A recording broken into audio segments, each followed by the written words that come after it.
In the early morning, at the entrance of an old residential complex, a man in a suit, dragging his weary body, opened the door to his home. With a click, the light flooded the dark room, instantly illuminating it. Yet the silence and the coldness of the space incessantly reminded him of his solitude. The name tag hanging from his neck bore his name, Bayang.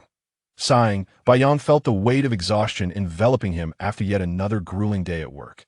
The thought of returning to the same monotonous routine filled him with discomfort, yet he found no one to confide in. Gazing at the empty living room, Bayang forced a bitter smile. I almost forgot I am an orphan. Having grown up in an orphanage, he now found himself utterly alone, with not a single friend by his side. Sitting on the sofa, he lit a cigarette, and his thoughts began to drift. Memories of his time at the orphanage flooded back, playing with fellow orphans, indulging in mischief, and returning home dirty to face the reprimands of the headmistress. Recalling those experiences brought an involuntary smile to Bai Yang's lips, but it was soon followed by a solitary tear slipping down his cheek. No one can escape the ravages of time, not even the headmistress, who had passed away not long ago, a farewell that Bai Yang had personally attended. The cigarette burned down quickly, and after a simple rinse, Bai Yang returned to his bedroom and lay down on the bed, too exhausted to continue. Before long, the gentle sounds of snoring filled the room. Hey, Bai Yang, why are you asleep again? We need to go home. That a slightly reproachful female voice pierced through Bai Yang's peaceful slumber, jolting him awake. He abruptly lifted his head, only to feel a sharp pain at the back of his head, as if he had bumped it against something. Ow, that hurts. He cradled his aching head and turned to see a little girl with black hair, who was glaring at him, her chin still in her hands, displaying an expression of annoyance. Before Bai Yang could gather his thoughts, a sudden rush of memories flooded his mind, accompanied by a piercing pain that shot through his brain. Ow! Overwhelmed by the memories, he hunched over the table, clutching his head. The concerned girl, noticing his distress, dropped her annoyed demeanor. Bai Yang, what's wrong? Did you hurt yourself? Seeing him still bent over the table, her face visibly shifted to concern. I'm so sorry. I didn't mean to.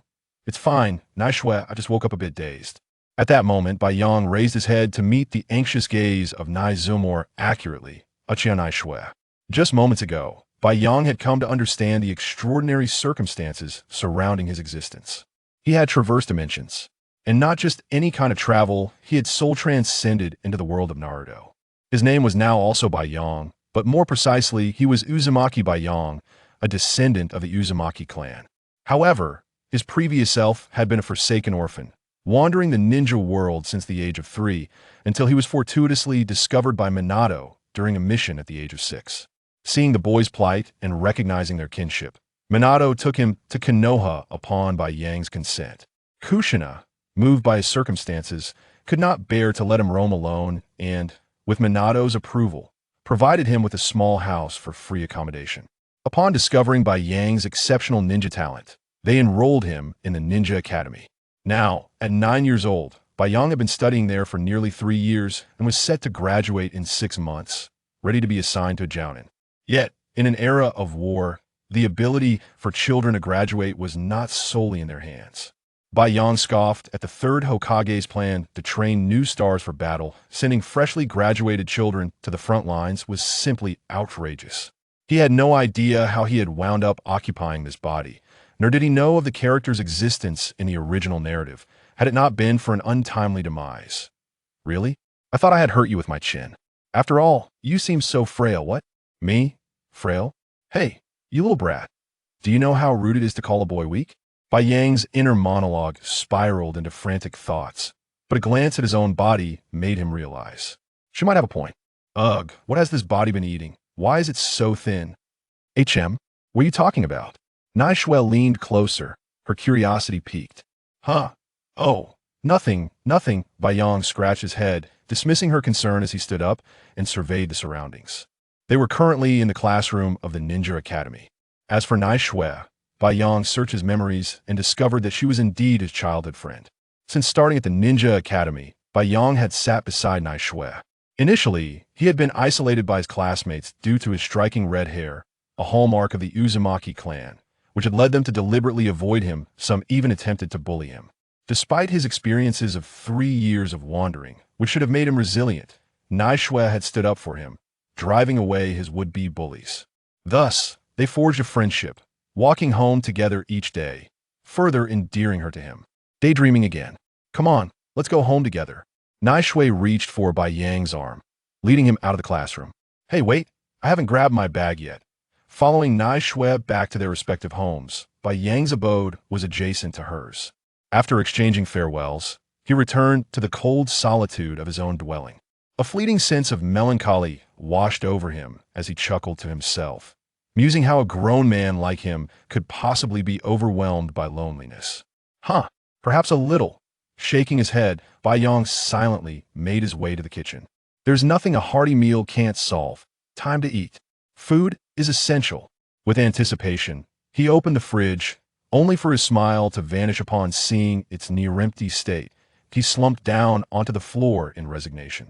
Though Minato and Kushina provided for him, he couldn't rely solely on them. He refused to become a burden or useless dependent.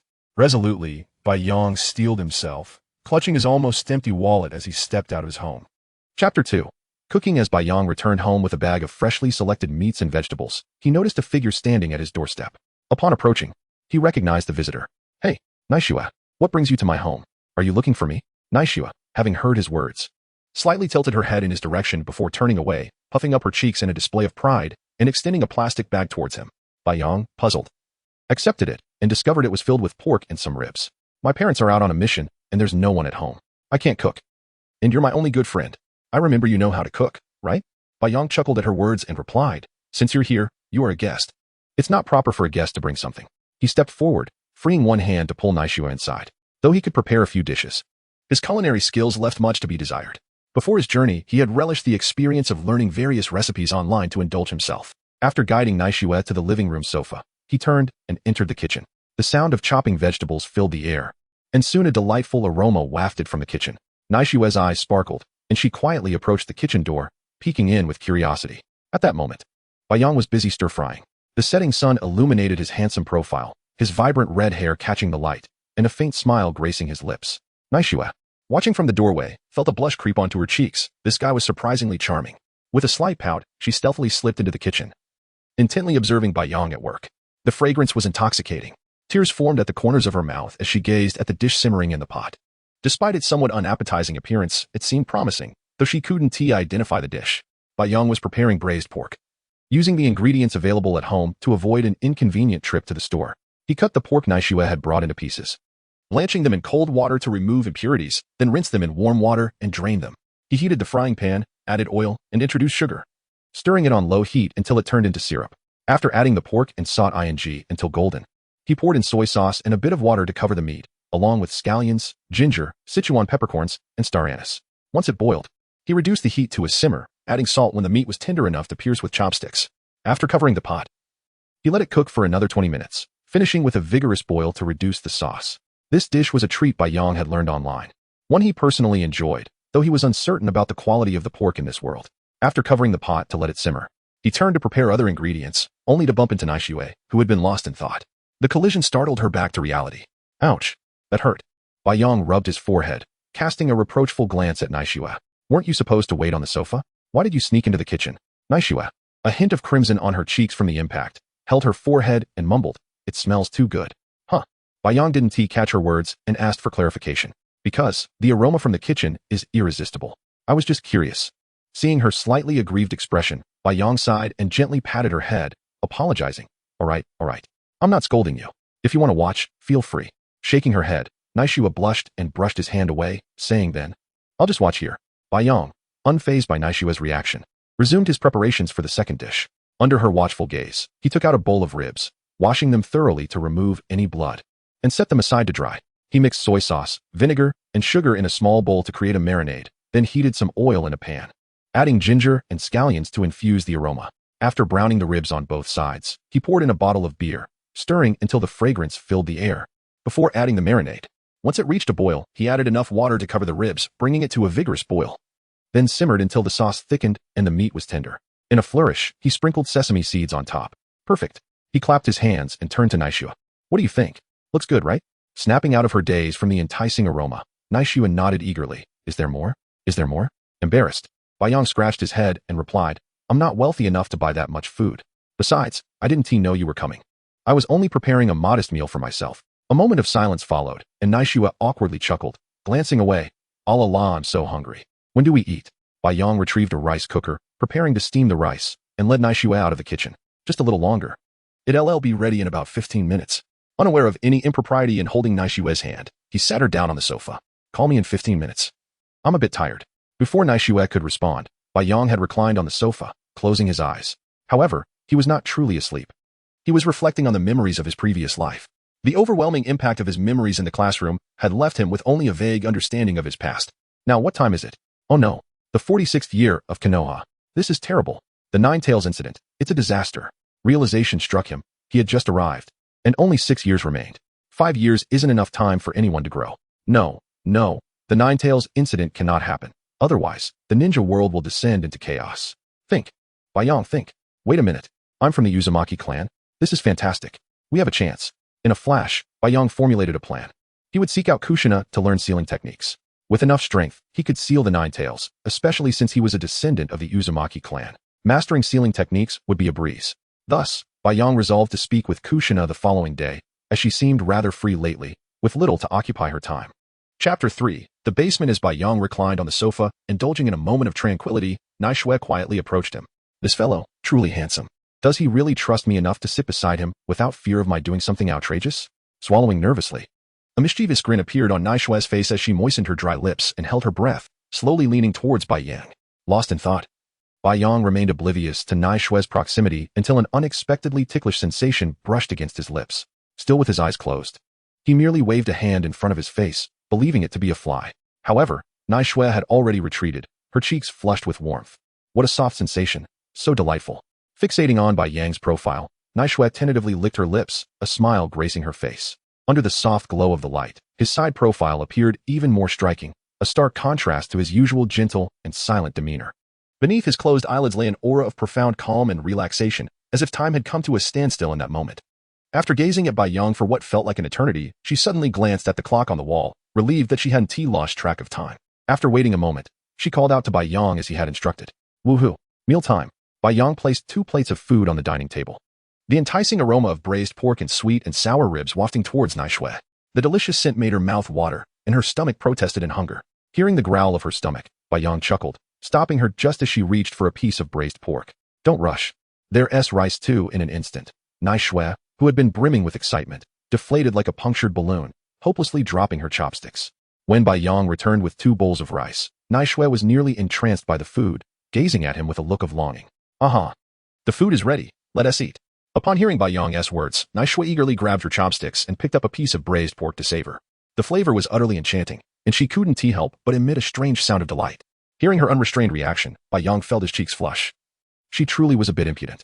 Though her sounds were rather unrefined, they brought Baiyang joy. After all, nothing pleases a chef more than seeing others relish their culinary creations. While Naishua had yet to voice her opinion, her expression betrayed her satisfaction and happiness, and what was that? Coughing lightly brought Naishua back to reality, and upon recalling her earlier embarrassing display, her face turned slightly red. What was I just doing? How utterly mortifying. The two sat at the dining table, both blushing and silent. The meal soon concluded. Baiyang's cooking was so delectable that Naishua, disregarding her ladylike image, feasted voraciously before him, leaving Baiyang momentarily stunned. After clearing the dishes, he reclined comfortably on the sofa, his eyes closed in bliss. Oh, what a delightful meal. Naishua echoed his sentiments, her eyes drifting to the window. Baiyang quietly gazed out at the gently falling snow, his expression slightly dazed. It's snowing. So beautiful. Looking out at the snow, Baiyang felt an impulse to venture outside, but he restrained himself. Calm down, Baiyang. You're a 30-something adult. You can't act like a child at the sight of snow. It's snowing. Baiyang, let us go play in the snow. Naishua looked at him with eager anticipation. Coughing lightly, Baiyang thought, this wasn't my idea. With an awkward expression, Naishua watched as Baiyang darted out like a monkey. The two enjoyed their time immensely. As a southerner, Baiyang had never experienced snow in the north. For children from the Jiangnan water town, seeing snow in the north was a cherished dream. This outing was a dream come true. Hey, Naishua, why are you dressed so lightly? Wait, I'll get you a jacket. Baiyang, being considerate, didn't he want the adorable girl to catch a cold?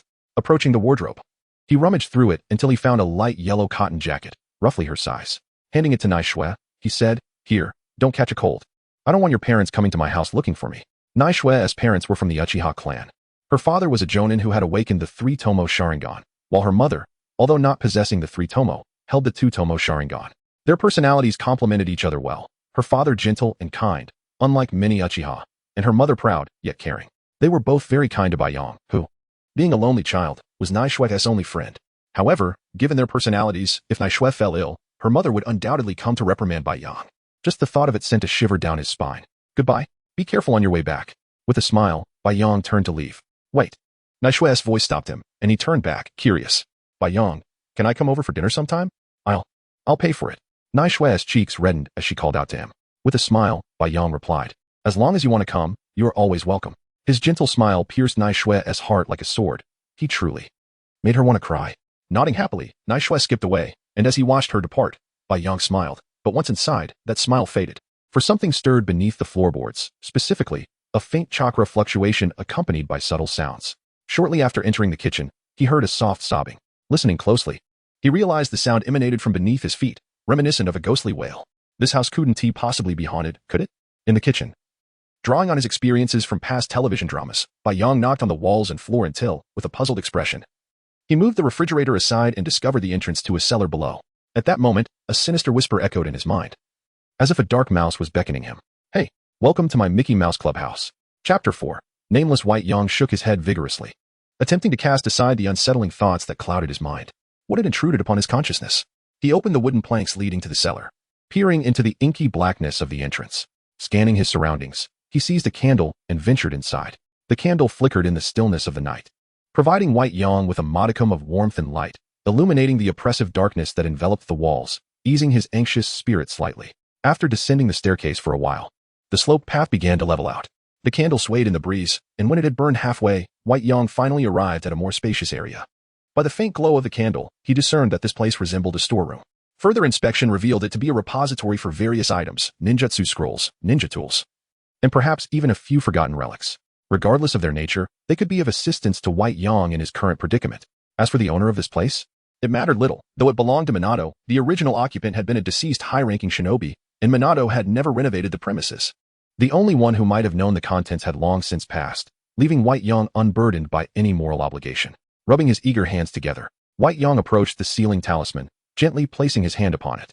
To his astonishment, the talisman crumbled to dust at his touch. Such an ancient seal. What could be contained within? He opened the long dusty wooden door, candle in hand, and stepped inside. Help me. Anyone. Please help me. A haunting female voice echoed in White Yang's mind once more. Surveying the area, he discovered a dilapidated prison cell before him. Drawing a kunai from his pouch, he effortlessly severed the rusted chains binding the girl who knelt on the floor, candle held aloft as he advanced. Upon entering the cell, White Yang was struck speechless by the sight before him. A girl with raven hair, her hands shackled, kneeling on the ground. Upon closer inspection, he estimated her to be around 12 years old, a similar age to his own. She wore an old-fashioned Uchiha clan outfit, her long black hair obscuring half of her face, and her tightly shut eyes showed no intention of opening. As he drew nearer, he beheld her delicate features. What a beautiful girl! Yet, she was soiled and unkempt. Leaning closer, White Yang softly inquired, "Hey, are you alright?" Silence was his only reply. It dawned on him that the girl appeared to be sealed. He examined her from side to side, contemplating how to break the seal. Channeling chakra into his hand, he gently placed it against her forehead, feeling the flow of the sealing jutsu's chakra. To his surprise, the seal was alarmingly weak. With a surge of determination, he unleashed the vast chakra of the Uzumaki clan, swiftly shattering the seal that enveloped the girl. Success. However, judging by the wear on the seal, she had likely been confined for over a century. Such an extended period of sealing would have inflicted irreparable damage on a girl of her age. Calling out to her several more times and receiving no response, White Yang decided to lift her. Just then, the girl's tattered clan robes disintegrated into dust due to age. Whoa! White Yang exclaimed, hastily shielding his eyes with one hand. I am a gentleman. I saw nothing. With his eyes closed, he hoisted the girl onto his back and hurried upstairs. After approximately 20 exhausting minutes of climbing, White Yang emerged from the cellar, panting heavily. I'm utterly fatigued. He huffed, placing the girl gently on the floor, gasping for air. How can I be this weak? I refuse to accept it. Resolute in his decision to strengthen himself, White Yang carried the unconscious girl to the bathroom. After filling the tub with warm water, he carefully placed her inside. Let us clean you up. You're truly filthy, he muttered, brushing off the dust from his own clothes as he closed his eyes and began washing her body. Once he had cleaned the girl, he found a few fitting garments and dressed her. Satisfied with his efforts, White Yang returned to the sofa, lying down and drifting into a deep slumber. The girl had been placed on his bed. He could not bear the thought of her sleeping on the sofa. Even though she remained unconscious, he was inherently kind-hearted. As the night deepened, White Yang's gentle snores filled the air, while both he and the girl found themselves in a pristine, white space. The girl, upon her arrival in this ethereal realm, was engulfed by panic. Where's this place? She wondered anxiously. Yet, it was at least brighter than the prison, which had been shrouded in darkness, a darkness she despised. No one cares about me. Everyone has abandoned me, even my parents. Perhaps this isn't so bad. Here, I want to be forsaken by my clan, because I am all alone. As these thoughts swirled in her mind, the fear in her eyes began to fade, and the light reflecting within them dimmed. Hello? A boy with red hair peeked out from behind her, causing her heart to race in alarm. White Yang, equally startled, quickly retreated 5 meters, raising his hands in a gesture of peace. What's wrong? Seeing that he was merely a child. The girl's eyes revealed her helplessness as she stared blankly at him. Who are you? I am lonely, destined to live under the shadow of war. I am detestable, cursed with eyes that bring sorrow, with no one to love me. I am deserving of hatred, for I have taken many lives. Even if compelled by circumstance, yet I remain unforgiven. Hello, I am White Yang, Uzumaki White Yang. What is your name? He smiled warmly, extending a hand to her. My name? You can call me Nameless. Upon hearing White Yang's voice, the girl felt a slight easing of her vigilance. Gazing at him with envy. My name? I can't remember it. I forgot it long ago. Nameless? What kind of parents would bestow such a name? What does it even mean? Perhaps sensing White Yang's thoughts, the girl spoke again. It's not my true name. They passed away when I was very young. And I have long forgotten the name they gave me. Ah, how tragic.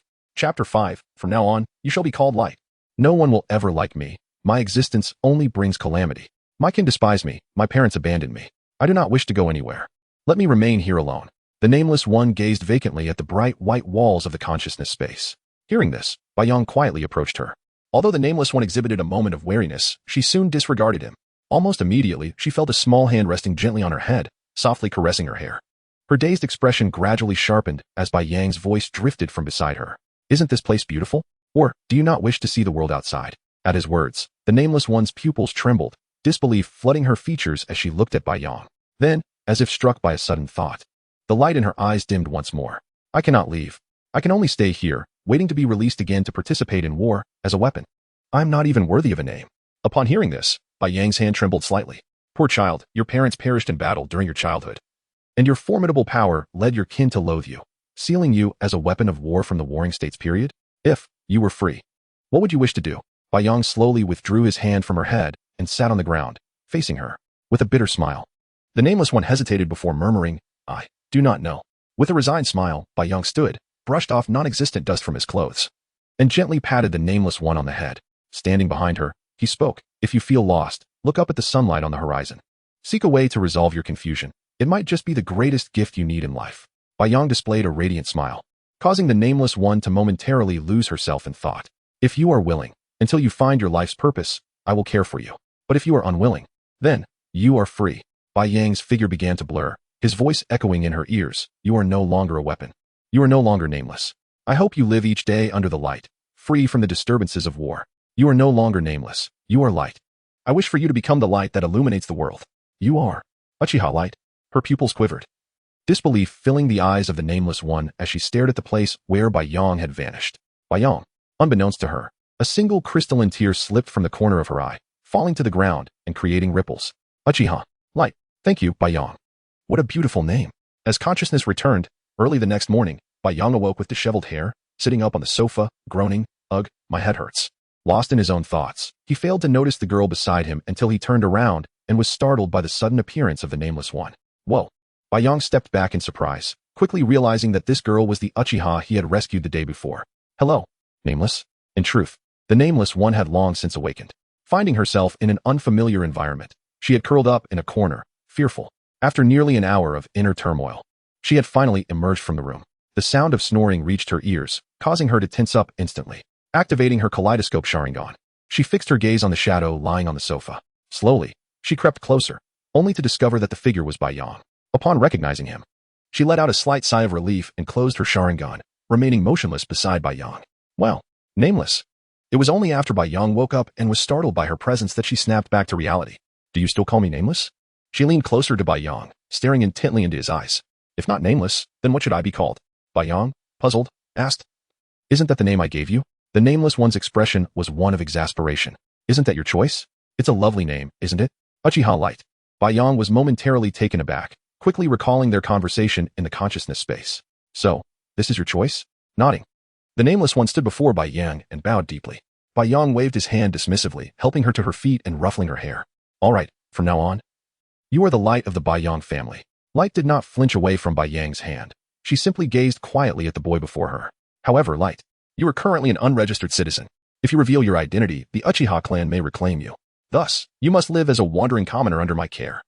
And you will have to relinquish the Uchiha surname. Only then can you safely reside in Konoha. The surname? Light sat on the sofa, contemplating. After a long pause, she finally spoke. How about Shiba Light? Bai Yang momentarily found himself at a loss for words. What difference does that make from Uchiha? Forget it, he said with a sigh. Given your lack of naming talent, let me name you. Light was momentarily stunned. Is there? Unfazed by the Uchiha surname. Light had long since harbored a deep-seated resentment for it due to her prolonged imprisonment and abuse. After a moment of thought, Bai Yang suddenly clapped his hands. Eureka! Your alias shall be Sunlight. Isn't it a lovely name? Indeed, Light's eyes sparkled. It is quite beautiful. Thus, Bai Yang's household welcomed a new shadow. And a new family member, Sunlight. Standing up and dusting off his hands, Bai Yang headed for the kitchen. You must be hungry. I'm going to make breakfast. So wait here.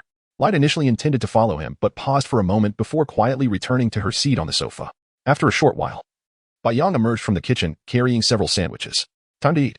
Come, little Light, let's have breakfast. Upon hearing Bai Yang's words, Light pouted slightly and, in a huff, retorted, Hey, we're not that far apart in age, so why do you call me Little Light? Bai Yang burst into laughter. Little Light. You know what they say, he who eats from another's plate is at their mercy. You're under my roof now, so stop fretting about that. I actually enjoy calling you Little Light. Light, in response, merely turned her head away sulkily, refusing to engage further. Bai Yang held out a sandwich before her. This is a delicious sandwich. You wouldn't want to miss out, would you? You've been hungry for so long, after all. Her stomach grumbled in protest. And Light covered her belly, pouting before reaching out to snatch the sandwich from Bai Yang's hand. She took a big bite. Chapter 6, Kushina the Little Girl. Her mouth stuffed to the brim, gazed in wonder at the sandwich in her hands. Delicious, isn't it? This is my exclusive recipe, Bai Yang said with a smile. Pulling Guang to the dining table. Let's eat. Afterward, I will take you to meet my master. Holding a sandwich, Bai Yang observed the girl voraciously devouring her food. Master? Guang looked at Bai Yang with confusion. Yes, my master and his wife are the ones who adopted me. This house belongs to them. A flicker of concern passed through Guang's eyes, dimming her gaze slightly, but Bai Yang keenly sensed her underlying unease. Don't worry. My master and his wife are very kind. 3 years ago, Bai Yang reassured Guang while recounting the story of his adoption by the Minato couple and his past experiences. The little girl listened intently, her sympathetic gaze intensifying until, after Bai Yang finished speaking, she lowered her head and murmured, I'm sorry. I brought up your scars. Bai Yang smiled gently and waved his hand dismissively. I don't mind that at all. I am very happy now, much better than before. Seeing Bai Yang's nonchalance, Guang felt a little relieved, and they continued their light-hearted conversation until the sandwich was finished. After clapping his hands, Bai Yang stood up to tidy the plates and led Guang outside. Let's go. First, we will find my master's wife. She should be free. As they walked, Bai Yang greeted their neighbors, who were heading out for the day. Good morning, Xiaobai. Going to school? Bai Yang responded cheerfully, yes. Once he finished greeting the neighbors, he noticed Guang trying to suppress her laughter. What are you laughing at? Upon meeting Bai Yang's mischievous gaze, Guang, rather than feeling guilty, covered her mouth and giggled, Xiaobai. Haraha. Isn't Xiaobai a dog's name? Haraha. Bai Yang's expression hardened, a vein popping on his forehead, but observing the little girl doubled over in laughter, he shrugged it off. Well, I guess I will just indulge my own child. With a slight grimace, Bai Yang attempted to lift Guang, who was still crouched on the ground laughing. But to his surprise, she didn't budge despite his efforts. His frustration grew. Sigh, I can't even lift a 12-year-old girl. It seems I need to exercise more. Perhaps I should learn the 8 gates of opening from Might Guy to strengthen my body. However, Bai Yang was unaware that this young girl, sealed away in the Warring States period, possessed an extraordinarily potent Mangeki Sharingan. The Uchiha clan had imprisoned her out of fear of her immense power. As the fear of uncontrollable strength haunted everyone, there were many ways to resolve issues, yet the Uchiha chose the most extreme method. Returning to the present, Bai Yang had brought Guang to Kushina's residence. He knocked on the door and called out, Kushina, are you home? Shortly after, the door opened, revealing a woman with flowing red hair. Oh, it's Xiaobai. What's the matter? Aren't you attending ninja school today? Bai Yang chuckled helplessly. He never thought much of being called Xiaobai until Guang's comment made him realize how similar it sounded to a dog's name. Master's wife. Before Bai Yang could finish, Kushina waved her hand dismissively. Don't call me that. In front of others, you can, but privately. Bai Yang quickly interjected, all right. Kushina, elder sister. Thud.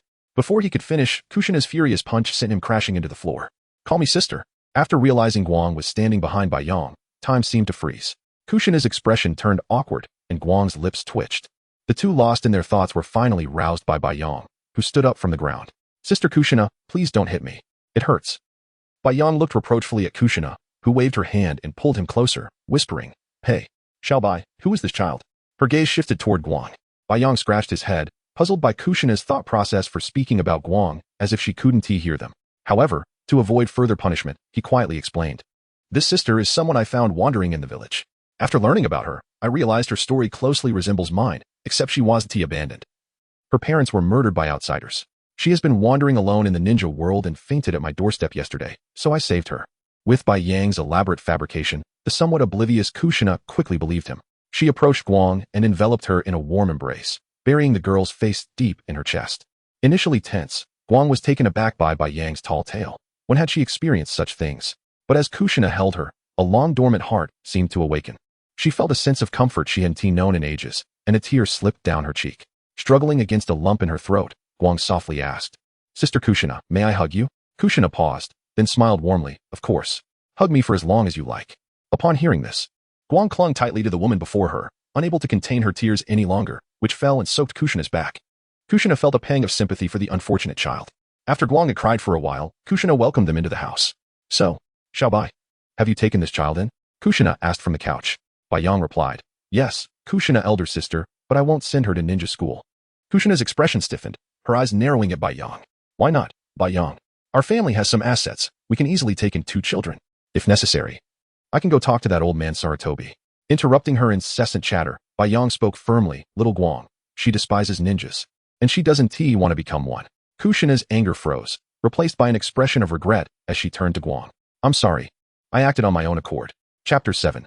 Cooking again, he shook his head, indicating that it was all right. At that moment, Bai Yong spoke again. Sister Jiu Xi and I want to take responsibility for Guang's daily needs, but, noticing Bai Yang's hesitation, Jiu Xi and I interrupted him. Rest assured, both Minato and I will always be your strong support.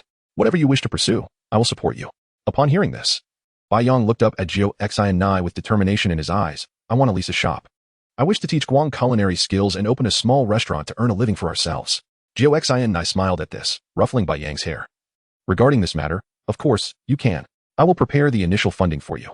Minato happens to have a property in a commercial district. I will contact someone to renovate it. Until it is ready, little Guang can learn cooking at home with you. As Jiu Xi and I glanced at the time and decided to prepare lunch, Bai Yong's expression darkened visibly. Oh no. Sister Jiu Xi and I is heading to the kitchen. He quickly rose and headed toward the kitchen, with Guang following, unsure of Bai Yang's intentions. Sister Jiu Xi and I, let me cook. Bai Yong scratched his head awkwardly as he entered the kitchen. Jiu Xi and I, upon realizing this, graciously vacated the kitchen. Since little Bai Yong wished to showcase his culinary skills, she thought it would be remiss not to allow him this opportunity. She felt a flicker of curiosity. Could a child of this age truly cook? How had she not known before that he had such skills? Murmuring to herself, Jiu Xi and I stepped out of the kitchen with anticipation. With the kitchen now vacant, Bai Yong breathed a sigh of relief. At that moment, Jiu Xi and I had not yet learned to cook. Just a few days prior, she had summoned Bai Yong to taste her cooking. But he had been surprised to find that after years of living with Minato, she had only just begun to attempt cooking. He would never forget that taste, the thick black sauce that invaded his palate, bitter yet charred, and oddly sour. It seemed Minato had cooked quite a bit in his time. Shaking his head, Bai Yong opened the refrigerator. His eyes sparkling at the sight of the array of ingredients before him. He had already envisioned what he would prepare to demonstrate his culinary prowess. Just then, a small head peeked from outside the kitchen. Bai Yong, what delicious dish are you planning to make? Turning toward the doorway, Bai Yong saw Guang and pulled her into the kitchen. Perfect timing. Come learn to cook with me. Soon, you will be the proprietress of our new restaurant. Guang, bewildered, was dragged into the kitchen. Before long, the aroma of food wafted through the air. Chicken soup is ready, Bai Yong exclaimed, emerging with a large bowl of chicken soup, placing it on the dining table. He clapped his hands, signaling Jiu Xi and Guang to begin eating. Hey, all the dishes are ready. Why aren't you eating? As Bai Yong settled down with the chicken soup, he noticed Jiu Xi and Guang's eyes gleaming with anticipation as they eagerly grabbed their chopsticks to taste the braised pork. So good. Jiu Xi and displayed a matching expression with Guang, cupping her cheek with one hand, her eyes squinting in sheer delight, as if she were in paradise. Delicious, right? I dare say, once Guang learns these dishes, she will certainly earn a great deal of money, Jiu Xi and affirmed, nodding as she stuffed her mouth with food. While Guang mirrored her enthusiasm. Well, let's just eat for now. Observing that the two had little inclination to converse and were solely focused on their meal. Baiyang waved his hand with a resigned smile and joined the feasting. Indeed, the table was laden with a sumptuous spread, more lavish than the New Year's Eve dinner from his previous life. There were 7 dishes in total, including the chicken soup, braised pork, candied sweet potatoes, mapo tofu, cold shredded chicken, crispy fried pork, and a plate of braised chicken wings. As for why Baiyang did not prepare cola chicken wings, well, did the ninja world even have cola? At least not in this time period. Click. The front door swung open, revealing a man with golden hair. Hey. Goxin, I'm back. Did you miss me? No one responded. Minato, puzzled, slipped on his slippers and walked into the living room, only to be met with a scene that left him both amused and bewildered. 3 people were entirely focused on their meal, and the table was indeed extraordinarily bountiful. Ahem. Minato cleared his throat, managing to awaken Baiyang's appetite. Ah, Brother Minato is back. Sit down, let me fetch you some utensils. Pulling a bemused Minato to sit.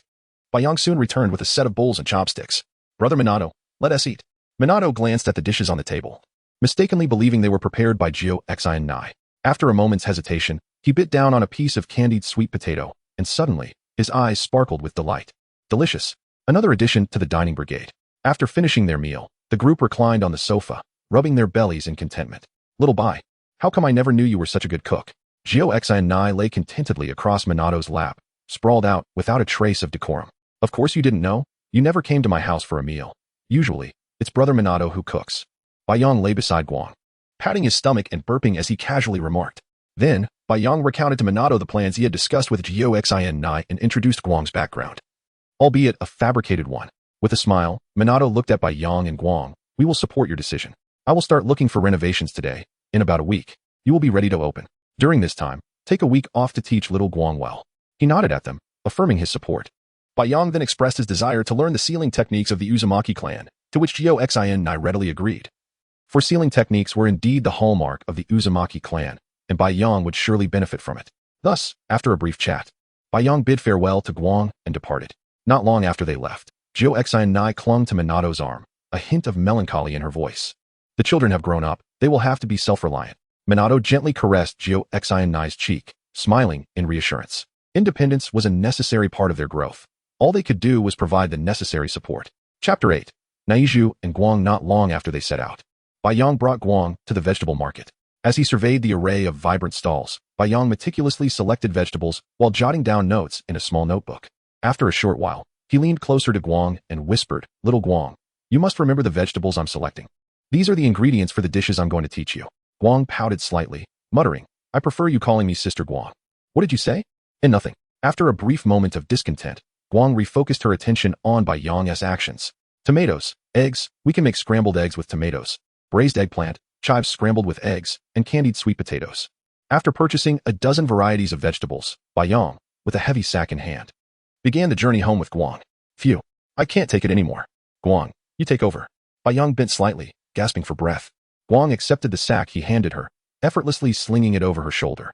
Ugh, how embarrassing. I suppose I should make some changes to this frail body of mine. After resting for a moment, the duo ambled towards home. Upon nearing their residence, they spotted a familiar figure seated at Baiyang's doorstep. It's Naiju. Why is she here? As they approached, Baiyang realized that Naija had fallen asleep at his doorstep, having snowed the previous night. The streets were now a serene blanket of white, and the cold must have caused Naiju to wait here for quite some time before dozing off. With one hand supporting her cheek, a droplet of glistening drool escaped her lips. As if sensing the gaze upon her, Nayu's closed eyes fluttered open, and she slowly raised her head, her drowsy eyes focusing on the source of the attention. After a moment of confusion, Naiju recognized Baiyang and, wiping the drool from the corner of her mouth, exclaimed, You're finally back. Why didn't you come to class today? You didn't even let me know. I thought you fell ill from playing with me yesterday. With excitement, Naiju rushed towards Baiyang, inspecting him closely, oblivious to the twitching corners of his mouth. Before he could intervene, she noticed the long-haired girl behind him carrying the sack. Who is this sister? In a flash, the socially awkward Naiju approached Guang, her curious eyes scanning her figure, causing Guang to feel somewhat uncomfortable. Before Naiju could scrutinize Guang any further, Baiyang swiftly wrapped an arm around Naiju's neck, pulling her close and securing her in place. Don't frighten her, you silly girl. Struggling against Baiyang's hold, Naiju pouted in dissatisfaction. I was just curious. After all, it's the first time I've seen you with another friend. Baiyang, with a hint of exasperation, casually fabricated a story. This sister is someone I found last night at the door. I thought she looked pitiful, and, seeing that she isn't bad, I decided to take her in. I didn't go to school today because I was discussing this matter with my master and his wife. Upon hearing Bai Yang's explanation, Naiju cast a sorrowful glance at Guang, thinking, this beautiful girl isn't here to steal Bai Yang from me, is she? Noticing Niju's unwelcoming gaze, Guang became flustered, akin to a child caught in wrongdoing, her eyes darting around, unable to meet Niju's stare. At that moment, Bai Yang began recounting Guang's experiences behind Niju's back. Of course, this was also fabricated. As Naiju absorbed Guang's story, her hostile demeanor softened, replaced with sympathy and regret. I'm so sorry. I frightened you earlier. Naiju bowed deeply to Guang, expressing her sincere apology. Poor sister. Just like Bai Yang, you're an orphan too. I misunderstood you, and I truly apologize. Flustered by Naiju's apology, Guang hastily waved her hands, appearing even more awkward. And no worries at all. Seeing the tension dissipate, Bai Yang quickly opened the door and ushered them inside. Thinking they couldn't possibly remain frozen at the entrance. Let us head inside. The trio hurriedly entered, and after seating Naiju and Guang on the sofa, Bai Yang excused himself to prepare dinner. Ultimately, girls are social creatures. It was long before Naiju and Guang struck up a conversation. When Bai Yang emerged from the kitchen, he found them nestled together, giggling and whispering secrets. With a smile, he waved at them. Hurry and wash your hands. Dinner is ready. Reluctantly, they stood up together to wash their hands. Once again, they devoured their meal hungrily, and afterward, the three of them laid back on the sofa in contentment. Bai Yang casually remarked to Naiju, Hey, Xiao Shui. I probably won't be going to school for the next week. My master and his wife helped me acquire a shop, and I plan to teach Guang culinary skills so she can earn some money. You must come support us in a week. Naiju's face lit up with joy as she eagerly turned to Guang. Sister Guang, you must learn Bai Yang's cooking skills perfectly. I'm really looking forward to it. Guang nodded with a smile, though she fidgeted with her outerwear. Bai Yang then realized that Guang was still wearing his clothes, which were undoubtedly ill-fitting, and turned to Naiju. Xiao Shui, if you have time tomorrow, could you help Guang pick out a few outfits? She doesn't have any clothes of her own yet. Naiju scratched her head apologetically. I'm sorry, but I can't tomorrow. I have school, and you know how angry she gets if I miss it.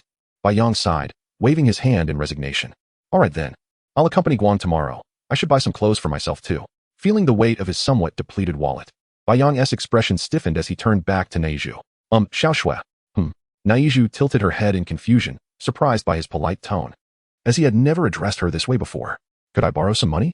With a resigned smile, Naiju, swayed by his flattering tone, relented and lent Bai Yang 3,000 taels, keeping only 1,000 for herself. This significant sum likely represented her savings from pocket money over a long period. However, she certainly wouldn't give it away without a condition. She proposed that Bai Yang would not need to repay the money, but meals at the little restaurant would be provided to Naiju free of charge. For Naiju, it was a guaranteed deal. For Bai Yang, it was of little concern. Thus, the agreement was sealed and the contract established. The deceitful shall face the consequences. Chapter 9. This gun is named Silver Dragon. How does this outfit look? Beautiful. And this one? Gorgeous. Try this one on. All right. What a girl, devoid of any subjective opinion. Nevertheless, this straightforward approach to shopping proved efficient. In the end, Bai Yang purchased several pieces in blue and black, perfectly suiting the girl's serene demeanor. Bai Yang, uninterested in browsing, casually found a street vendor and bought a few black garments. After trying them on and ensuring a proper fit, he instructed the vendor to wrap them up. Remarkably, Bai Yang spent merely 10 minutes on his own clothing, while he dedicated over an hour assisting Guang in choosing her outfits. The primary challenge lay in Guang's petite frame. It took Bai Yang several attempts to find clothes that did not accentuate her slenderness. The total expenditure for these garments amounted to just over 1,000, with Bai Yang's street finds costing merely 500. He had no intention of economizing on Guang's attire. After all, girls have a penchant for beauty. During this week, Bai Yang also began to exercise diligently, ensuring his nutrition was not neglected. By the end of the week, his physique had improved significantly. In terms of physical skills, Bai Yang was no longer the weakling he once was. Throughout this week, he and Guang visited Kushina several times, learning the Uchiha clan's diamond lock technique. Although he had yet to master it, he had grasped the fundamentals, and the diamond lock had become one of his formidable techniques. Bai Yang also mustered the courage to request the crafting of a weapon from Master Minato. Surprisingly, instead of showing any discontent, Minato joyfully agreed, leaving Bai Yang deeply touched, as he saw echoes of his former foster parents in Minato and his wife. As a week passed, the small restaurant was finally renovated. Bai Yang took Guang to inspect their establishment. Upon seeing the restaurant's sign, Guang halted in confusion. Why is it called Sunshine Restaurant? She inquired, with a light-hearted chuckle. Bai Yang smiled at the sign. It's simple. This is our restaurant, so it's called Sunshine Restaurant. Stepping inside, Bai Yang surveyed the surroundings. The overall decor exuded a minimalist yet elegant charm, leaving him thoroughly satisfied. He harbored dreams of running a shop for a lifetime, leading a tranquil life. However, this was the harsh world of ninjas, where he had people to protect and care for. Shaking his head, the determination in his gaze intensified. He was resolute in safeguarding those close to him, Minato and his wife, Naishue, and Guang. Yang firmly believed that only by becoming strong could he truly protect those around him. Snapping back to reality, Yang led Guang into the kitchen. Over the week, he had taught Guang nearly all the dishes he knew, but the sheer volume of recipes meant he could only offer a selection daily, ensuring Guang could manage the workload alone. Just then, a vegetable vendor arrived, exchanging a few words with Guang before Yang hurried out, leaving her alone in the restaurant. His haste was not due to urgency, but rather excitement, an excitement akin to a boy eagerly anticipating a long-desired toy. Indeed, Yang's custom weapon had been completed. Arriving at the largest ninja tool shop in Konoha, Yang approached a young female clerk and, tilting his head, greeted her. "Hello. I am here to collect my custom ninja tool." The clerk's face lit up with surprise. She recognized this little fellow. Typically, custom orders were handled by mid-level ninjas, making a child who had yet to graduate from the Ninja Academy an exceedingly rare sight. More intriguingly, he had brought along the detailed blueprints for his custom weapon, a design unlike anything she had seen before. Thus, the clerk's impression of Yang was profound, after all. The special nature of the custom tool and its intricate design had kept the forging master awake with excitement the previous night. "Oh my, it's little Yang. Your custom ninja tool was just completed yesterday, and you've come to collect it already?" She ruffled Yang's hair and produced a small space scroll from behind her. "This miniature scroll is perfect for your ninja tool. It's a gift from the forging master, who was quite thrilled about your order." "Thank you, sister." Yang bowed gratefully before taking the scroll and making his way outside. In a secluded grove, he unfurled the scroll, channeling a small amount of chakra into it. A burst of smoke erupted, and as it dissipated, a silver-white spear materialized in his grasp. The spear's body gleamed in silver, with a proportional ratio of 1:2 between the spear head and tail. Beautiful patterns adorned the shaft, imparting a sense of sharpness to the entire weapon. After practicing some spins and flourishes with the spear, Yang set it down, exclaiming, "What a magnificent spear!" Unfortunately, he lamented his current weakness. He could only manage basic maneuvers with it, far from wielding it with finesse. Yet, he remained undeterred, believing that with a few years of practice, he would master this spear. After contemplating the spear for a while, Yang smacked his forehead with a grin. "I shall name you Silver Dragon Spear." Though the name may seem a bit juvenile, it undeniably suited the weapon. Why did Yang choose a spear as his weapon? Because in his past life, he had grown accustomed to practicing with a white cherry blossom spear every morning in the park, training alongside the elderly for nearly 3 years. It had become so ingrained in him that now, without a spear in hand, he felt uncomfortable. After a brief practice session, Yang sheathed the Silver Dragon Spear and turned towards Sunshine Restaurant. It was mealtime, and he wondered how Guang was faring. She truly was a source of worry. La, I am Zhao Zilong of Changshan. With a heart of valor, I shall bring peace to the realm, my spear securing the land. Yang mumbled the spirited lines of a character from his past life, his head held high as he strolled toward the restaurant. As he approached, he noticed a throng of villagers and ninjas gathered at the entrance. "Have you heard? This newly opened restaurant has dishes we've never seen before. The aromas alone are irresistible. But alas, there are no empty tables. If only I could taste the food inside."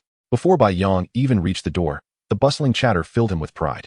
After all, today marked Guang's first time cooking on her own. Chapter 10. The team of Obito. As Yang stepped into the shop, he noticed the busy K, who was bustling about with a plate in hand, completely oblivious to his presence. "Boss, another order, please." "Boss." The atmosphere was indeed hectic. Observing K's industrious demeanor, Yang contemplated lending a hand in the kitchen. However, upon noticing Yang, K unceremoniously pushed him out. "The kitchen doesn't require assistance. You go to the front desk and help me collect payments." Yang, bewildered by the abrupt dismissal, turned to see K's smiling face and obediently settled at the front desk to assume the role of cashier. As the morning hours gradually passed, the shop grew quieter, and Yang, nearly growing mold at the counter, found his spirits lifted at the sight of the gleaming silver notes within the drawer. Just then, 3 individuals entered through the door, prompting Yang to casually greet them. "Welcome." As the trio approached, Yang recognized them. "Hey, aren't you Yang?" a young girl among them inquired.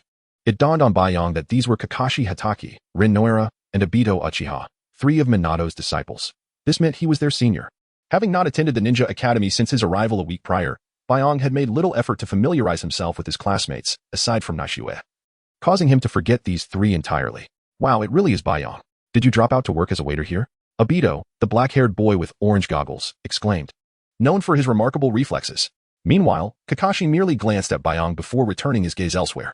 Clearing his throat, Yang replied, "Obito, first of all, I have not dropped out. Secondly, I am not a waiter. I am the owner of this establishment." "What? The owner? Then why are you?" Obito began, but Bayang quickly interrupted him. What would you like to eat? Obito's attention was immediately diverted to the food menu, and as he pondered, Bayang stood up, smiling. The shop is about to close. And since we are classmates, let me treat you to lunch today. Without waiting for any objections, Bayang placed a closed sign on the door. He arranged the trio at a 6-person table and entered the kitchen. "Kay, let's prepare some extra dishes today. We have 3 more guests." However, before he could finish, Kay pushed him out of the kitchen. The 3 seated at the table observed Bayang with curious gazes, making him feel a bit uneasy. At that moment, a shadow emerged from outside and entered the shop. Bayang instinctively wanted to stop them, but smiled upon recognizing the newcomer and waved. "Naishue, you're here. Have you eaten? Today, I'm treating everyone." Naishue, smiling back, approached Bayang and said, "Of course, I came with an empty stomach. You owe me several meals." Upon noticing the 3 classmates across the table, her eyes brightened as she sat opposite them. "Rin, what brings you to Bayang's place for lunch?" The mention of Bayang caught the attention of the trio, who exchanged glances, confirming that this indeed was Bayang's establishment. Rin and Kakashi then turned their gazes toward Obito, who sheepishly scratched his head, blushing with embarrassment. Rin replied to Naishue, "We didn't bring lunch today, so after class, Obito and I decided to look for something to eat nearby. We heard from passers-by that a new restaurant had opened, so we came to check it out and coincidentally ran into Kakashi after his mission." Bayang waved his hand dismissively. "We're all classmates. It's the first day of business, so let us enjoy a meal together. I assure you, the dishes here are unlike anything you've tasted before." The 5 chatted animatedly for quite some time. Aside from Kakashi, who remained quiet, the others formed a friendly bond. Time slipped away until a figure emerged from the kitchen. The trio turned to see a beautiful girl in a deep blue robe carrying a plate of food toward them. Noticing their captivated gazes, Bayang turned around to see Kay and smiled, rising to take the plate from her hands and placing it before the group. He then drew Kay over to introduce her to his classmates. "This is Kay, who currently resides at my home and is the little chef of this establishment." "Oh, I thought she was from the Uchiha clan," Obito remarked, scratching his head. Bayang pondered whether Kay's attire resembled that of the Uchiha clan too closely. Before he could dwell on it, Rin interrupted his thoughts, giving Obito a disapproving look. "Obito, Bayang has already introduced her name as Kay. Please be respectful." Kakashi merely glanced at Kay before turning his attention back to the plate of food, remaining silent. As Bayang and Kay brought out all the dishes prepared in the kitchen, lunch commenced. However, both Bayang and Kay were left in disbelief, watching as Obito and Naishue devoured their meals voraciously, while Rin and Kakashi's expressions were equally bemused. Honestly, their table manners are quite embarrassing, Bayang and Rin thought in unison, sharing a sigh over their friend's behavior. Nevertheless, they were all friends, after all. Once they were well fed, Naishue and Rin attempted to clear the table, but Bayang and Kay swiftly intervened. Guests should not be expected to clean up, Bayang insisted, shoving Naishue gently out of the restaurant, then turning to Rin and the others. "Don't you have classes to attend this afternoon?" Bayang's words struck like thunder, causing Rin and the others to slowly turn towards him in shock. With hurried footsteps, Bayang glanced back just as Naishue dashed out of sight. "Oh no, we're going to be late." Realizing the time, Obito and Rin bolted out of the restaurant toward the Ninja Academy, while Kakashi, already a graduate, had only joined them today because of their encounter. With a flash, he disappeared from view. Wow, what speed. Chapter 11, noticed as the day gradually unfolded. Bayang rose early the next morning, quietly leaving his home for some exercise. After completing a lap around the village, he sat on a bench at the public training ground, breathing heavily. His physical stamina was not yet optimal. Running around the village had pushed him to his limits. Physical fitness was of little concern to him, as he knew it could be cultivated with time. After resting, Bayang retrieved a scroll from his pocket, summoning the silver dragon spear, and began to wield it. His movements were agile, reminiscent of a monkey leaping through the trees or a bird soaring through the sky. Each posture exhibited remarkable strength and confidence. He thrust forward, aiming at a tree trunk with all his might. The spear tip, fierce as a dragon and as swift as a serpent, struck the tree with tremendous force, but unfortunately, it did not pierce through. Not bad at all. The sharpness is impressive, Bayang mused, nodding with satisfaction. He intended to extract the silver dragon spear, but despite exerting all his strength, it remained firmly lodged in the trunk. With a self-deprecating smile, he clasped his hands together, summoning several chains that pierced through the tree trunk. Diamond lock. As the chains breached the trunk, the entire tree toppled over, causing the silver dragon spear to fall to the ground. Bayang picked it up, nodding in approval. The destructive power is commendable, he thought, continuing to practice with the silver dragon spear. After about an hour, he finally sheathed the spear and turned towards home. Upon arriving, he was greeted by the enticing aroma of cooking. Curiously, he wandered into the kitchen, where he found Guang preparing breakfast. "You're back. Go wash up." "I'll be done shortly," she said, her voice cheerful as she wore an apron. Bayang was momentarily captivated by her smile and hurried to wash up, reflecting inwardly. When did she become so beautiful? How did I not notice before? Shaking his head, he entered the bathroom. After a while, Yang emerged in fresh clothes. Once he had dried his hair, he approached the dining table, where Guang had already prepared an unusual meal of millet porridge and seaweed rice balls. Well, whatever, he thought. Finishing his meal and bidding her farewell as he headed towards the ninja school. Upon reaching the school, Yang initially intended to head to the classroom, but was suddenly confronted by a group of children blocking his path. Looking up, he recognized several kids around his age. Hey, red-haired brat, nice you isn't here this time. Let us see who will protect you. The leader shouted, advancing with two companions. Sighing in resignation, Yang realized these three were the same bullies who had targeted him before, likely motivated by jealousy over his closeness to Naishua. I advise you to leave now and not provoke me, he warned, hoping to intimidate them into retreating. However, the leader swung a punch that caught Yang off guard, knocking him to the ground. So, this is how it's going to be? Yang slowly rose, his expression darkening as he clasped his hands together, channeling chakra within him. For chains erupted from behind him, lunging towards the trio. Stop! Originally intending to frighten the children, Yang's sudden retaliation was interrupted by a figure clad in black, wearing a fox mask, who deflected his attack. Breaking the rules of the ninja school will lead to expulsion. This is your warning.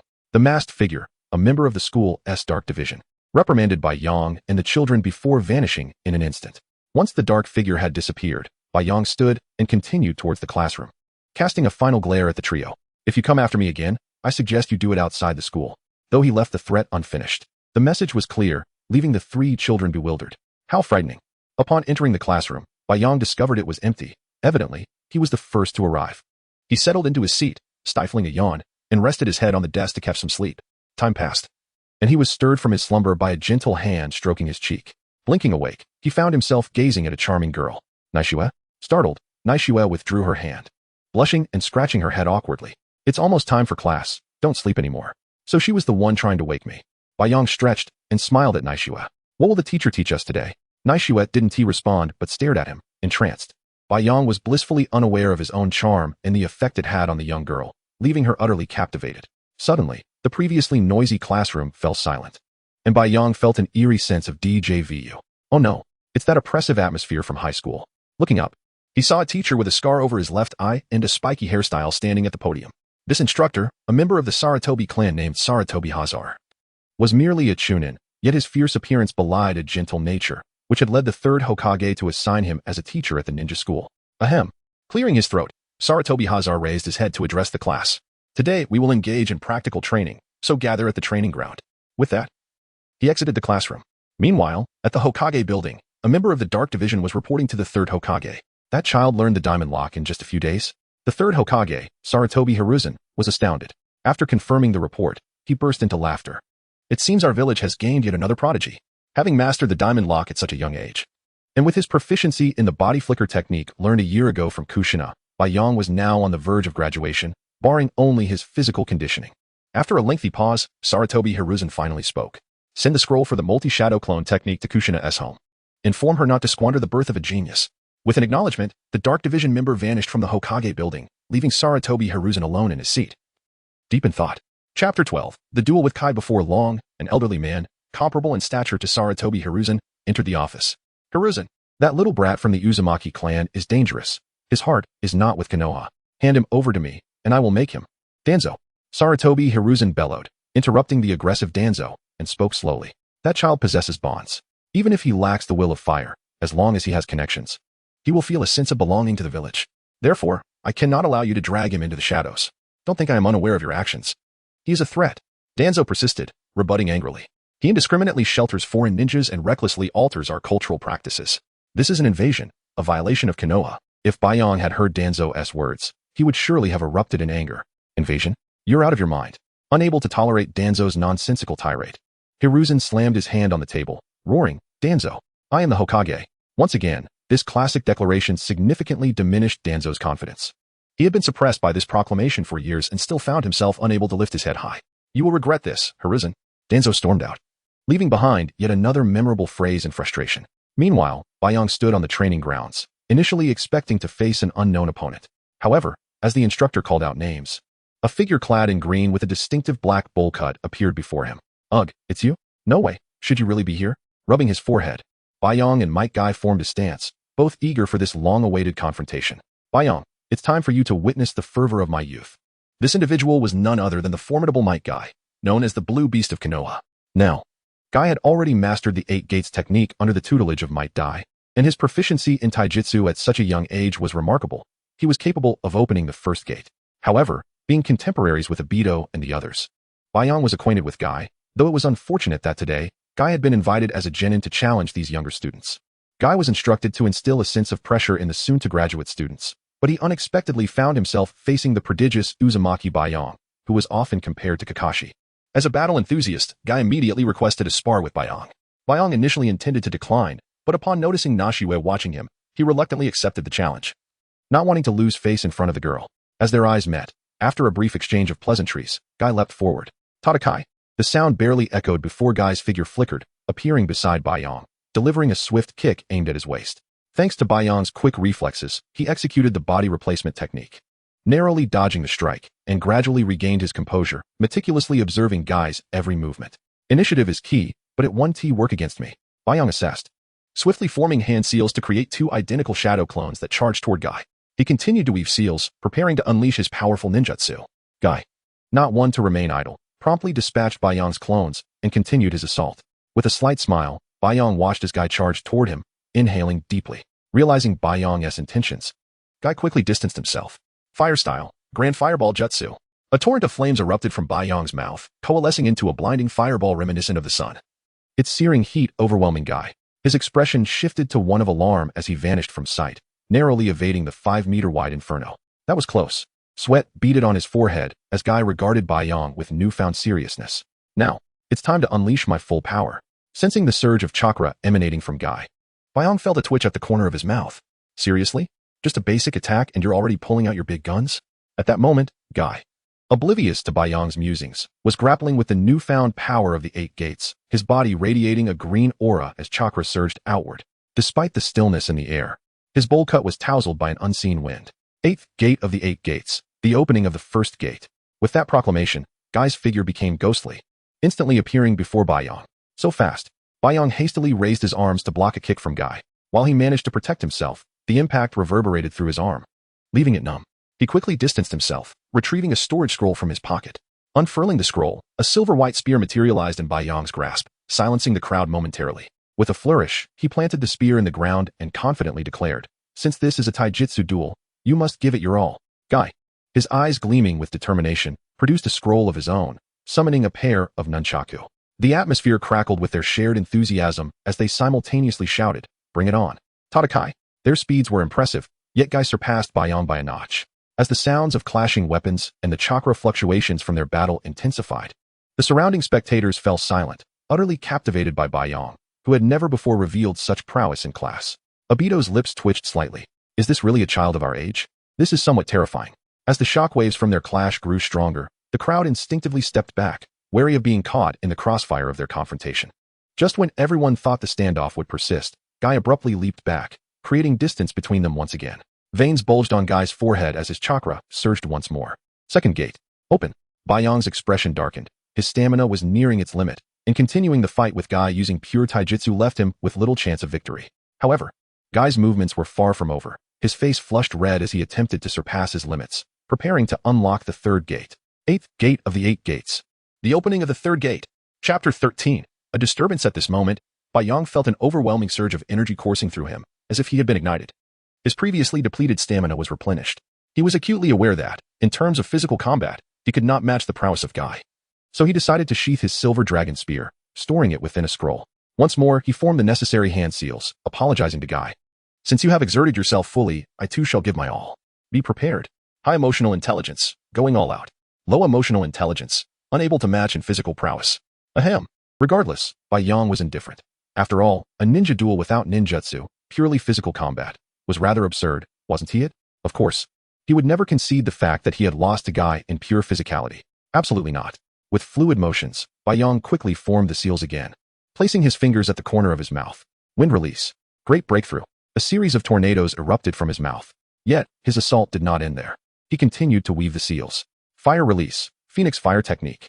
Flames burst forth, intertwining with the tornadoes, creating fiery whirlwinds that surged towards Might Guy. Guy attempted to evade, but having already been caught in by Yang's first tornado, he was compelled to remain rooted, helplessly watching the fiery whirlwinds approach. This is bad. Sarutobi Hiruzen immediately recognized the danger, swiftly forming seals. Earth release. Earth flow wall. A towering wall materialized, blocking the onslaught of the flaming tornadoes, yet after 3 tornadoes. The wall crumbled to the ground. Fortunately, Bai Yang had only unleashed 4 tornadoes, and Guy emerged relatively unscathed, suffering only minor abrasions from the first tornado. Given Guy's remarkable resilience, had he braved the 3 flaming whirlwinds, the outcome would have been uncertain. In an instant, Hiruzen rushed onto the battlefield. The victor of this match is Uzumaki Bai Yang. After exchanging smiles with Guy, both parties formed seals of reconciliation and departed the arena. After leaving the arena, a shadowy figure hastened to Bai Yang's side. Are you all right, Bai Yang? Are you hurt anywhere? Upon seeing the anxious Naishue, Bai Yang chuckled and ruffled her hair, reassuring her, what could possibly happen to me? Regardless of his reassurances, Naishue meticulously checked him over for injuries before finally relenting. Bai Yang stood quietly, smiling at her, relishing the warmth of concern. The morning swiftly passed amidst the duels, and after the combat class, Bai Yang was affectionately dubbed the red-haired genius of the ninja school. Regarding this peculiar title, Bai Yang was indifferent. After everyone concluded their battles, he took Naishue to dine. Where to eat? Naturally, they returned to his family's restaurant.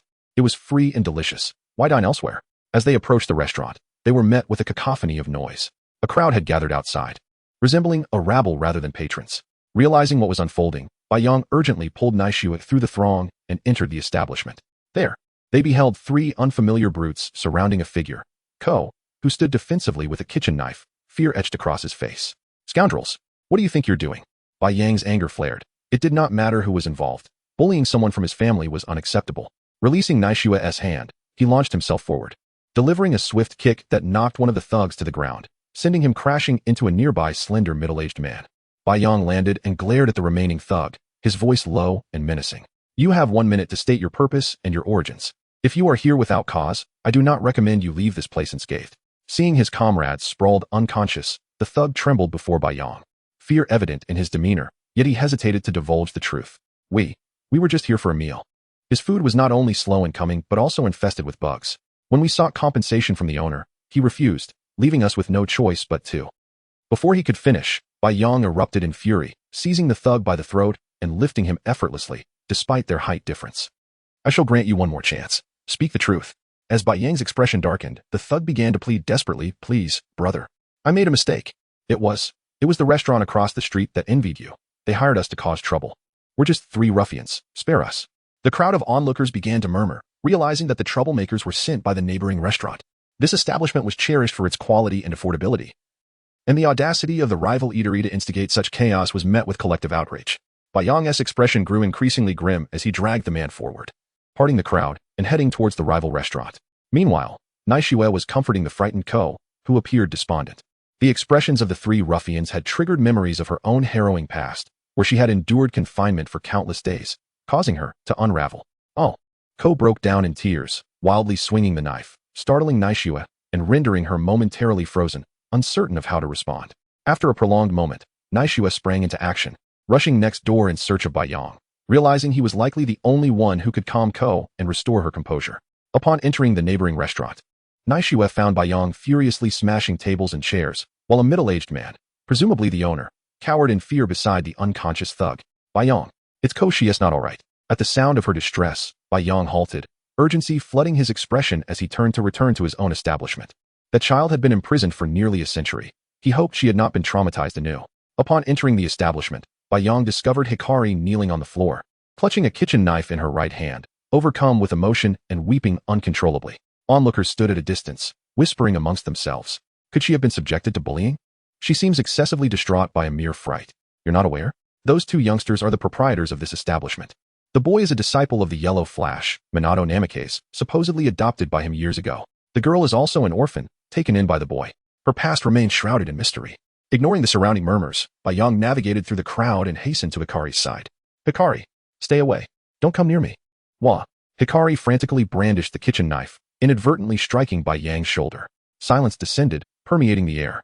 Naishue, who had been rushing to the scene, witnessed Bai Yang being struck and impulsively pushed through the crowd, intending to extract him from Hikari's vicinity and escort him to the hospital.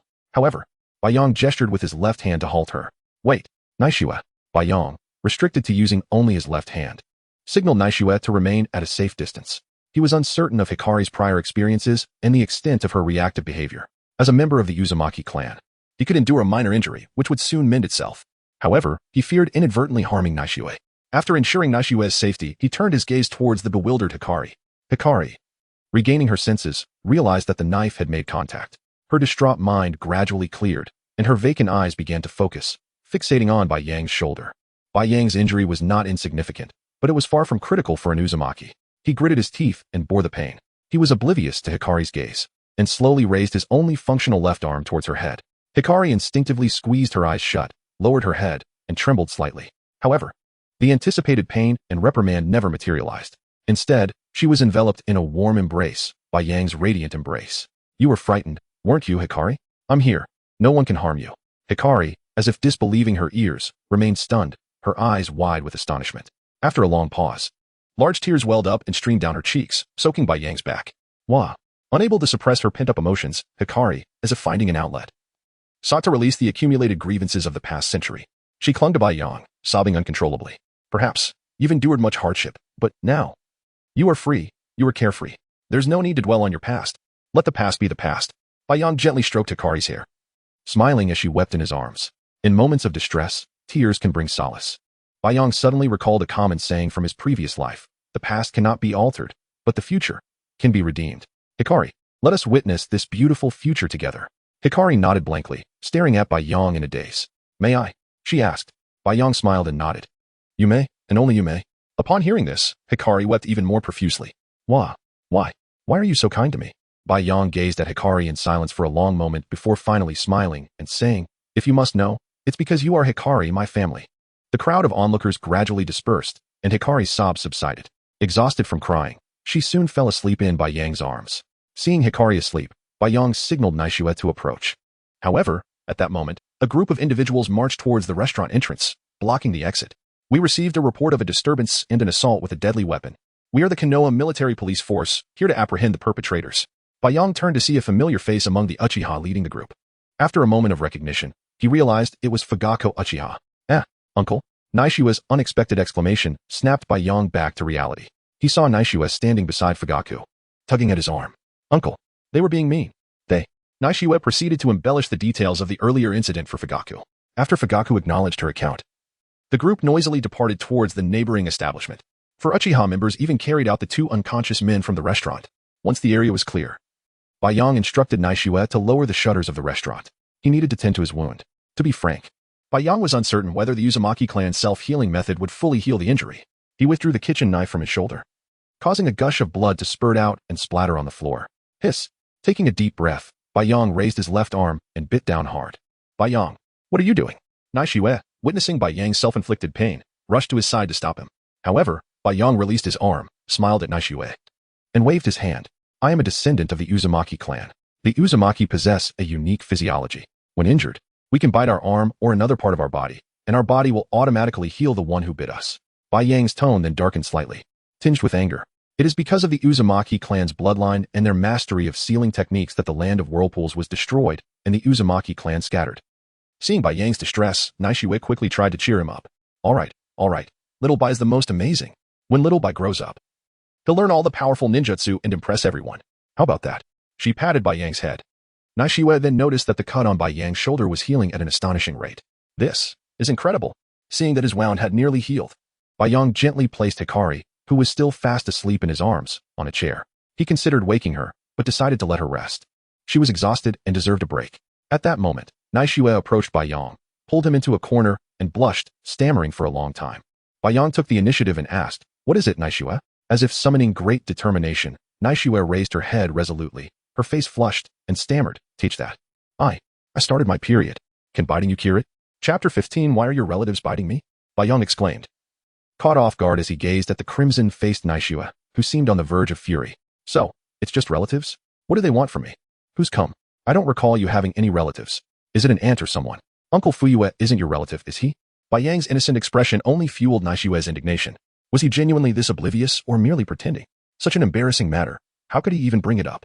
Naishue mentally berated Bai Yang, her frustration escalating until she suddenly seized the arm he had bitten and sank her teeth into it with a ferocious bite.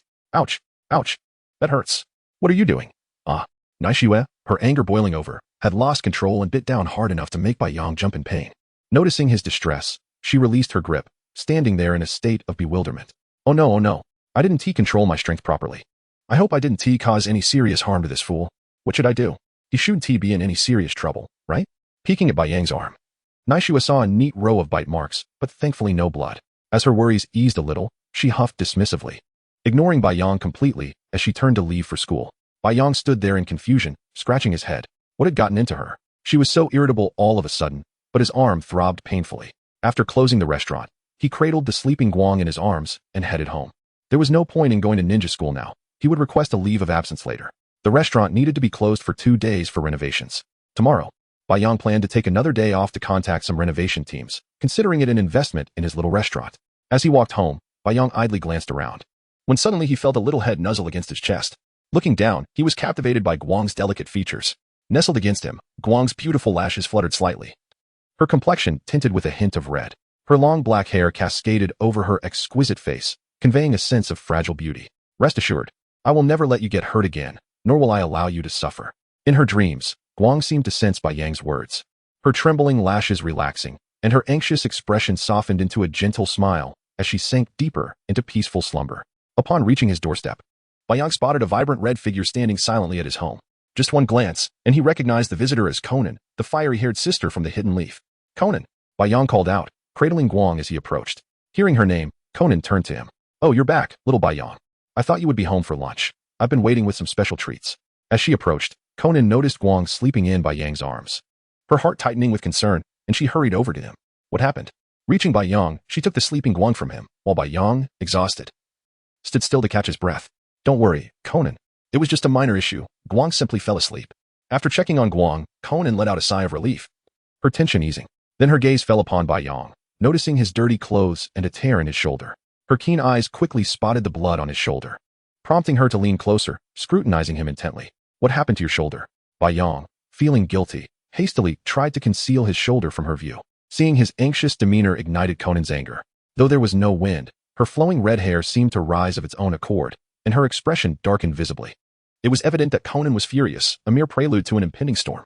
Bai Yang couldn't help but reflect on how this matched the original story. Realizing Conan was upset, Bai Yang waved his hands in a panic. No, don't be angry. I'll explain. He recounted the incident at the restaurant, detailing how Guang had been distressed by 3 troublemakers, and he also mentioned the altercation with the neighboring shop as a way to appease her. Regarding the wound on his shoulder, he disclosed the truth without concealing anything, understanding that Guang was not to blame. It was those petty individuals who could not bear to see others prosper. Conan's heart ached as she looked at the sleeping Guang, tears welling in her eyes. What had this child been through? Bai Yang offered her a tissue to wipe away her tears, then opened the door to invite Conan inside. Once she settled, Bai Yang gently lifted Guang from Conan's arms and laid her softly on the bed in the bedroom. After ensuring Guang was comfortable, Bai Yang returned to the living room, poured a glass of water for Conan, and sat beside her. I've calmed Guang down. She's all right now. So, Conan, what brings you here today? Taking a sip of the warm water, Conan began to thaw from her earlier chill, then produced a scroll from her pocket, placing it on the coffee table. What is this? Bai Yang asked, his curiosity piqued as he awaited her explanation. This is a scroll for the shadow clone technique, sent by the 3rd Hokage. He wants me to give it to you, indicating his intention to nurture you into a remarkable ninja. Bai Yang stared at the technique scroll on the table, remaining silent for a while before breaking into a soft smile and picking it up. Then I shall accept it with gratitude. Deep down, Bai Yang felt a sense of foreboding. Being acknowledged by the 3rd Hokage meant that Danzo was likely watching him too. To survive, he needed to enhance his abilities swiftly and discreetly, without alarming anyone. Please convey my thanks to Lord 3rd Hokage. Chapter 16. The teased Shunin, although unaware of why that old man from the 3rd generation held such high regard for him, Bai Yang was undeniably pleased to accept the freely offered multiple shadow clones. After bidding farewell to Kushina, Bai Yang reclined on the sofa for a nap. He was unsure how long he slept, but he eventually awoke feeling parched. In a dazed state, he rose to pour himself a glass of water, and after quenching his thirst, he returned to bed, oblivious to the fact that a girl was already sleeping on the only bed in his home. This nap extended into the following morning, and Bai Yang found himself puzzled by the inexplicable duration of his slumber. He dreamt of a quarrel with Naishua, who, in a fit of frustration, unleashed a fiery ball at him. What the hell? Bai Yang exclaimed as he jolted awake from the nightmare, panting heavily. Was it merely a dream? Yet, why did it feel so hot? Just as he began to grasp the reality of his dream, a soft feminine voice startled him. Mechanically, he turned to find Uchiha Hikaru lying beside him, her eyes hazy with sleep. Time seemed to freeze as they exchanged bewildered glances. Finally, Bai Yang broke the strange silence. As he spoke, he felt something additional in his embrace. The words he intended to convey were abruptly swallowed as he noticed Hikari tightly hugging him. With a resigned smile, he reached out to gently stroke her fluffy head. "Thank you, Bayang." Hikari's voice broke through. And Bayang continued to caress her head tenderly, akin to petting a cat. "Hikari, I will protect you, forever. Unless I die, I will always be by your side." Hearing his words, Hikari lifted her gaze to meet his, her small eyes brimming with tears of gratitude. "Please don't cry. If you do, you'll become a little crybaby, and that won't be pretty." Hikari nodded vigorously. Suddenly, she exerted force with both hands, catching Bayang off guard as she pulled him down beside her. Before he could react, Hikari enveloped his cheek in an embrace. Moi? The warmth against his face sent Bayang's mind spiraling into chaos, leaving him momentarily speechless. What are you doing?" As he regained his composure, Bayang sprang from Hikari's embrace, standing at the edge of the bed, utterly flustered. It's my first time. In his previous life, Bayang had never had a girlfriend, remaining blissfully unaware of romantic entanglements. His cheeks flushed crimson, akin to a bashful maiden, and he bolted from the room. I'm going to train." Bayang fled, leaving Hikari alone, her expression a mix of confusion and embarrassment. Did I just scare him? After a moment's reflection on her boldness, Hikari's cheeks reddened in shame. "Fool, what did you just do?" Yet, despite her words, she felt a flicker of delight. After all, Bayang had not rejected her. Bayang, meanwhile, was grappling with his tumultuous emotions as he jogged through the streets of Konoha. She was just expressing gratitude. "After all, I consider her my sister. How could I harbor such thoughts about her? I must be a fool. I need to buy a bed today, otherwise, I might accidentally end up sleeping next to Hikari again. There must be boundaries between men and women." With that thought, Bayang's anxious feelings began to settle. And he summoned his silver dragon spear, embarking on his daily training regimen. With the spear as swift as a dragon, let courage reign. After some fervent practice, Bayang felt content as he made his way home, readying himself for school. Upon entering, he spotted Hikari in the living room, donned in an apron, holding a plate with 2 sandwiches resting upon it. "Welcome back." Hikari's sweet voice made Bayang shiver, and he felt as though she could see right through him, as if he was about to be devoured whole. Shrinking back slightly, Bayang shook his head, dispelling the errant thoughts. He approached Hikari and took the plate from her, immediately biting into one of the sandwiches. Delicious. It was certainly the right decision to teach Hikari all my culinary skills. After savoring the delightful sandwich, Bayang quickly pushed the morning's events from his mind, tidied up, and set off for the Ninja Academy. For Hikari, who had long suffered from a lack of affection, Bayang's presence was akin to a long-awaited ray of sunshine piercing through her dark existence. His arrival was reminiscent of the rising sun, dispelling the shadows that had long haunted her heart. For a naive girl experiencing the stirrings of first love, this was a moment of profound significance. Following the incident, Hikari's reliance on Bayang reached unprecedented heights, to the point where she found it difficult to focus on anything else throughout the day. The image of his protective embrace lingering in her mind. In the Hokage's office, a figure clad in a fox mask knelt before the 3rd Hokage. "Have you uncovered the identity of that girl?" The masked figure shook his head, indicating that no information had been found regarding the girl named Hikari. "Hokage-sama. My subordinates have conducted inquiries among the Umbu, but there is no record of a girl named Hikari in Konoha. It seems she may be a commoner from another place." Saru Arusa nodded, recognizing the need for caution during such a sensitive period, as any new arrival could potentially be a spy infiltrating Konoha. He then recalled something and asked, "What about Bayang's background? Has that been investigated?" The Umbu member shook his head once more, eliciting a sigh from Saru Hiruzen, who realized he had disappointed Kushina. "Withdraw the Umbu assigned to monitor Hikari. She is likely just an ordinary girl." Understood. Chapter 17. Opening up a monotonous day at the Ninja Academy drew to a close. And Shira apathetically trailed behind Na as they exited the school premises. "Ugh, this is so tedious. I can't stand another day at that wretched school." Na, walking beside him, rolled her eyes, inwardly marveling at his erratic behavior. Disinclined to engage with his awkwardness, she quickened her pace, eager to distance herself from his embarrassing presence. So mortifying. After bidding farewell to Na, Shir turned homeward. Upon opening the door, he noticed a figure huddled near the wall, her head bobbing gently in slumber. A truly endearing sight. Taken aback, Shir smiled and quietly entered, carefully closing the door to avoid disturbing the dozing.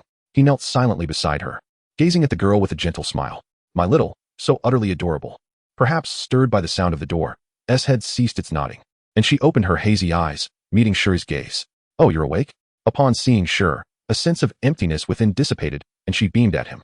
"Welcome back, Shir." Shir ruffled his hair, a touch of bewilderment in his eyes. It seemed she had nothing to occupy her day. Could she have been bored at home all day? Concerned about her solitude, Shir decided to take her out for a stroll. Stroking her fluffy head, Shir drew closer, asking, "Have you been waiting long?" Reveled in Shir's touch, finding it comforting and soothing. Unbeknownst to her, she was growing increasingly reliant on their daily interactions, a peculiar affection taking root within her heart. blossoming with each moment spent with Sure. Hearing his voice, shook her head. Not really. I tidied up the house a bit and checked on our restaurant. I just got back, but I was a little tired, so I sat down by the door to rest. Sure nodded, unaware that it spent only the morning cleaning and had not actually visited the restaurant. While tidying up, she felt a sense of emptiness. After lunch, she had sat in the doorway, lost in thought, until Sure's return. Seeing him again, S' smile returned, like a mended doll, her inner void filled. She couldn't quite grasp the feeling, but she knew it only arose when she was with Sure. Sure chuckled and pulled to her feet. Let's go. We're going out today. And it's my treat. Excited by the prospect of an outing, eagerly nodded and hurried off to change. After all, this would be her first proper outing with Sure. Since being taken in a week ago, she had only been to the market and the restaurant. She had yet to explore the rest of Konoha. After tidying herself up, followed Sure out the door, trailing behind him, watched Sure's hands swing back and forth, and she felt a sudden urge to hold his hand. But fearing his rejection, she remained silent and downcast. Suddenly, Sure stopped, and, caught off guard, bumped into him. Looking up, she saw Sure facing her, scrutinizing her with an unsettling gaze. What's wrong? Sure simply shook his head and gently took soft hand. Nothing. You just seem a little preoccupied. Can you tell me about it? S' mind went blank. Sure had taken her hand, an unexpected gesture that left her stunned. It took his gentle prodding to bring her back to reality. Are you all right? You've been spacing out. I'm sorry. I was just thinking about some things. Quickly apologized, but Sure waved it off. He leaned down, closing the distance between them. His bold action caused face to flush crimson, and she averted her gaze. If you keep things bottled up, it'll only make you feel worse. I won't judge your past, because I can see that we're alike. Scars don't lie, even when you try to hide them. So, if you're willing, I can be your confidant. Let out all those negative emotions. Like I said, the past can't be changed, but the future can be altered.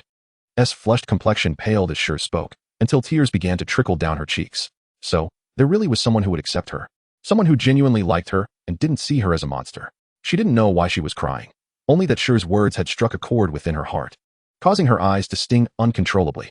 Seeing her tears, Sure quickly pulled out a handkerchief to wipe them away, feeling a pang of guilt. It was her decision whether or not to share her story. Why was he pressing her? Even if she chose not to, he would still care for her. With that thought, his guilt deepened. But then, grabbed Sure's hand and began to run, pulling him along. He couldn't break free from her grip, so he simply followed her lead. They ran until they reached a small grove near the village. Sure, slightly out of breath, watched standing silently with her back to him. He scratched his head, wondering why she had brought him here. He was about to ask when turned to face him. Sure. Why are you so kind to me? Tears still clung to the corners of her eyes as she looked at him, her expression tugging at his heart. Sure was momentarily taken aback, but he quickly regained his composure, offering a gentle smile. He walked up to and embraced her tenderly. You know, I have no memories of my parents. I roamed the ninja world from the age of 3 until I met Master Minato. He took me in, gave me food and a place to live. Kushina-san also showed me a lot of warmth. She reminded me of my mother, even though I have no memories of her. But, Sure tightened his embrace. That's why I can't stand by and watch others suffer. I've been through the rain, and I don't want to see anyone else get drenched. Chapter 18. I teach you how to pursue him. Upon hearing Bai Yang's words, Guang's eyes brimmed with tears once more, and she buried her head deeply into Bai Yang's embrace, softly weeping. Thank you, Bai Yang. Truly, thank you. Seeing Guang's tears flow again, Bai Yang could only chuckle helplessly, thinking to himself how he had no way to deal with this little crybaby. Gently stroking her fluffy little head, he stood still, allowing her to cry. Let it all out. Once you've released your sorrows, we can embark on a new chapter in life. After what felt like an eternity of crying, Guang gradually quieted down. Nestled in by Yang's arms, she gazed at him, feeling a bit shy under his scrutiny. What are you looking at, you? Just as Bai Yang was about to speak, a sudden force pulled him off balance, bringing his face closer to Guang's. Even he, usually slow to react, sensed that the distance between them had become rather intimate, causing his cheeks to flush crimson. Shoo, don't speak, Guang whispered, her cheeks flushed, placing her finger over her lips to signal him to be quiet. Bai Yang complied, sealing his lips in silence. In that moment, Guang cupped Bai Yang's cheeks in her hands, and before he could react, she pressed her lips against his. Bai Yang's mind exploded in a whirlwind of thoughts, trying to comprehend the reason behind Guang's bold act. But as she released him, her finger resting against his lips, she spoke. This is a token of gratitude for taking me in and protecting me. Truthfully, Guang was unsure of her own actions. In a moment of impulsiveness, she had initiated the kiss without even considering whether it was appropriate. Yet, she reasoned that since he was a boy, if he didn't reject her, it must mean he accepted it. With that thought, she felt no guilt, playfully sticking her tongue out at him. Just consider it a little favor for you. With that, Guang turned and strode ahead, leaving Bai Yang momentarily stunned, recalling the softness of her lips. His face flushed even deeper, reminiscent of the kiss she had planted on his cheek that morning. This girl has learned some mischief. Gratefulness expressed through a kiss. I must teach her the distinctions between genders, or she may end up being led astray. Lost in his thoughts, Baiyang quickly caught up to Guang, reminding himself that they were out to enjoy the day.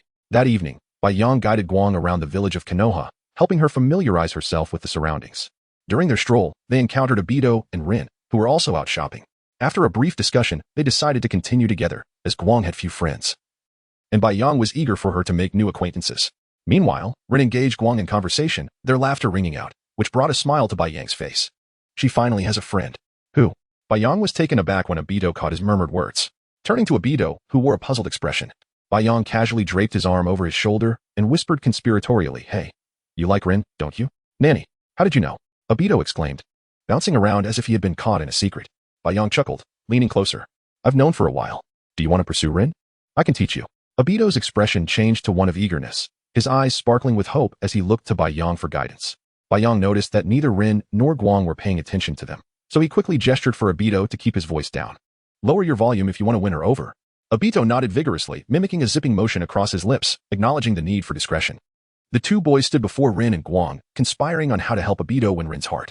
On the other side, Rin leaned closer to Guang, whispering, "Hey, do you like Baiyang?" I don't know what liking someone means," Guang replied, her innocence evident as she had never received any education in matters of the heart. "What? You don't know what it means to like someone?" Rin was taken aback by Guang's naivety, her heart swelling with sympathy for the girl. After all, she had heard Baiyang mention that Guang was an orphan he had taken in. Calming her swirling emotions, Rin's smile returned. Since Guang didn't understand the concept of liking someone, Rin, the self-proclaimed expert in romance, decided to teach her how to pursue Baiyang. Although she lacked experience, her mother had imparted some wisdom to her. Rin glanced at Baiyang and Obito, ensuring they were distracted, before leaning closer to Guang. "Guang, don't you love the feeling of being with Baiyang? When he is not around, do you think of him often?" After a moment of contemplation, Guang nodded slowly. "When Baiyang is not here, I sometimes miss him. I feel more at ease when he is around." Rin smiled knowingly. "That is what liking someone means, wanting to be with them and relying on them. Let me teach you how to pursue Baiyang." Guang listened attentively, nodding along. "My mother always said, when a boy pursues a girl, there's a wall between them. When a girl pursues a boy, it's merely a veil. So, the first step in pursuing Baiyang is to be proactive. Don't worry, Baiyang is a gentle boy.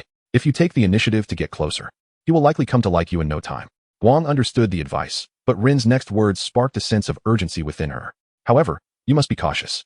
Baiyang's childhood friend, Uchiha Natsuki, is your greatest rival. She has a strong emotional foundation with him, which poses a significant threat."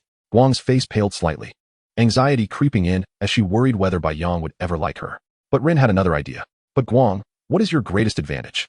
You live together, right? Surely, you must share some intimate moments?" Remembering the closeness she had shared with Baiyang earlier, Guang felt a warmth spread across her cheeks. It seemed Baiyang had only been flustered, neither rejecting nor pushing her away. With that thought, her face turned a deeper shade of crimson. Nodding shyly, Guang affirmed Rin's question. "Then I have a strategy for you. If a boy doesn't clearly express disapproval or rejection during intimate moments, it means he is tacitly accepting it. Like this, come closer," Rin instructed, and as Guang leaned in to hear her whisper, her face flushed even more, disbelief etched across her features. "Is that really true?" Chapter 19. The end of the affair on Baiyang's side. Noticing that the two girls behind them were oblivious to their presence, he tugged on Obito's ear, drawing him closer. "Listen here, Obito, when a boy pursues a girl, persistence is key. First and foremost, you must let Lin know your feelings." Upon hearing this, Obito's face flushed, as if he had surmised something, and he turned to Baiyang with a puzzled look. Baiyang, catching on, continued, "To win Lin's heart, the first step is to confess directly. You already share a bond. Lin is such a gentle soul that she would never deliberately hurt you, even if she were to turn you down. Being by her side every day to care for her will surely touch her heart." Obito, still uncertain, gazed at Baiyang and asked, "Is that really true?" Baiyang confidently patted his chest, assuring him of its effectiveness. "Absolutely. With my method, capturing her heart is just around the corner, but it hinges on your courage." Initially intending to leave it at that, Baiyang recalled Obito's timid confession in the original story, how he had never even uttered his feelings. He felt compelled to add, "Do not concern yourself with others' opinions or Lin's demeanor. She treats all her friends with kindness, but you must be bold, Obito." "What do you mean by be bold?" Obito pondered aloud when suddenly a playful voice interrupted, startling both boys. They turned mechanically to see Lin holding hands with Kei, both girls looking at them with puzzled expressions. Obito quickly regained his composure, scratching his head and chuckling awkwardly at Lin's bewildered face. "Ah, haha, it's nothing. Baiyang was just sharing his experiences with fire-release ninjutsu. Be bold, right? You have to channel chakra boldly, ah, haha." Baiyang shot a disapproving glance at the laughing Obito in front of him. "Seriously? Are you not afraid Lin will see through your classic lies?" Meanwhile, Lin scrutinized Obito with a dubious expression. Is that true? As Lin leaned closer, her adorable face caused Obito's cheeks to redden, steam almost visibly rising from his head. It really is, he stammered. Only upon receiving his affirmation did Lin divert her gaze, whispering, Don't lie to me, Obito. I will always be watching you. Her words inadvertently tugged at Obito's heartstrings, causing it to race. Meanwhile, Bai Yang was left dumbfounded. Wait. No one told me that Lin's offhand comments could affect this innocent boy so profoundly. Come on, show a little backbone. Don't embarrass us guys. Lin, undeterred, took Obito's hand and led him forward. Let's go? As Bai Yang watched the two walk away, he took Kei's hand and hurried to catch up. The four of them moved swiftly, soon arriving at the bustling snack street of Konoha. This suggestion originated with Bai Yang, as he had never visited the snack street before. Originally, he had planned to take Kei out for some grilled meat, but after encountering Lin and Obito, they decided to explore the snack street together. The snack street was lively, filled with pedestrians and returning ninjas, laughter and joy resonating through the air. The vibrant atmosphere igniting a sense of yearning in one's heart. Unfortunately, while Kei and the others admired the bustling street, Bai Yang's gaze dimmed slightly. At most, 3 years. In 3 years, war will descend upon us, and when that time comes, the peace we enjoy now will merely be a fleeting illusion. The cheerful crowd drowned out Bai Yang's murmurs, rendering his words nearly inaudible. Yet, Kei, standing nearby, caught every syllable. She stood frozen, staring blankly at Bai Yang, who sighed as he glanced at Obito and Lin frolicking in the distance. I just hope everyone can survive this. Huh, war is on the horizon? The ominous shadow of impending conflict crept back into Kei's heart, resembling a thief stealing her spirit, leaving her motionless. Hey Kei, what's wrong? Bai Yang called out, jolting her from her daze. She looked at him, her expression filled with distress. Bai Yang, will war really come? Bai Yang, somewhat surprised, thought to himself how remarkable it was that she could hear him over such a noisy crowd. Unbeknownst to him, Kei had been focused solely on him, her keen senses allowing her to catch every word he uttered. Seeing the glimmer in Kei's eyes, Bai Yang instinctively embraced her, gently patting her head as he smiled. Why worry? I'm here for you, you little crybaby, about to burst into tears if I don't pay attention. Haha. Kei gazed up at Bai Yang's profile, his smile radiating like a brilliant sun, piercing her heart with a sweet ache, rendering him both distant and close. Bai Yang, can I hug you? Just for a moment without a word, Bai Yang affectionately ruffled her hair and enveloped her in his arms. Are you thinking about those troubling past times again? It's all right. I'm here, come, let me hold you. Kei herself was unsure when it began, but she found herself increasingly relying on Bai Yang. It felt as though her heart had begun to beat anew just the other afternoon, not for anyone else, but as a single ray of sunlight to pull her from the darkness. While Bai Yang comforted Kei in his embrace, he remained oblivious to the intense, almost murderous gaze fixed upon them from a distance. They were unaware that Naishua lurked at the mouth of an alley. Her eyes locked onto Kei nestled in Bai Yang's arms. It seems I was indeed careless. Hinata Kei, how dare you intrude and attempt to become an obstacle in our path? Very well, Naishua thought, her teeth clenched in frustration as she watched the scene unfold. At that moment, Kei was gritting her teeth, her expression filled with resentment as she glared at the two entwined figures in the distance. How infuriating, I've been robbed. Originally, Naishua had planned to enjoy a night out with her friends at a barbecue restaurant, but on her way there, she spotted Bai Yang and Kei at the entrance of the snack street. Before she could greet them, Kei had nestled into Bai Yang's embrace, igniting a fire of irritation within Naishua. Taking a few deep breaths, Naishua sought to calm her tumultuous emotions, her thoughts swirling. No, I cannot hastily judge Kei. If I do, I will be no different from those malicious female characters in romance novels. I should strive to understand the truth of the situation after all. Bai Yang has always treated his friends with such kindness. Having resolved her thoughts, Naishua emerged from the alley, determined to inquire about the curious scene unfolding before her. Why is Kei nestled in Bai Yang's embrace? That guy is 2 years older than Bai Yang and 3 years older than me. How embarrassing for her. Moreover, I arrived first. What gives her the right? Chapter 20. The unleashing of the single Tomo no, one must endure for the sake of tranquility, yet retreating only serves to amplify one's ire. Naishua hastily advanced, closing the distance to Bai Yang and Guang in mere moments. You are. Naishua's words hung unspoken in the air as she overheard Bai Yang's voice. Guang, are you ready yet? If you linger in my embrace, will we ever get to play? Naishua stifled the words on the tip of her tongue, choosing instead to conceal herself behind Bai Yang. Eavesdropping on their exchange, it was merely that she felt a certain comfort in Bai Yang's embrace. Reluctantly, Guang extricated herself from Bai Yang's hold, her eyes betraying a hint of regret. This fleeting glance did not escape Naishua, who, hidden behind Bai Yang, registered its significance. It was indeed this fellow who had taken the initiative. Xiangri Guang, no matter what, I shall not permit you to usurp my Bai Yang. He is mine and mine alone. Naishua's gaze was fierce, akin to one ready to slay, as she fixed her stare on Guang, positioned before Bai Yang. As a weapon of war from ancient times, Guang was acutely attuned to the aura of hostility and, sensing the animosity emanating from behind Bai Yong, she swiftly rose from his embrace, glancing back over her shoulder. Bai Yong, following Guang's line of sight, turned to discover Nai Shui standing behind him. Nai Shui, what brings you here? Bai Yong had initially anticipated Guang's departure so they could stroll through the streets, but an unsettling sensation crept over him.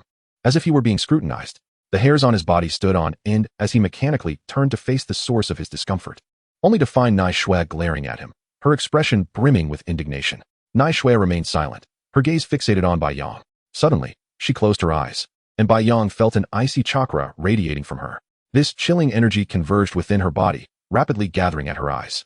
When she opened them again, a pair of mesmerizing, single Tomo Sharingan emerged, fixated with intensity on the space behind Bai Yong. Nai Shui had awakened her eyes.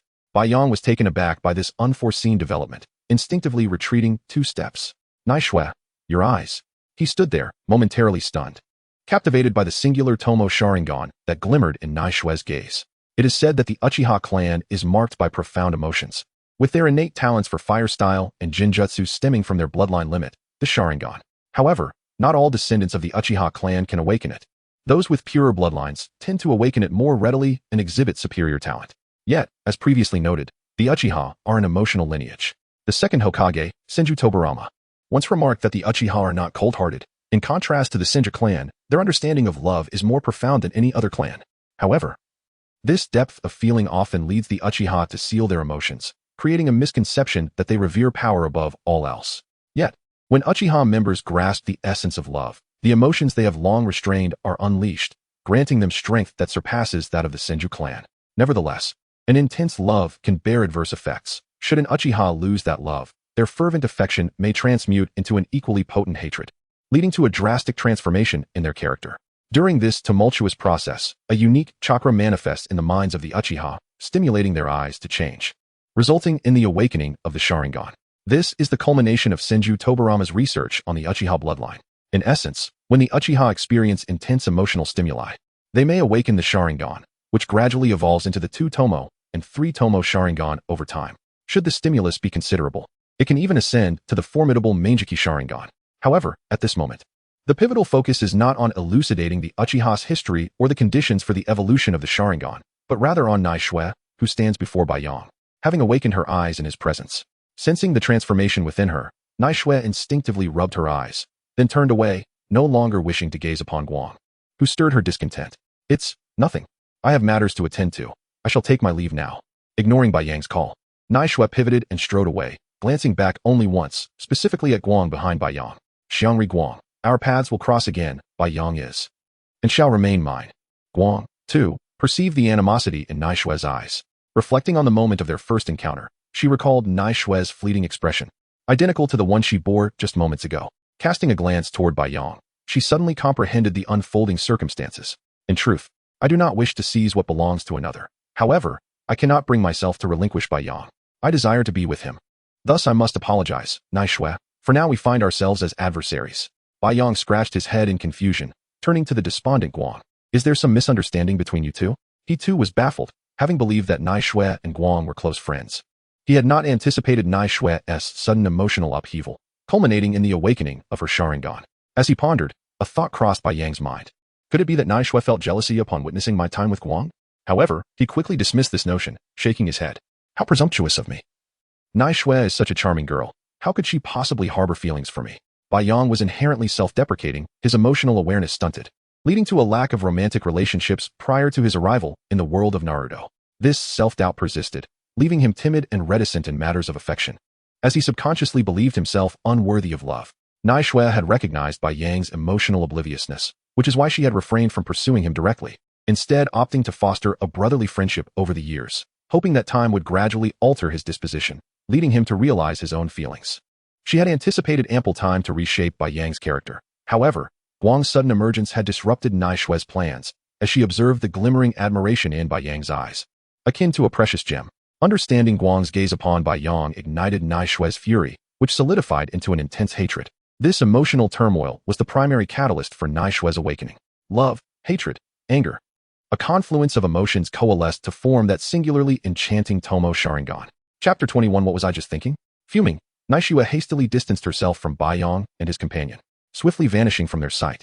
Alone, She ambled along the bustling street, her solitary figure starkly contrasting with the lively crowd surrounding her. A sharp pain suddenly pierced her eyes, compelling her to halt and shield them with her hand. At that moment, a slender arm reached out to steady the wavering Naishua. Xiaoxua, what troubles you? A concerned feminine voice broke through her thoughts, drawing her attention. Upon hearing the familiar tone, Naishua turned to meet a pair of crimson eyes, locking gazes with none other than her dear friend, Shiri Hong. With her short black hair gracefully brushing her neck and a ninja forehead protector resting on her brow, Hong's deep red irises reflected her worry as she regarded Naishua. Seeing her close friend, Naishua managed an awkward smile, feeling somewhat embarrassed as her friend witnessed her vulnerable state. With a gentle nudge, she rose and took Hong's hand, leading her towards the prearranged spot, a barbecue restaurant owned by the Chodao family. The two friends walked in silence, each lost in thought. As they hurried along, Hong discerned that Naishua must have had an argument with someone, for her mood seemed particularly sour today. Soon, they arrived at their destination. After settling into a cozy private room within the Chodao barbecue establishment, they began to converse. Come on, tell me. Who has upset our little Naishua this time? It wouldn't he happen to be that clumsy Bayang, would it? Noticing Naishua's downcast demeanor, Hong's expression shifted to one of understanding. Ah, I see I was right.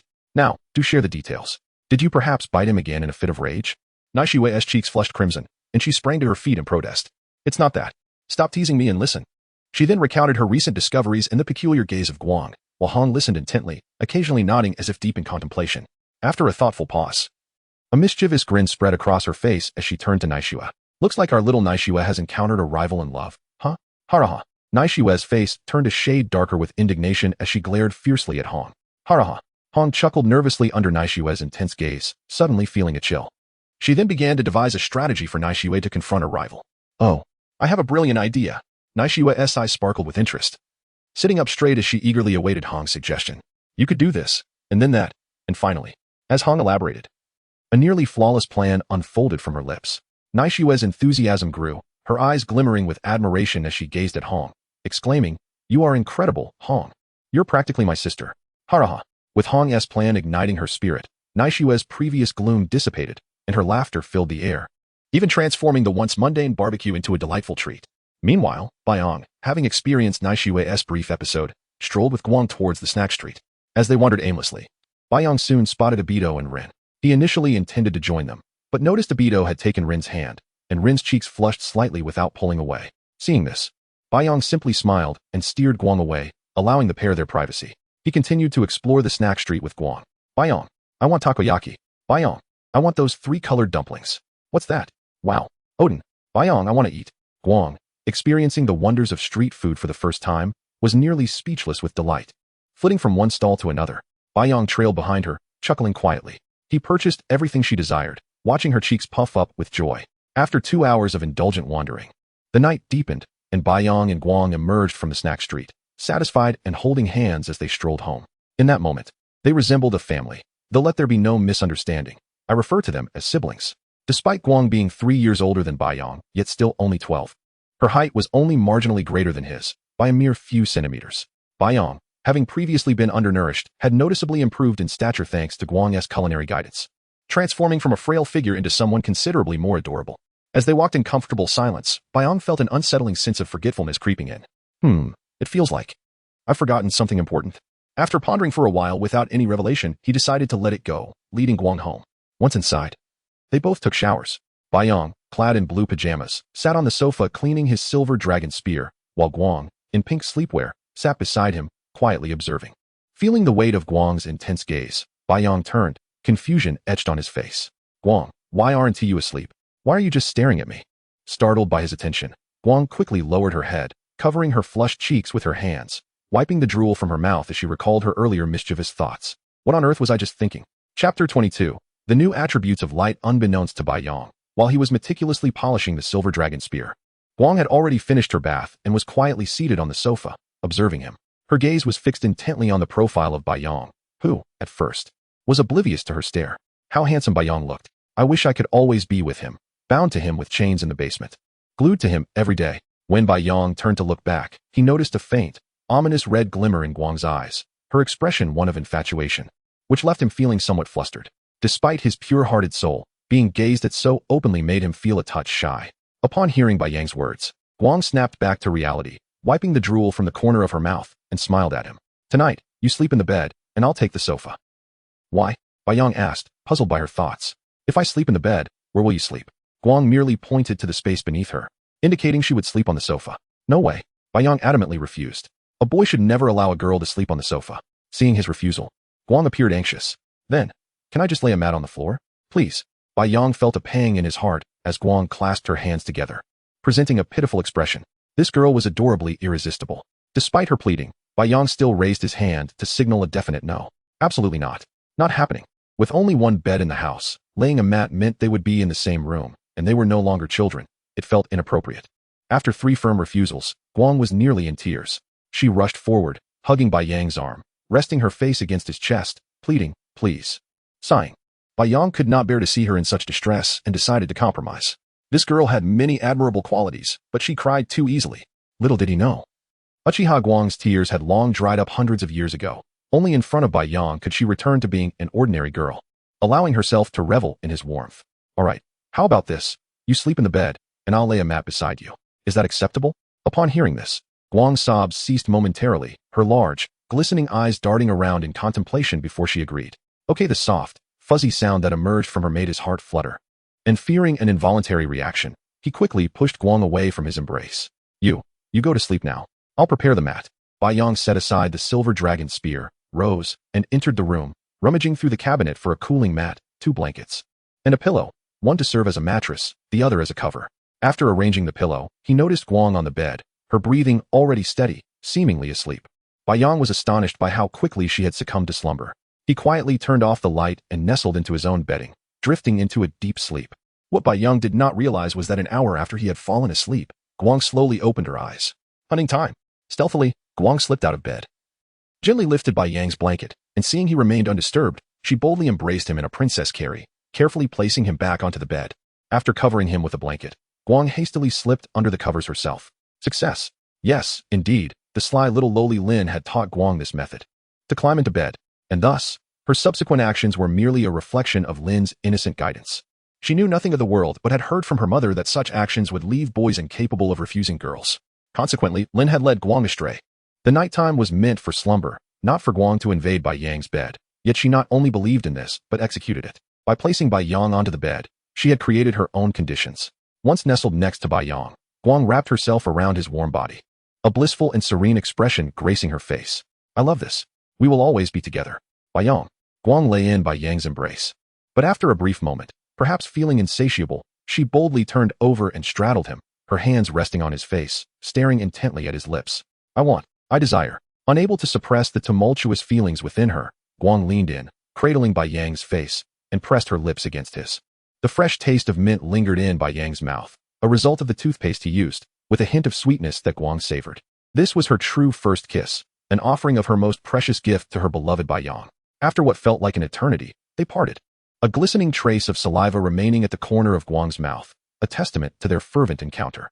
Perhaps still unsatisfied, Guang leaned in once more, this time with even greater fervor. She pried open Baiyang's mouth, exploring uncharted territories, the sensations overwhelming her, yet Baiyang remained blissfully unaware, deep in slumber. Baiyang was the type who, once asleep, was deeply entrenched in his dreams. Unless faced with severe pain, he would scarcely awaken. However, due to his habit of sleeping early, he also tended to rise early. This habit seemed rather inconsequential, yet it conveniently aided Guang in her endeavors. Guang relished this feeling.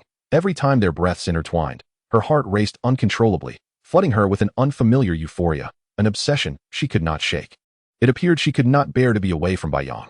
No, in truth, she never wished to leave his side. She desired to be with Baiyang, forever, a lifetime together. Unbeknownst to Guang, her heart had already undergone a remarkable transformation, subtly and inexplicably. Baiyang, you are mine, and only mine. No one can take you away. It seems I have awakened some peculiar new attributes. Chapter 23 is tinged with a rosy hue. Early the following morning, Baiyang awoke with the dawn, and as he opened his eyes, he was greeted by a delightful fragrance of jasmine. Glancing around, he could not discern the source of the enchanting aroma. Curiosity piqued. He lifted a corner of the blanket and sat up. After a moment of dazed contemplation, it dawned upon Baiyang that he was indeed in bed. Wait, this doesn't seem right. How did I end up sleepwalking again? Why do I say again? At that moment, Baiyang became acutely aware of a sensation emanating from his lower body, jolting him into a state of alarm as he threw off the covers to investigate. What am I seeing? From Bai Yang's perspective, a figure clad in disheveled pink pajamas had ensconced herself around his waist. While the upper half of her attire seemed unremarkable, the lower half was rather inappropriate. As his gaze fell, he noticed that her pajama pants were carelessly kicked to the corner of the bed, leaving only a hint of pink fabric peeking out, obscured slightly by the hem of her top. Was it merely his imagination, or did his throat feel unusually parched? This is truly scandalous. The moment Bai Yang caught sight of that hint of pink, he was struck with shock and rolled off the bed, landing with a thud on the floor. He hastily checked his own attire, relieved to find nothing amiss, concluding that he had not acted inappropriately during his slumber. Just then, it appeared that Bai Yang's commotion had roused the girl. As her eyelashes fluttered, a clear sign she was on the verge of waking. Panic-stricken, Bai Yang dove beneath the bedding, desperate to conceal the fact that he had glimpsed her underwear, hiding under the covers. He feigned sleep as she slowly opened her drowsy eyes, glancing around in confusion. Bai Yang, she murmured softly, and upon lowering her gaze, she spotted his figure nestled beneath the bedding. A series of low chuckles erupted from her, and Bai Yang felt the heat of her gaze bore into him from behind. What? Oh no! A chill ran down Bai Yang's spine as he sensed her scrutinizing him. Just then, the blanket was lifted slightly, and a petite, delicate figure slipped in beside him. What on earth is she doing? As Bai Yang found himself enveloped from behind, her hands and legs clung tightly to him, rendering him motionless, too apprehensive to move. Hee. Bai Yang, she whispered playfully. The sensation of her small hands was anything but innocent. One hand caressed his face while the other embraced his waist, sending a ticklish sensation across his skin. He dared not scratch, fearing she might discover he was awake. Why is she so clingy? Does she not understand the boundaries between genders? Yet, Bai Yang soon realized that she was a war orphan, devoid of parental guidance or the concept of such distinctions. He resolved to teach her about these differences when the opportunity arose, ensuring she would not cling to him while sleeping. But at that moment, he was paralyzed with fear. After what felt like an eternity, Bai Yang sensed her embrace gradually loosen as she sat up and slipped out of his covers, heading towards the door. Soon, the sounds of chopping echoed from the kitchen, allowing Bai Yang to cautiously peek out from under the blanket. Phew, this girl almost suffocated me. With a pout, he rose to get dressed, his eyes catching sight of a pink garment in the corner of the bed, causing his eyes to widen in shock. No. She can't possibly be without her pants, can she? Dressed, Bai Yang hastily retrieved a bathrobe from the wardrobe and made his way to the kitchen. The closer he drew, the more his heart raced. If his suspicions were correct, he would have no idea how to address the situation. Had she truly become so uninhibited since that day? Arriving at the kitchen door, he beheld a pink figure bustling about. In her lower half, she was indeed not wearing pants. The only thing adorning her lower body was a pair of pink underwear featuring a bear motif, barely concealed by her top. This was utterly inappropriate. Bai Yang's face flushed crimson as he quickly averted his gaze, covering his eyes with his hand. Hearing the commotion at the door, she paused, turning her head to see Bai Yang, his cheeks aflame as he shielded his eyes. Curiously tilting her head, she approached him, hands clasped behind her back, gazing intently at Bai Yang. When he finally dared to peek, he noticed her standing before him, causing him to swiftly turn away, though his eyes betrayed him, drifting downward. Realizing where his gaze lingered, she glanced down and discovered her underwear adorned with a small bear design. Her face instantly flushed a deep red as she hurriedly raised her hands to shield herself from his view, shyly exclaiming, "Don't look." Unbeknownst to her, she was entirely oblivious to her lack of pants. It simply had not crossed her mind. As she waved her hands to block his sight, she lost her balance, and, in a moment of chaos, both she and Bai Yang tumbled to the ground. "Ouch! My backside!" Bai Yang exclaimed, pinned beneath her weight. He attempted to rise and rub his sore rear, but with her atop him, he refrained from doing so. Flustered, she scrambled to sit up, anxiously surveying Bai Yang. "Are you okay? Did I hurt you?" Her words seemed to catch in her throat as she stared at him, captivated. Bai Yang's shirt was half unbuttoned, revealing his lean form, though not devoid of muscle. The spot where her hand rested was his chest, and coupled with his expression of being flustered, it left her momentarily speechless. Without thinking, she instinctively squeezed his abdomen, discovering it was quite firm. As realization dawned upon her, her cheeks flushed a vivid crimson, resembling a ripe apple, seemingly on the verge of bursting with juice. "Could you possibly get off me?" Chapter 24. Something's amiss with Naishue. Upon lifting her gaze and noticing the flush on Bai Yang's face, Guang hurriedly stood up. She saw Bai Yang quickly turn his face away, avoiding her gaze entirely. Observing his reaction, Guang instinctively feared that Bai Yang had begun to harbor dislike for her due to her earlier behavior, leaving her standing there, somewhat at a loss. I was wrong, Bai Yang. Please look at me, don't hate me, alright?" When Bai Yang continued to ignore her, tears welled up in Guang's eyes, nearly prompting her to leap into his arms to apologize. Sighing at Guang's tears, Bai Yang resignedly exhaled and offered her the bathrobe he had been holding. Guang paused momentarily, as if contemplating the significance of this gesture. At that moment, Bai Yang appropriately spoke up. "You silly girl. There is a distinction between genders. If I were to stare at you without pants on, Wouldn't he that make me a pervert? With Bai Yang's explanation, Guang understood why he had turned away, and the sorrowful expression on her face vanished. Wrapping the bathrobe around herself, she beamed with joy. Wonderful. Bai Yang isn't ignoring me out of dislike. Bai Yang stood up from the ground with a resigned sigh, affectionately ruffling Guang's fluffy hair. How could I possibly dislike our adorable little Guang? Rest assured, even if I were to die, I would never harbor hatred for you. Upon hearing his words, Guang rushed forward to cover Bai Yang's mouth, preventing him from continuing. With her cheeks puffed out in indignation, she gazed intently at him and declared, Bai Yang, you mustn't speak such ominous words. You want to die? You will live to be 100 and always be with me. The last part of her statement was barely above a whisper, akin to a mosquito's buzz, which Bai Yang did not catch. However, upon hearing her say he would live to 100, Bai Yang chuckled and gently moved her hand away from his mouth. His charming peach blossom eyes fixed on her. Then I shall take your words as a good omen. As Guang gazed at the smiling Bai Yang, her heart skipped a beat, leaving her momentarily stunned, lost in thought. If there comes a day when you begin to dislike me, I will ensure you remain by my side forever. Bai Yang remained oblivious to the intense longing that flickered briefly in Guang's eyes, continuing to stroke her fluffy head. At that moment, Bai Yang caught a whiff of something peculiar, his brows furrowing slightly as he lifted his head to sniff the air, soon directing his gaze towards the kitchen. Do you smell something burnt? Guang paused, seemingly recalling something, and hurriedly dashed towards the kitchen. Oh no, my fried egg. Bai Yang erupted in laughter at Guang's antics. After all, she was simply adorable. However, after a while, his laughter faded as he stared pensively at the charred mass on his plate. Thick crab. I am doomed. Noticing the time, Bai Yang hastily took a bite and rushed out the door. Just as he closed the entrance behind him, he turned to see a petite figure standing in front of him. Good morning, Naishua. Were you waiting specifically for me? Bai Yang greeted Naishua with a smile, and she silently stood in place, returning his smile. Let us go to school, Naishua said cheerfully, stepping forward to grasp Bai Yang's hand, pulling him toward the school. You don't need to pull me. I want to get lost. Their figures gradually faded into the distance, unaware that a blood-red kaleidoscope Sharingan was fixed upon their departing forms. He is mine, and he can only be mine. Uchiha Naishua, you cannot take him from me. As Bai Yang was led by Naishua toward school, he felt a touch of embarrassment, for it was somewhat awkward to be pulled along by a girl in public, especially since they were not in a romantic relationship. Struggling to break free from Naishua's grasp, Bai Yang sighed, lamenting his own physical weakness, feeling ashamed that he couldn't even match the strength of a young girl. At that moment, Bai Yang realized something was off with Naishua. Although their relationship had previously been strong, it had never reached the point of holding hands. This made him uneasy, and throughout the day, he increasingly sensed that something was amiss with her. Naishua, who had once been quiet and reserved during class, was now animatedly chatting with Bai Yang. Even the mischievous kids who used to bother him were now intimidated by Naishua's fierce glare, refraining from any antics. What on earth is going on with her? As the day progressed, Bai Yang's curiosity deepened. Why had Naishua's demeanor changed so drastically? He pondered the possibility that the Uchiha clan's awakening of the Sharingan often resulted in a personality shift. However, those Uchiha typically displayed an overwhelming admiration for power, unlike Naishua, who had become gentler. After much contemplation, Bai Yang concluded that Naishua's transformation in character was due to her activation of the Sharingan.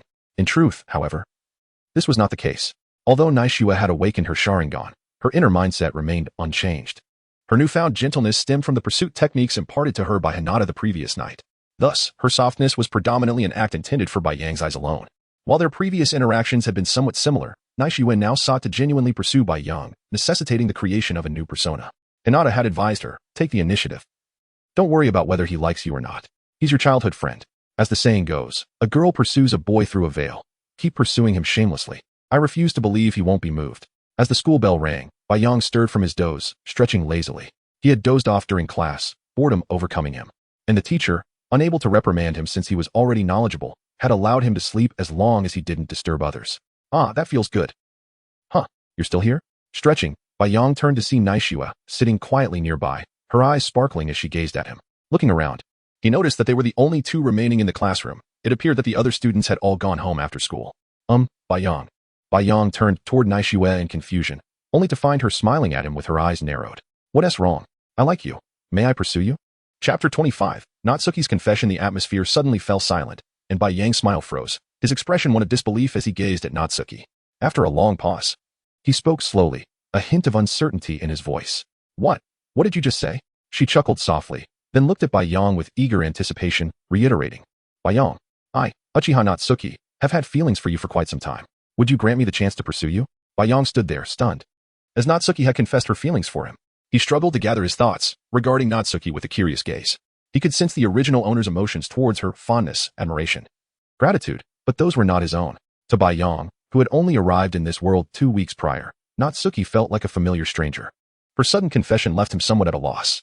If you don't speak, I'll assume you agree, Natsuki teased with a playful smile.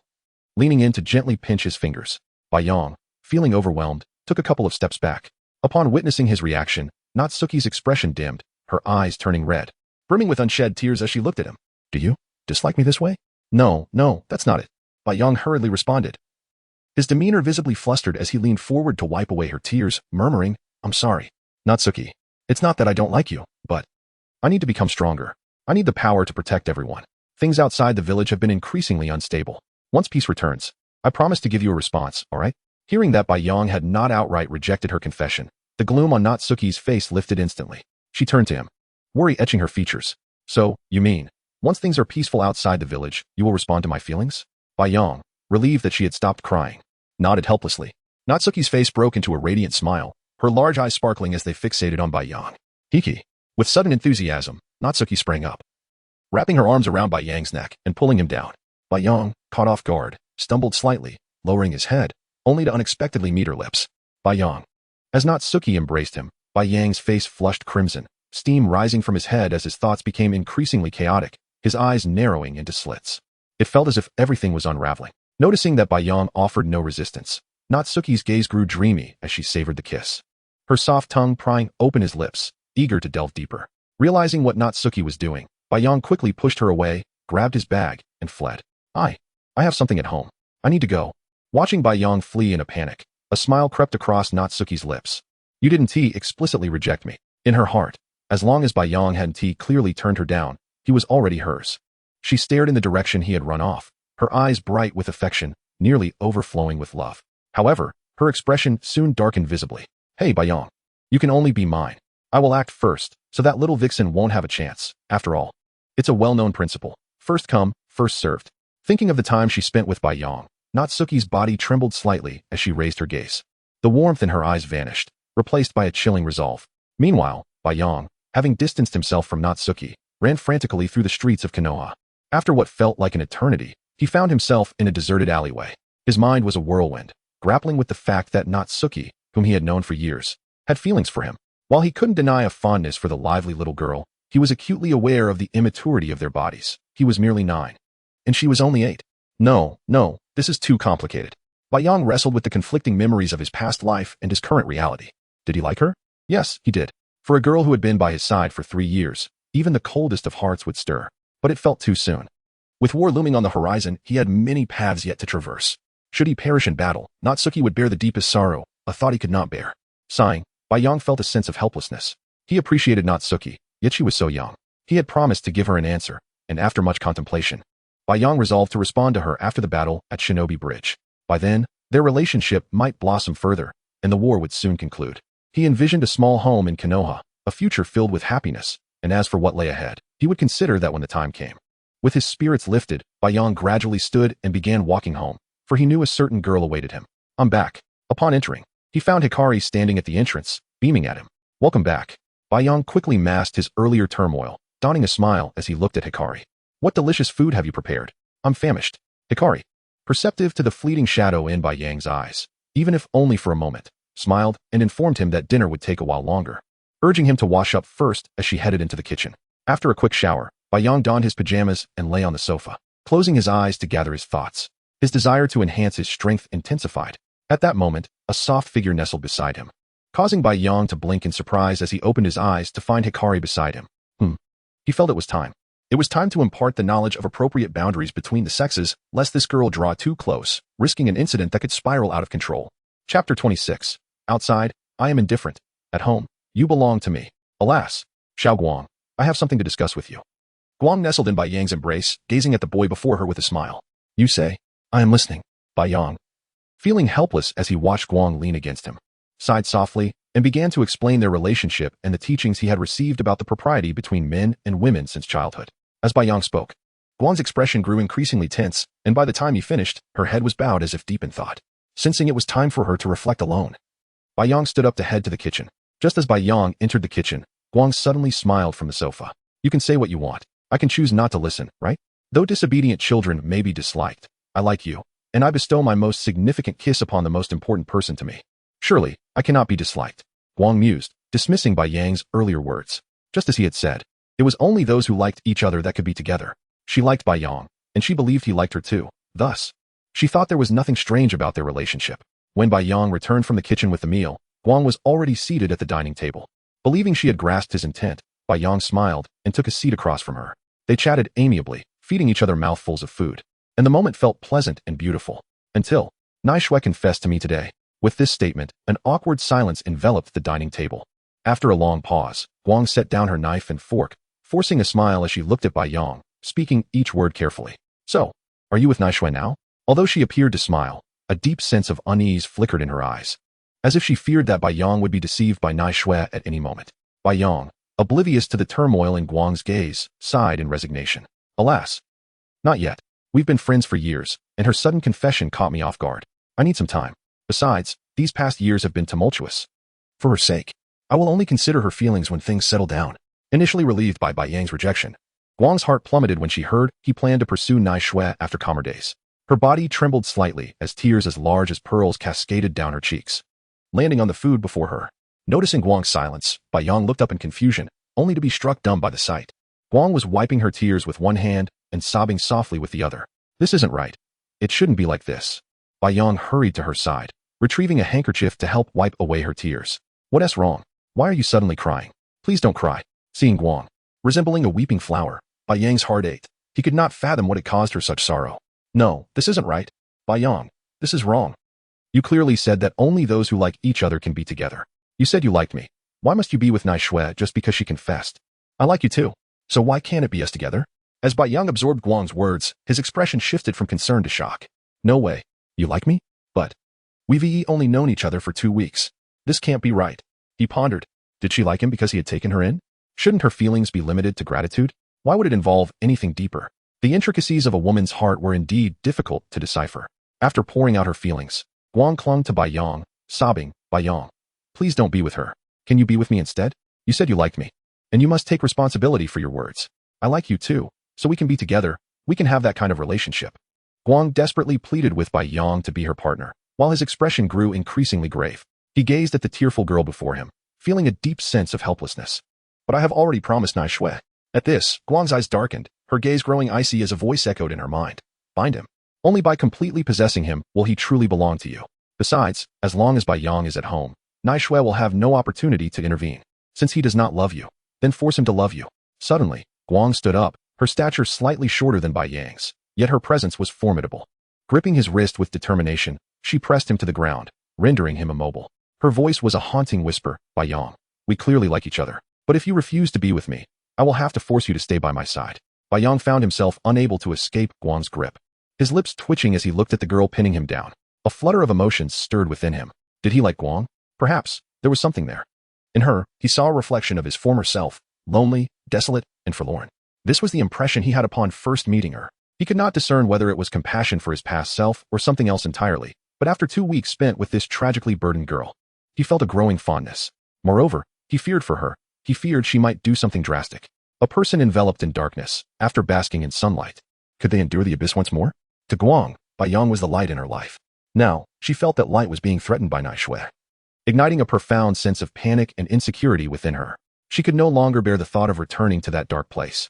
In her turmoil, Guang became reckless, forcing Bai Yang to the ground, her smile turning icy. Bai Yang, at least for now, at least at home, you belong to me. Guang began to realize that someone as gentle as Bai Yang would likely reject the advances of girls who were indifferent to him. Yet, when faced with the affections of 2 girls who both held feelings for him, he would likely choose neither, for he could not bear to hurt anyone's heart. Thus, Guang believed Bai Yang would not reject her. With this thought, the shadows on her face dissipated. Since he would not refuse her, she intended to savor every moment with him. As Bai Yang watched Guang draw closer, an ominous feeling surged within him. No, this cannot be. At least not now. Chapter 27. How to treat a Yandere. Bai Yang and Guang stayed awake until late into the night. Do not misunderstand, although they slept late, Guang did not engage in anything particularly significant, as she was merely a pure-hearted young girl who spent the night embracing Bai Yang and showering him with kisses. Well, Guang's fervent advances last night felt to Bai Yang like a sudden and overwhelming descent from a great height. Initially, he had attempted to resist, but Guang's persistence was formidable. She bound him to the bed and kissed him relentlessly until the dawn. Baiyang, who usually adhered to an early bedtime, found himself utterly exhausted, succumbing to sleep as he surrendered to Guang's whims. However, he felt a peculiar discomfort below, a warmth that lingered. The following morning, Baiyang awoke slowly, groggy from hunger and pain. Ouch, my mouth. As he attempted to sit up, he realized his hands were tightly bound, leaving him no choice but to lie helplessly in bed, licking his cracked lips with his tongue. Suddenly, a slender arm reached towards him, encircling his neck. Baiyang shivered and mechanically turned to see Guang, her presence enveloped in the familiar fragrance of jasmine. He found comfort in the scent, a delightful aroma accented by an indescribable quality unique to her. Guang, clad in pristine pajamas, locked eyes with Baiyang. Her eerie, hollow red gaze unsettled him, reminiscent of certain characters he had encountered in his past life as anime. Yandere's. A shiver ran down his spine. He had no desire to end up like the unfortunate protagonist who had lost his head at the hands of another. With a forced smile, he addressed Guang, who was staring at him intently. Guang, could you please untie me? I still need to go to school. Her vacant eyes brightened momentarily as she broke into a smile, rising to straddle Baiyang, pinning him beneath her. Baiyang, you mustn't leave me. If you choose Naishue over me, I might lose control, and then I would have no choice but to keep you by my side forever. Realization dawned upon Baiyang. He had indeed nurtured a Yandere in less than a month. He sighed, contemplating how to rectify the situation. This adorable girl needed to be guided back to a healthier mindset. With that thought in mind, Baiyang summoned strength to break free from the flimsy bindings that Guang had fashioned, flipping her beneath him in one swift motion. As a former online novelist with a modicum of fame, he was well acquainted with Yandere traits: impulsive, irritable, and extreme. They were characterized by an overwhelming possessiveness. Yanderes could be categorized into two types: the proactive, who are innately abnormal in their thinking, and the reactive, who develop such a mindset due to severe psychological trauma. Guang undoubtedly belonged to the latter category. Yanderes are those who possess an intense, dependent love for their beloved, willing to resort to any means to obtain, maintain, or prevent the loss of that love. Their insatiable need for complete devotion can be distressing to outsiders. Yet Baiyang was different. He could not bring himself to resent Guang, as her condition was likely a consequence of his own actions. Thus, he resolved to take the initiative and find a way to heal her. With Baiyang pinning her down, Guang's cheeks flushed a deep crimson, her eyes sparkling with intensity. Gazing into Baiyang's eyes, she cupped his face in her hands. Baiyang, kiss me. After a moment of hesitation, Baiyang steeled himself, leaning down to press his lips against hers. Guang trembled slightly, a single tear slipping from the corner of her eye. She craved security, and Baiyang understood that he needed to provide her with that assurance. He was aware that a Yandere's fierce possessiveness could spiral into extreme behavior if their desires were thwarted. As Baiyang took the lead, Guang felt a sense of calmness wash over her. After all, Baiyang was acknowledging her existence. Eventually, they parted, and Guang's eyes cleared, though her longing remained. She drew him closer, whispering softly in his ear, Baiyang, now you are mine.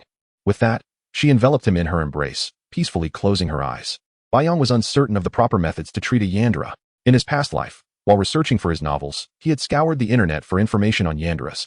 But aside from understanding their types and behaviors, he had found no definitive cure. Yet he believed that while solutions may be elusive, finding a way forward was always preferable to despair. The first and foremost requirement was to provide her with ample security. After a considerable time, Baiyang finally extricated himself from Guang's embrace to change clothes. Just as he was about to rise, a delicate arm grasped the hem of his shirt. Turning back, he found Guang's eyes open, her small hand trembling slightly, a flicker of anxiety on her face. Where are you going? Guang was apprehensive. She feared Baiyang would abandon her for Naishue. Baiyang chuckled softly, taking her hand and sitting beside her on the bed, his gaze fixed intently on her. Do not worry. I am just going to check on the restaurant's renovations. If progress is swift, I should be back to work soon. After all, I am counting on you to support me. Baiyang acknowledged the absurdity of a man saying such things. Yet he believed that allowing Guang to run a small restaurant was beneficial for her. After all, idleness could be deadly for anyone. Guang gazed at Baiyang's charming smile, her cheeks tinged with a shy blush.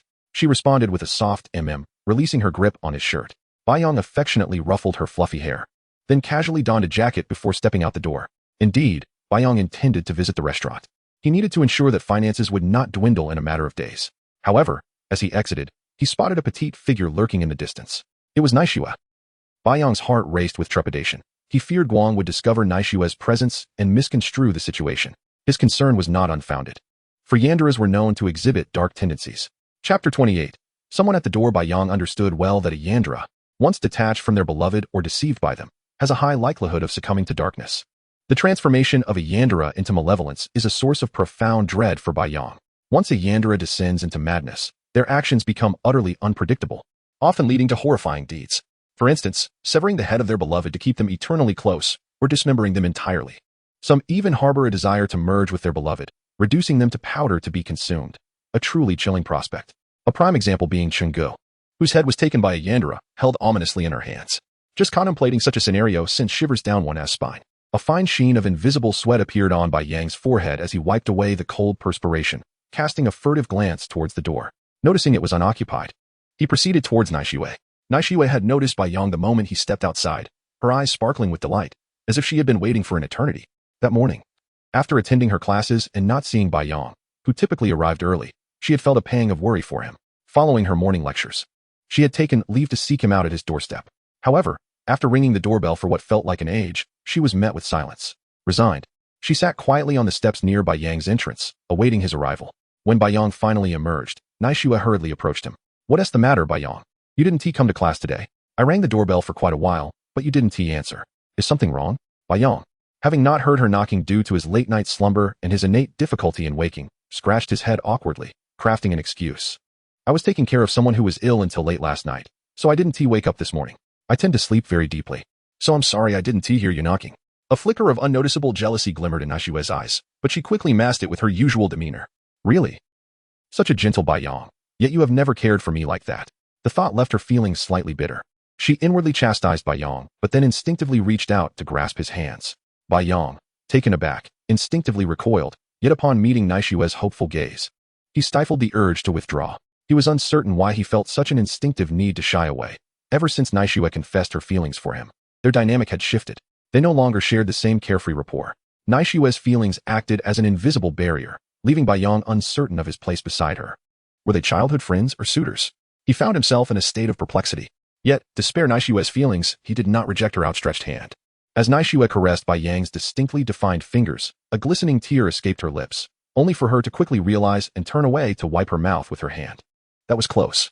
If Bai Yang saw me looking so infatuated, he might find it off-putting. But would the gentle Bai Yang truly think less of me? Naishue pondered. Bai Yang, puzzled by Naishue's behavior, gently patted her shoulder. Once she turned to face him, he continued. "I'm heading to check on the restaurant's renovations. If you have no other plans, I would suggest you accompany me. After all, two are far more enjoyable than one." As he spoke, he extended his right hand. Naishue squinted her eyes and smiled sweetly, placing her left hand atop his. Absolutely delighted. With that, they strolled side by side along the path towards the restaurant. "Ah, young man, the renovations at the restaurant are nearly complete. After today, we just need to let it air out for a couple of days." A dark-skinned foreman cheerfully reported the progress to Bai Yang, elated by the news. Their small team of 5 often faced complaints about their slow pace. But Bai Yang was different. He not only refrained from criticism, but even suggested they take a day off to avoid overexertion.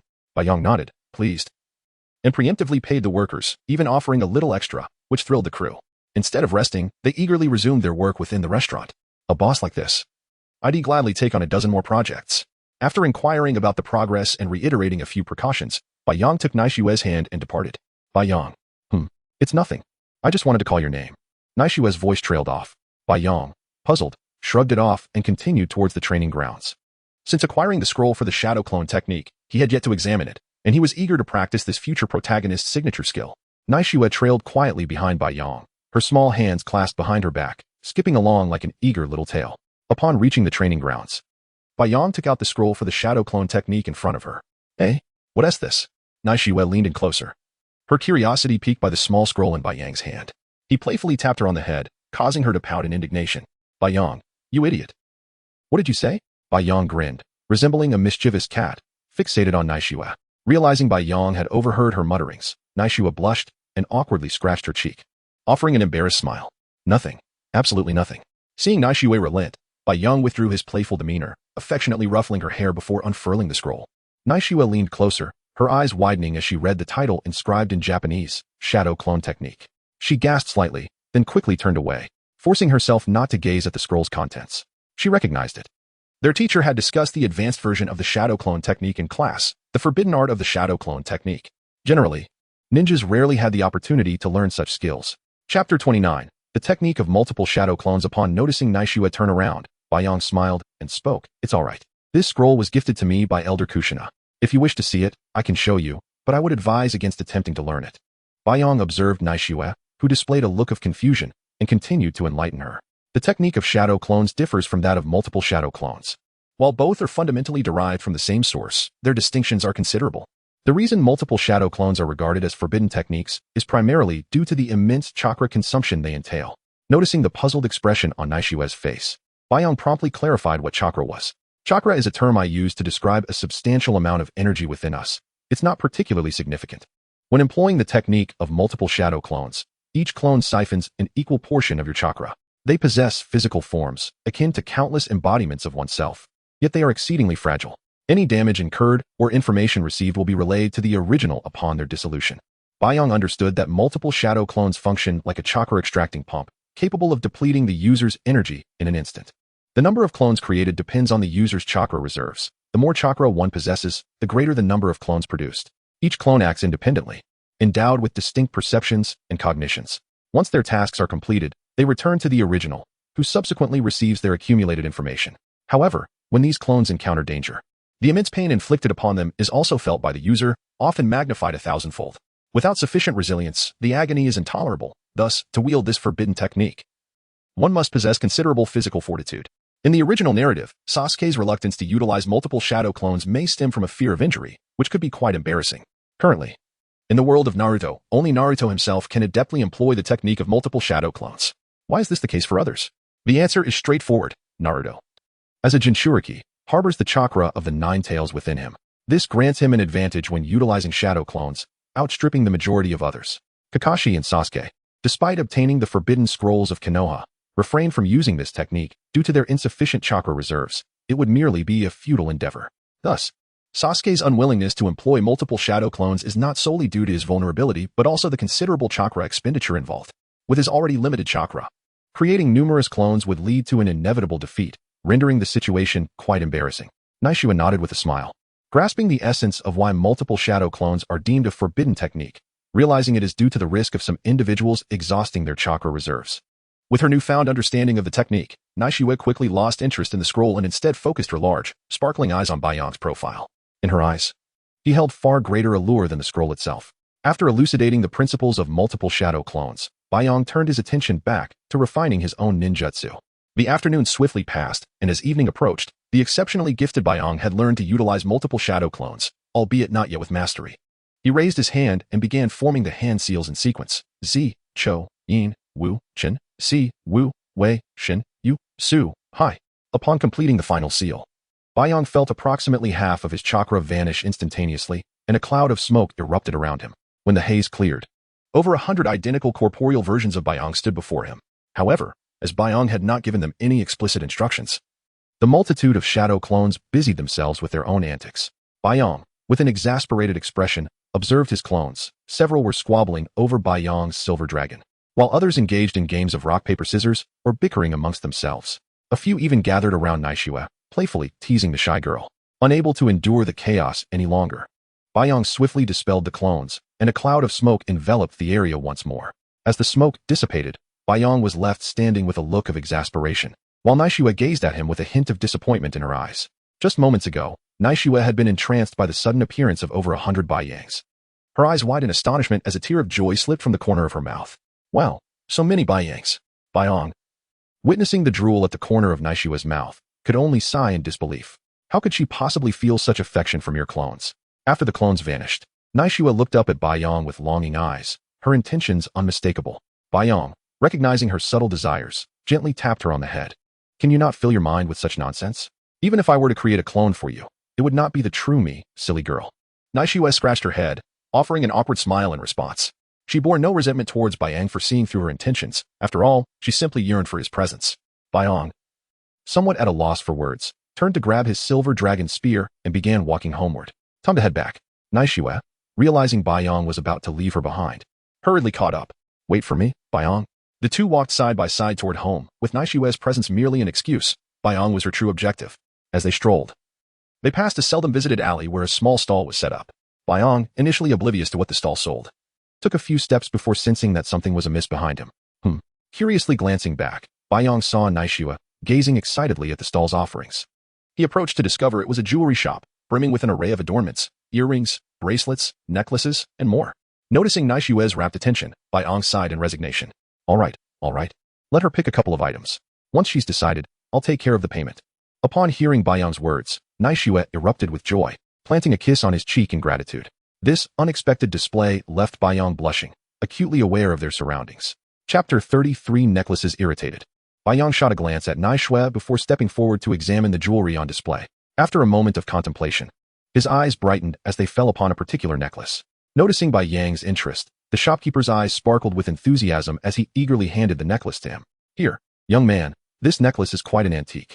If it weren't for my current financial needs, I would never part with it. As he handed the necklace to Bayang, the shopkeeper suddenly recalled something and rummaged through his stall.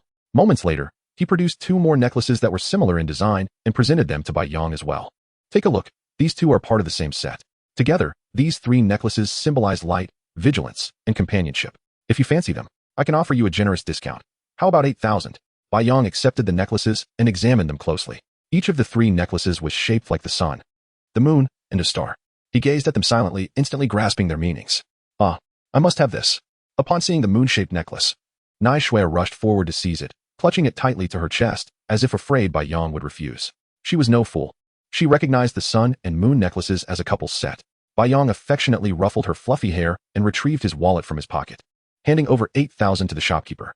Since the 3 necklaces were a set, he decided to purchase them all. He intended to gift the star necklace, symbolizing companionship, to Naishue, as it had been quite some time since he had presented her with a gift. Bayang mused to himself as he tucked away the remaining 2 necklaces, thanking the shopkeeper before heading home with Naishue. As dusk fell, Bayang bid Naishue farewell and unlocked his front door. No sooner had he opened it than he felt an immense force against his chest. Instinctively, he attempted to resist, but a familiar scent of jasmine enveloped him. The person before him was Guang. She seized Bayang by the collar and pushed him against the wall of the foyer. Little Bayang, you've been naughty. Why did you deceive me? Guang's crimson eyes bore into him, her expression darkening as she stared at the boy who had misled her.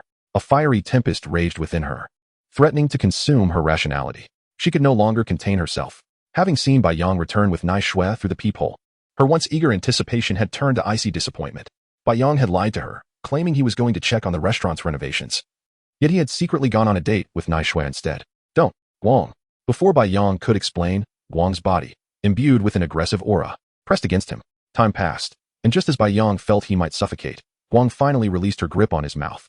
He gasped for the hard-won fresh air, still tinged with the faint scent of jasmine. Noticing Guang's unwavering gaze, Bayang hastily produced a small, exquisite gift box from his pocket and offered it to her. Please don't be angry. I didn't mean to deceive you. I just ran into Naishue on my way back, and we happened to walk together. I even brought you a gift. Take a look. Bayang lowered his head, striving to conceal the deceit in his expression. Lying was foreign to him, and this blatant fabrication was his first. He feared Guang would see through it and unleash her wrath upon him. Moreover, his lie was not without cause. He knew Guang was a possessive and obsessive girl. Unless absolutely necessary, Bayang would not lie to her. For if discovered, he might find himself ensnared like Chenko. And the mere thought of Guang ensnaring him sent a shiver down his spine. Upon seeing the box Bayang offered, Guang's vacant crimson eyes flickered with interest as she gently accepted it. With Bayang's encouragement, she carefully opened the delicate gift box, revealing a star-shaped necklace within. The chain was entirely black, while the star shimmered with a silvery luminescence in the darkness. Guang did not harbor a particular fondness for jewelry, as she was not the type to be enamored by beauty. However, this was a gift from Bayang. It was the first time she had received a present from someone else. She understood well that the essence of a gift lay not in its material worth but in the thoughtfulness of the giver. So, to everyone watching, if you find yourself laboring tirelessly to present extravagant gifts to those who do not reciprocate your feelings, it may be time to reconsider. Life is long. Relationships come and go. It is not essential to cling to unrequited affection. Rather than squandering your money, why not return home and spend time with your beloved family? Especially that girl who has always cherished you? Ahem. I digress, my apologies. Guang stared intently at the exquisite gift box, caressing the gleaming star. Her eyes misting with tears. She quickly wiped away the tears before they could fall, not wanting Bayang to see her in such a vulnerable state. Bayang observed her with a smile, enjoying this earnest side of Guang. It was a true representation of a young child. However, his amusement was short-lived. In an unexpected turn, Guang forcefully pushed Bayang onto the sofa, her presence radiating an unmistakable allure. As she drew nearer, Bayang's resistance intensified. This cannot continue. I am a young man in the prime of my life. I will surely lose control. With this thought racing through his mind, he struggled fiercely, breaking free from Guang's tightening grip and reversing their positions to seize the advantage. Guang's crimson eyes regained some clarity as she gazed up at Bayang, a playful smile gracing her lips. So you prefer to take the lead? Seeing the anticipation in Guang's eyes, Bayang steeled himself, determined to extinguish the fire she ignited within him. But when Bai Yang showed no intention of taking the initiative, Guang's smile faded. She swiftly wrapped her arms around his neck and leaned in to kiss him. Guang. No. Bai Yang was genuinely afraid, fearful that he might succumb to temptation. After all, she was merely a 12-year-old girl. Chapter 31. Control him. Possess him. Upon seeing Guang turn away, Bai Yang felt a chill emanating from her, causing him to instinctively retract his neck in slight trepidation, yet he resolutely shook his head. I don't mind sleeping together, but nothing else, or else. Bai Yang hesitated, unsure of how to threaten this girl, but suddenly inspiration struck him. He gently caressed Guang's cheek and softly added, otherwise, I might come to dislike you. This statement seemed to plunge into a boiling pot of oil, igniting Guang's emotions. She momentarily froze, her crimson eyes clearing as tears welled up, gazing at Bai Yang with a mixture of despair and vulnerability. Bai Yang, I will change, please don't dislike me. Rising from the sofa, she knelt before him, resembling a forsaken little rabbit, her head drooping in bewilderment. Seeing her in such a pitiful state tugged at Bai Yang's heartstrings. He quickly approached and gently patted her head, murmuring, I am sorry, Guang, but I must do this for our own good. To his surprise, Guang obediently nodded, her tear-filled eyes fixed on him as she whispered, then, shall we sleep? All right, Bai Yang replied, standing up to wash up before bed, while Guang sat motionless on the sofa. It wasn't until Bai Yang entered the bathroom that her expression shifted, the light in her tearful eyes dimmed, and a hint of crimson flowed through her gaze. A voice echoed within her, dark and seductive, whispering in her ear like a demon, since he refuses to listen, then control him. He will always be yours, and no one can take him away. Time passed, and Guang finally rose from the sofa, her kaleidoscopic Sharingan swirling ominously. She fixed her gaze on the bathroom door, as if she could pierce through and see Bai Yang bathing within. Control him. Possess him. Poor Bai Yang, having just emerged from the bathroom, found Guang standing at the door, catching him off guard. Illusion. He was puzzled as to why Guang was there, but as he looked up, he met her scarlet Sharingan, and in an instant, he fell under her control. Control him. Possess him. Bai Yang's prior actions did nothing to alleviate Guang's obsessive condition. Rather, they exacerbated it further. The following morning, Bai Yang groggily awoke, still in a daze as he stared blankly at the ceiling. It wasn't until he felt a gentle presence beside him that he snapped back to reality, turning to find Guang nestled against him in slumber. His gaze instinctively wandered, and as his focus sharpened, he was met with a sudden jolt of shock, his face flushing with embarrassment, causing him to tumble off the bed. The noise startled Guang awake. Her dark eyes widened as she sat up straight, scanning the room for Bai Yang. A flicker of panic crossed her face as she searched until she spotted him sprawled on the floor. Hey, Guang, you. Guang looked down at Bai Yang, puzzled by his flustered demeanor. Where are your clothes? Why are you not wearing anything? Bai Yang averted his gaze, his cheeks burning at the sight of Guang completely unclothed. Confused, Guang glanced down and blushed profusely, quickly covering herself and casting a shy glance at Bai Yang. You should go outside. Upon witnessing Guang's bashful expression, Bai Yang's heart raced as if struck by an unseen force. Oh no, this feeling. He shook his head and hurriedly exited the bedroom. Bai Yang gasped for breath, his body trembling slightly as Guang's image lingered in his mind, assaulting his mental defenses. Though she was still young, her beauty was undeniable, stirring an unsettling warmth within him. Shaking off the tumultuous thoughts, Bai Yang hastily consumed a light meal before heading out. Just as he was about to leave, Guang unexpectedly embraced him from behind. Taken aback, he intended to speak but found his words caught in his throat, a strange sensation washing over him as he forgot what he wanted to say. Before he could react, Guang moved to face him, wrapping her arms around his neck and tiptoeing to plant a kiss on his lips. Bai Yang, almost instinctively, did not resist, rather. He felt as though he had forgotten something important, yet he could not articulate it. Last night, Guang had secretly used the 8,000 spears to alter Bai Yang's feelings and memories towards her. Now, their relationship resembled that of bashful lovers, though neither dared to voice it. Once satisfied, Guang released her embrace, and Bai Yang affectionately patted her head before rushing out the door towards ninja school, exclaiming, I'll be late. Arriving at the classroom just in time, Bai Yang noticed that the seat next to him, which should have been occupied by the sweet and obedient little girl, was empty. Scratching his head in confusion, he assumed that Naishue had matters to attend to at home and did not dwell on it. However, 3 days passed, and Bai Yang began to sense something amiss. The girl who had always circled around him had not shown up for school in 3 days. After class, he sought out Hazage to inquire about Naishue's absence.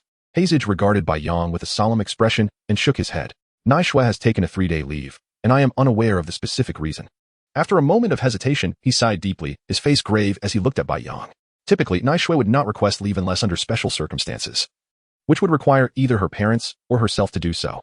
However, for the past 3 days, it has not been her parents or herself, but rather her uncle, Uchiha Fugaku. Chapter 32. The broken Naishua. Bai Yang sensed something was amiss. Indeed, there was a profound sense of unease. Naishue had not attended school for 3 consecutive days, which could only imply that something was wrong. It was either something had befallen Naishue herself, or there were troubles at her home.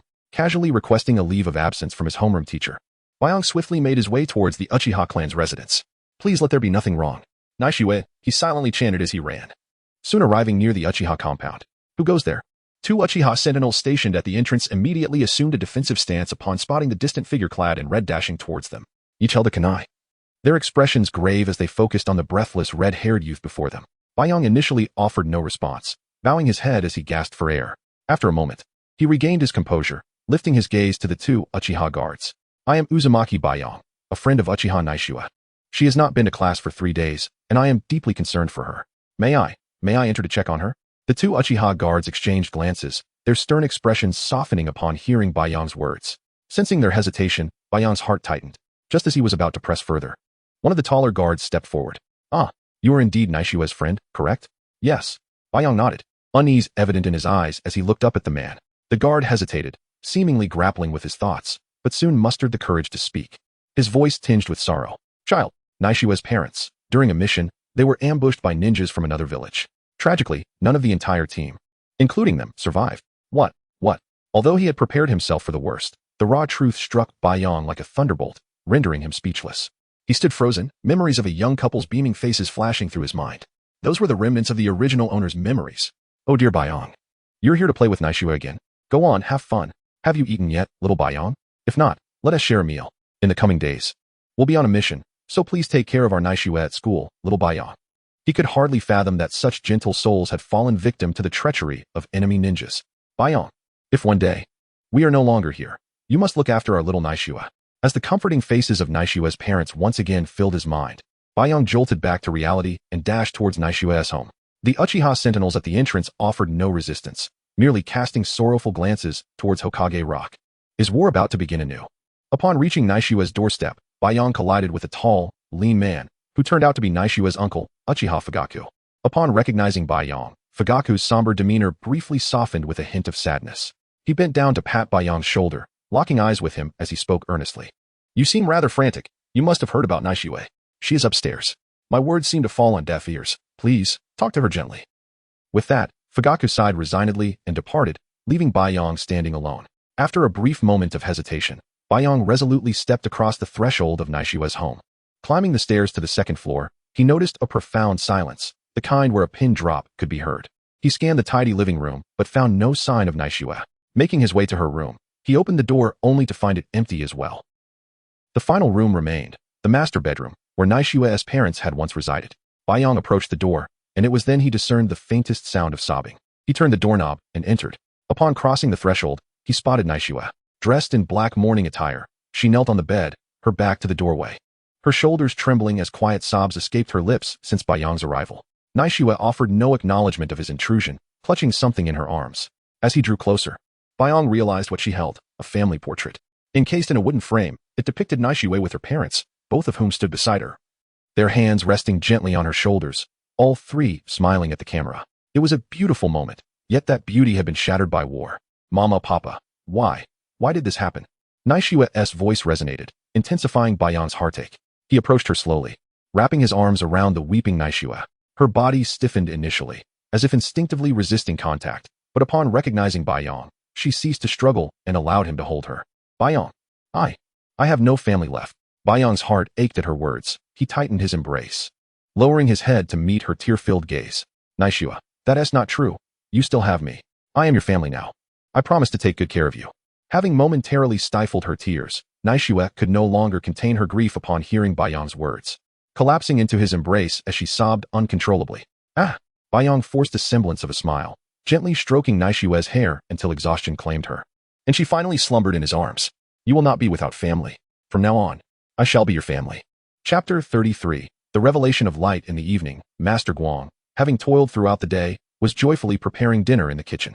The restaurant had opened yesterday, and today she had busied herself with its affairs, though fatigue weighed upon her. The thought of Bai Yang's joyful smile upon entering and seeing her completed meal banished her weariness. I'm back. At that moment, Bai Yang's voice echoed from the entrance. Guang hastily set down her spatula and excitedly peered out from the kitchen. Bai Yang, you have returned. The words of joy caught in her throat as she noticed a silent Uchiha Naishiwa following closely behind Bai Yang. Reluctantly, Bai Yang had brought her home at Naishiwa's insistence. But ever since she had awakened, she had remained listless, her head bowed and voice absent, causing Bai Yang great concern. Bai Yang, what is this? Bai Yang settled Naishiwa on the sofa and took Guang's hand, leading her into the bedroom. Moments later, after explaining the situation to Guang, she felt a wave of sorrow wash over her. Initially, she harbored a strong dislike for Naishiwa, viewing her as a rival due to the evident affection Naishiwa held for Bai Yang. However, the circumstances surrounding Naishiwa evoked a flicker of sympathy within Guang.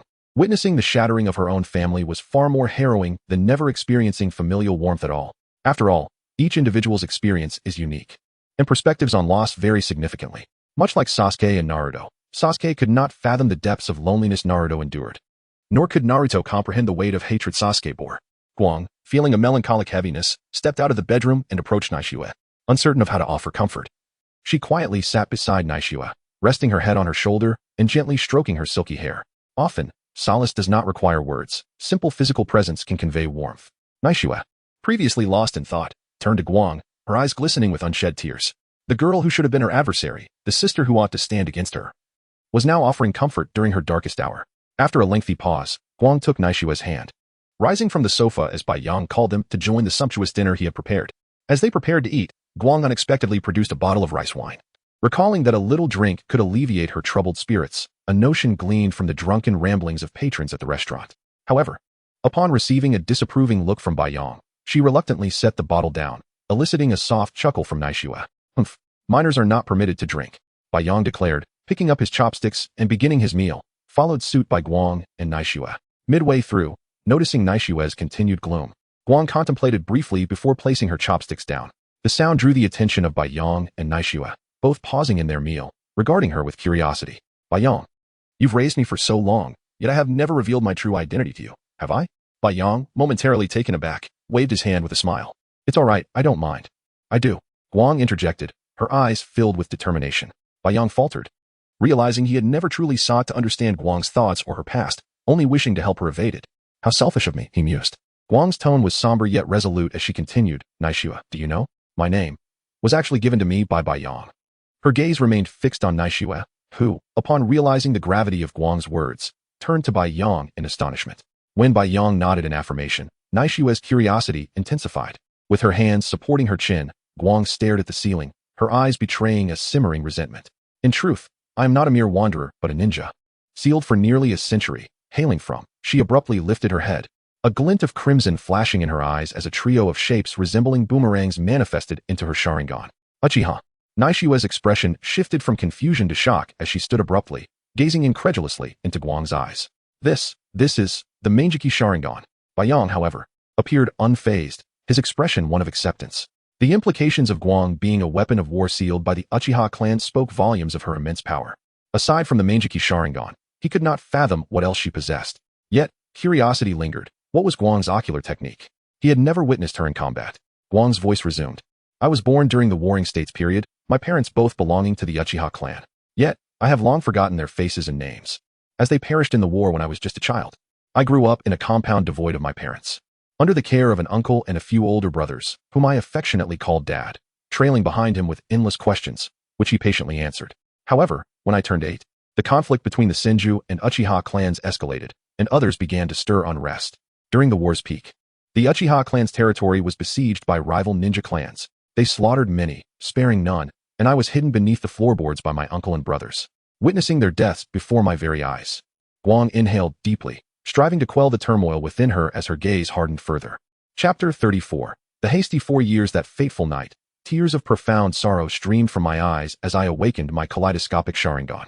The anguish and hatred etched into my soul are indelible, fueling my unwavering resolve for vengeance. Her teeth ground audibly as she continued to speak. However, upon the discovery of my Sharingan's capabilities and formidable power by my clan, I was imprisoned. Bound in chains, they forcibly implanted Amaterasu and Tsukuyomi into my eyes, transforming me into a weapon of war steeped in hatred. Yet, Light's tone shifted abruptly, her expression darkening as she lowered her gaze, obscuring her feelings. My power is immense. I single-handedly annihilated those who slaughtered my family, avenging my adoptive father and brothers. But thereafter, my life suddenly lost its purpose, leaving me at the mercy of my clan. They feared my strength, confining me day after day, releasing me only when they required my abilities. Gradually, I began to despise ninjas and war, yearning for freedom, yet I had not seen the sun in ages. Fearing my power, they allied with the Senju clan, uniting to seal me away, merely treating me as a tool to be wielded. Time passed, and I emerged from the darkness, saved by Baiyang. I am profoundly grateful to him. He is like a beacon, dispelling the shadows from my life. Light lifted her head, crystalline tears glistening in her eyes as she smiled at Baiyang, her gaze sparkling with an uncontrollable thrill. I am thankful for him. He is truly a gentle soul. Seeing Light in tears again, Baiyang produced a handkerchief from somewhere and began to wipe her tears. All right now. No more crying. Your past is of no concern to me. Naishui, standing by, was momentarily taken aback, her CPU struggling to process the information. So, Light is a descendant of the Uchiha clan from the Warring States period? But she looks like a mere 12-year-old. Is that really the case? Light's extraordinary experiences were so surreal that Naishui found it hard to believe. Who understands the pain of family? My rival is actually an ancestor of our Uchiha clan. And merely a 12-year-old one at that. Naishui absorbed the shocking revelations from Light, her eyes darting between Baiyang and Light, comparing their experiences, only to realize that her own suffering paled in comparison to Light's tribulations. She shook her head slightly, feeling a twinge of sympathy for Light. Both had endured heart-wrenching pain, albeit of differing magnitudes. After comforting Light, the three resumed their meal. Following dinner, Naishui did not leave, but sat quietly on the sofa. Lost in thought. Are you not going home? At some point, Baiyang had approached her side, cradling his silver spear. He inquired softly before settling down next to her, polishing his weapon. After a moment of silence, Naishui turned to Baiyang, her voice tinged with disappointment. If there is no family, can that cold house still be called home? Baiyang halted his movements, concern etched across his face as he gazed at Naishui. He set down his spear, gently stroking her head in a comforting gesture. If you do not wish to go home, you may stay here. This house is spacious enough. I can make room for you. Naishui did not refuse but nodded in silent agreement. She genuinely enjoyed Baiyang's company, feeling a profound sense of peace whenever they were together. However, Baiyang's tone shifted as he spoke. It is quite late now, and I cannot make space just yet. Therefore, you two will share my bed tonight while I make do on the sofa. No, Baiyang. You cannot sleep on the sofa. Light protested, but Baiyang gently tapped her on the head. Now, Baiyang said, hands on hips, looking down at the two girls. How can I allow the delicate, soft girls to sleep on that hard sofa? Baiyang. Naishui's soft call drew his attention. What is it? Well, never mind. I will listen to you. Naishui lowered her head, concealing her expression, and Baiyang thought little of it. In truth, Naishui harbored suspicions regarding her parents' deaths. Their bodies had returned with their eyes missing. She suspected that the tragedy was not merely an attack on Konoha, but rather aimed at the Uchiha clan, a premeditated assault to acquire their bloodline ability. To shield Baiyang from unnecessary danger, Naishui decided to investigate discreetly. That night, Baiyang lay on the sofa and soon drifted into slumber. Meanwhile, Light and Naishui, lying in bed, turned their backs to one another, each viewing the other as a rival, thus unable to accept sharing a bed.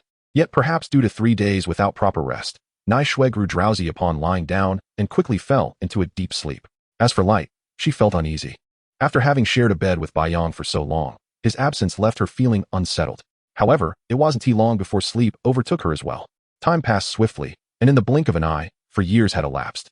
The trio lived together under the same roof, and they had all matured considerably. Baiyang had grown significantly, standing at 178 centimeters by the age of 13, his red hair intentionally left long and cascading over his shoulders. His facial features had developed, transforming him into a striking young man. Light too had experienced a growth spurt, rising from 168 centimeters to 175 centimeters, her face perpetually adorned with a smile, exuding an aura of grace and beauty reminiscent of moonlight. Due to her stunning looks and culinary prowess, the villagers of Konoha affectionately dubbed her the little chef of Konoha. Naishui, however, had not changed much. She had merely grown a little taller. After 4 years of Baiyang's nurturing, the once 160 centimeters little girl had only gained an additional 5 centimeters, remaining a somewhat petite version of herself. Despite her frequent claims of still being small and capable of further growth, Baiyang often teased her about her height, causing her cheeks to flush with embarrassment. In terms of personality, Naishui had grown more cheerful. Meanwhile, Light had increasingly embodied the qualities of a refined lady. Chapter 35. The twilight of war. These 4 years have passed in such a monotonous manner that Baiyang believed that Guang's obsession had been dulled by the passage of time. Throughout these years, he had not witnessed any manifestation of Guang's former fixation, leading him to lower his guard unconsciously. Little did he know that the most skilled at masquerade were those who harbored such obsessions. During these 4 years, while there were no overt disputes between Naishui and Guang, they had engaged in numerous covert confrontations.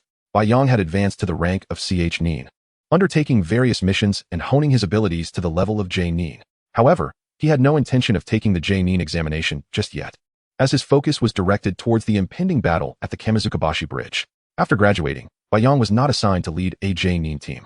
It was not due to Sarutobi Hiruzen's reluctance. With Baiyang's potential, Hiruzen would undoubtedly seek to place him in a leadership position.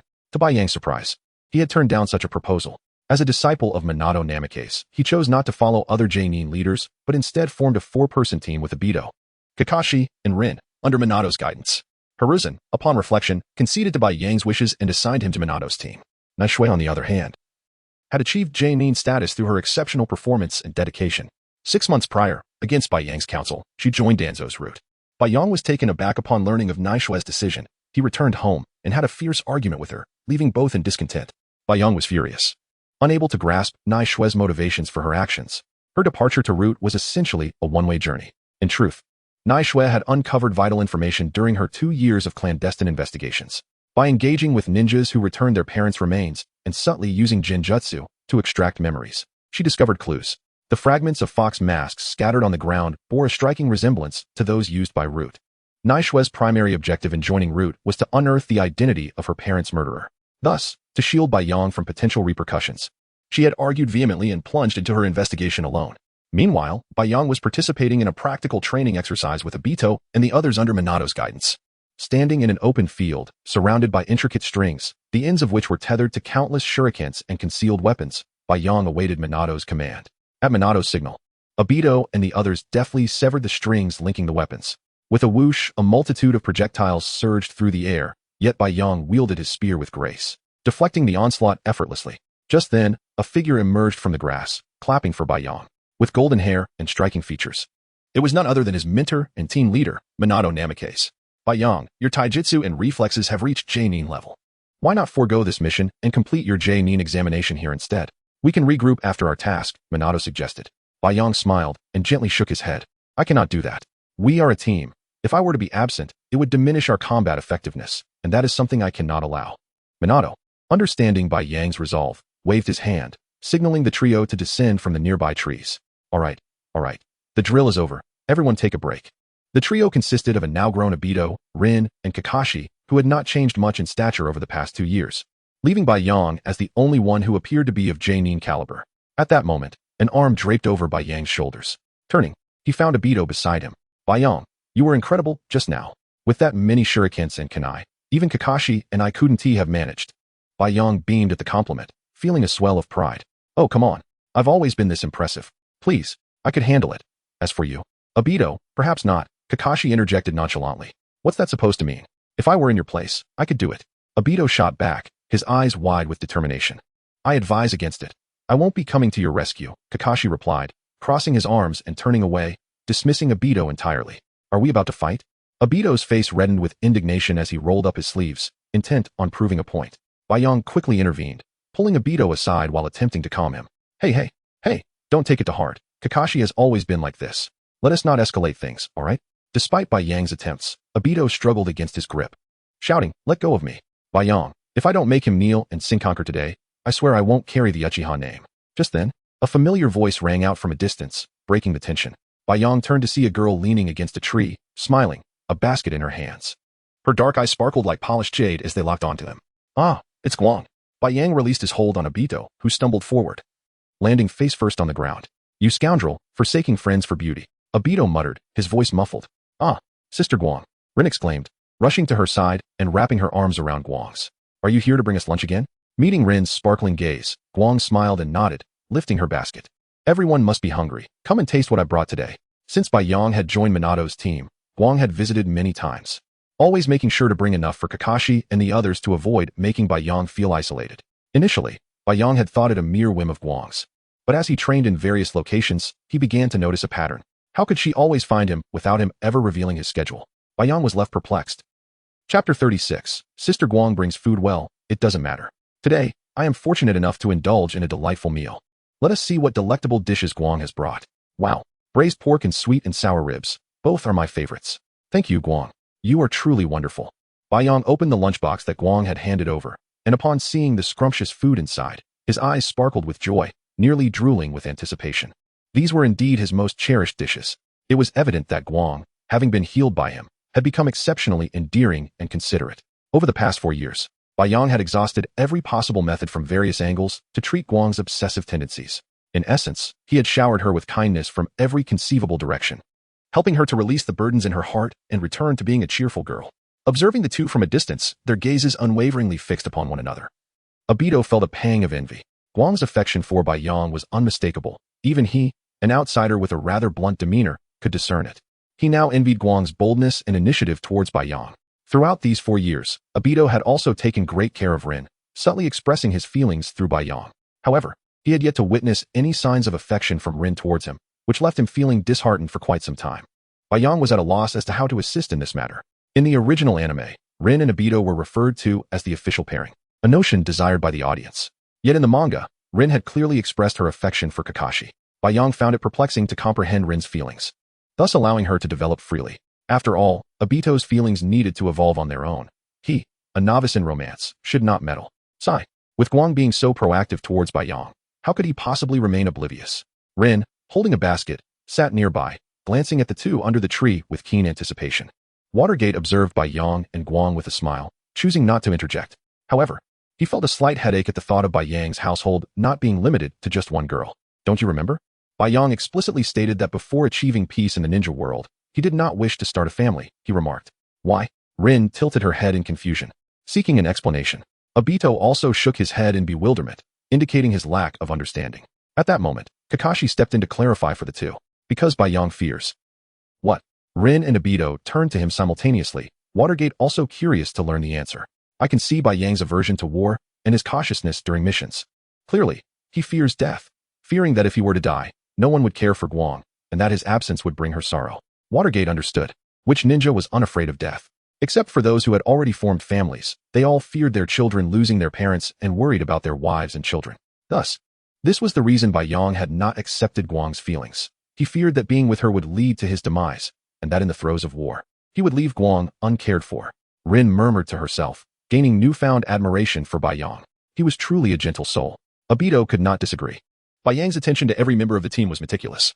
He would encourage himself during moments of disappointment, guide Rin during her shuriken trainings, and provide Kakashi with psychological support to help him emerge from the shadow of his father's suicide.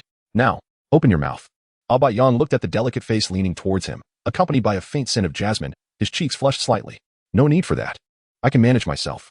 Bai Yang attempted to take the spoon, but he sensed a trace of menace in Guang's calm eyes. I'll eat well. I'll eat. He relented, feeling overwhelmed. In truth, Guang's personality had not changed much as she matured. However, Bai Yang felt her possessiveness towards him had not diminished. The current Guang was adamant about not allowing Bai Yang to defy her wishes. In summary, she was quite stubborn, yet her possessiveness no longer bore the extreme pathology of the past. This slightly domineering yet affectionate demeanor was not displeasing to Bai Yang. As the aroma of braised pork wafted through the air, Bai Yang blissfully squinted his eyes, unconsciously displaying a look of contentment. Seeing his expression, Guang smiled with satisfaction. Amidst the envious gazes of their companions, she lightly brushed her lips against the corner of Bai Yang's mouth. Silence, an oppressive silence. Abito and Rin were left in shock. Sister, you really don't consider us outsiders at all. Stop it, there are others present. Bai Yang, his face flushed, gently pushed Guang's face away from his, turning his head to avoid looking at her, resembling a petulant wife, which made Guang gulp involuntarily. At that moment, Guang's eyes sparkled brightly, fixated on Bai Yang as though stars shimmered within them. Little Bai Yang is truly adorable. I want to pin him down and make him cry. Just thinking of that helpless expression makes me want to devour him. Guang deceived everyone, including Bai Yang. But her rival, Naishue, was the sole exception, aware of Guang's tactics and intentions. To avoid Bai Yang's disdain, Guang skillfully concealed her previous, almost maniacal demeanor. Each day, she donned the guise of a gentle, intellectual elder sister to mislead everyone, intending to gradually win Bai Yang's heart and claim him as her own. However, during the quiet hours of the night, Guang would quietly slip into Bai Yang's bed, returning just before dawn to ensure he remained unaware. This had been their routine for 4 years, and Bai Yang had never once discovered her secret. Kakashi stole a glance before resuming his meal, lacking any interest in the unfolding drama. What drama? It paled in comparison to the taste of roasted eggplant. Watergate, on the other hand, had grown accustomed to the unusual relationship between Bai Yang and Guang. With a tender-hearted Bai Yang, it was no surprise that Guang developed feelings for him over time. Yet, he pondered about Naishue and her predicament. Watergate felt a headache coming on. Logically, Naishue also harbored affections for Bai Yang. Now, She had seemingly abandoned him for the roots and even quarreled with him. After much contemplation, Watergate could not decipher the situation. While he liked Naishue's lively and charming personality, if he had to choose between the two, Baiyang would surely find himself in a dilemma. Watergate pursed his lips, suddenly pausing, a smirk forming at the corner of his mouth as he sensed a familiar chakra and instantly vanished in a flash of golden light. Chapter 37, Baiyang. Do you not wish to kiss me? After everyone had their fill, they settled down beneath the trees, relishing the hard-earned tranquility that followed their meal. Baiyang, however, found himself at a slight distance from Dato and the others. To be precise, it was they who chose to maintain a respectful space, as none wished to be a third wheel. This distance, however, presented an opportunity for Guang. As Baiyang enjoyed his post-meal respite, he suddenly sensed a soft presence beside him, accompanied by the delicate fragrance of jasmine. His eyes flew open to find Guang, with her bright, expressive eyes, wrapping her arm around his neck. The gentle curve of her form brushed against his arm, and her face inched closer to his, her warm breath sending a shiver coursing through him. Hey, Baiyang involuntarily trembled, mechanically turning his head, his face flushing with a visible hue, as if steam were about to escape from his crown. He fixed his gaze on his arm, bewildered. I can't believe this. I've never taught her such things. Where on earth did she learn this? Unbeknownst to him, these little tricks stemmed from the personal experiences of Kushina, who had imparted her romantic wisdom and other forms of guidance. Were it not for Kushina emphasizing the necessity of mutual consent, Guang might have already employed her illusions to control Baiyang into partaking in those joyous activities she had described. Ah, those joyous activities. Just as you may be imagining. Baiyang swallowed hard, only to hear Guang's voice, low and seductive. Baiyang, do you want to kiss me? Upon hearing her words, Baiyang instinctively shook his head, indicating his reluctance, as there were so many eyes upon them. Surely, it would be more appropriate to wait until they were in a more private setting. Guang's eyes subtly twinkled, her Sharingan activating, and in an instant, Baiyang, marked by the 8,000 spears, lost consciousness, allowing Guang to guide his body towards her for a kiss. Oh no, oh no, oh no. They're kissing, Dato exclaimed, urgently tapping Rin's shoulder while whispering excitedly towards Baiyang. Despite their distance, the trio's eyes had remained fixated on Baiyang and Guang, relishing the spectacle, albeit from afar. Wow, Rin gasped, covering her mouth in shock at the openness of the pair, who dared to kiss in broad daylight, albeit with only 3 witnesses. Her gaze then drifted involuntarily to Dato, who was intently observing the scene, a faint blush crossing her cheeks before quickly dissipating. Kakashi also glanced towards Baiyang but swiftly turned away, unwilling to watch further. The two remained entangled for what felt like an eternity, and after a minute or so, Guang finally released him, lifting the control of the 8,000 spears. Baiyang instantly regained his awareness and raised his hands in a large cross towards Guang. I don't want to. There are others around us. Can we at least wait until we're home? His movements were swift, as if he had never been under the influence of the 8,000 spears at all. Guang smiled and nodded, her heart brimming with joy, having kissed him not once, but knowing she would have the chance to do so again at home. The group awaited Minato's return beneath the trees, and soon Baiyang dozed off. Once he fell asleep, Guang gently rested her head on his lap, closing her eyes contentedly. Time passed, and when Baiyang finally awoke, he felt a tingling numbness in one leg. Looking down, he saw Guang peacefully slumbering, her face adorned with an unknown smile, a trickle of drool escaping her lips and landing on his trousers. Looking at the sleeping Guang, Baiyang hesitated to wake her. Checking the time, he noted it was already morning. Uncertain how long they had napped, but seeing Dato and the others also sleeping soundly nearby allowed him to relax. He subtly shifted his position until the numbness in his leg subsided before drifting back to sleep. Hey, everyone wake up. At Minato's call, Baiyang slowly stirred, instinctively looking down but not finding Guang beside him. He stretched languidly. How delightful. As he surveyed his surroundings, he noticed Minato standing alone. Dato and the others were just waking from their slumber. Baiyang approached Minato, intending to inquire about Guang's whereabouts, but Minato seemed to anticipate his question, speaking first. Little Guang has already returned. Rest assured, she is fine. Baiyang nodded, acknowledging the information. Soon, Minato gathered Dato and the others around him before he began to speak. The mission we have received this time is of a high level. It has been designated as a special task by the higher-ups upon hearing this. Dato's eyes brightened with excitement as he leaned closer to Minato. What is the mission? Minato slowly unfurled a map from his pocket and laid it on the ground, pointing to a specific location. This place is our mission's destination. The kamikaze bridge. Noting the puzzled expressions of his companions, Minato cleared his throat and continued. The kamikaze bridge lies at the border of the land of fire and the land of earth, serving as a critical supply line for the rock village. Its strategic importance cannot be overstated. As an elite team personally organized by the third Hokage, our objective is to disrupt the enemy's supply lines, thereby undermining their rear forces and striking them from the flank. Turning to Baiyang, who wore a serious expression. Minato assumed he was worried about their ability to face the enemy as strength and gently patted him on the shoulder. Don't worry. I will personally go to their main battlefield to hold back their main force and buy you time. Bai Yang cast a sidelong glance at him, feigning ease. Before returning his focus to the map, his concerns lay elsewhere. If he failed to save Rin during this mission, the impending calamity would be the fourth great ninja war and an alien invasion. Just the thought sent chills down his spine. What must I do to save Rin? Chapter 38. Farewell. The following morning, as dawn broke and the sky was shrouded in a gentle light, Bai Yang rose from his bed earlier than usual. However, instead of embarking on his customary morning run, he made his way to the kitchen to prepare breakfast. The commotion in the kitchen stirred Guang from her slumber. Yawning, she looked at Bai Yang with a hint of confusion.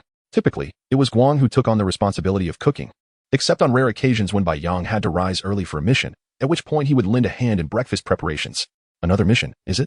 Guang inquired, dressed in her cute bear pajamas, hands clasped behind her back, tilting her head to meet Bai Yang's gaze. Bai Yang, engrossed in his culinary endeavors, did not respond until they were seated at the table with their meal prepared. This mission is unlike any other, he began slowly. Why do you say that? Guang questioned, intrigued. Bai Yang smiled, continuing, because this mission is of utmost importance.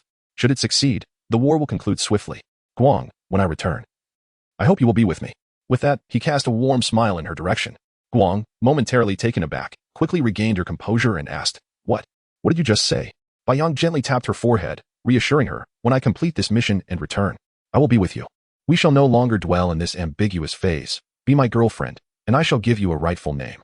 Tears glistened in Guang's eyes as she suddenly embraced Bai Yang's face, kissing him fervently.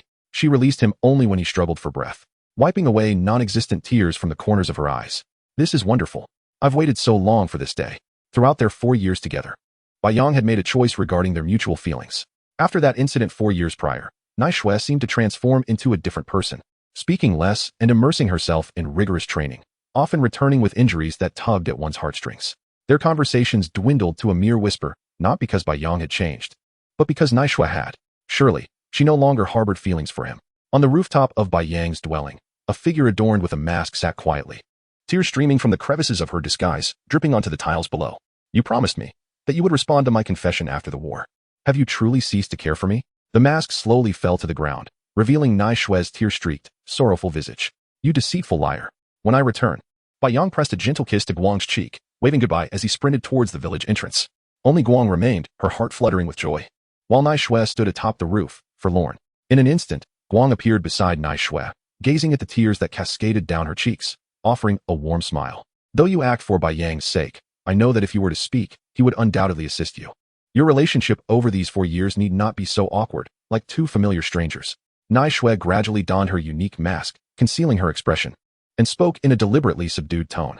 What do you know? I am protecting Bai Yang.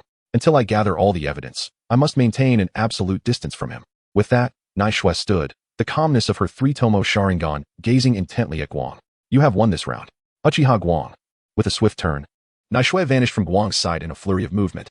After a moment, Guang lifted her gaze towards the direction Naishue had departed, a flicker of a smile gracing her serene expression. Indeed, I have triumphed. The prize is mine. At the village entrance, Bai Yang rushed towards his comrades, noticing Rin and the others waiting for him, causing him to quicken his pace. As he approached, he realized that Obito's presence was notably absent. Phew, at least I'm not late. If Obito isn't here, then I can't possibly be tardy. Shortly thereafter, a hurried figure emerged from the distance. It was the tardy Obito. Sorry, I'm late. I overslept a bit. Bai Yang and the others were accustomed to Obito's habitual lateness, often attributed to various excuses, but they accepted that this time, he likely had indeed overslept. Now that everyone is here, shall we set off? Minato announced, ready to depart when a voice halted them. Wait. Everyone turned to see a figure clad in casual home attire, with long, fiery red hair resembling Bai Yang's. It was Kushina, Minato's wife and Bai Yang's beloved aunt. Oh, Aunt Kushina, Rin exclaimed, rushing forward to embrace Kushina's shoulder. Everyone, be careful on this mission, especially you. Kushina directed her gaze at Obito, her expression growing stern. You must return to me safe and sound. Obito smirked, feigning indignation as he raised his fist defiantly. I am Uchiha Obito, destined to become Hokage. I will flawlessly complete this mission and return with everyone unscathed. After declaring, he raised his right hand, forming a fist in front of Kushina once more. It's a promise. Kushina slowly lifted her own hand, smiling as she replied, Yes, we have made a pact. The two shared a warm gaze, laughter causing their bodies to tremble in a heartwarming moment that made Bai Yang feel as if he were witnessing a mother and son. As they watched the distant figures of Obito and the others waving goodbye, Kushina's eyes softened. Safe travels. Reflecting on the past, Kushina recalled a question Minato once posed to her. I have always wanted to ask you, why do you cherish Obito so much? In her memory, Kushina merely smiled gently. I place my dreams upon that child. Dreams? Yes. If one day we were to have a child, I hope they could be as cheerful and upright as he is, living by their own convictions. I wish to nurture a child like that, even if they might be a bit slow or overly ambitious, but possessing a heart that cares for their comrades, filled with tenacity, never distorting their will. I hope my child can embody that strength. Obito's image emerged vividly in her mind, reflecting a passion and longing for life. I promise. Chapter 39. What gift for the Jonin? Can someone tell me? After a moment, Kushina's gaze paused as she turned back with a smile towards a corner of the village entrance. Those who wished to bid farewell did not dare to show themselves. How could they pursue Baiyang under such circumstances? Long had the concealed light revealed itself as it stepped out from the corner, its eyes lingering affectionately on the distant figures of Baiyang and the others, who had already vanished from sight. Moments later, the light turned to Kushina with a grin, her eyes brimming with an uncontrollable pride. With her hands clasped behind her back, she skipped over to Kushina's side, cheerfully exclaiming, "You needn't worry about that, Kushina-sensei." Noticing the joyous demeanor of the light, Kushina inquired with a hint of curiosity, "What brings you such happiness? Has Baiyang agreed to date you?" What she intended as a playful jest took an unexpected turn. The light bore no trace of the disappointment from previous rejections by Baiyang, instead radiating a bloom of laughter and delight. As Kushina observed, a realization struck her, and her eyes sparkled with excitement. Could it be that Baiyang has indeed accepted my pursuit? Upon returning from this mission, he shall officially be with me. Heh. Kushina's speculation was confirmed, prompting her to leap into the air in joy. She firmly believed that the affection expressed by a young girl would ultimately receive the most beautiful reciprocation. Her beloved disciple had finally won the heart of the boy she cherished, filling her with happiness and satisfaction. Clapping her hands, Kushina exclaimed, "What are we waiting for? Let us return and celebrate properly." Noticing the lack of response, she turned to the light with a puzzled expression, only to find her standing still, eyes fixed unblinkingly on the direction Baiyang had departed. The light's eyes sparkled like flowers as she gazed longingly after him. "Baiyang, may you travel safely." Unbeknownst to Kushina, beneath the light's cheerful facade flickered a shadow of crimson. Another period of patience lay ahead. Not far off, Baiyang suddenly sneezed. "What's wrong? Are you catching a cold?" Minato turned back with concern.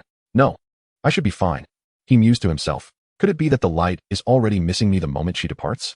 My charm remains as potent as ever. Little did he realize that the light desired not merely his affection but his entirety, a consuming possessiveness akin to a serpent's embrace. After some time, the group traversed a vibrant sea of flowers, a breathtaking sight reminiscent of the original tale. They sat amidst the blossoms, relishing the rare tranquility. Minato clapped his hands to celebrate Kakashi's promotion to Jonin, presenting a specially prepared kunai, a token akin to a protective charm. Rin, true to the original narrative, gifted Kakashi a portable medical kit. Baiyang, observing Kakashi's gaze, shrugged innocently. "I wasn't informed of this, you know." Minato, with a sigh, rubbed his forehead. Indeed, he had forgotten to mention this to Baiyang. "No matter, we can always make it up on our way back." The group then turned their attention to Obito, who felt the weight of their gazes. I forgot." Rin, exasperated, placed her hand on her forehead. "Forget it. We can have him give Kakashi something after this mission." Kakashi toyed with the kunai Minato had gifted him, casting a bemused glance at Obito. "If you forgot, then so be it. I do not require it, nor do I expect anything useful from you." Obito's face flushed crimson. "Kakashi, you jerk. I said I forgot. I can always give you something later. What do you expect me to provide you now? Should I pluck out my eye and offer it to you?" With a fuming expression, Obito berated Kakashi, while a bead of cold sweat trickled down Baiyang's forehead as he rushed to intervene. However, Rin was quicker, stepping forward to cover Obito's mouth with her soft hand. The warmth of her touch silenced him, his cheeks reddening further. All right. No need to be angry. After this mission, we can get Kakashi something. And you too, Kakashi." Obito didn't mean to forget. "Let us not quarrel." Faced with Rin's beseeching gaze, Kakashi averted his eyes, feeling a touch of embarrassment at her defense of Obito. Meanwhile, Baiyang watched their intimate exchange, a broad smile of delight forming on his face. "See that? Those two. My favorite pairing." The group settled down to rest, but soon Rin approached Obito, whispering something in his ear before taking his hand and leading him away.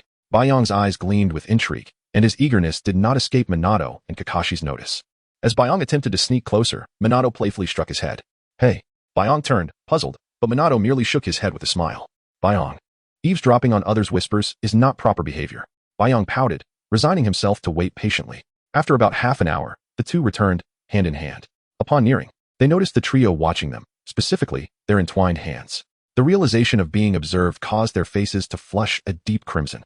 Without uttering a word, they released each other and rejoined the group, and soon they resumed their journey. The group continued on, alternating between walking and resting. After 2 days of travel, they arrived near a small grove not far from the location of the Kanabi Bridge. However, as they entered the grove, Baiyang immediately sensed 2 unfamiliar chakra signatures. Enemies. But why 2? He recalled that only one person had lain in ambush in the original tale. Had some butterfly effect transpired? Leading the way, Baiyang signaled to the others about the presence of enemies and drew his silver dragon, preparing for battle.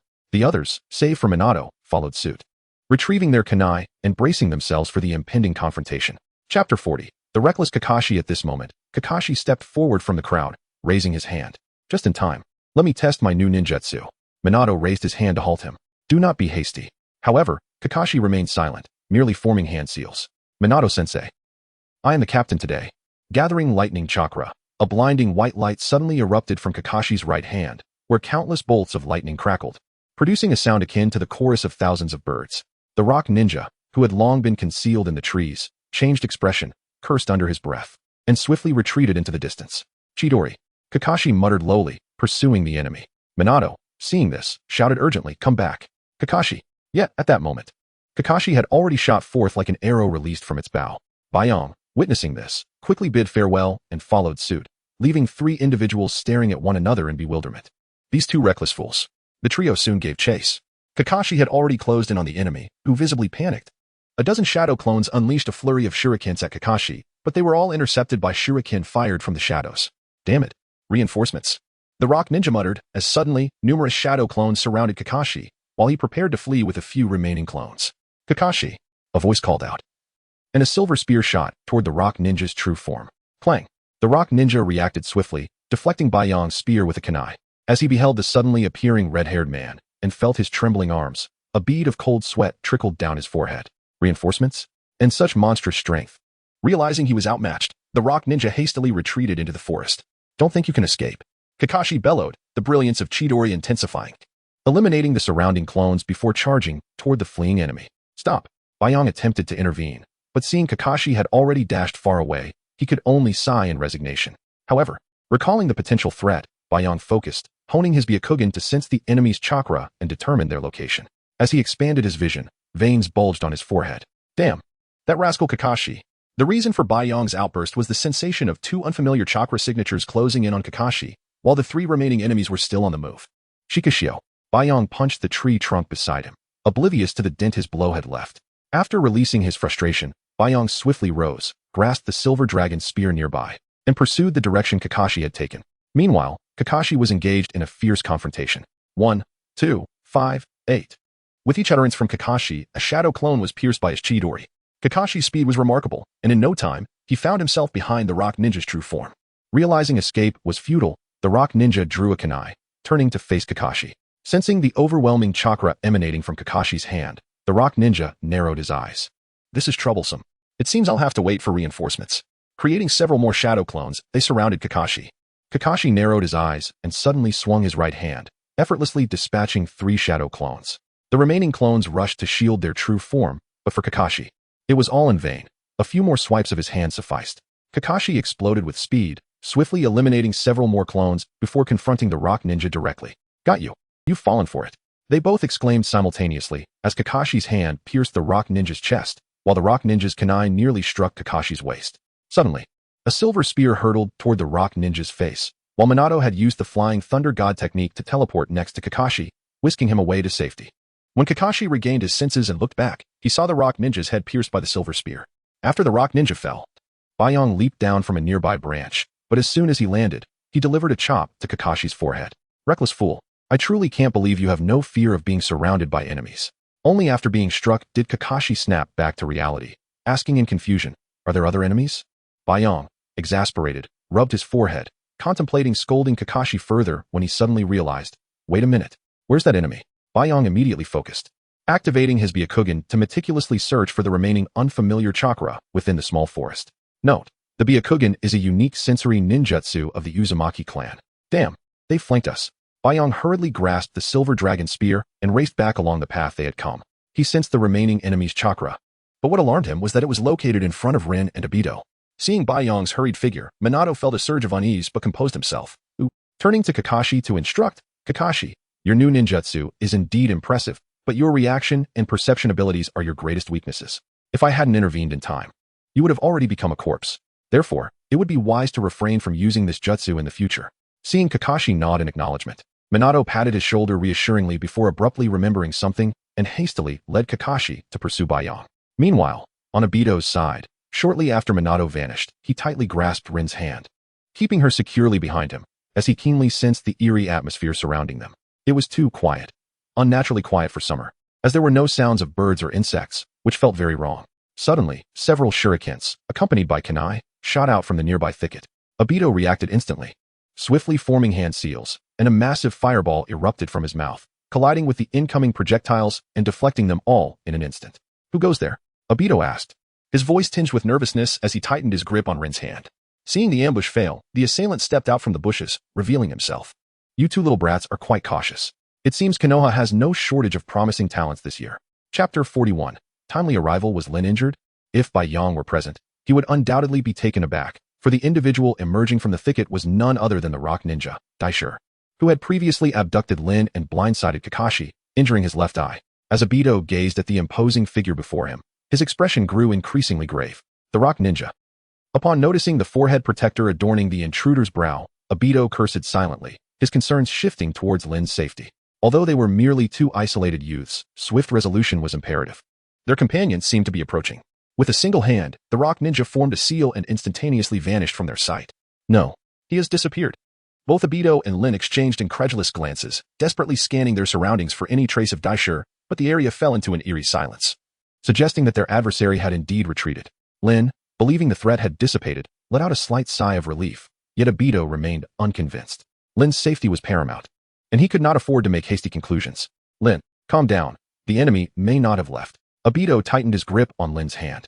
Suddenly, a faint rustle of footsteps echoed from behind, circling around Lin and heading directly towards Obito's side.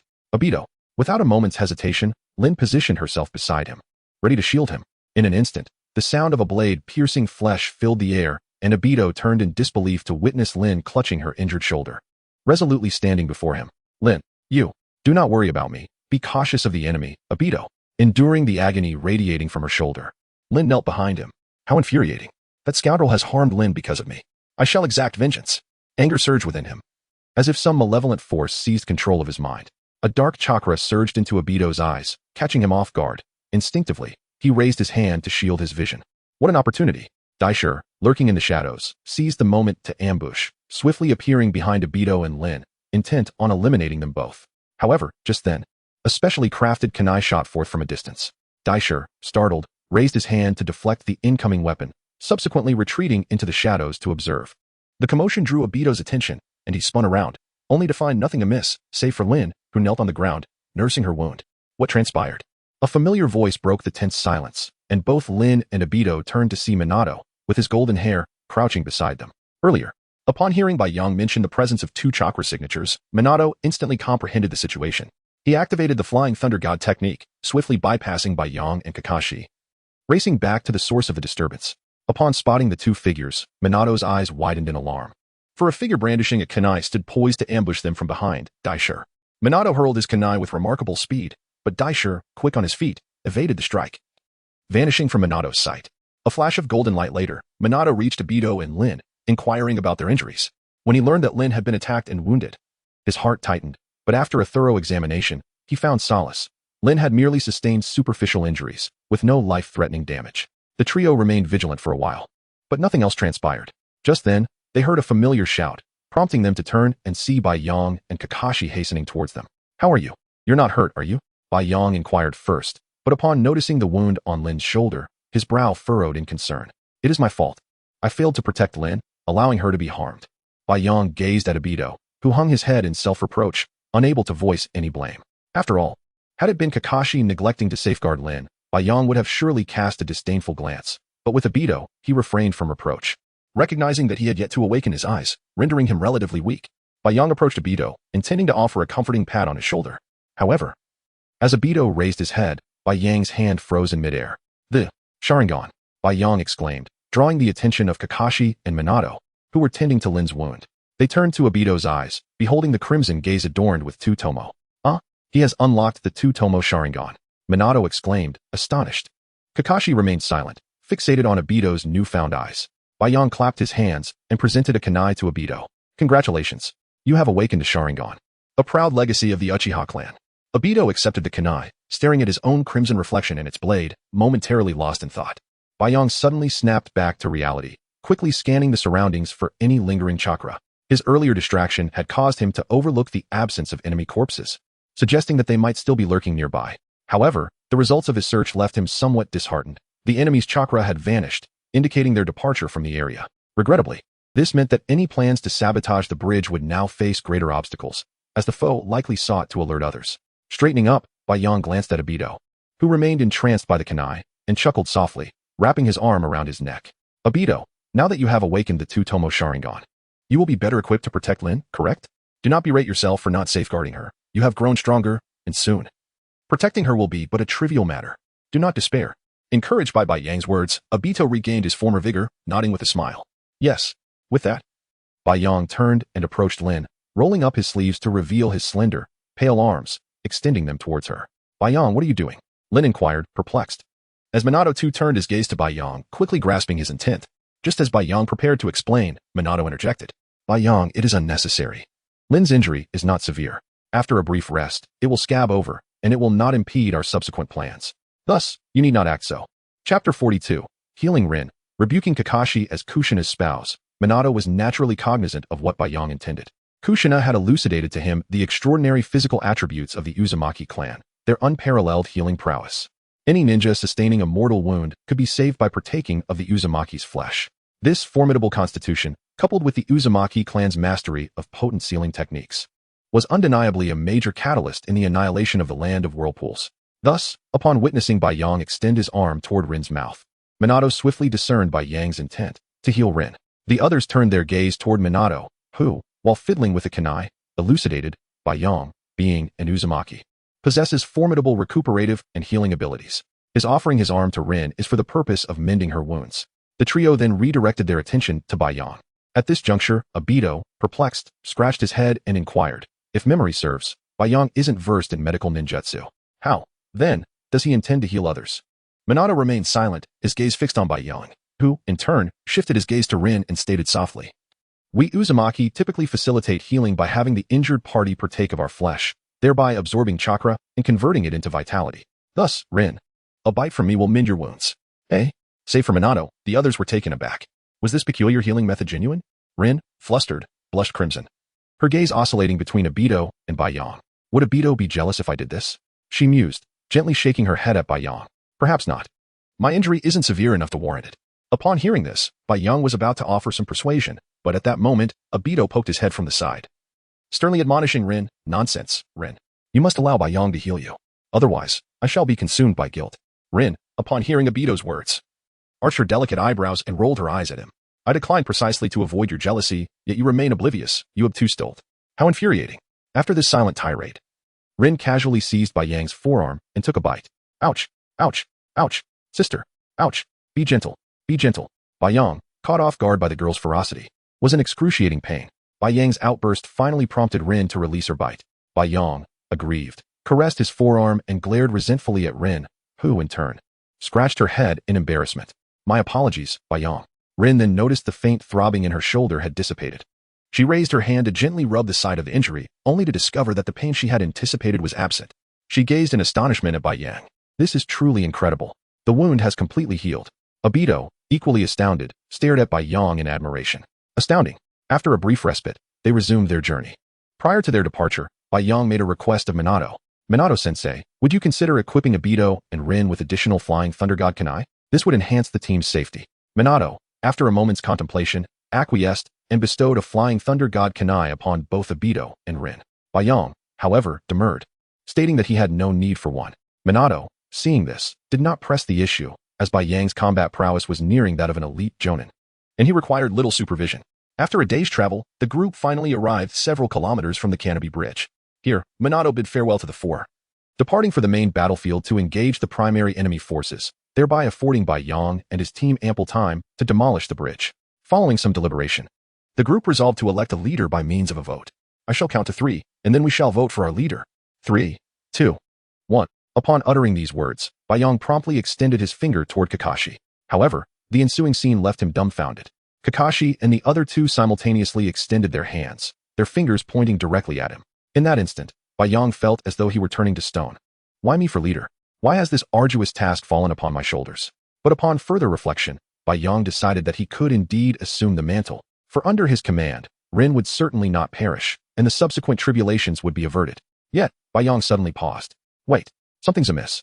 Yang suddenly recalled that Rin did not die during the Canopy Bridge mission, but rather after it, when she was abducted by Mist Village's covert operatives to be used as a test subject, and ultimately met her demise at Kakashi's own hand. Blast. I've erred. So, what must I do now? Remain a passive observer? No, Old Man Black Zetsu seeks to manipulate Obito. To thwart Old Man Black Zetsu's scheme, Obito must not be harmed, or else everything will become exceedingly difficult. After a moment of contemplation, Yang resolved to assume the role of team leader himself. He nodded to the trio and declared, "Since you desire me to serve as leader, I shall accept without hesitation. I shall naturally bear the responsibilities of a leader and safeguard our team." The trio nodded in acknowledgement, whereupon Yang continued, "I have some words to impart. This mission is fraught with peril. Our intelligence has undoubtedly been compromised, so we shall not merely be facing one or two IWA shinobi, but rather a more formidable adversary. We must proceed with caution, especially you, Kakashi." All eyes turned to Kakashi, who, somewhat embarrassed, averted his gaze, avoiding Yang's stare. "That ninjutsu you developed, Chidori, is indeed a remarkable technique. Its offensive capabilities and penetrative power are of A-rank caliber. However, Kakashi, that ninjutsu is not suited to you." Hearing Yang utter the same words as Minato-sensei, Kakashi felt a surge of discontent. With a stiff neck, he retorted, "If you concede that my ninjutsu is powerful, then why do you claim that it is not suited to me? What do you know?" Yang, observing Kakashi's demeanor, shook his head. "How obstinate. Kakashi, do you know why you have not paid with your life for your recklessness, but rather stand here alive? It is because Minato-sensei used the Flying Thunder God Kunai on your person to rescue you." Yang's outburst startled Obito and Rin, while Kakashi was momentarily stunned. Chapter 43. Kakashi's transformation and preparation for the ambush. Did you not notice it? At that moment, the shinobi blade was about to strike your waist. You, in your arrogance and self-importance, disregarded commands and advice. And most importantly, you remained unrepentant. Yang's scolding was relentless, leaving Kakashi somewhat bewildered as he sought help from Obito and Rin. Both Obito and Rin were equally perplexed. What had gotten into Kakashi? The usually gentle Yang was unusually furious today, even resorting to reprimands. After all, when Kakashi rushed out, Rin and Obito had fallen behind, unaware of how Kakashi had narrowly escaped death at the hands of the enemy. Seeing their confusion, Yang, in a fit of anger, recounted Kakashi's reckless actions, causing Rin to cover her mouth in shock. Obito, on the other hand, looked at Kakashi in disbelief, realizing that Kakashi was even more reckless than he had imagined. Indeed, Yang concurred, further aggravating Obito, who retorted, "Don't just agree so readily." Ahem. Yang awkwardly scratched his nose, and then turned his attention back to Kakashi. "Chidori is truly unsuitable for you, haven't you realized? When you rush towards the enemy at such high speed, if an unexpected event occurs, you cannot halt your momentum."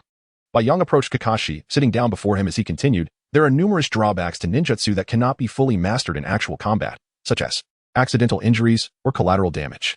You might harm a teammate or perish alongside the enemy. Do you understand?" Kakashi pondered for a moment and solemnly nodded in response. "I understand. I will no longer use this ninjutsu. I will inherit my father's swordsmanship and specialize in the White Fang style." With so many urging him not to use Chidori, he decided to heed their advice. Perhaps that technique truly did not suit him, Kakashi mused internally. Yang felt a sense of relief at Kakashi's words. "Wonderful. Rin will not die. At least she won't be killed by Kakashi. Did you think I was here for no reason? The least I could do was ensure Rin's survival at Kakashi's hands. Otherwise, Obito would surely descend into darkness, launching the Ninetales chaos." However, as Yang spoke again, Kakashi turned to him in confusion. Lightning release chakra is a fascinating thing. Its nature changes in peculiar ways. Although Chidori cannot be wielded in hand, it can be channeled through a shinobi blade. Just like wind release chakra, which sharpens the blade, lightning release chakra can do the same. In the original narrative, Kakashi, having inherited Obito's Sharingan, gradually neglected his father's White Fang style, evolving from a close combat assassin into a master of ninjutsu.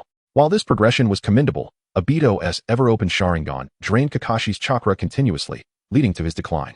Yang's intention was to encourage Kakashi to pursue swordsmanship. At this point, Kakashi had not yet abandoned the White Fang style, and his journey toward mastery of the blade could lead to remarkable future potential. As Yang spoke passionately, Kakashi's eyes brightened. He slowly drew his short sword from his back and began to concentrate lightning release chakra onto the blade. Gradually, a silvery lightning flickered from the sword, increasing in intensity until it enveloped the entire blade, emitting a sharp, bird-like cry reminiscent of Chidori. This might not be so bad after all. Kakashi smiled, sheathing the short sword and nodding at Baiyang. Thank you. This unexpected gratitude left Baiyang and Obito momentarily stunned. Could this arrogant fellow actually express gratitude?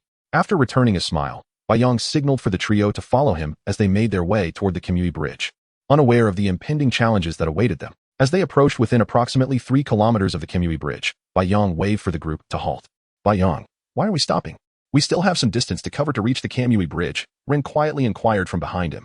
Baiyang nodded, indicating his understanding, then turned to gather everyone together for an impromptu meeting. Listen carefully. Although we still have some distance to the Kamui Bridge, do not forget that the rock ninja who ambushed you and Obito has already escaped my sensory range for nearly a minute. My sensory range extends 1 kilometer in all directions. Impossible, Kakashi interrupted. To escape a 1 kilometer sensory range in 1 minute. That speed is nearly unattainable without space-time ninjutsu. Baiyang nodded in agreement but continued, however, that should not be space-time ninjutsu. It is likely a technique or ninjutsu that can evade chakra detection. The rock ninja must possess such skills. So, have we been exposed? Obito, who had been silent until now, posed the crucial question. Baiyang confirmed with a nod. We are nearly exposed now, so we must exercise even greater caution. They may have set traps along our path, waiting for us to walk into their snare. What should we do now, Baiyang? Rin asked anxiously, her face etched with concern. It's simple, but it carries substantial risk. The group looked at Baiyang expectantly as he revealed his plan. Although we have been exposed and lost our natural advantage, they are in the open while we remain hidden. Even if the enemy is fully alert, they cannot anticipate our movements. We will take a detour, approach from the waterway, launch a surprise attack, blow up the bridge, and then retreat. Our strategy hinges on disruption. Upon hearing Baiyang's plan, the group quickly grasped its essence and expressed their agreement. Thus, they abandoned their original route, veering eastward along the forest's edge towards the river, preparing for a surprise assault on the enemy. Chapter 44. The Calculations of Madara. Beneath a vast forest, a gaunt, white-haired elder sat upon a grand seat. Before him, the ground slowly yielded a head resembling an aloe vera plant. Sensing its presence, the elder gradually opened his tightly shut eyes. White Zetsu, what news of our finest pawn? The figure known as White Zetsu shook his head and began to speak to the elder. Madara. The pawn named Yandere Uchiha has awakened the double Tomo Sharingan, significantly enhancing his strength. However, due to unforeseen events, they have deviated from our anticipated path. Unforeseen events? The elder, named Madara, furrowed his brow, casting a puzzled glance at White Zetsu. White Zetsu nodded. They had selected a leader, a descendant of the Uzumaki clan, consolidating their previously disjointed team. They altered their route and intended to launch a surprise attack on the Kamui Bridge. Madara frowned once more, his voice low. If memory serves, this Uzumaki boy, his name is Hate, correct?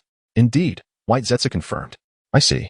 Madara nodded in understanding, a slight smirk gracing his lips.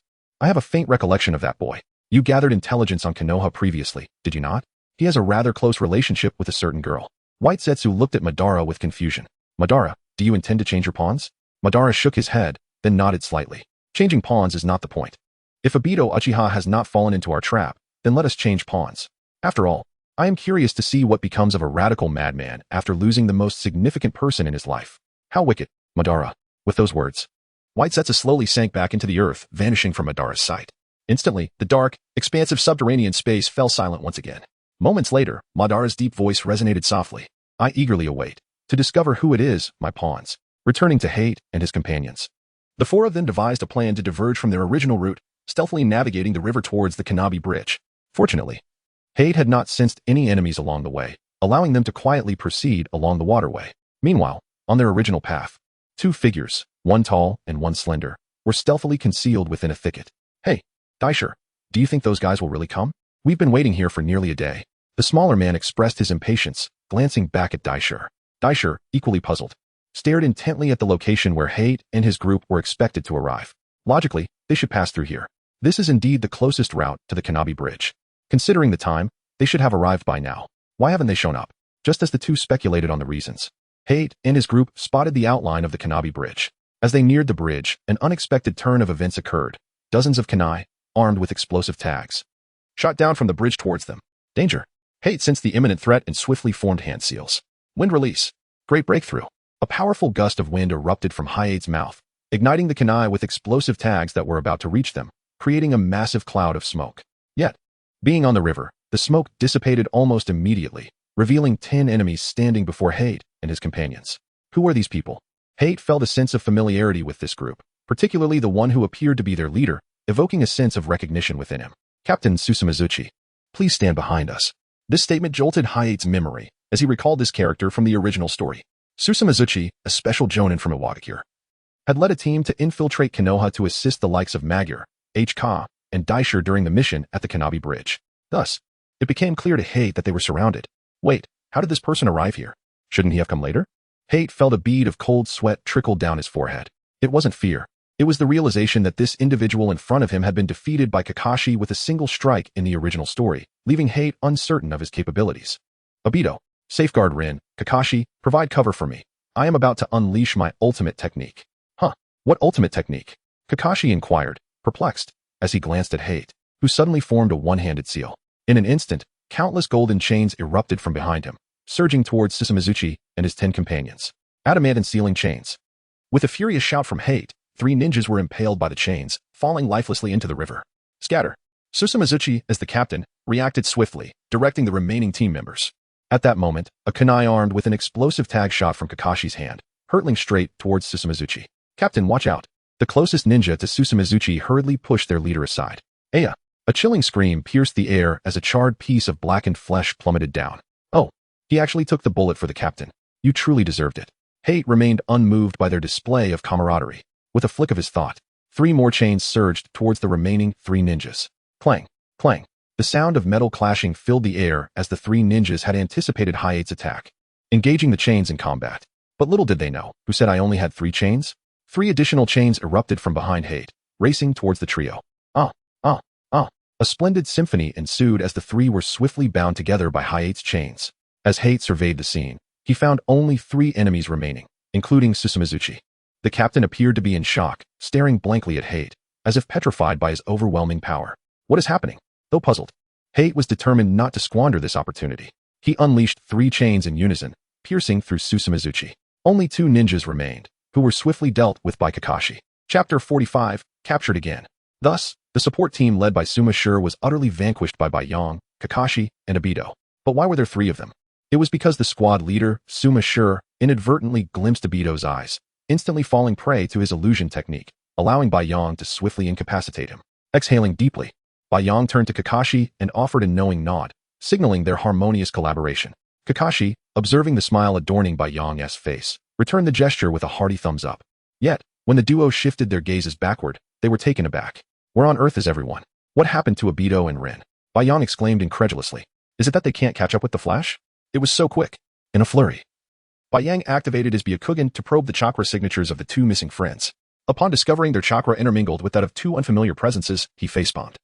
Realizing the unfortunate fate of being abducted had befallen them yet again, this time, it seemed, it was a 2-for-1 deal.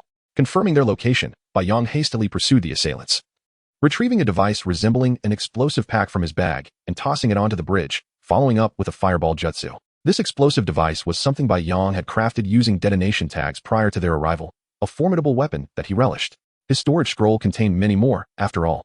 As the explosive pack ignited, a cacophonous explosion resonated across the bridge, reducing it to countless fragments. Hurry! Kakashi, Obito, and Rin have been taken. We must rescue them. Yang urged. Kakashi glanced back at the wreckage of the Kemizukabashi before promptly following Yang. The pair moved swiftly, weaving through the forest, and after several minutes, 2 familiar figures entered Yang's line of sight, Daisher and Hogwang. Those 2 scoundrels. At that very moment, as Suma Sure's detonation tag exploded, Daisher and Hogwang had sensed the commotion and rushed towards the source of the noise. The distance was minimal, and soon they arrived at Yang's location.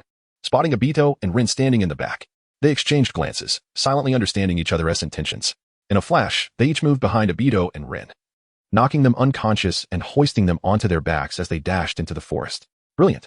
Absolutely brilliant. They managed to cut through the back ranks. Yang mused, impressed by their maneuvering. Turning to Kakashi, he declared, I'll go after Obito. You take care of Rin. 1 each, and proceed with caution. Seeing Kakashi nod in agreement, Yang brandished his spear and charged towards Daisher. In truth, neither of these opponents possessed significant strength. Hogwang specialized in blade techniques and taijutsu, while Daisher was merely a cunning trickster. To prevent Kakashi from suffering a fate akin to that in the original narrative, Yang opted for a one-on-one confrontation, specifically targeting Daisher for his perceived lack of prowess. With determination, Yang sprinted to catch up with Daisher, thrusting his spear toward his back. Daisher, Keenly aware of his surroundings, swiftly evaded and took refuge on a sturdy tree branch. Pausing in his pursuit, Baiyang faced Daisher, both assessing each other. Evidently disinclined to engage in battle while burdened with an extra individual, Daisher discarded Obito to the ground, drawing a kunai to confront Baiyang. Baiyang disregarded the fallen Obito, knowing he would not be harmed, for the tree was not high, and Obito would not sustain severe injuries from the fall. Baiyang was not one for pre-battle banter, so as Daisher tossed Obito aside, he charged forward, aiming his spear at Daisher's head. Such speed!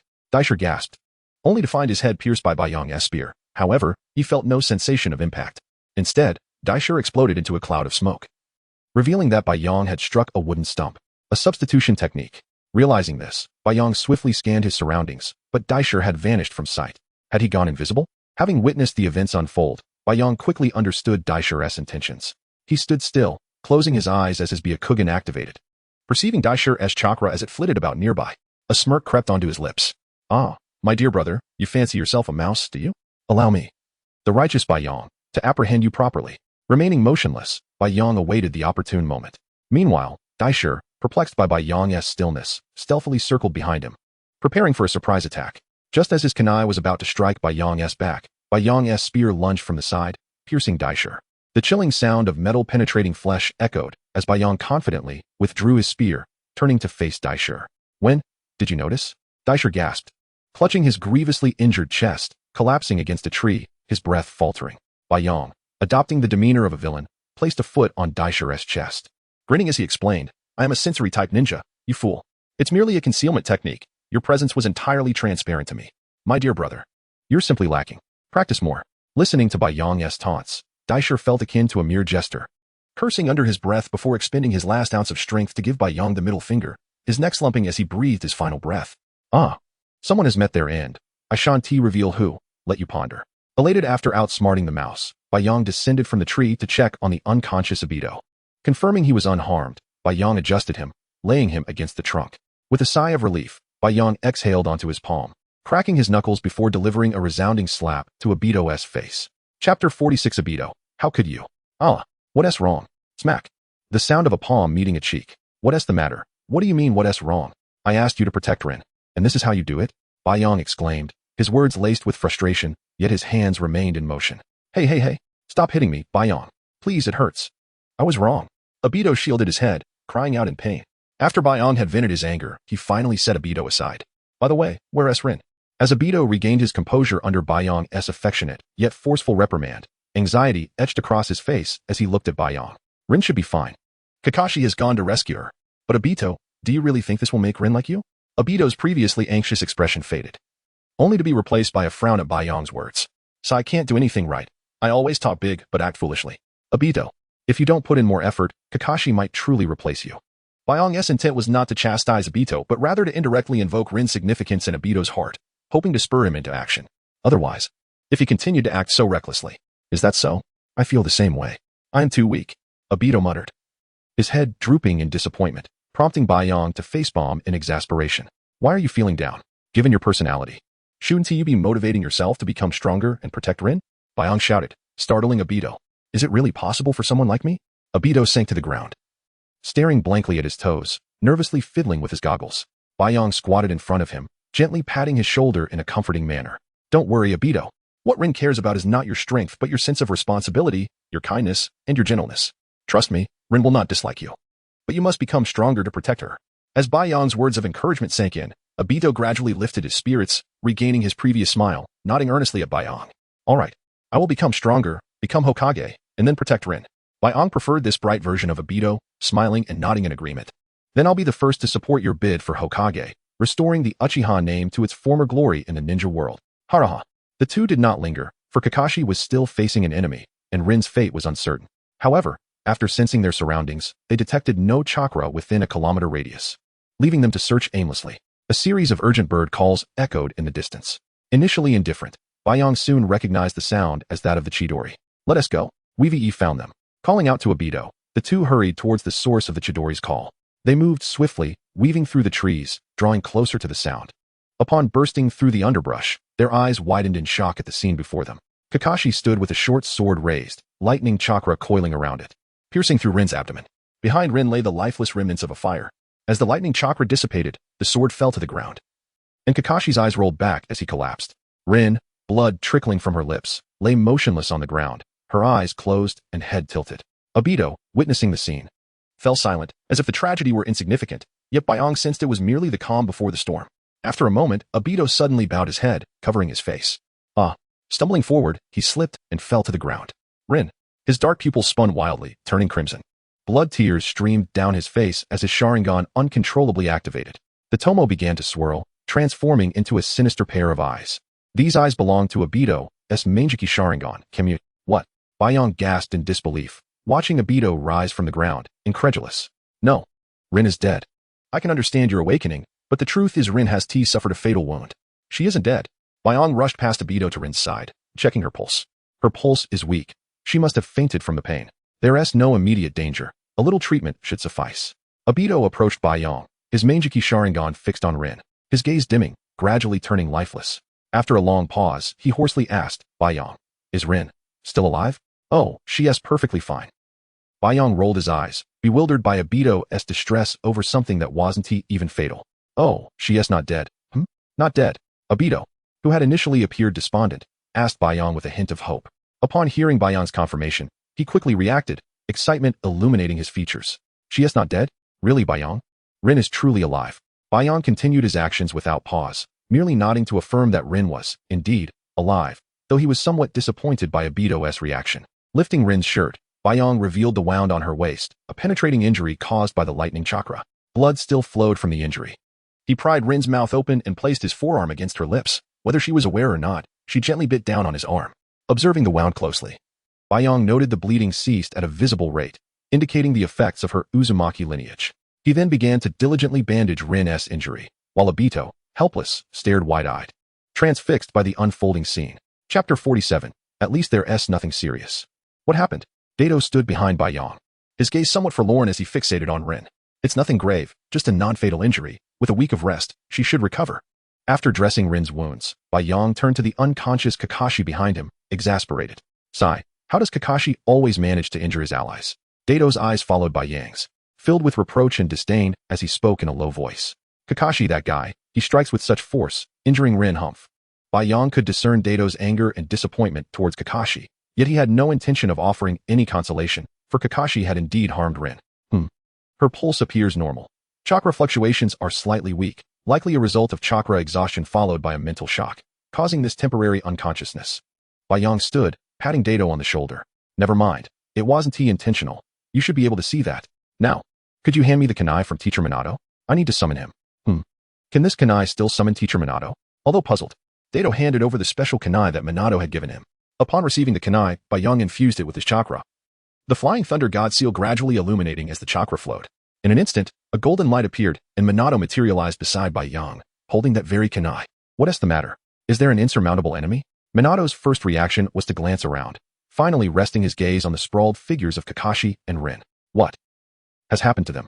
A foreboding sensation gripped Minato's mind as he anxiously scrutinized Byong's face, hoping for reassurance. Rest assured, Teacher Minato, Kakashi is not seriously injured. It's just Rin.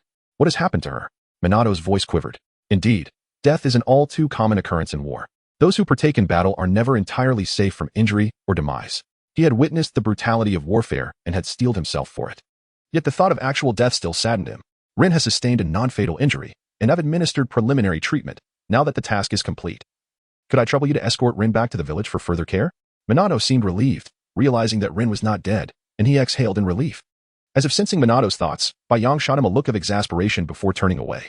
Minato took a deep breath, smiled, and nodded, then offered a few words of advice to Byong and the others before swiftly departing with the unconscious Rin using the flying thunder god technique. What shall we do now? Dato, less vibrant than usual, leaned silently against a tree and quietly inquired. Byong glanced at the subdued Dato, then at the unconscious Kakashi, and shrugged helplessly. What else can we do? We wait for this guy to wake up. Otherwise, we can't return to the village. Dato nodded, his gaze fixed on Kakashi, who lay still on the ground. I'm quite puzzled as to how Kakashi managed to injure Rin. Hearing Dato's words, Byong also looked curiously toward the charred corpse by the large tree. I'm intrigued as well. Let us see what transpired. Byong, followed by Dato, approached the charred remains for a closer inspection. There are lacerations on the body, and judging by their length, they were inflicted by Kakashi's short sword. The depth is considerable. Kakashi must have wielded significant force. Dato, listening intently, suddenly noticed a dark hole in the tree behind the corpse. Huh? Here. Bayang turned to Dato's exclamation, puzzled by the small, blackened opening. The hole seems to have been created by lightning chakra, with scorch marks above, dried blood, and a tree trunk that has been pierced. Bayang's gaze shifted to the charred corpse, particularly the wound that had penetrated through the chest. In a flash, Bayang understood how Kakashi had inadvertently harmed Rin. Though he remained astonished at how quickly Kakashi had mastered the basic nature transformation of chakra without prior practice. Truly a prodigy. At that moment, a low groan interrupted their thoughts as Kakashi slowly sat up, cradling his head. Before he could fully regain his senses, Dato surged forward like an arrow released from a bow. Kakashi, I'll make you pay. Kakashi, still dazed from his unconsciousness, was swiftly knocked back down by Dato's punch. Dato had suppressed his anger for too long. He had longed to strike Kakashi while he was incapacitated. Yet he wanted Kakashi to comprehend the gravity of his actions. Injuring a comrade, harming Rin, was his ultimate taboo. You hurt Rin. You hurt Rin. Bastard. Dato straddled Kakashi, delivering blow after blow to his face, his mouth muttering curses that were quite colorful. Just as Kakashi was regaining his senses, he had intended to raise his arm to stop Dato, but upon hearing Dato's incessant muttering, he weakly lowered his arm, surrendering to Dato's onslaught. Hey, Dato, calm down. It's not entirely Kakashi's fault. It was an accident, so stop. Bayang had been taken by surprise when Dato charged, and by the time he realized what was happening, Dato had already rained down countless blows on Kakashi. Fortunately, Bayang's pleas seemed to have some effect. Whether Dato had grown weary or not, he ceased his assault upon hearing Bayang's words. Yet, his hands remained tightly gripping Kakashi's collar. Kakashi lay quietly on the ground, staring vacantly at the azure sky. After a long pause, he finally spoke, his voice barely above a whisper. Rin, how is she? Dato, his eyes alight with fury, abruptly released his grip on Kakashi's collar, stood up, and dusted off his hands, disdainfully responding. Thanks to you, Rin only sustained minor injuries. She is not dead. Chapter 48. Return to the village. Rin is fine. That is good to hear. Kakashi released a sigh of relief, but almost immediately turned to Obito beside Bayang with a look of self-reproach. I'm sorry, Obito. My arrogance has caused Rin harm. I understand her significance in your heart, and I sincerely apologize for what I've done to her. Obito stood silently for a long time before he finally spoke. His voice calm, yet heavy. You should consider yourself fortunate that Rin is not in mortal danger. Otherwise, a flicker of crimson glimmered in Obito's eyes as his Sharingan bore into Kakashi's, his voice laced with menace. Otherwise, I would have torn you to shreds. Once known for his affable nature, Obito now seemed a stranger to Bayang and Kakashi, his glare filled with a chilling intent that sent shivers down their spines. Let it go, Obito. Kakashi didn't mean to harm her. Perhaps it would be best if he could explain what transpired. Bayang interjected, eager to diffuse the tension. Turning to Kakashi for clarification on the events that unfolded, Kakashi then recounted the situation slowly. When the enemy split into two groups, I separated from Bayang to pursue the assailants. I followed the IWA ninja who had kidnapped Rin. After parting ways with Bayang, Kakashi quickly caught up with the fleeing enemy. Realizing he couldn't escape, the enemy flung Rin aside and drew two short swords, engaging Kakashi in combat. Initially, their exchange seemed balanced, but as Kakashi employed the White Fang sword technique, he swiftly gained the upper hand. However, as the enemy grew increasingly weary, Kakashi seized an opportunity and knocked him against a tree trunk. Planning to deliver a finishing blow, Kakashi decided to test whether his lightning-released chakra could coalesce into a long-range attack, and began charging a bolt directed at the enemy's chest. Kakashi's vet was evident. What could have been a swift resolution turned into an experiment with a new jutsu. Just as he was about to unleash the lightning, the enemy suddenly thrust Rin in front of himself. Though Kakashi reacted in time, the bolt pierced through Rin's abdomen and the enemy's heart simultaneously. Thus, the events unfolded. Sighing in exasperation, Bayang rubbed his forehead, his gaze unwaveringly accusatory towards Kakashi. Fool! Couldn't you have altered the chakra nature at a more opportune time? Why commit such a blunder in the heat of battle? Feeling chastened, Kakashi lowered his head in shame. In retrospect, he realized he had indeed acted foolishly. Alright, Kakashi, you didn't do it on purpose. There's no need to blame yourself. Obito, please try not to be angry. We should hurry back to check on Rin. After rallying Kakashi, the three made a hasty departure towards the village, journeying for 2 days before they finally arrived breathlessly at the familiar gates of Konoha. As they approached the entrance, they spotted a familiar figure leaning against a wooden post. Clearly awaiting their return, the person dashed towards them with evident excitement. Bayang. It was none other than Uchiha Hikaru, who rushed to Bayang and, without waiting for a response, tackled him to the ground. Hikaru? Bayang stared in bewilderment at Hikaru, who was nuzzling her face against his chest. What is going on? Has she truly been waiting for me at the village gate all this time? Bayang, I missed you so much. Hearing her deliberately sweetened tone, Kakashi and Obito exchanged knowing glances and nodded in silent agreement before entering the village together. What a scene. This girl is so forward, it's comical. We'll take our leave now. The two shared a mutual understanding about not wanting to be in the middle of this affectionately charged moment, leaving Bai Yong and Hikari behind. Hikari, could you perhaps get off me? Hikari clung tightly to Bai Yong's collar, greedily inhaling his unique scent, a fragrance that belonged solely to him. No, you've been away for days. I've been counting the stars and waiting for your return. I've missed you terribly. With that, Hikari knelt atop Bai Yong, cupping his face before leaning in for a kiss. Ugh, you silly girl. We're right at the village gate. Even if there is no one around, there are still guards here. Oh dear. Look at this generation, so brazenly in love, so openly affectionate. Unlike me, who at over 20 has never experienced romance. A tall ninja whispered to a handsome companion nearby. Though their voices were low, Bai Yong, with his keen senses, caught every word. After hearing their comments, he felt a flush of embarrassment, but there was little time for shyness, as Hikari's fervent kiss was nearly suffocating him. TCH. Who would like someone as unattractive as you? If anyone did, it would be a miracle. Unlike me, who has a childhood sweetheart. I'll tell you. Even though we're of similar age, my children are nearly old enough to run errands. The handsome man didn't bother to lower his voice, boasting proudly about his wife and children, evoking a look of envy from the tall ninja beside him. Having caught wind of the handsome man's words, Hikari paused her kisses, meeting Bai Yang's gaze. After a moment of silence, she spoke slowly, her words deliberate. Bai Yong, what do you think about having a child together? Huh. Bai Yong's eyes nearly bulged in shock as he stared at Hikari, who was beaming with delight. He couldn't help but feel as if her eyes sparkled with pink hearts, an unsettling thought that sent a chill down his spine. What's with this girl? It's as if she's been fed some strange knowledge.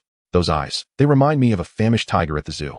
In truth, after Bai Yong's departure, Kushina had gathered Hikari at her home for a small meeting, covering topics such as the importance of safety awareness regarding relationships before marriage, and what should or shouldn't be done prior to tying the knot. In essence, she imparted a wealth of knowledge, transforming Hikari's perspective on such matters. Chapter 49. Is it not permissible to simply visit Lin? Absolutely not. Anything is acceptable. But this is unequivocally out of the question. Bai Yong felt as if struck by lightning. A tempest of emotions surged within him. What on earth has gotten into this girl? Has she been possessed by some vile spirit during her absence? The mere thought of wanting to bear his child pierced his heart like a dagger, instilling a profound terror within him. At the very least, before marriage. This is absolutely forbidden. Bai Yong hastily waved his hands as if electrified, his expression a portrait of panic as he glanced at the figure pressing down upon him. The light merely curled her lips into a faint smile, reminiscent of a cunning fox that has just savored a morsel of deep-fried tofu, as if mocking Bai Yang's naivety and ignorance. Hehehe. Bai Yong has fallen into the trap. What? Trapped? Me? Bai Yong stared incredulously at the light looming over him, while she gradually stood upright and pulled him to his feet. Come, my dear, let us return home. Without waiting for Bai Yang's consent, she resolutely tugged him towards their abode. Wait. Lin is injured and still in the hospital. I must visit her first. However, as soon as Bai Yang's words escaped his lips, he suddenly felt the atmospheric pressure plummet. Looking up, he discerned a suffocating aura emanating from the light's form, akin to a constricting serpent. This oppressive presence washed over him like a tide, causing goosebumps to rise on his skin. Bai Yong, you just mentioned wanting to visit whom? The light turned her head, tilting it slightly, her crimson eyes fixated intently on Bai Yong. This is because Lin was injured while on a mission. I merely wish to pay her a visit. There is absolutely no other intention. Bai Yong understood the light's temperament, as well as he comprehended the rhythm of his own heartbeat. Whenever he grew close to any female, she would react as if a jar of vinegar had been overturned, exuding jealousy. Even his frequent interactions with Abito would elicit her displeasure. Hence Bai Yong hurried to clarify his relationship with Lin, fearing a misunderstanding. If you are truly concerned, I can accompany you. Upon hearing this, the light's eyes brightened, and she joyfully grasped Bai Yang's arm, her voice ringing with delight. Then let us proceed. The light led Bai Yong in a lively skip towards the Konoha hospital, her gaze seemingly drifting towards a distant rooftop. Haha, what are you smiling about? Noticing the enigmatic smile gracing the light's lips, Bai Yong inquired with curiosity. Nothing. Let us go? The light quickly averted her gaze and whisked Bai Yong away like a gust of wind. Meanwhile, at the place where the light had just glanced, a petite figure sat quietly on the rooftop like a statue. Nashiwa's heart felt as if pierced by 1,000 needles simultaneously. She had witnessed the entire intimate exchange between Bai Yong and the light, each scene replaying in her mind like frames from a film. How she wished that she were the one by Bai Yang's side at that very moment. Her gaze remained locked onto the two figures retreating into the distance, as if they were the last glimmers of hope in her life. Yet, that hope shattered like a bubble, leaving her feeling abandoned by the entire world, collapsing helplessly to the ground. What should I do? What on earth should I do? Bai Yong. I am so unwilling to accept this. Tears streamed down Nashiwa's cheeks like a torrent breaching a dam, each droplet echoing the sound of her shattered heart. Her inner world felt desolate as a barren desert, devoid of any solace. She loved Bai Yang deeply, yet for the sake of vengeance and an inescapable obsession, she had to bury herself within the darkness. Yet, Na Xue's unwillingness burned like an unquenchable flame, growing ever stronger. Before anything else, she must bring closure to this matter, even if it meant that Bai Yang might consider her actions chaotic. Bai Yang grasped the light's hand, choosing not to return home immediately. Instead, he accompanied her to a nearby shop close to the Konoha hospital to purchase some supplements before entering the hospital itself. Bai Yang casually approached a passing nurse, and after a brief exchange, he acquired Lin's room number and followed it to her chamber. It was a modest single room on the second floor, simply yet neatly furnished. However, upon gently pushing the door open, they were greeted by the sight of Kakashi and Obito, both bent over in earnest apologies. "I am so sorry, Lin. I truly regret it. I inadvertently harmed you," Kakashi expressed, his face a canvas of guilt and remorse. "My apologies, Lin. I failed to protect you adequately. This was my negligence, and it will never happen again," Obito added, his eyes reflecting profound self-reproach and anguish. Bai Yang observed this scene with astonishment. He had never witnessed Kakashi in such a flustered and helpless state, which struck him as rather novel. "Kakashi, what has come over you today? It is quite rare to see you apologizing." Bai Yang approached Kakashi, gently patting his shoulder in an attempt to console him. Kakashi lifted his gaze to meet Bai Yang's, his guilt becoming all the more palpable. He inhaled deeply before speaking. I am truly sorry. Lin was injured because of me. I failed to protect her and, in my arrogance, even hurt her. I truly do not know how to face her. Enough. Kakashi, do not be too hard on yourself. This was merely an accident, and no one wished for such an event to transpire. Bai Yang reassured him, Lin will understand. She will not hold this against you. Kakashi nodded, casting a grateful glance at Bai Yang. He recognized that Bai Yang was attempting to alleviate the burden on his heart. Lin, how are you feeling? Is there any discomfort? The light approached Lin's bedside, her concern evident. Lin smiled faintly, shaking her head. I am fine, just a bit weary. You need not worry about me. That is good to hear. The light sighed in relief. Please rest well. We will remain by your side. Bai Yang and the light settled beside Lin, engaging her in conversation. The light shared amusing anecdotes, striving to uplift Lin's mood. In a moment of pride, she even took Bai Yang's hand and introduced him to Lin, proclaiming that they were now a proper couple, causing Lin's eyes to widen in surprise as she raised her hand to cover her mouth. Meanwhile, Kakashi and Obito listened quietly from the side, their gazes fixed on Lin. Their expressions laden with unspoken emotions, Kakashi's regret mingling with Obito's self-reproach. Chapter 50, Will you marry me? After a lengthy conversation at the hospital, Bai Yang and his companions realized it was getting late, prompting them to leave and not disturb Lin's rest. Bai Yang and Guang strolled side by side out of the hospital, the sunlight casting a warm golden hue over their figures, as if wrapping them in a gentle embrace.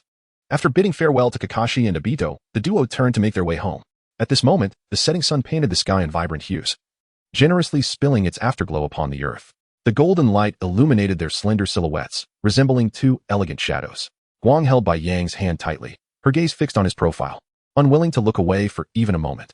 That distinct face, adorned with a faint smile, captivated Guang's heart, leaving her utterly enchanted. He is finally mine. Guang silently echoed this thought within, a wave of indescribable happiness and contentment washing over her. Sensing Guang's gaze, Bai Yang slightly turned his head, their eyes meeting in a shared moment. The sunset, much like an exquisite painting, delicately brushed its colors across Guang's silky forehead, as if draping her in a veil of golden threads. Her golden hair fluttered gently in the breeze, shimmering like stars in the night sky. A gentle smile graced her lips, reminiscent of flowers blooming in spring, vibrant and refreshing. Bai Yang found himself deeply entranced by this smile, as if an unseen force was pulling him closer, rendering him helpless. You are truly beautiful. Bai Yang's voice escaped his throat involuntarily, laced with awe and infatuation. His gaze lingered upon Guang's face, as if wishing to etch her beauty into his very soul. Upon hearing Bai Yang's compliment, Guang couldn't help but let out a soft giggle. Her laughter rang like the tinkling of silver bells, resonating in the air and uplifting the spirits of those around her. A hint of shyness and joy sparkled in her eyes, akin to dewdrops glistening in the morning light. Does Bai Yang like me? Guang's voice was soft and melodic, a gentle breeze brushing against Bai Yang's ear. Her gaze held a glimmer of anticipation, as if waiting for his response. A warm current surged through Bai Yang's heart, and without hesitation he replied, I do. His voice was firm and resolute, conveying his innermost feelings to Guang. Hiki, Bai Yang, it's wonderful to have you by my side. The two exchanged laughter and banter as they returned home. As soon as they entered, Guang could no longer contain her emotions and impulsively pressed Bai Yang against the wall. Her eyes sparkled with a fiery intensity, as if wishing to envelop him in her warmth. Leaning closer to Bai Yang's ear, Guang whispered, I truly miss you. Her voice carried a sense of urgency and desire, causing Bai Yang's heart to race. She could feel Guang's warm breath encircling her ear, igniting a blush upon her cheeks. Guang gently nibbled on Bai Yang's earlobe, her touch tender and delicate, as if savoring a precious treasure. Bai Yang's body quivered slightly, and he instinctively closed his eyes, relishing the intimacy of the moment. Gradually, Guang's lips brushed against Bai Yang's cheek, tenderly caressing it. Her kiss was as soft as a feather, yet brimming with profound affection. Bai Yang's breath quickened, his hands gripping Guang's clothing tightly, as if trying to seize this passionate flame.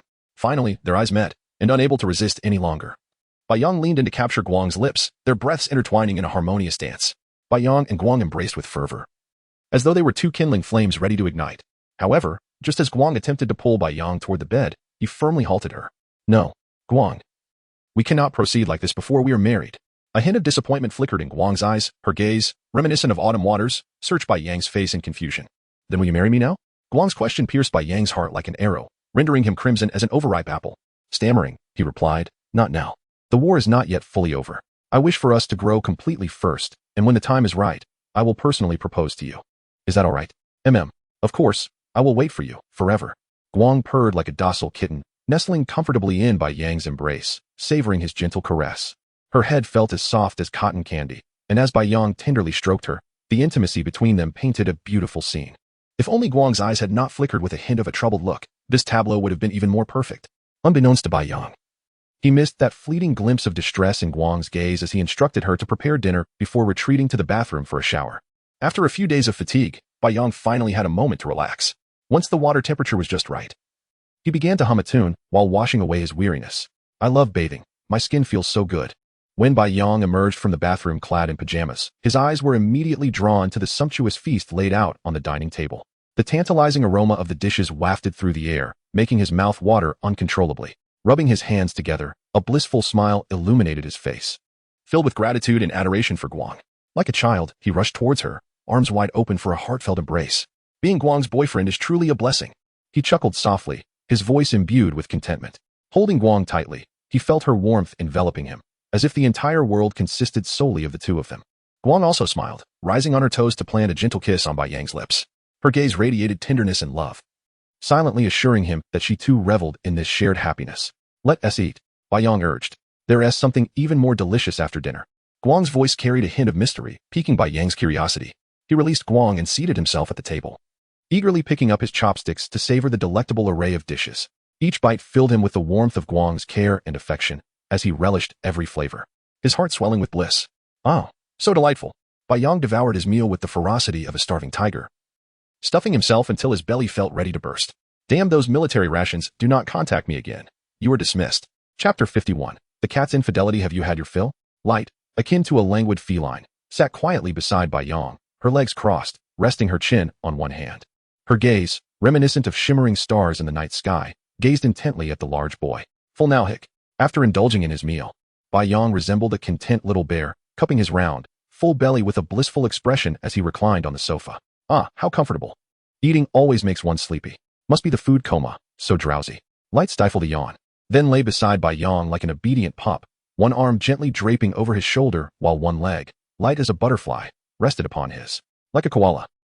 Her delicate face, as soft as silk, brushed against Bai Yang's cheek, and they resembled two stars nestled together, drifting into a restful slumber.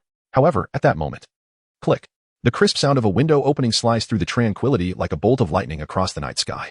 A sneaky figure, resembling a specter of the night, leapt through the window and landed gracefully in the living room. The moonlight, akin to silver gauze, illuminated the figure's face, revealing the sullen expression of Uchiha Hikaru. Her eyes, cold as a venomous serpent, fixated on the two nestled together on the sofa, a faint, chilling smile curling at the corners of her mouth. The sedative indeed works wonders. Neither of them has awakened. Nishua's voice was low and hoarse, as if a demon whispered from the depths of hell. Her gaze, like a burning flame, settled upon Bai Yang's face, a morbid glint flickering in her eyes, radiating a suffocating aura like a malevolent spirit in the dark.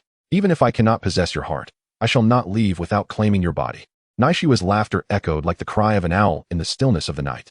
Rising to her feet, she began to disrobe, her garments falling like withered petals, revealing her skin as luminous as white jade, glistening alluringly under the moonlight. Tonight, you belong solely to me, she whispered, mounting Bai Yang. That night, Bai Yang slipped into a deep sleep, entering a peculiar dream. In this dream, he found himself in a dimly lit room, faint light filtering through the gaps in the curtains. Nishua stood before him, her eyes radiating an irresistible allure. Her skin felt silky smooth, emanating a subtle fragrance that quickened Bai Yang's heartbeat. Naishue approached him slowly, her movements graceful and light. Her fingers brushed against Bai Yang's cheek, as if probing the depths of his soul. He felt her warm, rapid breath caressing his neck, sending shivers down his spine.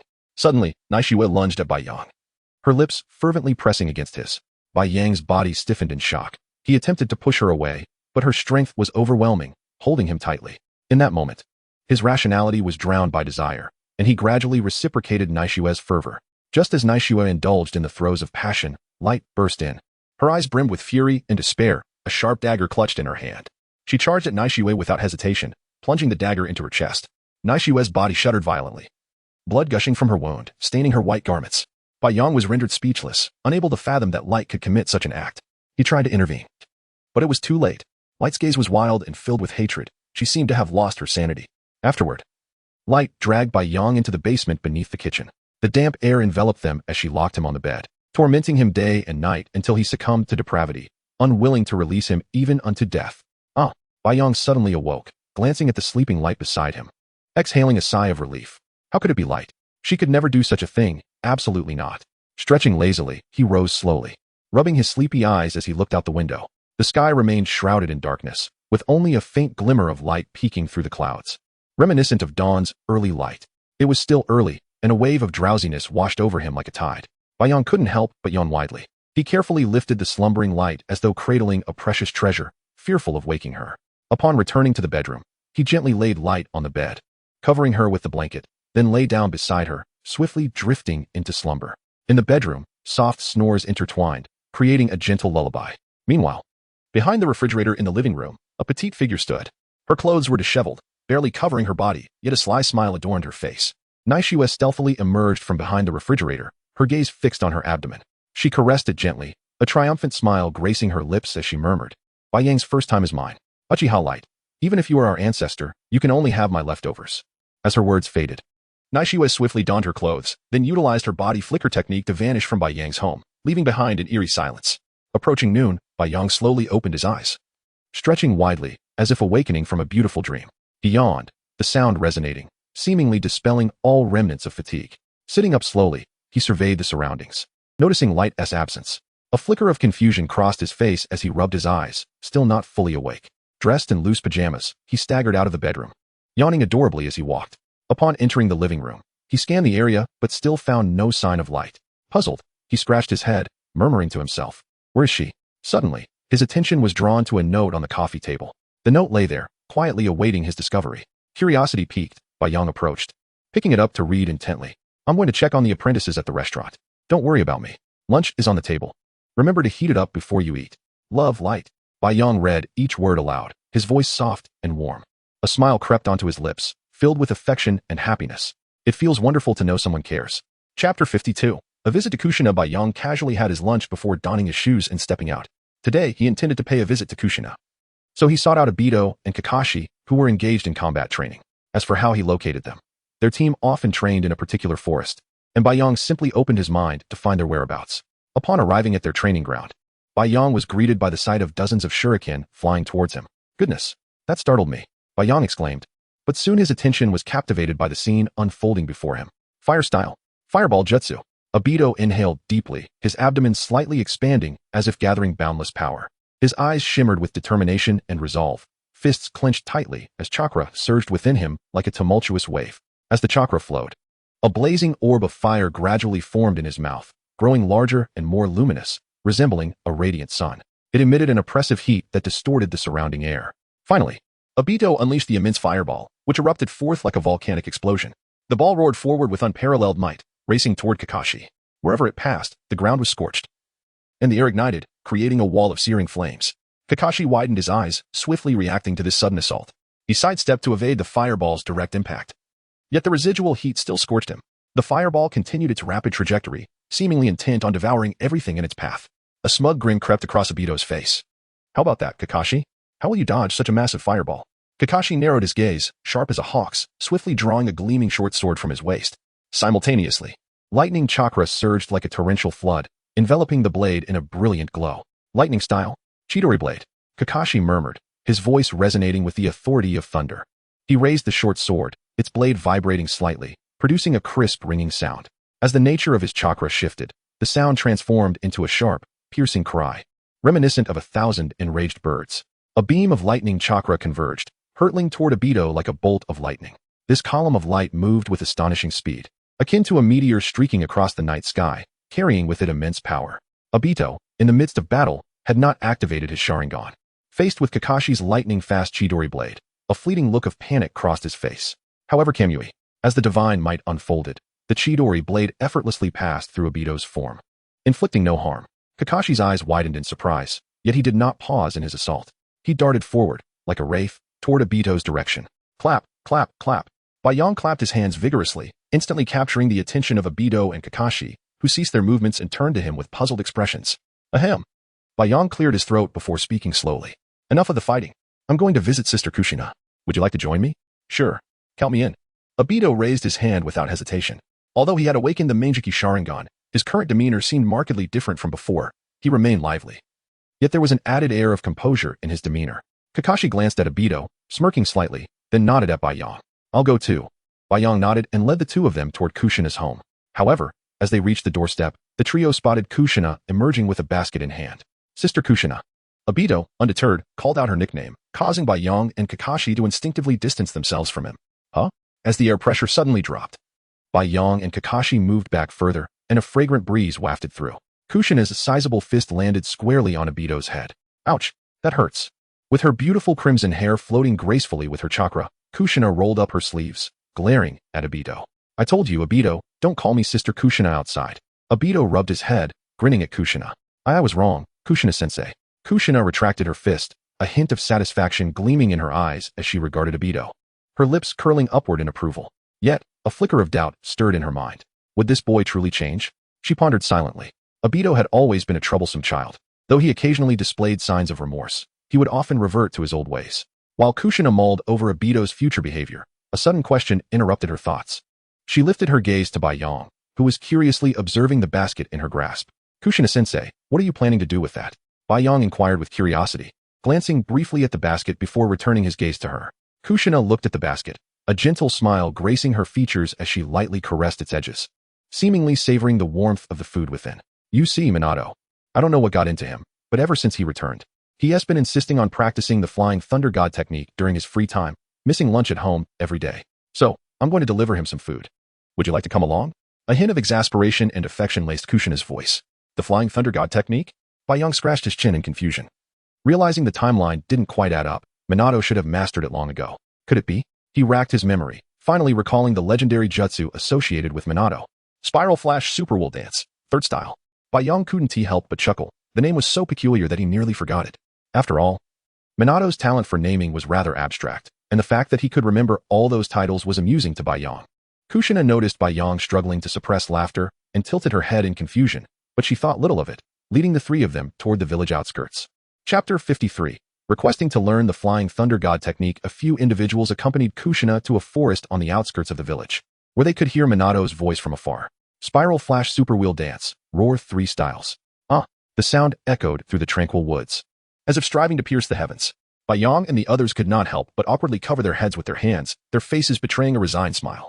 They thought to themselves, what a name that is, one that brings laughter just by hearing it. Kushina cast an exasperated glance at Yang and the others, then gently shook her head, though the corners of her mouth lifted slightly. With light steps, she moved towards the source of the sound. Sunlight filtered through the gaps in the leaves, casting mottled shadows upon her. Minato, stop practicing, I brought you lunch.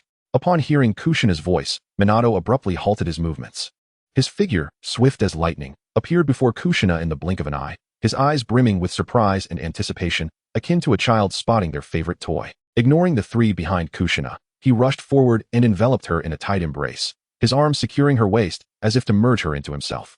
A faint blush crept onto Kushina's face, her gaze reflecting warmth and happiness. Yang and the others observed this scene, rolling their eyes in disbelief, thinking, come on. You're both grown-ups, and yet still so clingy. As Minato regained his composure, he released Kushina and turned to face Yang and the others. What are you doing here? Yang and Obito shot Minato a glare, their expressions a mix of disbelief and annoyance. You just noticed us? Minato awkwardly chuckled, realizing he had only just registered their presence. All right, let us find a place to sit. By the way, have you all eaten? Yang nodded to indicate he had already eaten, while Obito and Kakashi's eyes were fixed intently on the sandwich in Minato's hand. Fine, Minato sighed, shaking his head in resignation, and retrieved 2 sandwiches from the basket, handing them to Obito and Kakashi. Next time before training, make sure to eat. Bai Yang spoke up, his gaze subtly directed at the sandwich in Obito's hands. Obito scratched his head awkwardly. Sorry. Suddenly, Bai Yang seemed to remember something and turned his gaze to Minato, his eyes reflecting a hint of expectation. Minato-sensei. What is it, Bai Yang? Minato, munching on his sandwich, looked at Bai Yang with curiosity. I wish to learn the Flying Thunder God technique. I wonder if you could apply to the 3rd Hokage on my behalf. Indeed, Bai Yang had been contemplating how to acquire this S-rank space-time ninjutsu, as it was undeniably powerful. Minato, having mastered the Flying Thunder God as a common ninja, had elevated his strength to that of a Kage, making Bai Yang envious of this technique. When Minato heard Bai Yang's request, he paused momentarily, and Bai Yang, expecting a refusal, was pleasantly surprised by the encouraging look in Minato's eyes and the smile gracing his lips. Bai Yang knew then that he was on solid ground. Well, you all performed excellently in this mission. Despite sustaining minor injuries, taking down over a dozen Jonin and 3 special Jonin is quite commendable. I will truthfully report to the 3rd Hokage and request that you be taught the Flying Thunder God technique. Mastering it will undoubtedly make you formidable, and your future achievements will surely surpass mine. Obito and Kakashi exchanged puzzled glances at Minato's mention of you all. Haha, of course, you are a team. The Flying Thunder God technique is an incredibly powerful ninjutsu. However, its learning curve is steep. It requires exceptional insight and a profound perception of space, which is why it is classified as S-rank. So, what do you say? Do you wish to learn it? Kakashi nodded first, knowing he would not refuse any opportunity to enhance his strength, thinking that trying would not cost him anything. Obito, however, shook his head in refusal. Obito, why don't you want to learn? Space-time ninjutsu is quite remarkable. Minato looked at Obito in confusion, unable to comprehend his reluctance to learn the Flying Thunder God technique, a rare opportunity indeed. Just as Obito was about to speak, Bai Yang interjected to clarify for Minato. Obito, the last time he witnessed Kakashi injure Rin, he was heartbroken and instinctively activated his Manjiki Sharingan. Minato was momentarily stunned, his expression shifting to one of shock as he stared at Obito. The Manjiki Sharingan, a rarity among the Uchiha? Bai Yang, noticing Minato's astonishment, instinctively began explaining the Manjiki Sharingan. During the Warring States period, the Senju clan emphasized love, leading people to believe their strength stemmed from love rather than ninjutsu. In contrast, the Uchiha clan prioritized the power of ninjutsu above all. However, this was not entirely accurate. No family's love was deeper than that of the Uchiha, which they chose to seal away. Once an Uchiha understood love, the emotions they had long suppressed would be unleashed, potentially awakening a power that could surpass even that of the Senju clan. Yet, an intense love harbored the risk of spiraling into rage. When an Uchiha who grasped love lost that profound affection, it could be replaced by an even stronger hatred, leading to a profound personality shift. In such transformations, specific symptoms would manifest.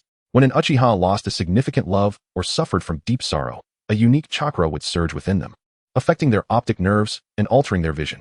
This phenomenon, known as the eye that reflects the soul, is the Sharingan.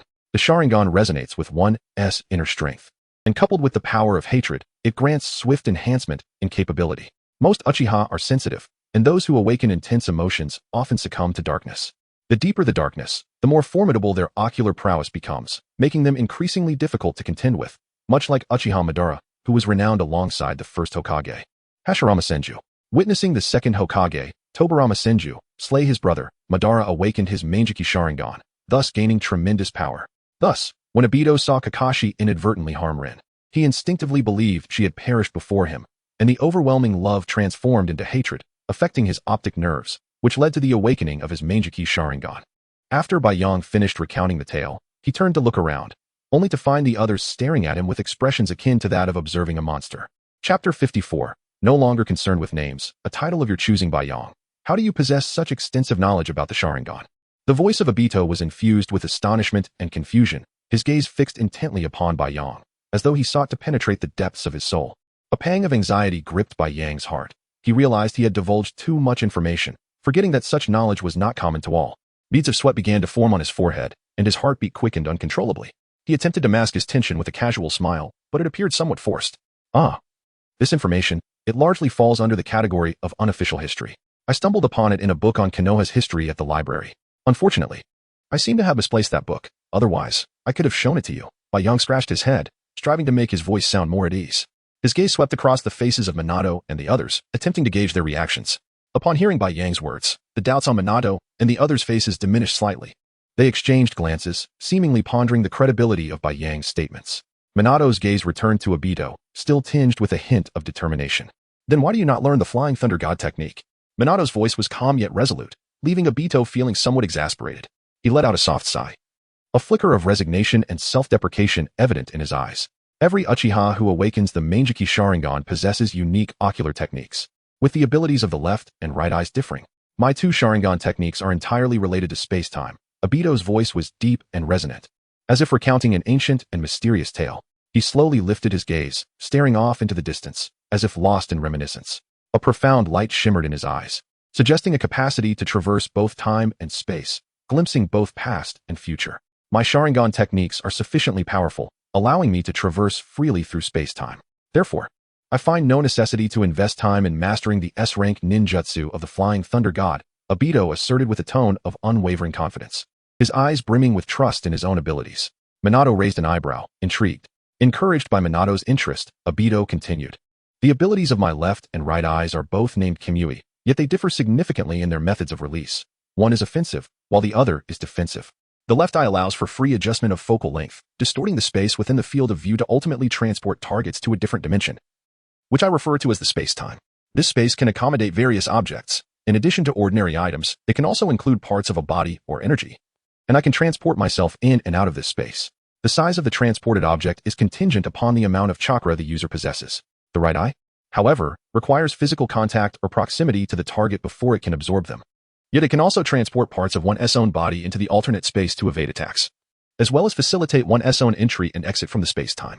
Furthermore, entities or objects within the space-time can also be extracted using Kamui, enabling me to prepare shuriken or kunai in advance and launch them unexpectedly at my adversaries.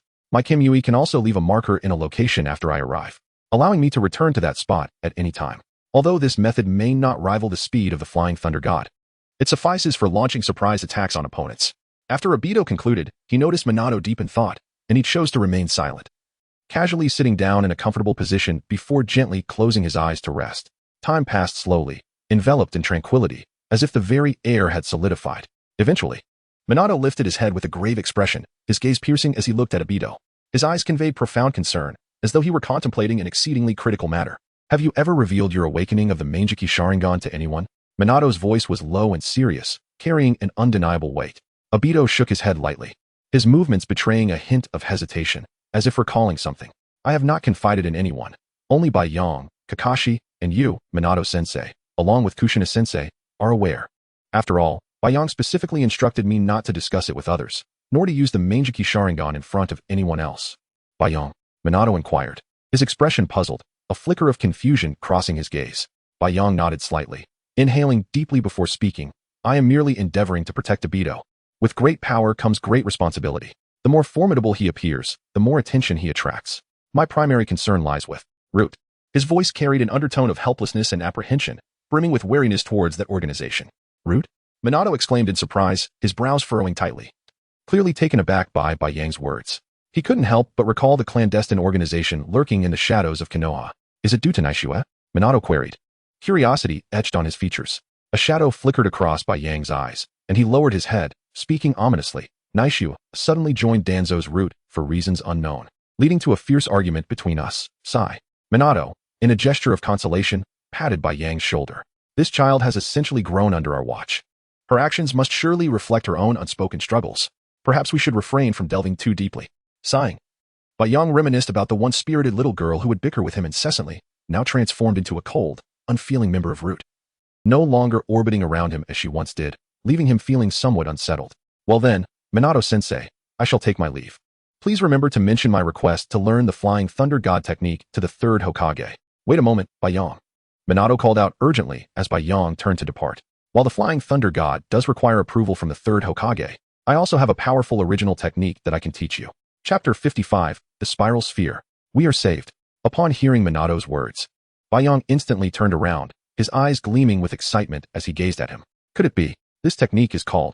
As Minato began to speak, he gradually lifted his right hand, and with the gathering of chakra, a blue-white sphere materialized in his palm. The spiral sphere. How wonderful. It's a sphere. We are saved. Imagine a touching scene with the general raising his hand. This blue-white sphere, known as the spiral sphere, is a ninjutsu devoid of elemental affinity, learnable by anyone, and possesses formidable destructive power. Most importantly, it is a technique that does not require hand seals to execute, making it highly compatible with the Flying Thunder God technique. If you wish to master the Flying Thunder God, learning the Spiral Sphere first is an excellent choice. Bayang nodded as he looked at the blue-white sphere in Minato's hand. He had indeed considered learning the Spiral Sphere. But having not witnessed Minato use it during their time together, he had no reason to actively request Minato to teach him. Meanwhile, Obito and Kakashi also took note of the Spiral Sphere in Minato's hand and gradually approached. Seeing their interest, Minato began to elaborate. The principle of the Spiral Sphere lies in concentrating chakra in the hand, causing it to flow continuously in different directions while being compressed, resulting in a high-density rotating chakra sphere with immense destructive potential. The inspiration for the Spiral Sphere came from the tailed beast bomb, which involves gathering chakra in the palm and then causing it to spin to generate a powerful tearing force, thus delivering a lethal attack to the enemy. Notably, this technique perfectly complements space-time ninjutsu, offering great assistance to all three of you. Obito's eyes lit up. He indeed desired a technique that could synergize with Kimui in battle, and the Spiral Sphere could seamlessly enhance its power. At that moment, Minato produced 3 water-filled balloons from seemingly nowhere and handed them to Bai Yong and the others. What is this? Bai Yong, aware of their purpose, still symbolically inquired of Minato. Minato smiled and explained, "You 3 should attempt to use your chakra to direct the water to break these balloons from within. Remember, you can only use chakra." Bai Yong, Obito, and Kakashi each found a spot to try, but as time ticked by, and Kushina left with her basket, none of them succeeded. Suddenly, Bai Yong had a moment of inspiration. He recalled how Naruto had burst the water balloon while learning the Spiral Sphere in the original story. Bai Yong held the water balloon with his right hand and fervently circled it with his left, attempting to utilize the chakra released from his left hand to manipulate the water and rupture the balloon. "Break for me."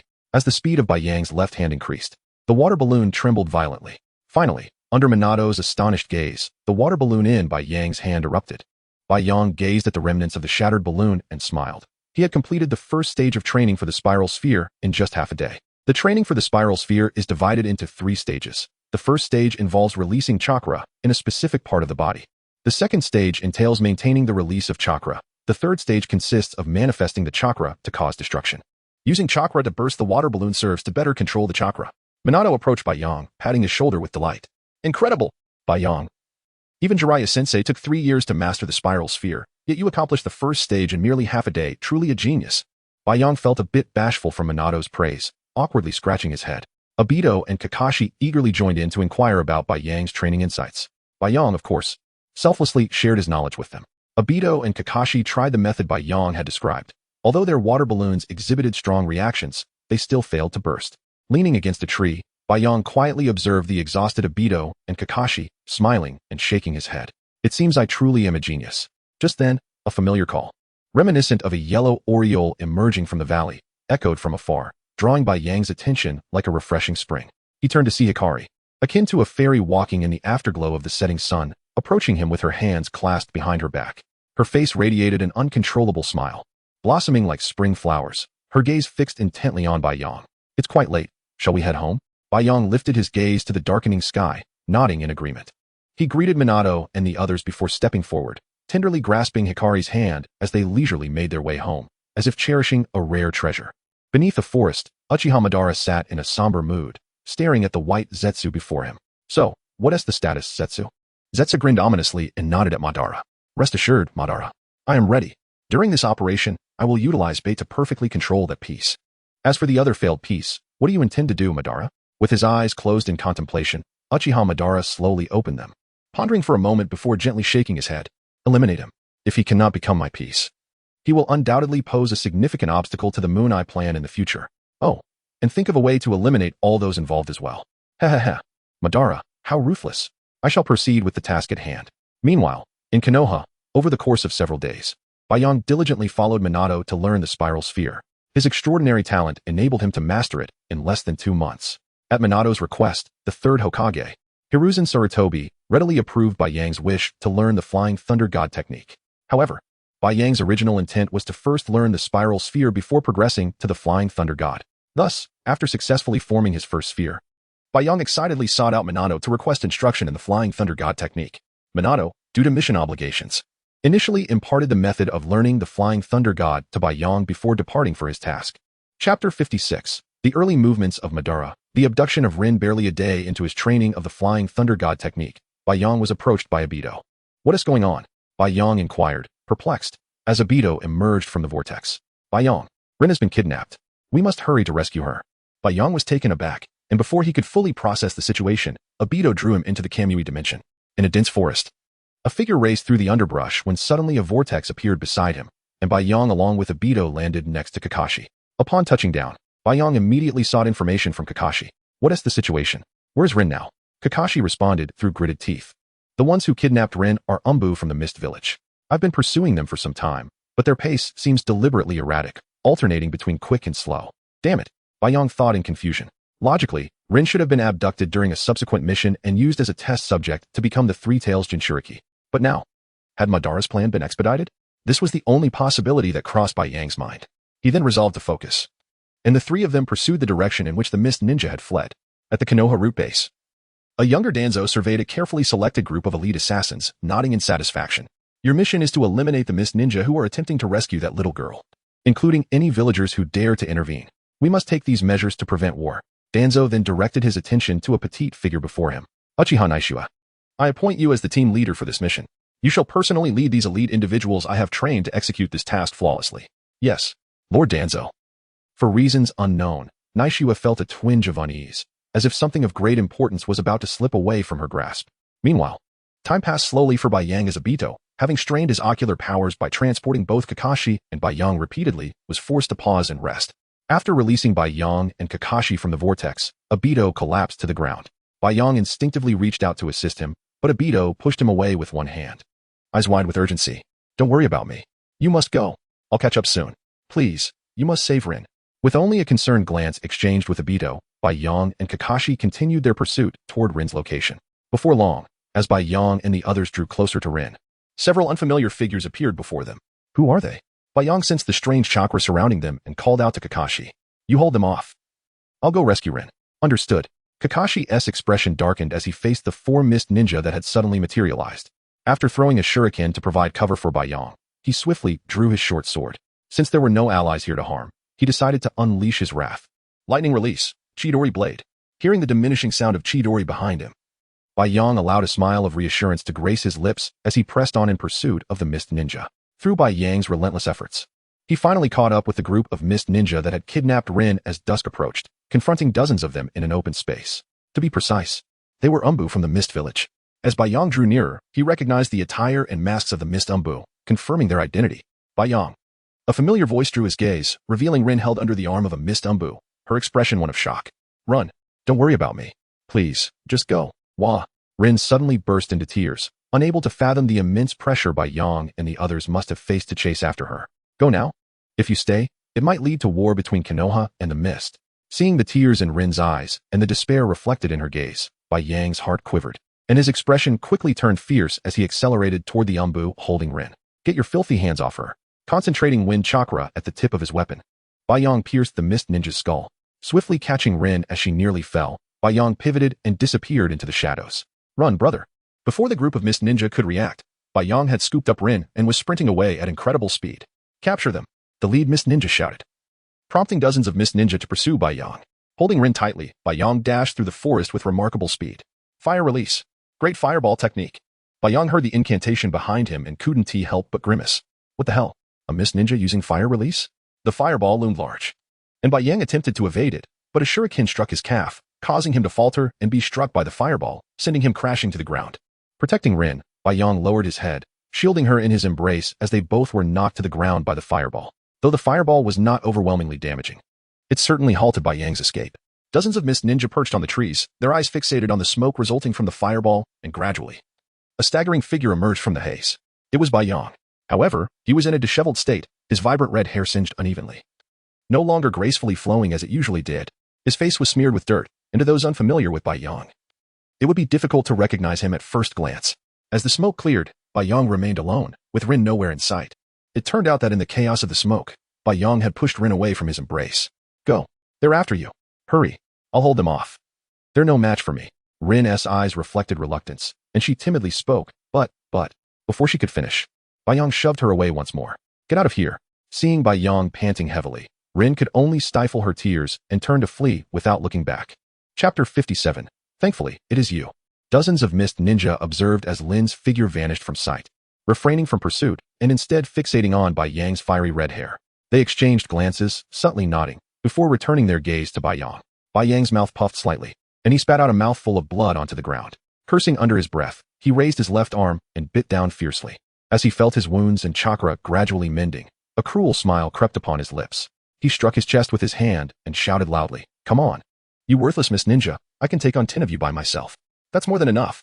His proclamation shattered the silence in the air, prompting several Miss Ninja to swiftly draw their long swords and charge at Bai Yang. "Do not underestimate us, the village of Blood Mist," he mocked. "Diamond Lock." Bai Yang lifted his left arm, and suddenly, dazzling golden light flickered behind him, as if countless golden lightning bolts intertwined in a brilliant display. With a mere thought, the golden chains stretched forth like agile serpents, radiating a fierce momentum as they shot towards the charging mist ninjas like lightning. The chains sliced through the air, producing a crisp sound akin to the whisper of death, piercing through the bodies of the mist ninja and rendering them incapable of resistance. The mist ninjas' eyes widened in shock and fear, their faces betraying their disbelief as they were ruthlessly penetrated by the diamond lock, unable to even utter a cry. With a flick of his wrist, Bai Yang commanded the chains, which seemed to possess a life of their own, to ensnare the bodies of the mist ninja, discarding them carelessly onto the ground. Their bodies collided with the earth, producing a dull thud and kicking up a cloud of dust. "Do not underestimate this guy. He is extremely dangerous. Everyone, be serious." Bai Yang gripped his spear in his right hand and formed seals with his left, charging headlong into the fray. The spear in his hand was like the scythe of death, claiming the lives of enemies with each sweep. Behind him, the golden chains moved as if alive, weaving through the crowd and reaping the lives of his foes. Bai Yang was on the verge of madness, his wounds healing after he had bitten into his own arm. Who wouldn't fear a berserker capable of fighting and recovering simultaneously? His face was smeared with blood, rendering his original features unrecognizable. As the number of fallen mist ninja increased, a figure resembling a captain among them suddenly shouted, "Do not engage him in direct confrontation. Everyone, use the stealth of the mist to assassinate him." At the captain's command, several mist ninjas swiftly ascended to the treetops, releasing a dense fog into the forest. In mere moments, Bai Yang realized he could no longer see anyone around him. TCH. A bunch of fools. I possess the sensory ninjutsu of the Kagura heart. Bai Yang chuckled lightly, feeling somewhat amused by their naivety. However, when he attempted to sense the enemy's positions using his Kagura heart, he discovered he could not detect their chakra. Damn, a chakra shield. Now blind to his surroundings, Bai Yang could only rely on instinct to defend against sudden strikes. He formed seals, attempting to disperse the fog with wind-release ninjutsu, but each time he tried, someone would unexpectedly strike him from the shadows. Ugh, how bothersome. Not far from the battlefield, Uchiha Naishiwa, clad in a root mask, had arrived with a dozen root members. Naishiwa gazed intently at the fog-laden forest, occasionally hearing the desperate cries of ninjas and catching glimpses of shadowy figures. A twinge of unease crept into her heart, and she shook her body slightly to cast off the disquiet. Steeling herself, she raised her hand and commanded, "All of you, go kill the mist ninja outside the fog. I will seek out the ninja from our village." The group sprang into action, while Naishiwa plunged into the thick mist. However, as she entered, her brow instinctively furrowed. What kind of ninjutsu is this? Even my Sharingan cannot pierce through it. And this overwhelming stench of blood. As Naishiwa scanned her surroundings in the fog, a figure suddenly charged at her from the side, accompanied by a desperate roar, lunging straight for her chest. Yet, the assailant's speed was sluggish, and Naishiwa deftly sidestepped, drawing her long blade from her back and plunging it into the intruder's chest. Wind release. Great breakthrough. Simultaneously, to facilitate the eradication of the mist ninja, the root members outside the fog unleashed wind-release ninjutsu to disperse the dense mist. As the fog dissipated, Naishiwa regained her sight, but when she looked at the figure before her, her eyes widened in disbelief. Bai Yang. She stared at the Bai Yang she had just stabbed, her Sharingan quivering in shock beneath her mask. Bai Yang, gazing at the familiar figure, gradually shifted his attention to the necklace around her neck, a familiar crescent-shaped pendant he had gifted to Naishiwa. Suppressing the pain, Bai Yang gripped the blade's hilt tightly and forcefully pulled the long knife from his body. Puffed. As he removed the dagger embedded within him, he spat a mouthful of blood onto Naishiwa's mask, collapsing to the ground. Bai Yang. Naishiwa hastily removed her mask, bending down to tremble as she embraced the fallen Bai Yang. Gazing at his face, her heart ached fiercely. Bai Yang's visage was smeared with blood, rendering his original features unrecognizable. His eyes were bloodshot, and the once clear gaze had become murky and unfocused, as if he had lost his way. His lips quivered slightly, revealing traces of pain and despair, while his facial muscles tensed with strain, distorting his expression. His skin was as pale as paper, devoid of color, starkly contrasting with the crimson blood on his face. Naishiwa. At that moment, Bai Yang was on the brink of death. He had been dragged down by enemies for far too long, his vitality drained, and now, injured by Naishua, he had little time left. Thankfully, it is you. Do not feel guilty. Better to die by your hand than at the mist ninja's blade. Please, do not cry. I bear you no blame. By the way, after I leave, take good care of Guang. I am worried about her. Chapter 58. Breaking the chains in the void. The death of Baiyang. Baiyang slowly raised his trembling hand, gently caressing the blood-streaked face of Naishua. Swear, I have no hope left. It is a pity that I will not witness your growth. Promise me, you must withdraw from the root. I do not wish for you to live forever in the shadows. And this kidnapping is inextricably linked to the root. Upon uttering these words, Baiyang seemed to expend all his remaining strength. His raised arm suddenly fell, and he leaned back, collapsing into Naishua's embrace. Baiyang. Naishua trembled, her arms clutching Baiyang tightly, until she beheld the light and vitality fading from his eyes. Ah!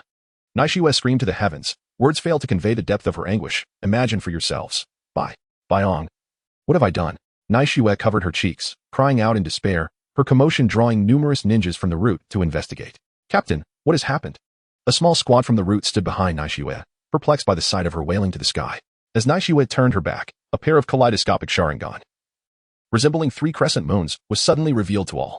Before anyone could react, Naishua's eyes emitted a crimson glow, and in an instant, countless purple chains erupted from the void, piercing through the bodies of the root members within moments. Captain, why? Naishua paid no heed to the surviving root members. Her gaze brightened, and the ground beneath her split open like a tear, gradually consuming Baiyang's lifeless body. Then, Naishua slowly turned to survey her surroundings. The earlier commotion had attracted dozens of root members from all directions, encircling her. No one dared to make a move, and the ongoing battle between the mist ninjas and the root came to an abrupt halt.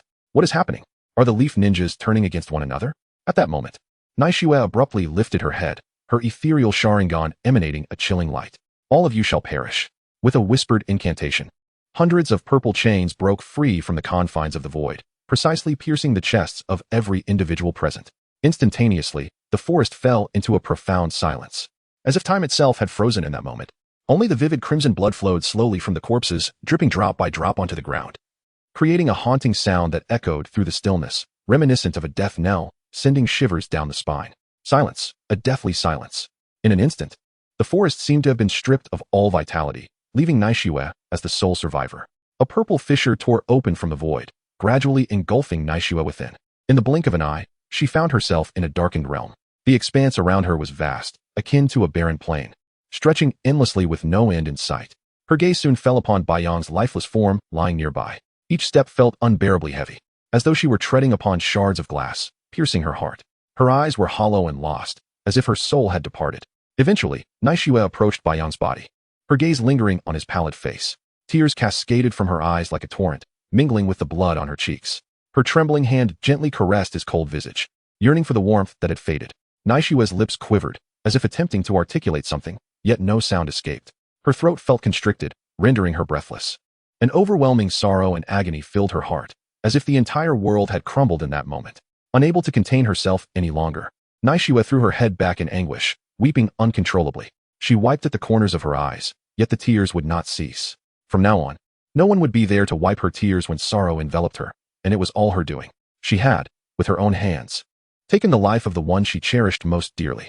After what felt like an eternity, Naishua, as if exhausted from her weeping, gently lay in Baiyang's cold embrace, reminiscent of her childhood, and drifted into a trance-like slumber. In Konoha, within the Uzumaki household, Kei assisted Kushina in the kitchen, the atmosphere between them exceptionally harmonious, until, crash. As Kushina busied herself preparing dinner, she heard a noise behind her and turned to see Kei standing there, head bowed, surrounded by shattered plates. Oh no! How careless of me. Please stay still, I will clean this up. Kushina hurriedly fetched a broom and dustpan to clear the broken shards from Kei's feet.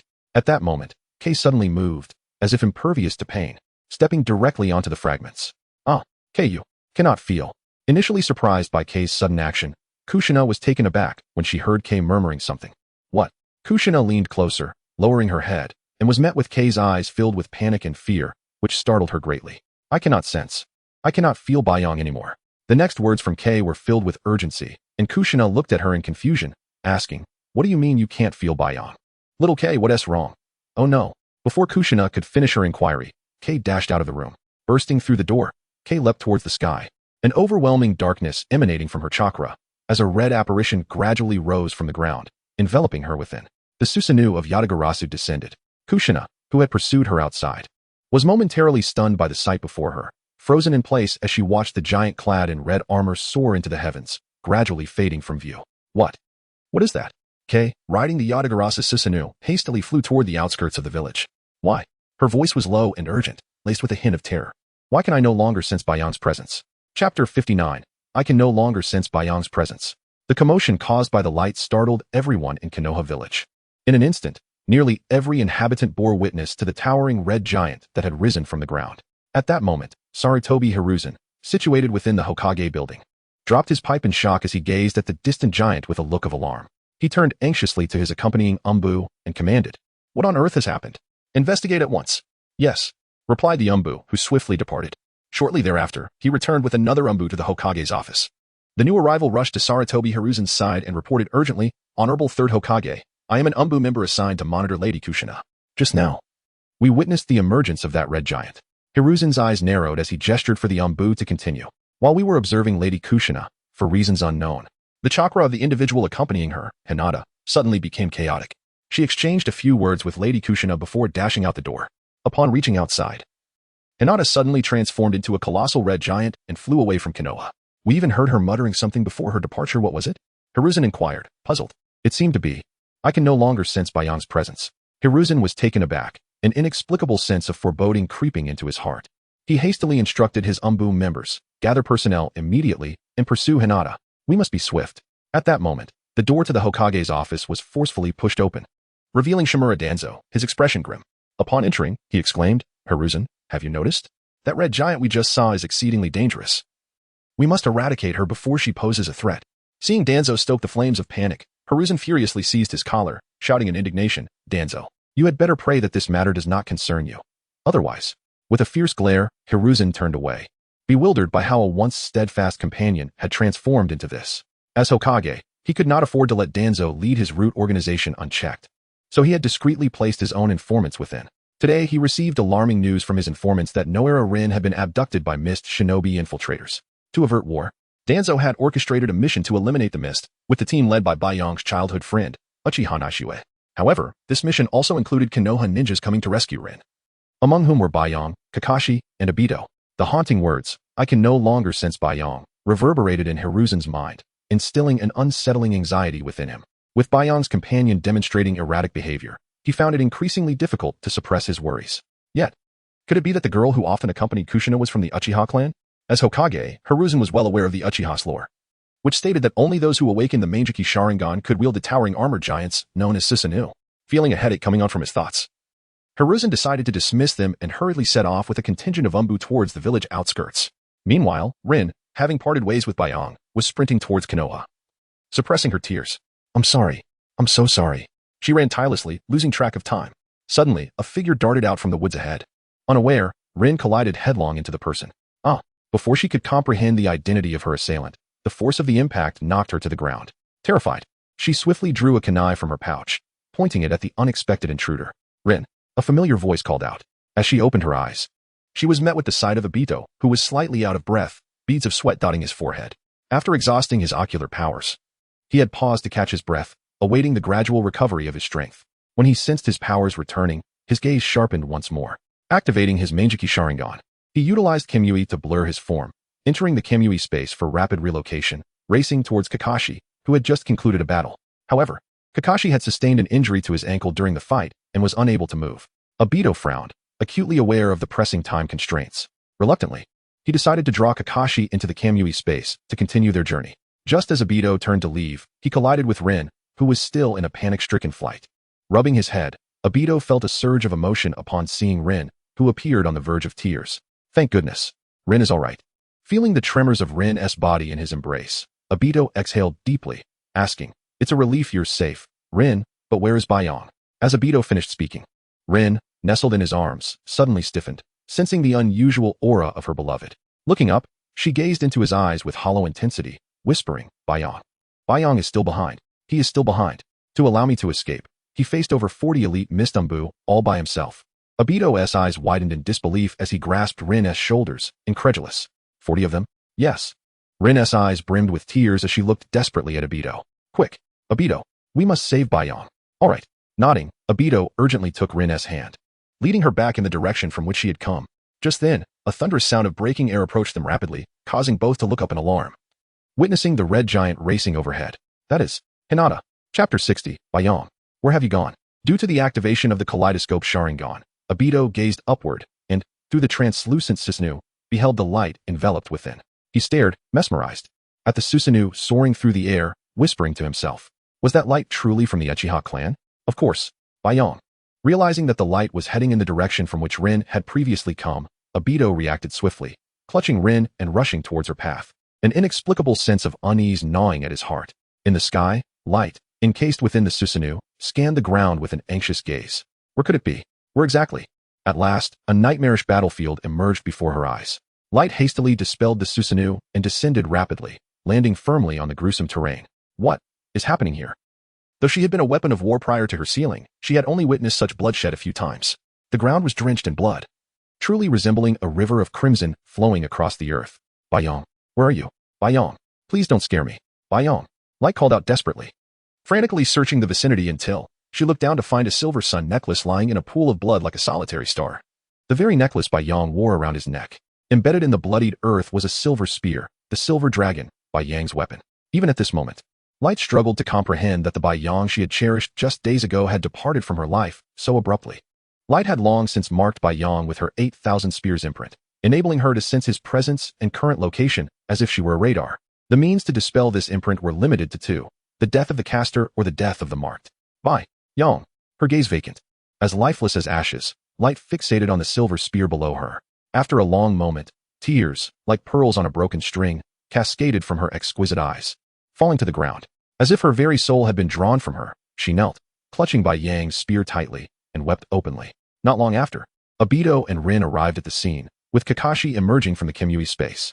The three exchanged alarmed glances, their expressions dominated by fear rather than surprise. What on earth has transpired here? Kakashi and Obito scanned the area, their eyes widening at the sight of countless corpses littering the ground, emitting a foul stench of blood that made them frown. Rin, in a daze, approached Light, her hollow gaze fixed on the silver dragon spear and the sun necklace submerged in blood, before kneeling beside her. It's all my fault.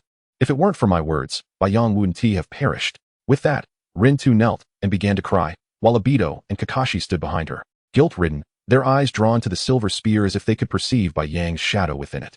They remained there in silence, time slipping away, until perhaps exhaustion from weeping overtook Light. She nestled in a corner, holding Bayang's spear, oblivious to the fetid earth beneath her or the fresh blood staining the tree trunk, and fell into a deep slumber. Rin, too weary and overwhelmed by the shock of Bayang's fate, succumbed to unconsciousness, eliciting waves of heartache from Obito. Time passed, and Sarutobi Hiruzen arrived with a cadre of Umbu. Upon witnessing the scene, his eyes widened in disbelief. The ferocity of the battle far exceeded his expectations. He reached for his pipe, attempting to light it, but the match refused to catch. Frustrated, he discarded the pipe and instructed the nearby Umbu. Assess the number of enemy ninjas and search for that girl called Light. Also, look for any traces of Uzumaki Bayong. Before long, the Umbu returned with news. Report to the third Hokage. There are nearly 40 enemy ninjas, all members of the Mist Village's Umbu, and none survived. All taken down in a single blow. Moreover, noticing the hesitation among the Umbu, Sarutobi narrowed his eyes and inquired. Moreover what? On the battlefield, we discovered nearly 20 root members, all killed by a single strike, as if something had pierced through their chests, similar to the Mist's Umbu. A shadow passed over Sarutobi's eyes as he clenched his fists, raising his gaze to suppress his ire. And Bayong, the one often seen with Kushina, is it not? Uchiha Light. Sarutobi, having discerned Light's identity, opted to refer to her as Uchiha Light. The Umbu fell silent for a moment before finally speaking. Third Hokage. We found no information or bodies regarding Uzumaki Bayong at the scene. However, we located the girl called Light, and beside her stood Obito of the Uchiha clan, Kakashi Hitaki, son of Konoha's White Fang, and their teammate, Rin Noera, who had been kidnapped. Upon hearing there was no news of Bayong, Sarutobi sighed softly. Disappointment etched across his face. Ah, very well, let us see those children. Leading the Umbu to the vicinity of Light and her companions, Sarutobi spotted a slender figure beneath a great tree. A girl, cradling a spear nearly her size, leaned quietly against the trunk, her brow furrowed as if trapped in a nightmarish dream. Rin and Obito nestled against a nearby tree, while Kakashi stood guard, though an unsettling stillness surrounded him, making Sarutobi uneasy. Seeing the children of Konoha reduced to this state struck a painful chord within Sarutobi's heart. Chapter 61. Amnesia. Soul. My name is Bayong. A ninja from Konoha, though I was not born there. I am merely a war orphan taken in by the village. Not long ago, in a bid to rescue a kidnapped teammate, I chose to stay behind and confront over 40 Umbu from the mist. To be honest, I was unaware of the ferocity with which I was engaging them. However, my adversaries exhibited no sense of honor. Realizing they could not best me in direct combat, they resorted to a cowardly ambush. Amidst the thick fog conjured by the mist ninjas, I found myself retreating under relentless assault. Each time I sustained an injury, I would utilize my vortex healing technique to mend my wounds. During this tumultuous struggle, I sought opportunities to break through the fog or perform jutsu. Yet those wretched mist ninjas continually thwarted my efforts. Gradually, fatigue overcame me, and my vitality waned rapidly due to the frequent use of my healing techniques. As I sensed my life force nearing its end, I began to despair. Just when I thought I would be overwhelmed without a chance of survival, I suddenly felt an enemy leap into my vicinity. Embracing the mindset of exchanging blows, I brandished my spear and charged. However, as I drew near, I discerned the figure before me. Despite the fog and her masked visage, I instantly recognized her as Naishua, owing to our prolonged companionship. Yet, I could not halt my momentum. I was devoid of strength, and the spear, propelled by inertia, lunged towards her back. Do not strike. No, please, I silently pleaded. Finally, she sidestepped my thrust, and relief washed over me. Yet, perhaps due to the fog, Naishua seemed oblivious to my attempted attack. In a swift motion, she drew her long sword from her back and cleanly pierced my chest. The pain was excruciating, yet I noted that Naishua had evidently grown formidable. At least she now possessed the ability to defend herself. Even if I were not mistakenly injured by her hand, I knew my fate was sealed. My understanding of my own body was all too clear. My life force had dwindled to nothingness. Even if I were to be rescued, my time was limited. Ultimately, to be quietly dispatched by someone I held dear did not seem a tragic end. At that moment, the fog was dispersed by external forces, and Naishua beheld my pitiful state. The mixture of shock and fear in her eyes pierced through me. I wished to spare her a lifetime of guilt. So I spoke. Naishua, I bear you no ill will. My vitality was already on the brink. Even without your blade, I was not far from death. Perhaps this would alleviate her remorse. Moreover, I needed to persuade Naishua to distance herself from the Root organization, which had never been a benevolent force. I could not allow my beloved Moonlight to be tainted by that wretched Danzo. In a fervent plea, I urged Naishua to withdraw from the Root. Feeling my life force dissipate, realizing my time had come, I summoned what little strength remained to caress her tear-streaked face. Observing her youthful features, I felt a pang of regret. Alas, I shall not witness you grow up. I began to feel an overwhelming fatigue. My consciousness blurred, and my spirit sank. Gradually, it felt as though I was plunging into an endless ocean, a sensation of comfort enveloping me. Regrettably, to perish at such an early juncture felt like an affront to those who traverse realms. Yet, I chose to perceive it as a beautiful dream. When I next opened my eyes, Bai Yang had transformed into a spirit, quietly hovering beside his own lifeless body, utterly confounded. Who am I? What has happened? Why am I here? The sound of weeping reached my ears, and as I turned, I beheld a petite girl cradling a red-haired corpse, sobbing uncontrollably. Is that my body she holds? Have I truly died? Gazing at the corpse that mirrored my spectral form, I was engulfed by confusion. Oh, Bai Yang. My name is Bai Yang. Then who is this little girl? As I pondered, the sobs beside me gradually diminished until they vanished entirely. I turned to find the crimson-eyed girl seated silently. What is this? A case of red-eye disease? As I remained perplexed, several masked men suddenly appeared beside the girl, addressing her as their commander. Is she truly their leader? Can one so young hold such a position? At that moment, I witnessed a sudden eruption of crimson light in the girl's eyes, and in an instant, violet chains pierced the air, impaling the masked men. What just transpired? The commander has turned against her own team. I was bewildered, yet deeply shaken. Strangely, I harbored no animosity towards this girl. Rather, I found myself drawn to her. As she uttered, "Everyone, perish." Countless violet chains manifested around her, annihilating all life in an instant. My admiration for her intensified. It was as if I were witnessing someone exact vengeance upon their foes, igniting a fervent passion within me. Incredible. She dispatched them all at once. Yet, in that fleeting moment, silence enveloped the surroundings, and the girl stood motionless. I gazed at her, puzzled, when suddenly, a rift in the fabric of reality engulfed her. And in the blink of an eye, she vanished. Where has she gone? As a spirit, I scratched my head in confusion, feeling an itch in my thoughts. Just then, the scene before me plunged into darkness, only to brighten again as I opened my eyes, bewildered by my surroundings. Where am I? I muttered to myself, though no one could hear my voice. My gaze scanned the vast expanse around me. A desolate plain stretched endlessly, devoid of any greenery. Gradually, my attention fell upon two figures lying on the ground, the girl and my own corpse. Suddenly, flashes of memory surged in my mind, accompanied by an intense pain emanating from the depths of my soul. I clutched my head in panic, gasping for breath. After a long pause, I slowly lifted my gaze. So, your name is Uchiha Naishue. Chapter 62. The power of the left eye and the lock of the right eye by Yang slowly drifted to Nashue's side, silently gazing at the girl curled up in his embrace, softly sobbing, a pang of sorrow stirring within his heart. Just moments ago, a series of images had flashed through his mind. He was already aware of this girl's background. As his childhood companion, she had disregarded all warnings and plunged into danger, inadvertently injuring him during a mission. Yet, at that time, my life had already hung by a thread. Yang quietly observed the girl. Bloodstains still lingered on her face, and traces of tears remained at the corners of her eyes, all of which caused his heart to ache profoundly. He leaned closer to Naishue, wishing to gently caress her cheek, but found himself utterly powerless. His hands passed through her visage as though she were mere mist. Unwilling to surrender, Yang began to attempt entering his own body, only to discover that it repelled his spirit with overwhelming force. Gritting his teeth against the excruciating pain of his soul being torn apart, he forced himself to penetrate, and in an instant, he was engulfed by endless darkness. Beyond this space, whereby Yang had perished, a gentle drizzle began to descend. The raindrops fell softly, as if the heavens were shedding tears of sorrow upon this bloody battlefield. The light had already returned with the group, led by Sarutobi, leaving behind this soaked arena of conflict. The rain mercilessly washed the earth, striving to cleanse the air of its bloody stench. However, that potent aroma lingered, stubborn as a ghost, refusing to dissipate. Naishue slowly emerged from the rift that tore through the void, her figure appearing somewhat hazy in the rain. At the same time, a peculiar green aloe head poked out from the ground not far away. Its emergence, so abrupt it seemed like a creature risen from the depths of hell. This monster had an unusual form, resembling a gigantic aloe, exuding an eerie aura.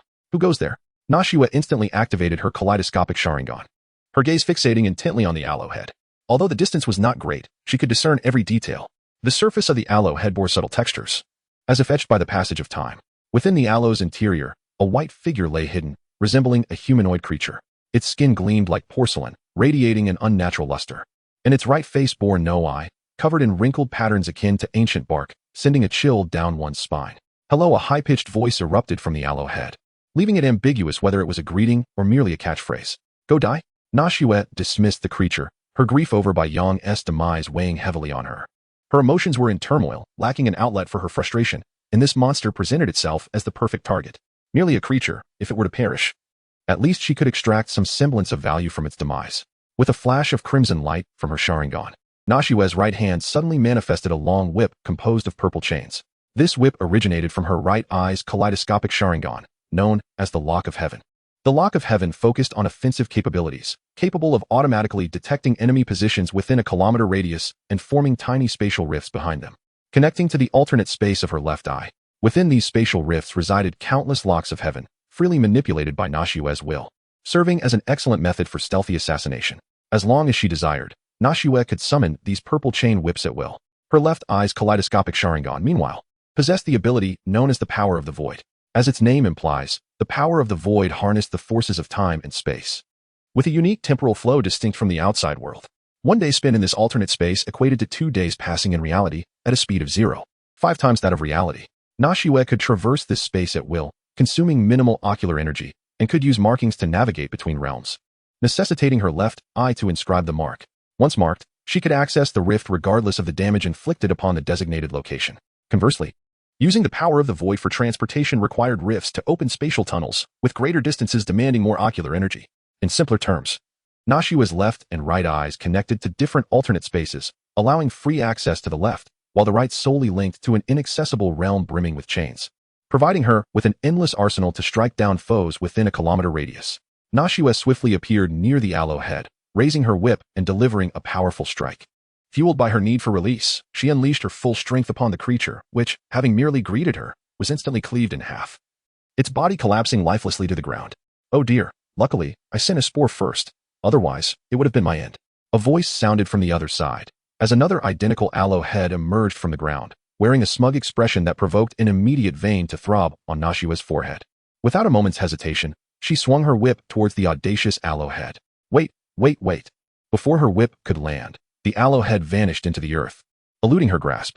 Enraged by its disappearance, Naishue flicked her whip again, creating a beautiful arc as it severed a tree trunk as thick as a person. Meanwhile, the aloe head, known as Baiju, cowered beneath the stump, trembling in fear. What manner of beast is this? A single whip can cleave a tree an adult cannot embrace? This power is unfathomable. I cannot provoke it. I must hide away.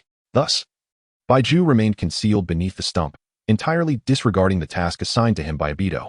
After a while, hearing no further commotion, he cautiously peeked out, only to lock eyes with a pair of crimson orbs. HHLO? Chapter 63. Infinite Tsukuyami Naishue clearly understood this time. The white figure was indeed greeting her, though it no longer concerned her.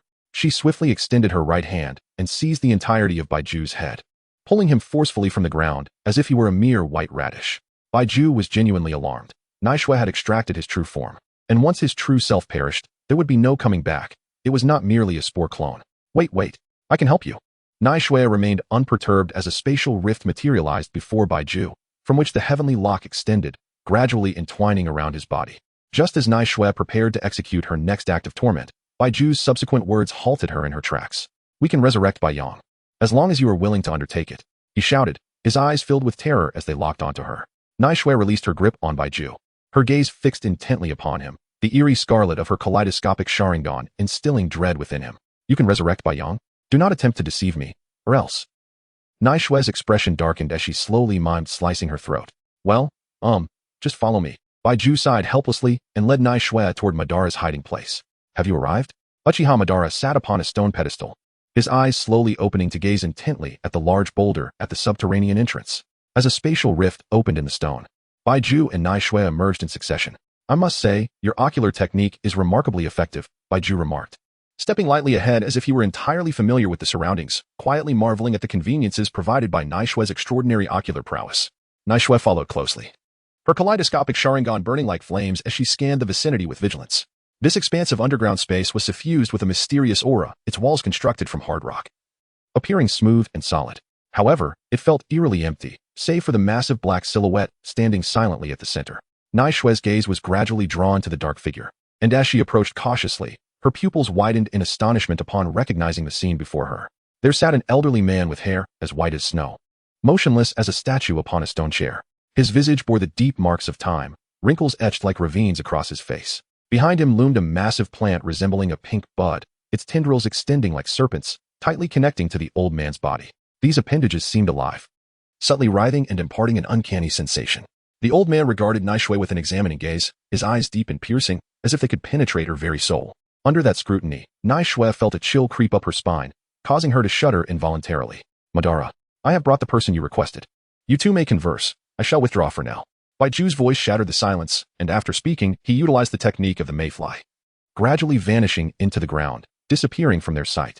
With Baiju's departure, the atmosphere of the underground space grew even more tranquil.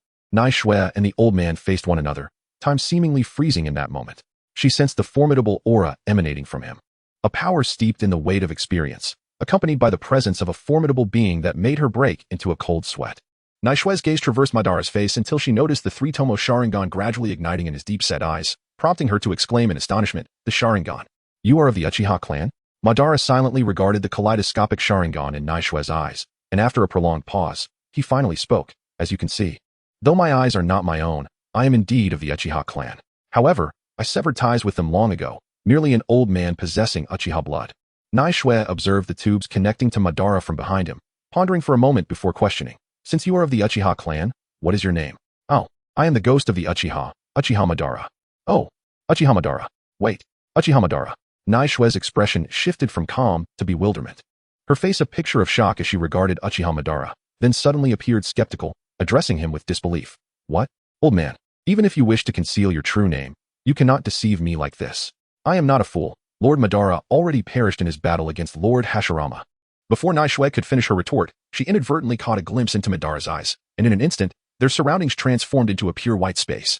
Realizing she had fallen victim to an illusion, she intended to counter it with her kaleidoscopic Sharingan when Madara's voice echoed softly.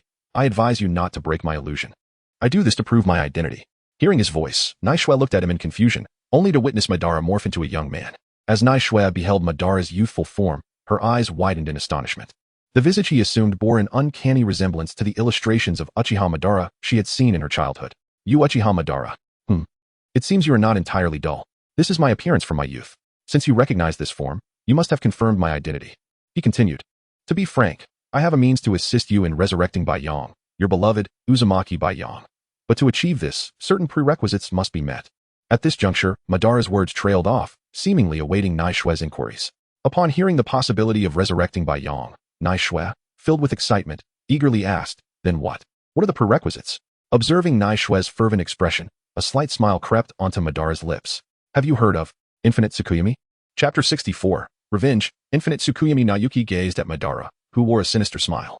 "A grand-scale ninjutsu capable of establishing peace in the ninja world. Now, look into my eyes and resist not." After a considerable time, the two emerged from Madara's jinjutsu. The elderly Madara glanced at Naoki, beckoning Black Zetsu to his side. Placing his hand upon it, Naoki watched in astonishment as Black Zetsu transformed partially into a dark hue. Observing Naoki's shocked expression, Madara calmly advised, "This is Black Zetsu, a product derived from the power of the Outer Path's divine figure. Unlike White Zetsu, it possesses intelligence. From now on, consider it a second incarnation of myself. Only through the Outer Path's reincarnation can your Byakugan truly be revived. Until that day arrives, indulge your hatred for this ninja world." Naoki's eyes dimmed momentarily before gradually regaining their luster. She nodded in understanding. Satisfied with the success of his plan, Madara reclined in his stone chair and removed the tubes sustaining his life through the Outer Path's divine figure. "My pawn, what surprises might you bring me?" Madara's affairs were managed by Black and White Zetsu, and during this time, no one knew where his remains were buried. Following Madara's instructions, Naoki placed Byakugan's body in a secret chamber, encased in experimental apparatus. Madara had claimed it was a restorative fluid developed through research on Hashirama's cells, capable of maintaining cellular vitality, if not resurrection. Standing outside the enigmatic apparatus, Naoki gently caressed the glass dome, as if she could touch Byakugan's visage through it. Her gaze fixated on the form within, a fleeting shadow of despair crossing her features. "I truly wish for your revival soon. Byakugan, I miss you dearly." At that moment, Black and White Zetsu entered the chamber, prompting Naoki to suppress her emotions and regard them with an expressionless demeanor. Slightly displeased by their sudden intrusion, "Naoki, I have buried Madara's remains. What is our next step?" Naoki silently observed Black and White Zetsu before turning and exiting the chamber. "The first step is, of course, to seek vengeance." As Naoki's words faded, a violet spatial rift materialized behind her, slowly enveloping her. Black and White Zetsu, observing the now empty space, chuckled darkly, their gaze shifting toward the incubator containing Byakugan. "How peculiar. Though deceased, his body continues to autonomously absorb chakra. Is it the restorative fluid from Madara's research? Yet it appears he might revive in no time. Truly wondrous. But will he still be himself then?" With a sinister chuckle, Black Zetsu burrowed underground, heading toward Konohagakure, eager to witness the unfolding drama of revenge. Meanwhile, within the root base, Danzo sat upon a chair, vociferously berating his subordinates. "You tell me that my elite team of over 20 has been utterly annihilated. Over 20 elite members. How could they be wiped out like the mist on Buu?" Fuming at the battle reports handed to him, Danzo was incensed, particularly as he had not anticipated that his actions would draw such significant attention from Konohagakure. Just moments ago, Sarutobi Hiruzen had approached him. That hypocrite seeking to dismiss him from his position as Hokage's advisor and leader of Root, intending to implement it that very night. When Danzo had attempted to protest, that scoundrel had claimed to be Hokage. It felt akin to the frustration of being interrupted at a most inconvenient moment. As Danzo simmered in indignation at Sarutobi's hypocrisy, an urgent figure burst through his door. "Not good. Lord Danzo, we are under attack. The enemy." Before the individual could finish, a violet flash sliced through his neck, and his head fell to the floor, rolling toward Danzo's feet. "Who?" Danzo suddenly sprang to his feet, drawing his short blade, his gaze fixed on the entrance. The Root's hidden assassins emerged from the shadows, encircling him protectively. "Protect Lord Danzo." The group remained tense, watching the silent door until a petite figure stepped inside. Upon seeing the newcomer, Danzo exclaimed in astonishment, "Uchiha Naoki, you should be dead." At that moment, a nearby Umbu member leaned close to Danzo, whispering, "Lord Danzo, in the previous report, we discovered that one of our dispatched members is missing." That clarified everything. As the captain, Uchiha Naoki had not perished. Rather, all dispatched Root members and the Mist Umbu had been obliterated. Now, this individual stood before him. And anyone not a fool would comprehend the situation. "You traitor! Why have you betrayed me?" Danzo bellowed, his voice steeped in hysteria. Oblivious to Naoki's increasingly ominous expression, Naoki waved the heavenly whip in her hand, familiarizing herself with its weight, and softly spoke. "It seems Lord Danzo truly has a forgetful nature. Would you like me to help you remember?" In an instant, her Sharingan activated, unleashing countless violet chains that pierced through the bodies of the Root members surrounding Danzo. "Since I have joined Root, I presume Lord Danzo has thoroughly investigated my background? What have you done to my parents to be a Kugan? Did you think I was unaware?" Chapter 65. Toby driven to the brink. Toby's pupils widened like brass bells, shock flooding his grotesque visage as a bead of cold sweat slipped swiftly down his brow, akin to a startled rabbit. Beside him, An increasing number of violet chains slithered forth from the void like venomous serpents, ensnaring him. What do you intend to do to me? He stammered. Bound tightly by the chains of heaven, he struggled in vain, akin to a moth ensnared in a spider's web, unable to muster even a shred of strength, only able to emit helpless cries. Release me at once, or you shall pay dearly. Hearing his words, Neishu's lips curled into a disdainful smile. With a sudden flourish, she wielded the chains of heaven, the long whip striking Toby's aged face with a fierce momentum, like a nimble dragon. Old fool, pay dearly? Ha ha. Her laughter echoed through the empty chamber, reminiscent of a night owl's call, laden with irony and sorrow. Ha ha ha, pay dearly? You dare threaten me with such an ethereal notion? Reflect on this. My parents, my dwindling family, my Bayong, all perished because of you. What right do you have to threaten me? A fiery hatred flickered in Neishu's eyes, her voice sharp as a blade in the frigid wind, piercing Toby's eardrums. Observing the blood seeping from Toby's forehead, her laughter abruptly ceased, replaced by an uncontrollable sorrow. A single tear of blood cascaded from her eye, embodying her endless anguish as it fell heavily onto the cold floor, producing a sharp sound. Indeed, how laughable. It was I who thrust the knife into Bayon's body. It should have been me who perished. Yet, upon reflection, if one were to unravel the truth behind Bayong's demise, Toby emerged as the true architect of calamity, the malevolent puppeteer orchestrating it all from the shadows. With this realization, a crimson flash ignited in her gaze, like a blazing inferno. She swung her whip once more, delivering a thunderous strike to Toby's face, eliciting a howl of agony from him. Let me go. I will concede to any terms. Toby's voice trembled with fear and desperation, his body quaking beneath the chains, like a flickering candle in the wind. Neishu stood before him, fixated on his loathsome countenance, her hatred surging uncontrollably. Raising the chains of heaven high, she brought it crashing down upon Toby's head. In an instant, his skull split in two, and as he collapsed, Neishu turned away, unwilling to gaze upon the lifeless form. But at that moment, a searing pain erupted from her waist. She whirled around to find Toby, who should have been lifeless, standing there, unscathed. A kunai plunged into her lower back. Gritting her teeth against the agony, Neishu retaliated, delivering a fierce kick to Toby's face, sending him crashing into the wall, stirring up a cloud of dust. What is happening? You should be dead. As the dust settled, Toby's figure reappeared, completely unharmed. TCH. Neishu flung the chains of heaven again, ensnaring Toby, only to witness him dissolve into a shadow, gradually vanishing from view. Could it be Izanagi? A shadow of despair flickered in Neishu's eyes, the treacherous Toby, who had not only slain her parents and kin but sought to steal their eyes. Her fury intensified, causing her body to tremble with rage. Suddenly, she lifted her head, her mesmerizing scarlet Sharingan fixated on Toby, unfazed by her wrathful gaze. Toby swiftly removed his now blind right eye, replacing it with a new Sharingan. With 3 seals formed, Toby brandished his long blade and charged towards Neishu, who remained motionless, unwavering. Arrogant fool, you shall pay for your insolence. In an instant, an ominous chakra enveloped Neishu, gradually encasing her within it, as a purple skeletal apparition materialized, enveloping her entirely. Toby's blade struck Neishu's Susanoo, shattering into 2 pieces. Neishu regarded Toby, who stood there holding the hilt of his broken blade, with an expression of disbelief. Indeed, it is Susanoo. Toby's awkward explanation sounded utterly foolish and futile, and he found himself at the mercy of Neishu's Susanoo, which seized him and rendered him into a mere pulp.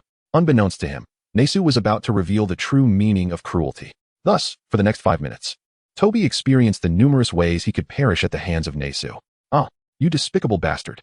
After 5 relentless minutes of torment, Toby gazed at the last remaining Sharingan in his possession, his face contorted with rage as he glared at the slumbering Neishu within her Susanoo. Yet before he could implant the precious eye, a violet rift gradually tore open behind him, and the familiar chains of heaven surged forth from the void, instantly piercing through the Sharingan in Toby's grasp. Despair enveloped Toby as he stared at the shattered Sharingan, the last flicker of his spirit fading under Neishu's mocking gaze. He sank to his knees, gazing at the remnants of his eye, murmuring, Am I to perish here today? No, I have not yet succeeded. I have not yet become Hokage. My ambitions cannot end here. Just as Neishu believed Toby would relinquish his resistance, a glimmer of determination sparked in his eyes. As the Hokage's aide and leader of the root, I shall take you down with me, even in death.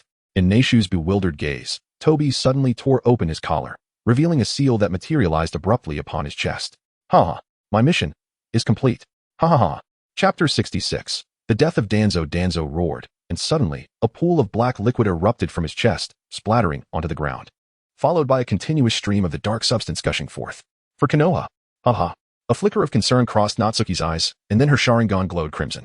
A fissure in space, large enough for a person, opened behind her, and in an instant, Natsuki was transported into the realm of time and space. Oh no. Uchiha Natsuki, I am Super Linma. Ah, Danzo shouted, his unwilling gaze fixated on the spot where Natsuki had vanished. For a long time, the pool of black liquid on the ground began to spread outward in a spherical shape, enveloping the entire room. In the fleeting moment before death, Danzo recalled many regrets.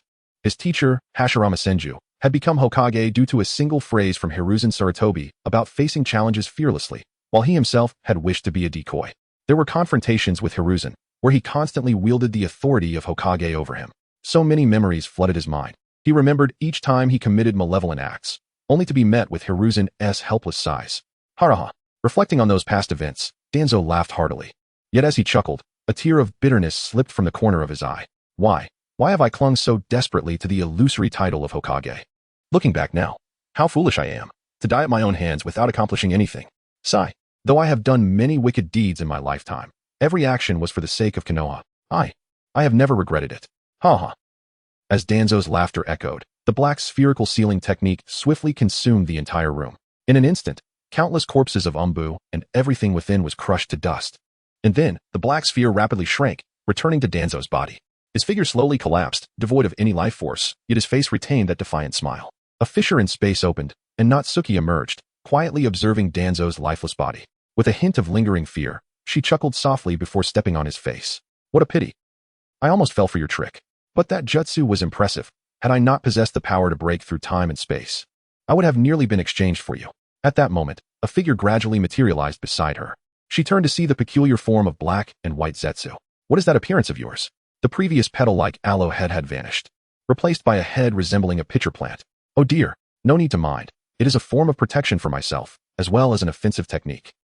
But more importantly, Black Zetsu's gaze fell upon Danzo, and the black sealing technique began to speak. Do you not wish to know what this jutsu is? Natsuki, feeling an inexplicable surge of anger at Black Zetsu's sinister smile, slapped the pitcher plant head. Stop being cryptic and just tell me.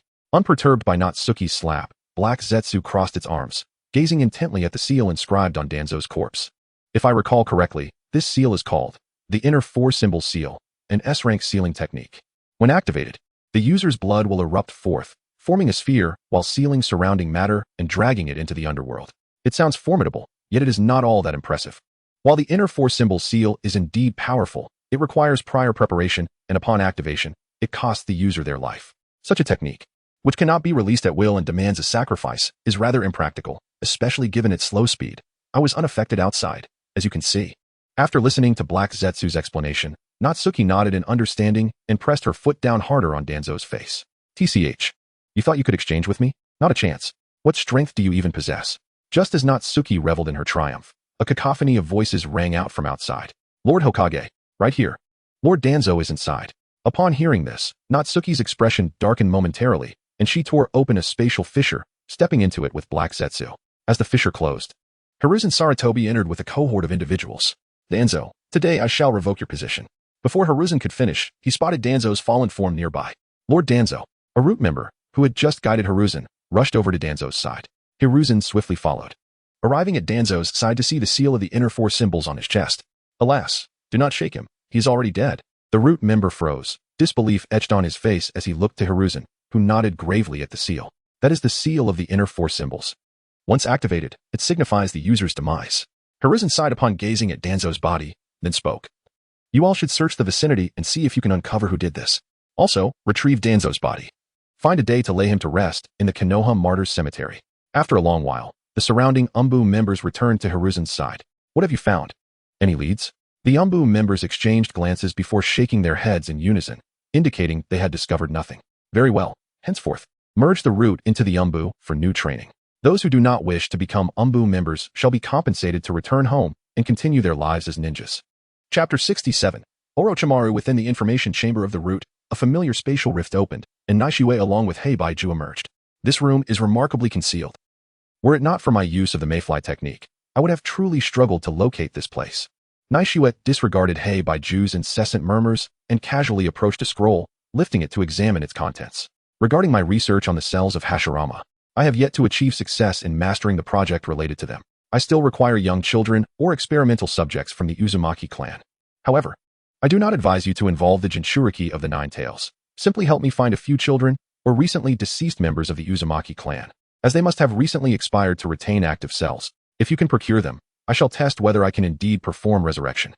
Signed, Orochimaru.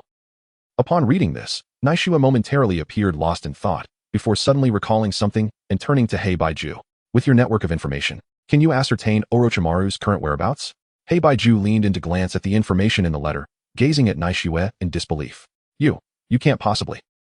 Don't ask, just tell me if you can find him. Faced with her insistence, Heibaiju could only nod reluctantly. I can indeed locate Orochimaru's position, but you cannot be serious about seeking him out. That fellow may not be reliable.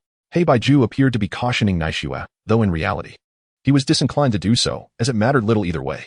After all, Madara had already affixed a curse mark designed to influence Naishua's mind while she was ensnared in an illusion, a mark tailored specifically for her as a pawn, intricately integrated into her skin to directly affect her psyche. This curse mark was far more sophisticated than the one prepared for the naive Obito. Thus, according to Madara's script, there should be no significant deviations, and Heibaiju saw little reason to intervene.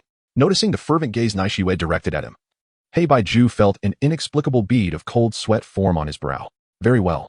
I know where Orochimaru is. He has been conducting experiments while simultaneously engaging in the Hokage election. Enough of the trivialities. Follow me.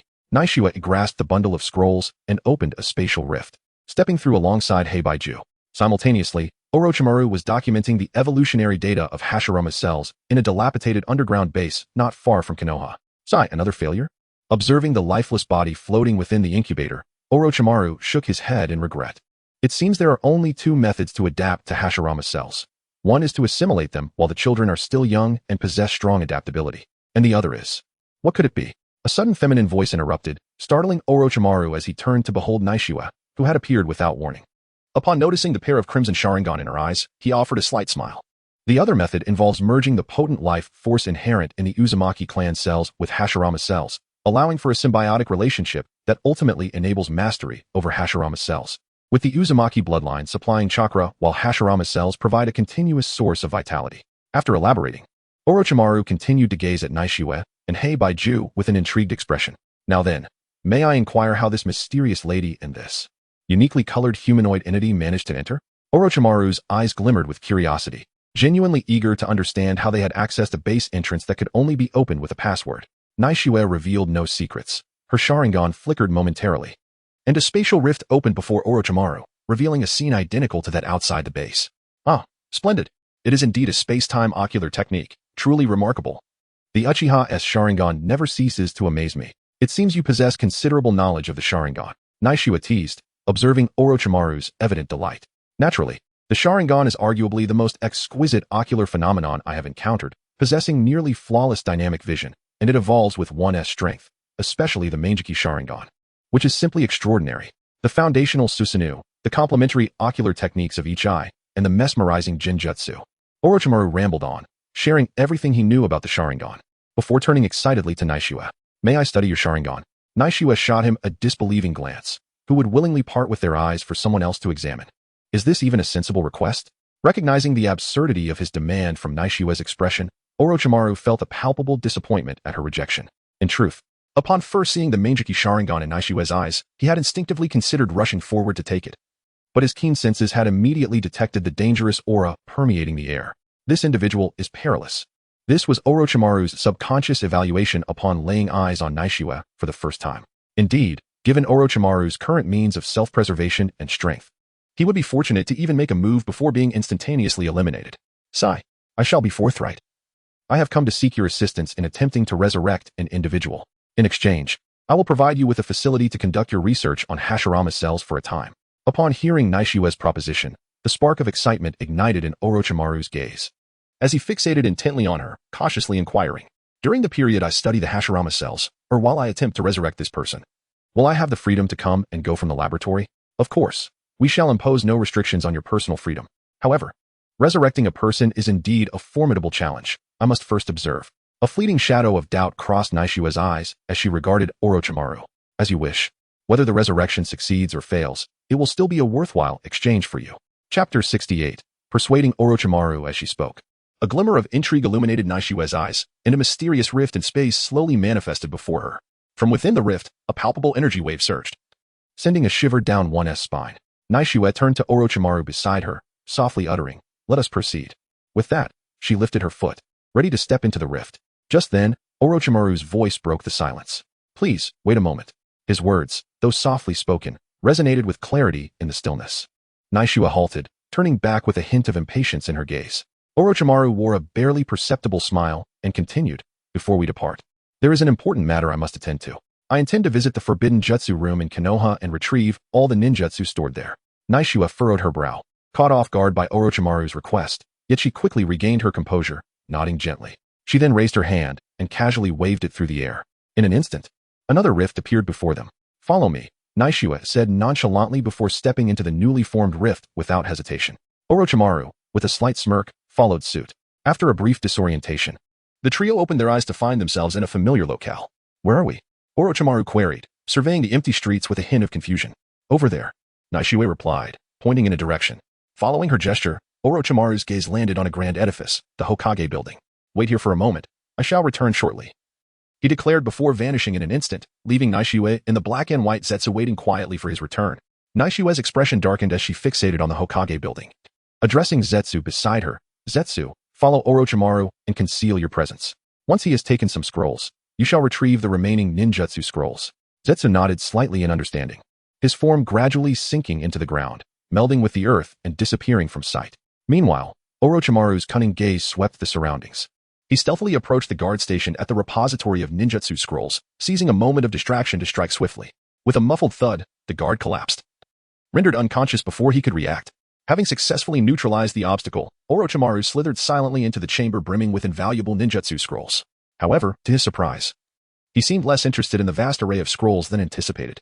He darted between the shelves and eventually focused on two particular scrolls, the Edo Tensei and the Eight-Headed Serpent Jutsu. Grasping these coveted scrolls, Orochimaru wasted no time in making his exit. Not long after he departed, the previously tranquil ground began to tremble violently. Suddenly, Zetsu's malevolent grin emerged from below the floor. While Naishua commanded me to retrieve all the ninjutsu scrolls, if Orochimaru deems them unworthy, why should I bother? Zetsu muttered to himself, gradually rising from the earth. To one's astonishment, he bore a colossal scroll on his back, unmistakably the legendary Konoha Sealing Book. The Konoha Sealing Book is indeed a treasure. Soon after, Orochimaru reappeared before Naishua, clutching the two scrolls.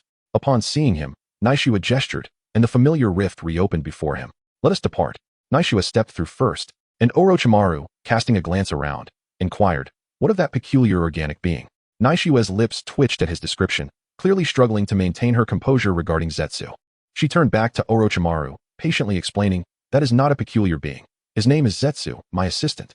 As for his whereabouts, he has his own tasks. There is no need to concern yourself with him. With that, Naishua stepped into the rift, and Orochimaru followed. Traversing through the rift, upon emerging, Orochimaru's gaze fell upon the naked form of Uzumaki Hade in a cultivation chamber. Though unclothed, it mattered little. Naishua had already taken Hayate's first time, and now a mere state of undress was inconsequential. Orochimaru, resembling a pervert, swiftly approached to scrutinize Hayate's condition closely. With red hair, he was unmistakably of the Uzumaki clan. Yet curiously, there were no visible wounds. Listening to Orochimaru's musings, Naishua queried, strange? Orochimaru nodded in affirmation. Indeed, do you not find it odd? You instructed me to resurrect this Uzumaki boy's corpse, yet he hardly appears to be a corpse at all. Have you ever heard of a corpse healing its wounds on its own? Unless, of course, he died from poison. This remark seemed to awaken Naishua from her reverie. She hurried to the cultivation chamber and manipulated the machinery to extract the restorative liquid within, her heart aching for hate. I have yet to study what that nutrient solution is. Please, no. Ignoring Orochimaru's complaints, Naishua swiftly opened the chamber containing Hade, rushing forward to check his pulse. To her dismay, she found no signs of life. Orochimaru approached, eyeing Hade with narrowed eyes. He stepped closer, placing his fingers on Hayate's neck, meticulously feeling for a pulse. After a prolonged moment, a faint thrum registered beneath his touch. What? He is alive. Chapter 69. Baiyang is alive. As Naishua stood nearby, initially engulfed in sorrow, she was suddenly jolted by Orochimaru's revelation. With a rush akin to a tempest, she swiftly approached. Without hesitation, she extended her hand, gently resting it upon Baiyang's pale, cold neck. Time seemed to stand still, the surrounding air thickening, creating a suffocating silence. Naishua focused intently, attuned to the slightest change transmitted through her fingertips, not daring to relax for a moment.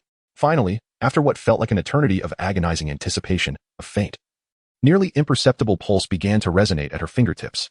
At first, Naishua thought it was merely a figment of her anxious imagination. However, upon further scrutiny, the elusive sensation grew more distinct.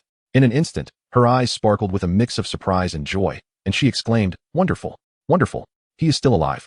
Her elation echoed in the vast chamber.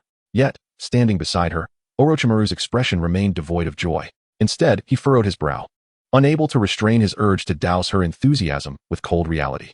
Do not rejoice too soon. This is merely a faint pulse and signifies nothing substantial. It only proves that he is not yet dead, but the path to true revival will be long and arduous. A sigh escaped him, for no one could predict how much longer they would have to wait for hope. Orochimaru's elongated, cold eyes, reminiscent of a serpent, fixated on by Yang, cradled in Naishue's arms, revealing a flicker of complex emotion. For reasons unknown, the sight of this unconscious youth evoked memories of his former disciple, Shinja Tree, a vibrant child whose life had been extinguished far too soon, leaving an indelible sorrow in Orochimaru's heart. He sighed softly. Such a fated child. Had Rope Tree lived, he would be of similar age to Baiyang now. Yet fate is often merciless, allowing beautiful lives to wither prematurely. The loss of Rope Tree deepened Orochimaru's understanding of the fragility and brevity of human existence, igniting his desire to explore ways to extend life.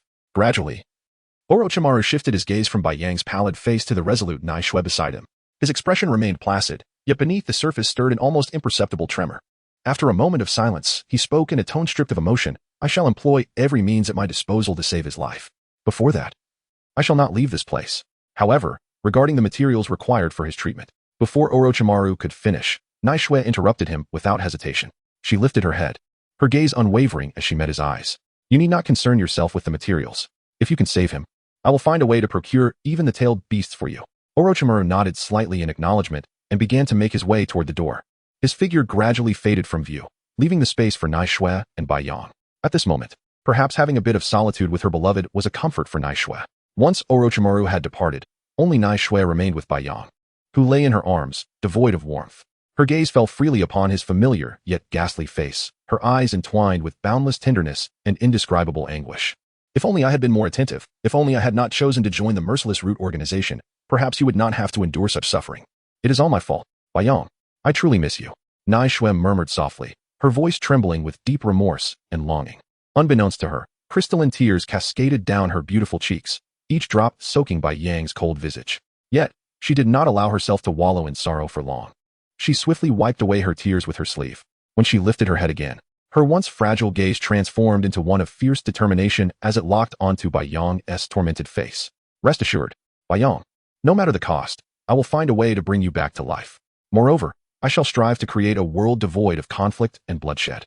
Naishue embraced Baiyang tightly, as if channeling all her strength to safeguard this profound love and promise. Meanwhile, in the village of Mist, a colossal crimson Susanoo descended from the heavens, landing in the heart of the village. "Water Shadow of Mist, come forth and face your demise." Uchiha Kagami stood resolutely within the imposing and majestic red Susanoo, resembling an invincible deity of death. His crimson Sharingan flickered with an eerie brilliance, scanning his surroundings with a predatory gaze, leaving no detail unnoticed. With a powerful arm, the Susanoo drew a blazing long sword from its waist, the blade gleaming ominously. It swung the sword with tempestuous fury, cleaving through the nearby structures with relentless force. The air was filled with thunderous sounds as bricks shattered and timber splintered, transforming once sturdy homes into mere ruins. At that moment, a furious shout echoed through the air. "Stop!" Accompanying this roar, a figure darted forward like lightning. It was a small yet vibrant boy with striking green hair and violet eyes, a prominent scar resembling a stitch marked his left cheek. This boy was Kakuzu Ichira, the fourth Mizukage of the Mist Village. It turned out that the earlier plan to detonate the Three Tails in the Hidden Leaf Village had ultimately failed. Faced with this predicament, the helpless Kakuzu Ichira had no choice but to seal the Three Tails within himself. Chapter 70. Will you speak? Speak. Upon becoming the Jinchuriki of the Three Tails, he found himself expending an immense amount of chakra to suppress the rampaging power of the tailed beast within him. Thus, he should have been resting peacefully at home. However, an earth-shattering commotion erupted nearby, causing the very ground beneath him to tremble. Simultaneously, a deafening shout startled him. Without a moment's hesitation, Kurigane Yachiyo hastily donned his battle attire and raced towards the source of the disturbance. Yet, before he could arrive, he witnessed a towering crimson giant wreaking havoc, nearly demolishing the village of Kirigakure, which made his veins throb with indignation. "Stop! What are you doing?" Kurigane Yachiyo demanded furiously. "Which nation do you belong to, ninja? Are you attempting to instigate war against our village?" At that moment, the mist ninjas of the Umbu began to gather around Kurigane Yachiyo, their eyes filled with fury directed at the colossal red figure. This was the very fiend responsible for shattering their lives. Upon hearing Kurigane Yachiyo's words, the giant, known as Hikari, slowly turned around. Her movements, though seemingly gentle, exuded an unspoken authority and coldness. When she fully faced him, her scarlet eyes blazed like flames, instilling a profound dread. In that instant, Kurogane Uchiha was horrified to discern intricate patterns within Hikari's crimson gaze. He recognized them as the Sharingan. Albeit a form he had never encountered before, yet he was utterly certain of its identity. This is bad, he thought, instinctively wishing to evade her piercing gaze. However, it was already too late. Hikari unleashed her Jinjutsu, Tsukuyami, with astonishing speed. In an instant, Kurogane Uchiha felt the world around him turn upside down. The familiar surroundings vanished, replaced by a bizarre blood-red realm. A colossal crimson moon loomed overhead, casting an eerie aura. He found himself bound to a pitch-black cross, utterly immobilized. Why are the Uchiha attacking Kirigakure? Are you not afraid of provoking a full-scale war against Konoha? Despite the perilous situation, Kurogane Uchiha maintained a shred of composure, glaring at Hikari, striving to comprehend her intentions. In response to his inquiry, Hikari merely smirked coldly, lifting her right hand to reveal a gleaming silver spear. Does the fourth Mizukage truly remain oblivious? Yorambu infiltrated Konoha and abducted a little girl. Realization dawned on Kurogane Uchiha, and he shouted in anger. That girl was never successfully kidnapped. Besides, Arambu fell victim to it. Do you wish to annihilate us entirely? This is absurd. Listening to Kurogane Uchiha's fervent protestations, Hikari's previously restrained malice erupted like a torrent. Her beautiful yet furious eyes shimmered with a cold light that sent chills down one's spine. Without warning, she swiftly raised her right hand, her movement as quick as lightning. Accompanying this motion, a spear radiating an icy aura materialized before them, striking fiercely towards Kurogane Uchiha's chest with an unrelenting force. The spear glimmered with a silver brilliance, soaring through the air like a swift silver dragon, its sharp tip reflecting a chilling gleam in the sunlight. With a sickening squelch, the spear pierced through Kurogane Uchiha's chest effortlessly, blood erupting in a gruesome spray. He let out a heart-wrenching scream that resonated throughout the space. Yet Hikari remained unmoved, her gaze devoid of any pity for his agony. Instead, it grew ever more ruthless and cold. Gripping the spear tightly, she relentlessly thrust it in and out of his chest, each withdrawal accompanied by a torrent of blood, staining the ground with horrific crimson splatters. How dare you speak of annihilation? Indeed, you have performed splendidly, she exclaimed. That girl was part of the Baiyang team. To save her, my Baiyang resolutely chose to remain behind alone. But now, he is missing, his fate unknown. All of this is thanks to you. Ignoring Kurogane Uchiha's anguished cries, Hikari's spear continued to strike mercilessly, each thrust imbued with an inexhaustible intent to kill, secure in the knowledge that he could not perish within the Jinjutsu. Will you speak or not? Speak. Tell me. Hikari's eyes widened in fury, veins bulging on her forehead.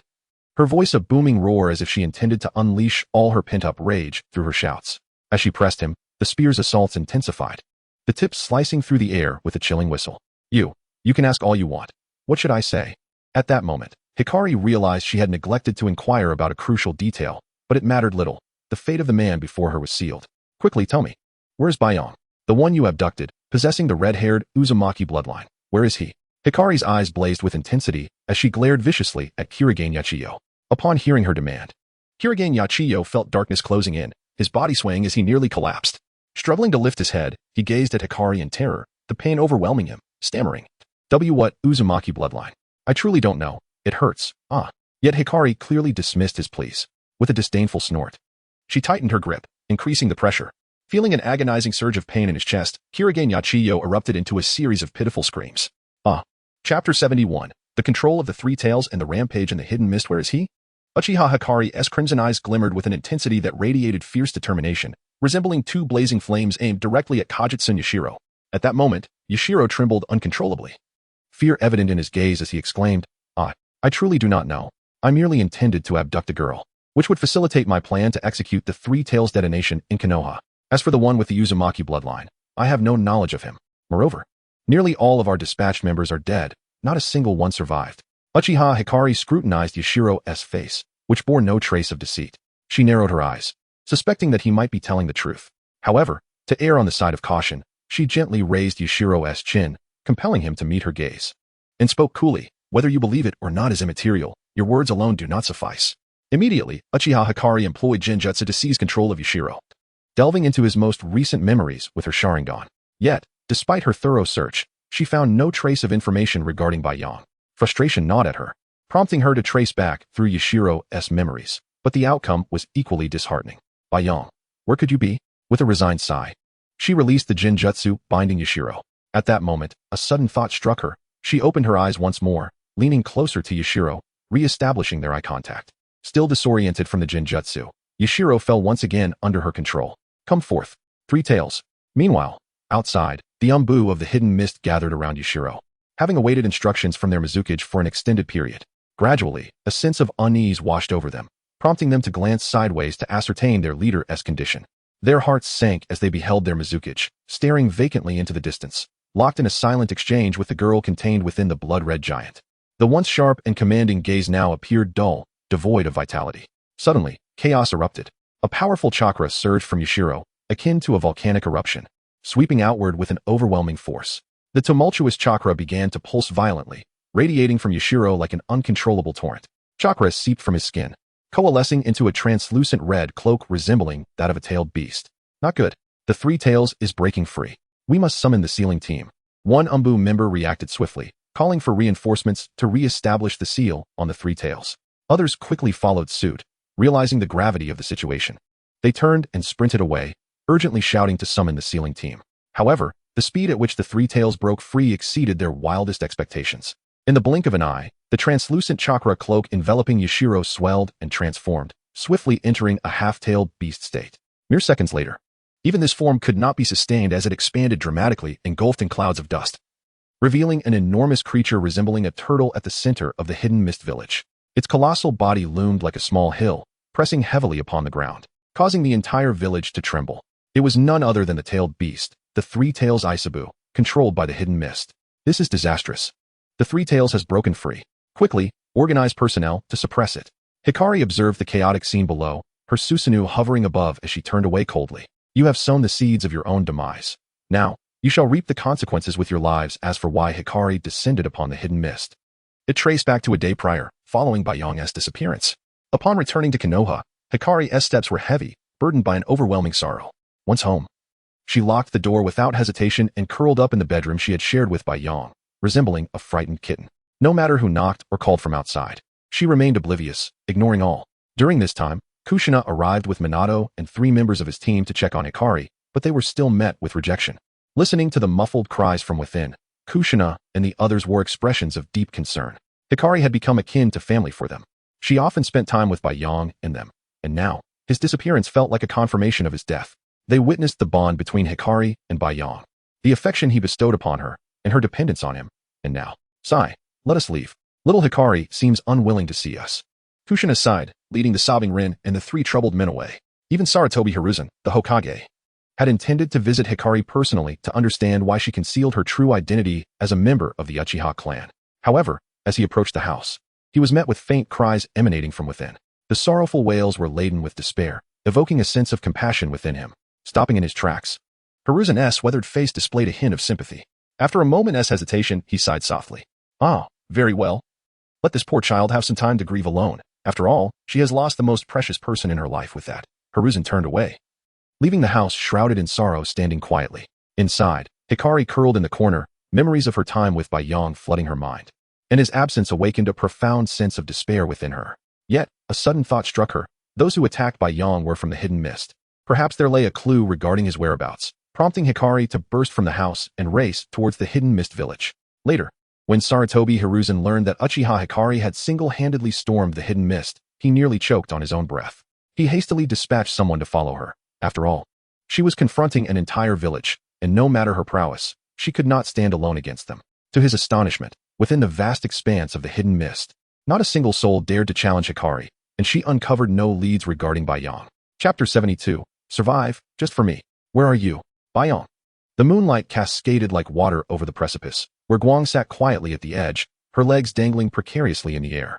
Her once beautiful and pale visage now bore no trace of vitality, her vacant eyes fixed on the inky black sky above, her lips occasionally whispering soft murmurs.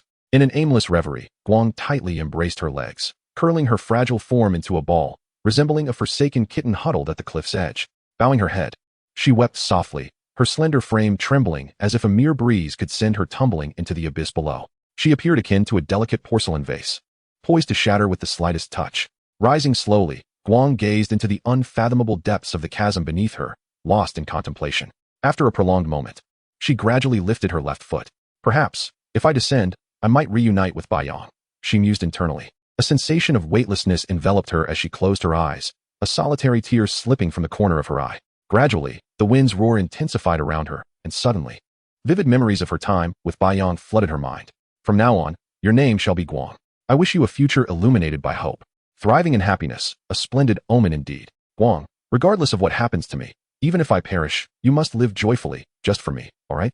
For my sake. Please live on. Abruptly, Guang opened her eyes. As her kaleidoscopic Sharingan activated, a crimson Susanoo erupted from the depths of the chasm, gradually soaring towards the direction of Konoha. Just for you, Baiyang. I shall undoubtedly survive.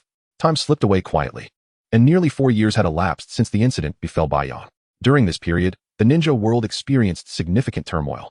The Third Great Ninja War had concluded, and notable changes swept across the major ninja villages. Beginning with Kirigakure, the village suffered greatly due to Guang's actions, as the Three Tails broke free from its seal, rampaging through the village. The ninjas of Kirigakure paid a heavy price to barely subdue the beast, subsequently sealing it within a lake not far from their village. Shortly thereafter, with no new Mizukage in sight, the village called upon the recently retired third Mizukage, Mizunozuki, to assume temporary leadership. The fourth Mizukage, Kajitsu Nyatsukawa, had been chosen as his successor, yet he had perished due to the chaos unleashed by the Three Tails. The village was unable to select a new fifth Mizukage, thus opting for Mizunozuki to lead in the interim. Due to the devastation wrought by the Three Tails and the ongoing state of war, Kirigakure withdrew from the spotlight of the 4 great ninja villages. Meanwhile, Kumogakure appointed the son of the third Raikage, Ai, as the fourth Raikage, inheriting his father's legacy. Ai confined the 8 Tails Jinchuriki, Karabi, within the Kumogakure Thunder Gorge, as Karabi's incessant desire for freedom often led to trouble. As the catalyst for the Third Great Ninja War, Sunagakure was now under the leadership of Rasha, who possessed the magnet release bloodline limit, succeeding the fourth Kazekage. As for the third Kazekage, one might ask how he, renowned as the strongest Kazekage in history, fell to the hands of Sasori. In summary, the third Kazekage's downfall stemmed from a critical misjudgment that caused Sasori to lose his beloved floating wood. Following the suicide of Konoha's White Fang, Tsukumo Hitaki, the Kazekage lost his target for revenge, leading to a furious Sasori's assassination of him. The reason the so-called strongest Kazekage fell to Sasori was, of course, due to the latter's potent poison. In a fair confrontation, Sasori would have surely been no match for the third Kazekage. After assassinating the third Kazekage, Sasori became a rogue ninja, fleeing throughout the ninja world, exacerbating tensions that ultimately ignited the Third Great Ninja War. In the aftermath of the war, Rasha, having suffered greatly, abandoned the quest for the third Kazekage's remains. Meanwhile, Sarutobi Hiruzen announced his retirement after the war, handing over the position of the fourth Hokage to Namikaze Minato, also known as the Yellow Flash. Additionally, a significant event transpired in Konoha, the theft of the Forbidden Scrolls of Sealing and 2 crucial Forbidden Jutsu Scrolls hidden deep within the Hokage building. The third Hokage dispatched individuals to investigate, yet the perpetrators remained elusive. The following day, within Danzo's root base, Sarutobi discovered petri dishes used by Orochimaru for human experimentation, filled solely with the remains of children, none of whom had survived. That afternoon, Sarutobi publicly announced the revocation of Orochimaru's status as a competitor for Hokage, branding him a rogue ninja. Although he did not fully disclose Orochimaru's heinous acts, he merely stated that Orochimaru had engaged in grievous acts of treachery.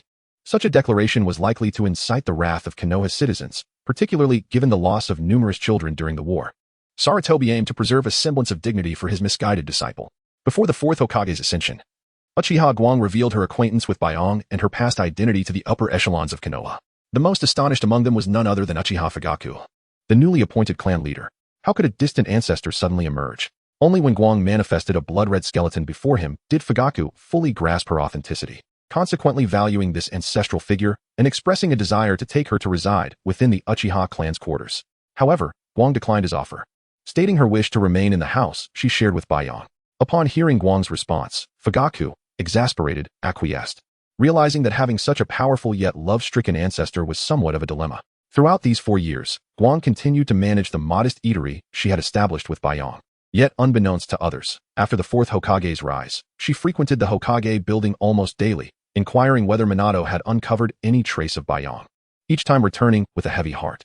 Chapter 73, The Sage of Six Paths, Otsutsuki Kagaya Ah. My head aches. Where am I? Baiyang roused from his slumber, the prolonged dormancy of his spirit leaving him with a throbbing headache. He propped himself up, easing the pain in his mind before gradually opening his eyes. Before him lay a pristine and immaculate world. Rubbing his eyes to confirm his perception, he began to curiously survey the space around him. Stop looking. This is your spiritual realm. An ancient voice resonated from behind. Baiyang turned in puzzlement to see an oddly peculiar old man seated behind him. This old man had long brown hair and an equally long brown beard. Clad in a flowing white robe adorned with numerous black magatama. His eyes were a striking purple, exuding an air of authority, and around his neck hung a necklace of black magatama. Strangely, a red orb appeared to be embedded in his forehead.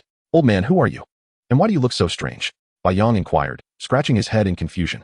"My name. You may refer to me as Otsutsuki Kagaya, or by my other title, the Sage of Six Paths." "Oh." Baiyang nodded, momentarily dazed before questioning again. Then, "Kagaya. Why am I here? Didn't I die?"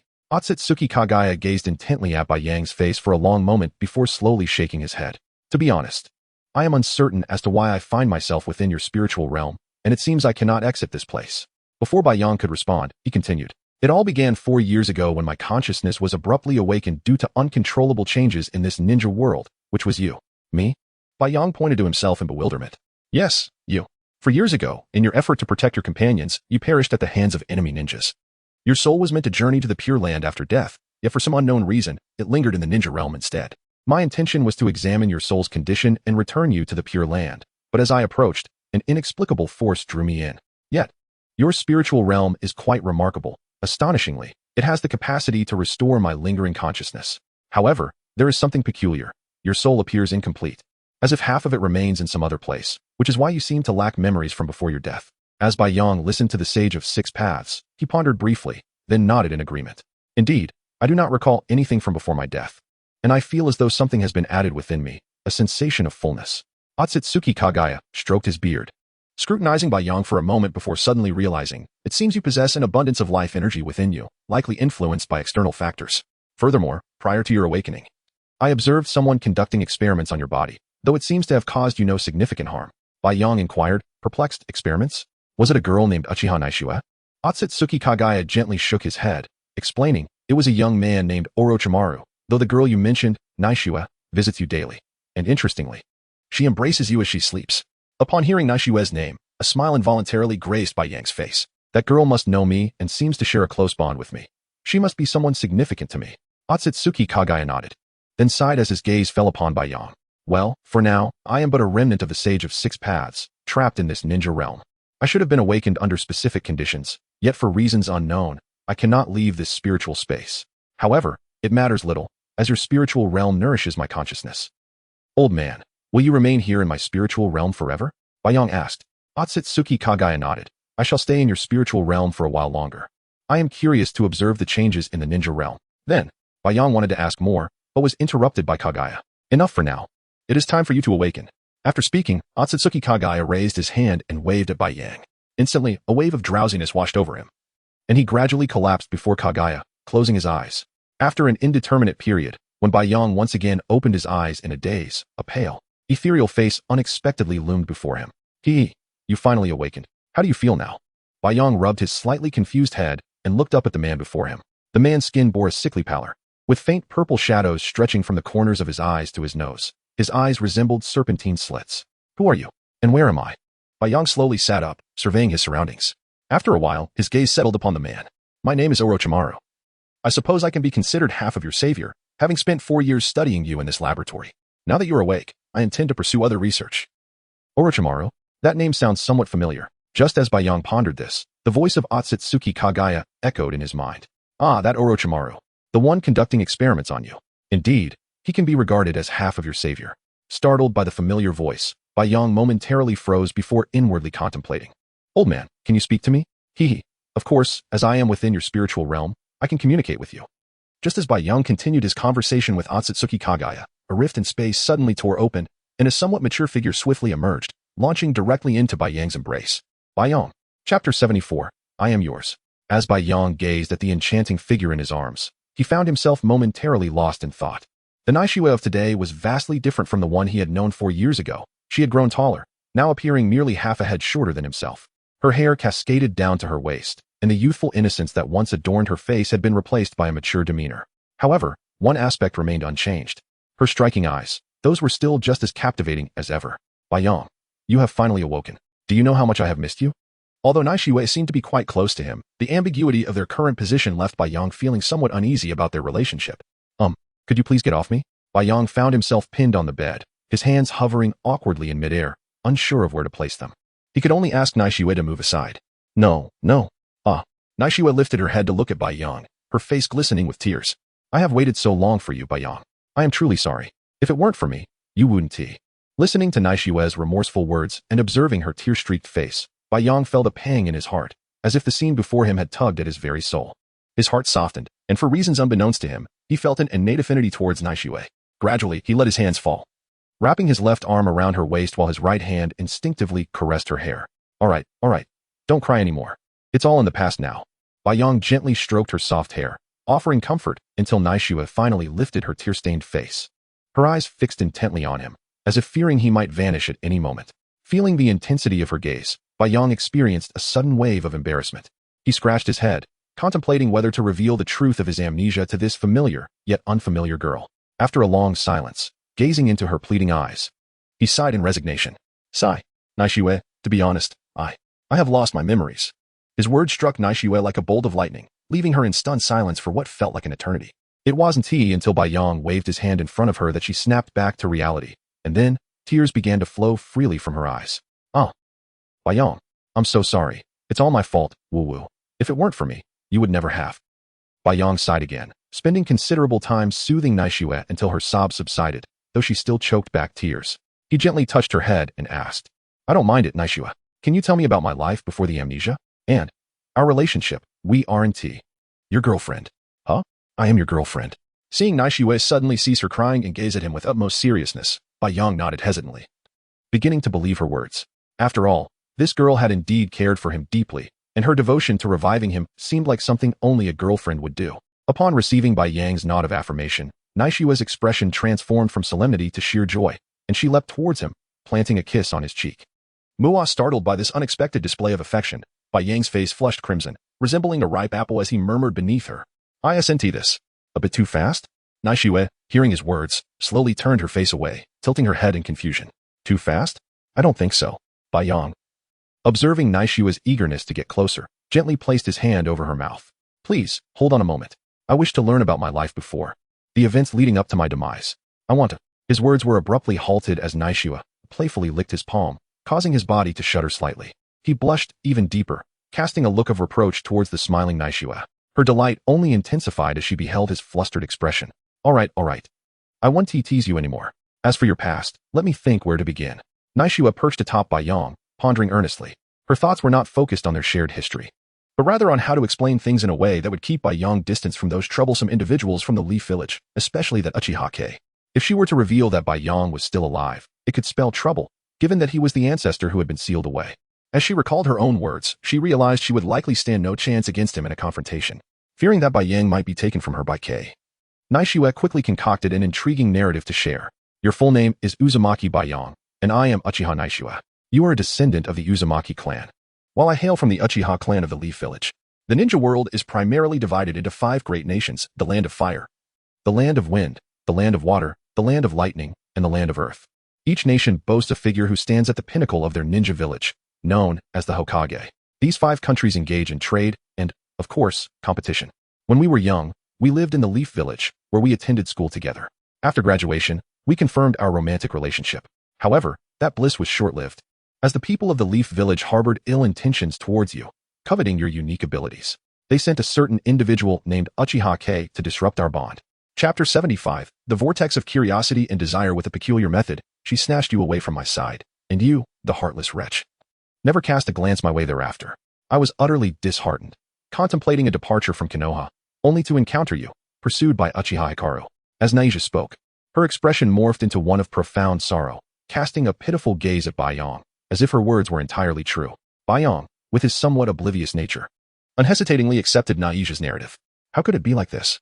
Bai Yang, incensed by his past experiences, could hardly fathom the existence of such a despicable village and its inhabitants, particularly that scoundrel Uchiha Hikaru. Let me not lay eyes upon you, lest I ensure you meet a most unfortunate fate. Observing Bai Yang's furious countenance, a barely perceptible smile crept upon Naija's lips. It seemed her scheme had succeeded. Before Bai Yang could react, Naija leaned in closer to his lips. Oh, don't be angry at least now. We have finally returned to how we once were. With that, she eagerly pressed her lips against his. No. I haven't brushed my teeth yet. Bai Yang's face flushed from Naija's kiss, stammering his protest. Yet he was unprepared for her peculiar response. Fear not, for I am not concerned, and besides, I find the fragrance of your breath quite delightful. You are such a weirdo. Before Bayang could finish his sentence, Naija silenced him once more. Don't move. Just for a moment, let me kiss you again. At some point, a single tear slipped from the corner of Naiju's eye, gently cascading onto Bayang's face. Bayang, you finally belong to me. Due to 4 years of slumber, Bayang's physical capabilities had significantly diminished. Orochimaru, upon examination, assured him there was no grave concern, merely advising adherence to his rehabilitation regimen for a fortnight. Thus, Bayang's subsequent days were rather monotonous, filled with tedious rehabilitation exercises, meals, sleep, and checkups. Moreover, Neiju was exceedingly busy during the day, leaving little time to alleviate Bayang's boredom. He was accompanied only by 3 individuals, 2 of whom could hardly be considered genuine companions, aside from Orochimaru. Gazing at the peculiar duo of black and white Zetsu, Bayang pondered for a moment before inquiring, so, what are you 2 engaged in at present? Jia. We are, of course, monitoring you. Black Zetsu and white Zetsu chimed in unison, prompting Bayang to roll his eyes. Why is it said that you are monitoring me? Did not Neiju claim you were here to accompany me during my rehabilitation? Humph, Lady Neiju instructed us to keep a close eye on you, ensuring you do not wander off, lest you worry for your safety. White Zetsu explained, raising a finger, gazing intently at Bayang, despite lacking eyes. Ah, how dull. If you were to monitor me, why not engage in some conversation? White Zetsu eagerly raised his hand, exclaiming, sure. May I pose a question? Please proceed. What does the sensation of desire feel like? Bayang, caught off guard while sipping water, choked and inadvertently sprayed it across White Zetsu's face. Cough, cough, cough. Wait. Cough, cough, cough. After a prolonged moment of coughing, Bayang finally regained his composure, casting a bemused glance at White Zetsu. Black Zetsu remarked, ah, this truly seems like a question you would ask. Who in their right mind would pose such an absurd inquiry? Alas, you appear not to be human. Bayang reclined on the bed, eyes closed in contemplation. After a significant pause, he opened his eyes and faced the 2 Zetsus. By the way, do you not possess names? Both Black and White Zetsu shook their heads in unison, but Black Zetsu spoke up.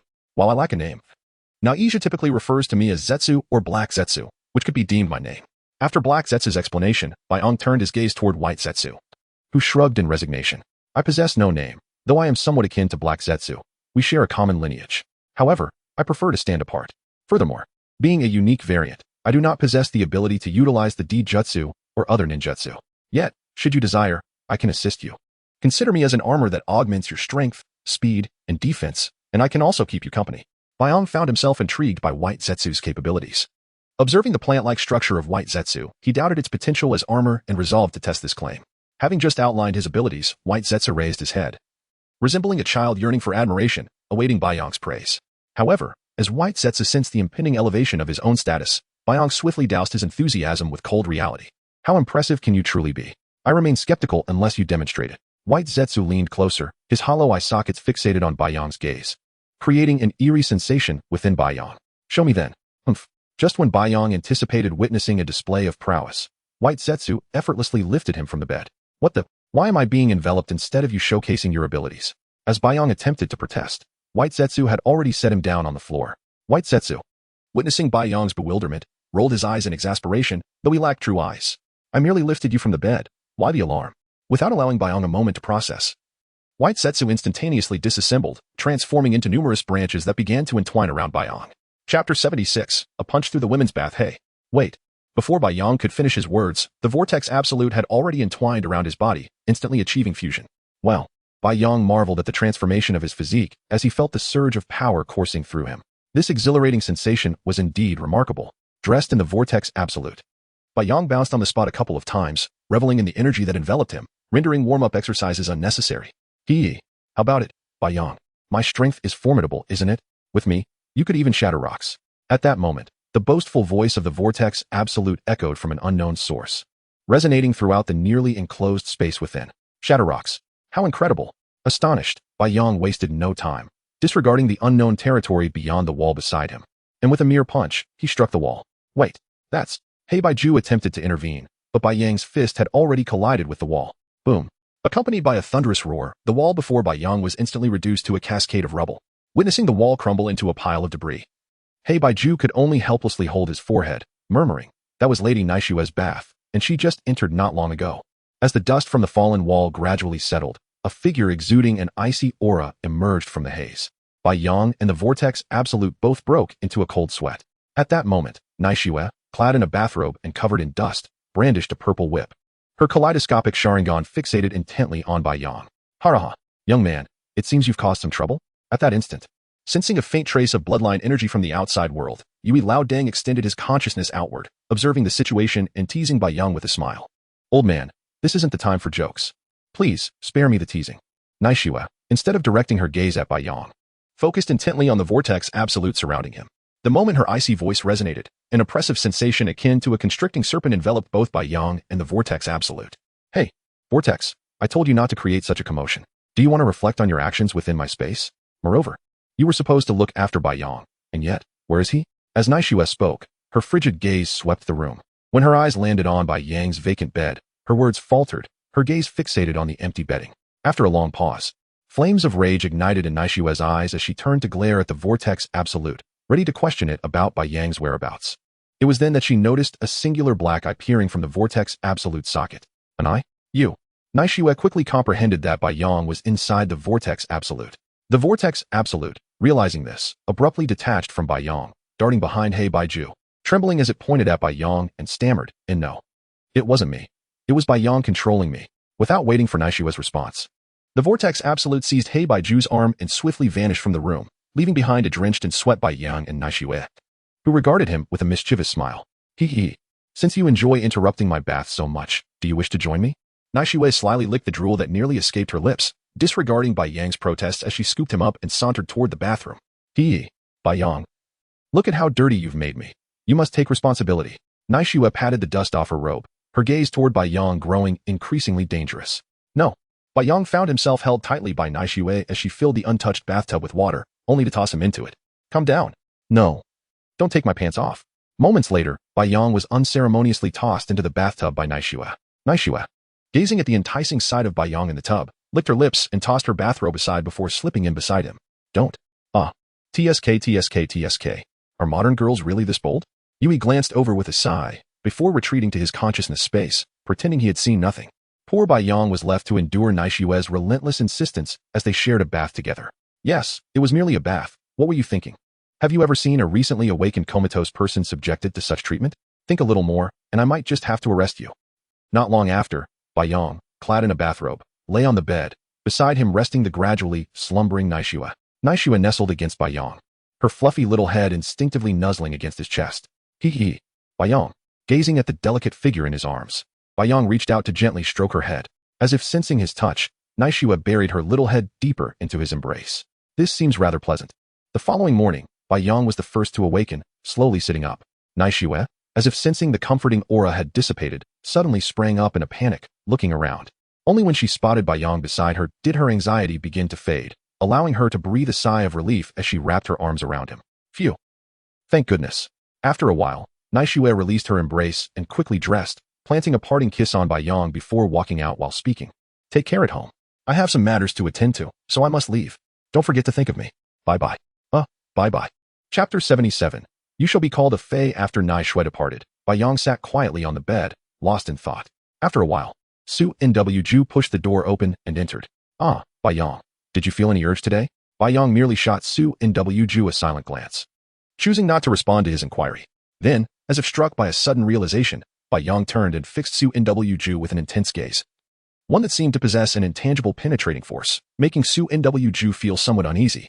What's wrong? Seeing Su Nw's nervousness, Bai Yang smiled and beckoned him closer.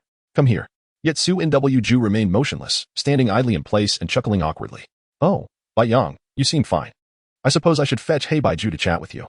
With that, Su Nw turned to leave, but Bai Yang's next words halted him in his tracks. But isn't Hei Baiju out with Naishua on some business? Do you wish to defy Naishua's orders? If I tell her you refuse to talk to me upon her return, do you think she might whip you?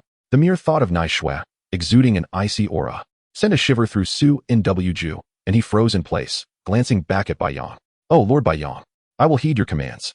Please, refrain from mentioning my affairs to Lady Naishua. I fear I may be whipped to death. I wonder if beings like you, Baiju, can actually die? You seem quite resilient. Bai Yang rested his chin on his hand, observing Su Nw, who seemed on the verge of transforming into a branch. Certainly we can die. We are merely tools, not humans. One day, our existence will end. Listening to Su Nw's somewhat impassioned declaration, Bai Yang felt a sudden surge of sympathy for him. Hey, I say. Would you like to follow me? For I seem to lack the strength to protect myself. Su N.W. paused momentarily before making a decision. All right. Does this mean I am under your command now, no longer under Nai Shue's? Bai Yong scratched his head awkwardly and then spoke apologetically. My apologies. Though you are under my command now, Nai Shue is still my girlfriend, which means we are essentially family. Therefore, she retains some authority over you. But my orders will take precedence. Very well. Su N.W. lowered his head, embodying a look of despondency. Bai Yong attempted to comfort him. All right. Here's the deal. If you upset Nai Shue in the future, I will certainly protect you, as long as you don't do anything foolish. Upon hearing this, Su N.W.'s hollow eyes seemed to sparkle with a newfound light. Yay, Bai Yong, observing Su N.W.'s joy despite his lack of a mouth, pondered for a moment before asking, Hey, Su N.W., would you like me to give you a name? This one doesn't sound very pleasing. Su N.W. lifted his head, contemplated for a moment, and nodded. Go ahead. Bai Yong nodded and instantly conjured a few names in his mind, though he was unsure of their meanings. What about Wang Kai? Ugh, did you just scoff? No, what are you talking about? Bai Yong, exasperated by Su N.W.'s feigned ignorance, resumed his thoughts on naming him. How about Dashi? Laifu? Fugue? Mansong? Or Ague? Which do you prefer?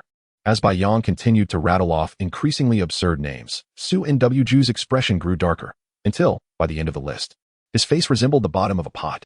I say, those are all names for pets, aren't they? Seeing Su N.W. approach with a menacing demeanor, Bai Yong felt a bead of cold sweat trickle down his forehead. Wait, let me think. A Fei. How about that? As the name suggests, a Fei, comprised solely of the character Fei, symbolizes, I shall elevate you. Su N.W.'s movements abruptly halted, and upon hearing Bai Yong utter the name, a tremor coursed through his being, as if instinctively responding to a name that felt inherently his own. That name is delightful. From now on, I shall be called a Fei. Haraha. Observing Su N.W., now a Fei, laughing heartily with arms akimbo, Bai Yong let out a sigh of relief and slowly descended from the bed, calling out to a Fei as he made his way toward the door. Let us go. We still have rehabilitation training to do today.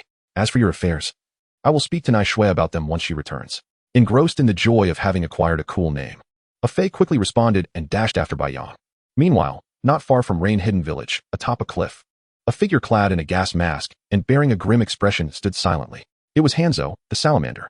Countless others, similarly masked, surrounded him, their gazes fixed menacingly on four figures at the cliff's base.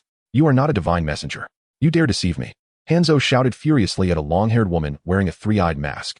Indeed, it is the white mask. TCH. Hanzo, I do this for the sake of better protecting the inheritor left by the Sage of Six Paths, while you possess no Rinnegan. The so-called divine messenger Hanzo referred to was none other than Uchiha Nai Shue, who had assumed the identity of his successor after Madara's demise. At this moment, Nai Shue turned to her companions, two men and a woman, and a voice devoid of emotion emanated from beneath her mask. You see, Yahiko, I told you Hanzo never intended to trust you. If it weren't for me, you would likely be corpses by now. These three individuals were Yahiko, Nagato, and Konan, the founding members of the Akatsuki organization. Chapter 78. The Rift with Hanzo. Akatsuki's resolve to change the world 4 years prior, after settling Bai Yong. Nai Shue heeded the counsel of Kurojitsu and ventured near the Rain-Hidden Village. Her intent was to investigate the new generation of Akatsuki in the eyes of Madara. However, devoid of the hindrance posed by Danzo, the collaboration between Hanzo and Akatsuki unfolded seamlessly, as both factions united to safeguard the civilians within the village's confines. Due to Bai Yang's awakening, Nai Shue arrived later than anticipated and was unable to thwart this alliance, yet it did not deter her from sowing discord between the two powers.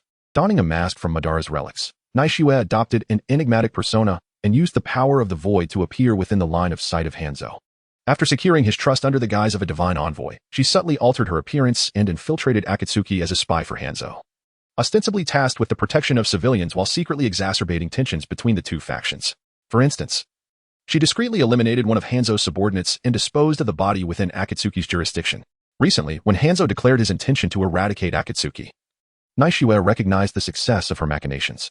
On that morning, Hanzo convened a meeting, luring the three founders of Akatsuki into a trap he had meticulously prepared, a conference room teeming with his men. As the trio settled in, dozens of ninjas surged into the room, encircling them. Nai Shue stealthily disseminated information within the organization, enticing all members to rescue Yahiko and the others, while she, masked, positioned herself to obstruct their path. What followed was inevitable. They were all slain. For what purpose would they remain alive? Subsequently, in front of Hanzo, Nai Shue feigned betrayal, dispatching several of Hanzo's subordinates before activating the power of the void, temporarily escorting Yahiko and the others to a cliffside not far from the Rain-Hidden Village. During this time, she elucidated her identity to Yahiko and his companions. I am the heir to the will of Lord Uchiha Madara, sent specifically to. However, scarcely had they taken a moment's respite when Hanzo and his men arrived.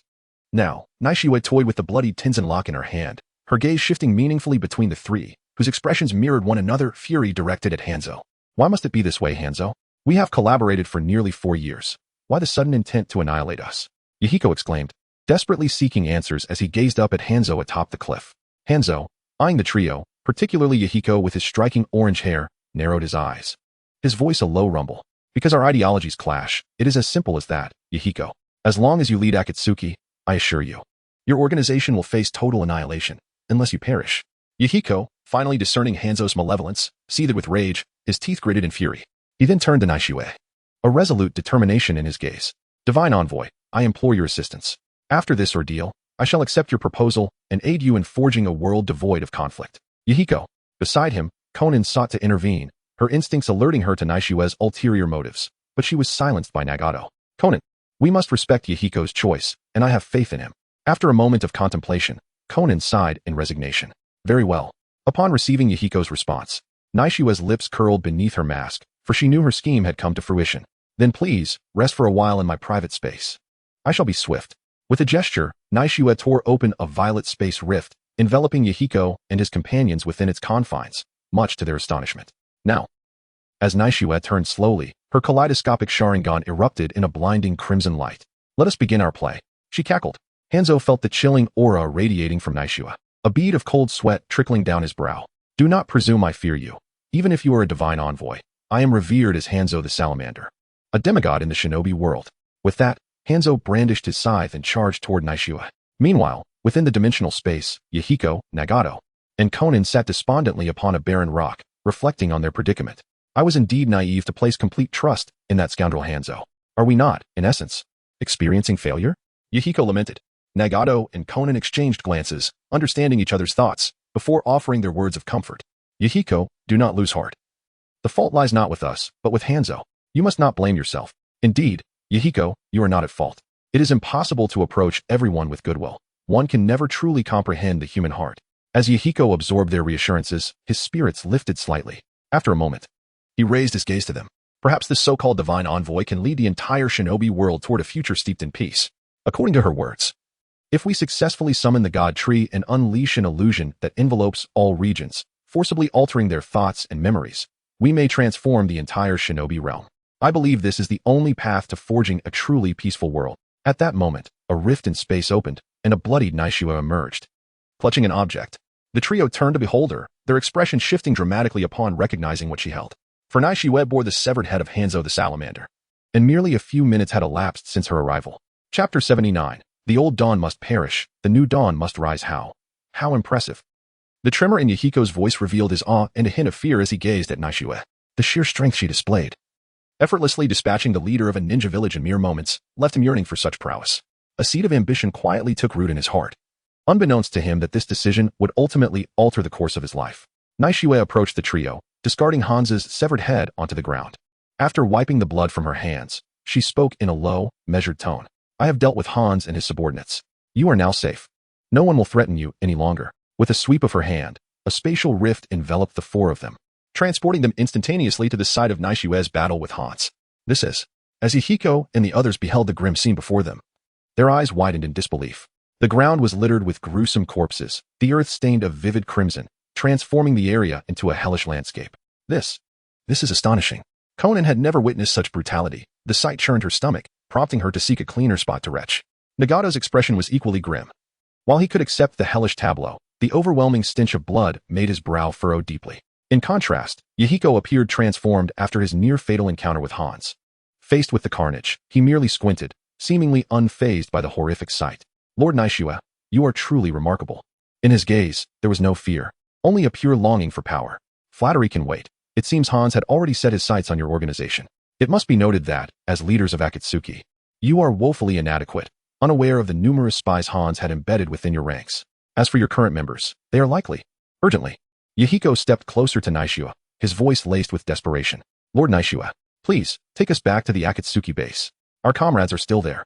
Naishiwa contemplated revealing that those individuals were already deceased, but decided it would be more impactful for Yahiko to witness the grim fate of his fallen brothers firsthand. With another wave of her hand, they were transported to the Akatsuki's headquarters, located in a grand building within Amigakure. However, upon emerging from the rift, Yahiko and the others found the area devoid of life. Where's everyone? Hey, guys, we're back. Come out. Yahiko shouted, but his calls echoed back to him in silence.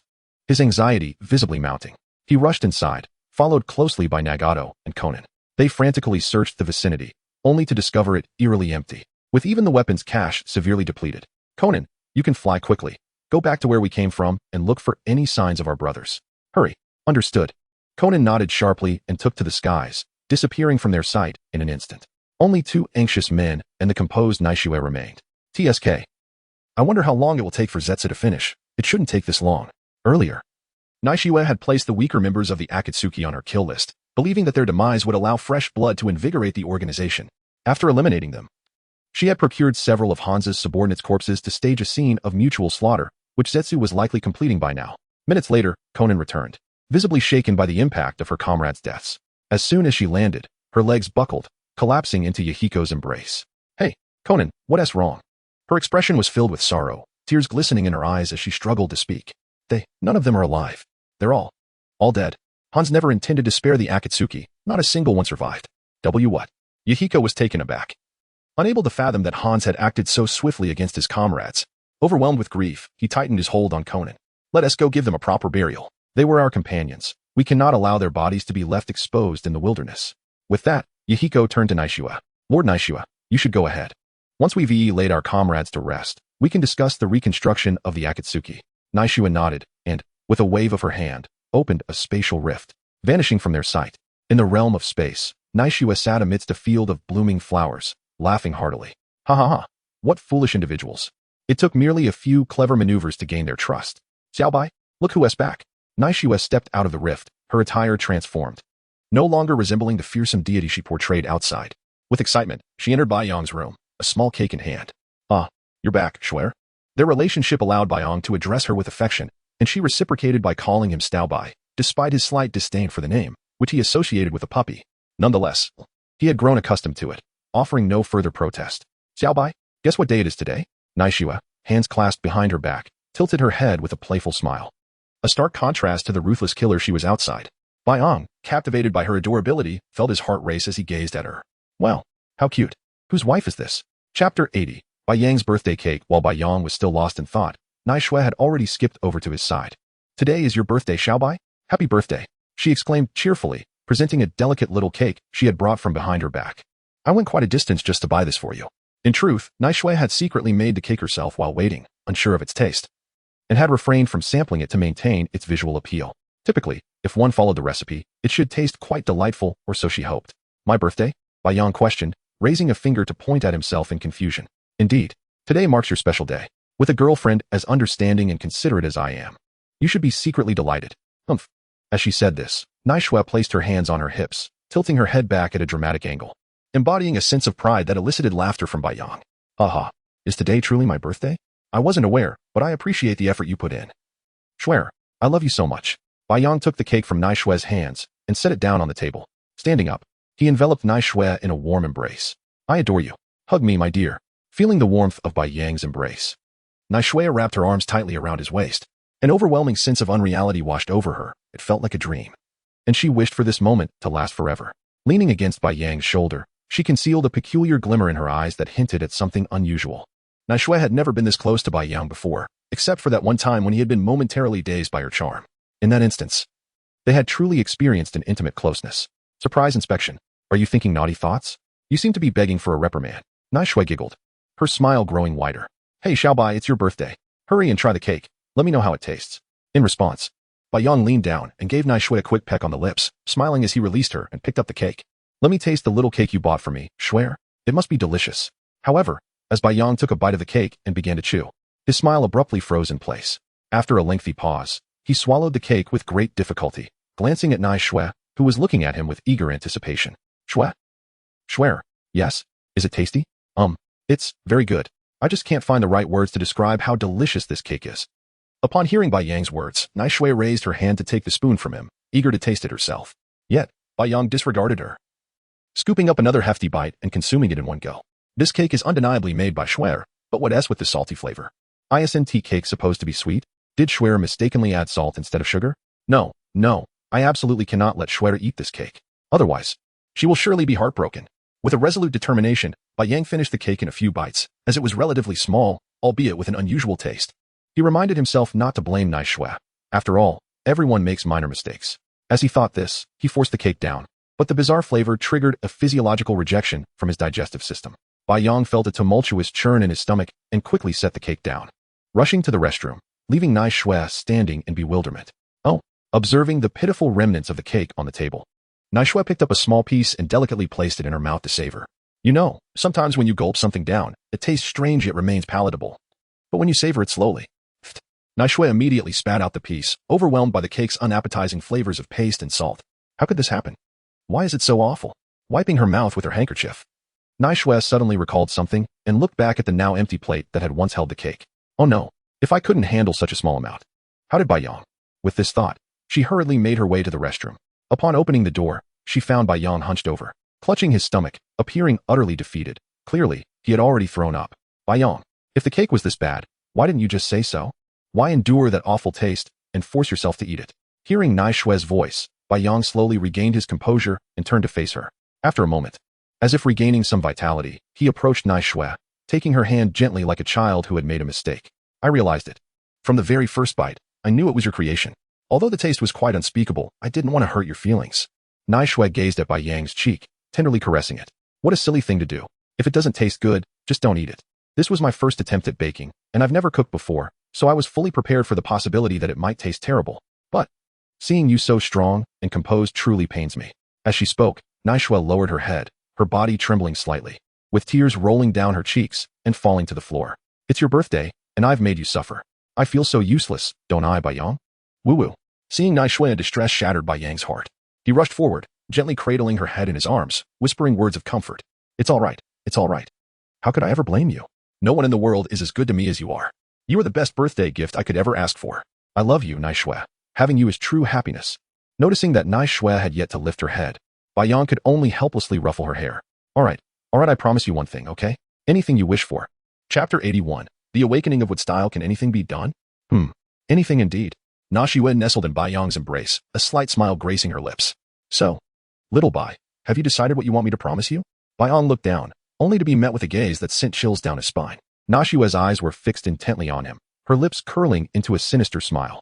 Gazing at Bai Yang's handsome visage, she finally spoke, albeit slowly. How about this? Once little Bai's body has fully recovered, I shall claim you as entirely mine. Bai Yang. The ominous smile on Na Xuan's face caused a bead of cold sweat to trickle down Bai Yang's forehead. My intentions are noble, but is the conclusion slightly? No. It shouldn't be. Na Xuan is so kind. It can't be. Bai Yang celebrated his birthday solely with Na Xuan. While he was not alone, he yearned for a livelier atmosphere, which was unattainable. After all, Bai Yang valued companionship above all else. During this time, he requested that Ah Fei accompany him, and Na Xuan, ever agreeable to Bai Yang's wishes, consented. Thus, Ah Fei became his personal armor and conversational partner. A week swiftly passed, and Bai Yang's bodily functions had largely returned to their former state. However, he found himself perplexed by his newfound abilities, prompting him to seek out Orochimaru for answers. Orochimaru, who had been engrossed in experimentation, initially intended to dismiss Bai Yang to avoid interruption. That is until he witnessed Bai Yang clap his hands, causing a sapling to sprout from the earth, growing rapidly into a sturdy tree. This is, what style? The bloodline limit of the first Hokage. Orochimaru was left speechless, stunned by the revelation. Prior to Bai Yang's awakening, he had researched the cells of Hashirama, but mastering what style as Hashirama did it seemed a mere fantasy.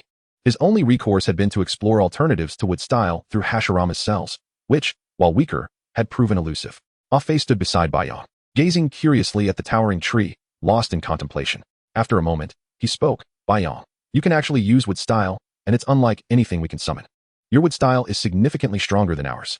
You white Zetsu can use wood style? Bai Yang turned to Ah Fei, astonished. I am wood. If I couldn't use wood style, what would I be capable of?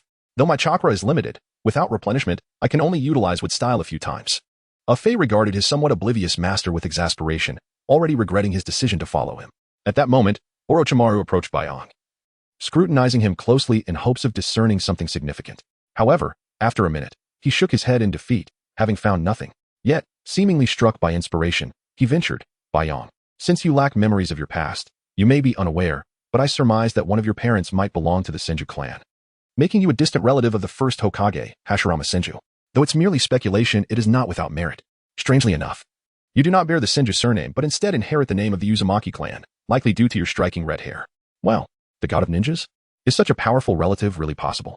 Baiyang exclaimed in awe. Rest assured, you have no backing. To my knowledge, your parents are currently untraceable, most likely deceased, leaving only Miss Nashua by your side. This statement caused Baiyang, who had been jovial moments before, to fall silent. Orochimaru paid no heed to his reaction. After a moment's contemplation, he retrieved a syringe from his laboratory and approached Baiyang.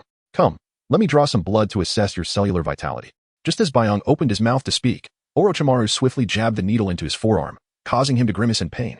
Once finished, Orochimaru eagerly ushered the two out of the lab, promising to share his findings later that evening. Left alone, Baiyang and Afei exchanged glances. By the way, Afei, how much do you know about wood style? Afei raised his head, pondering for a moment before responding. Wood style is quite simple, generally.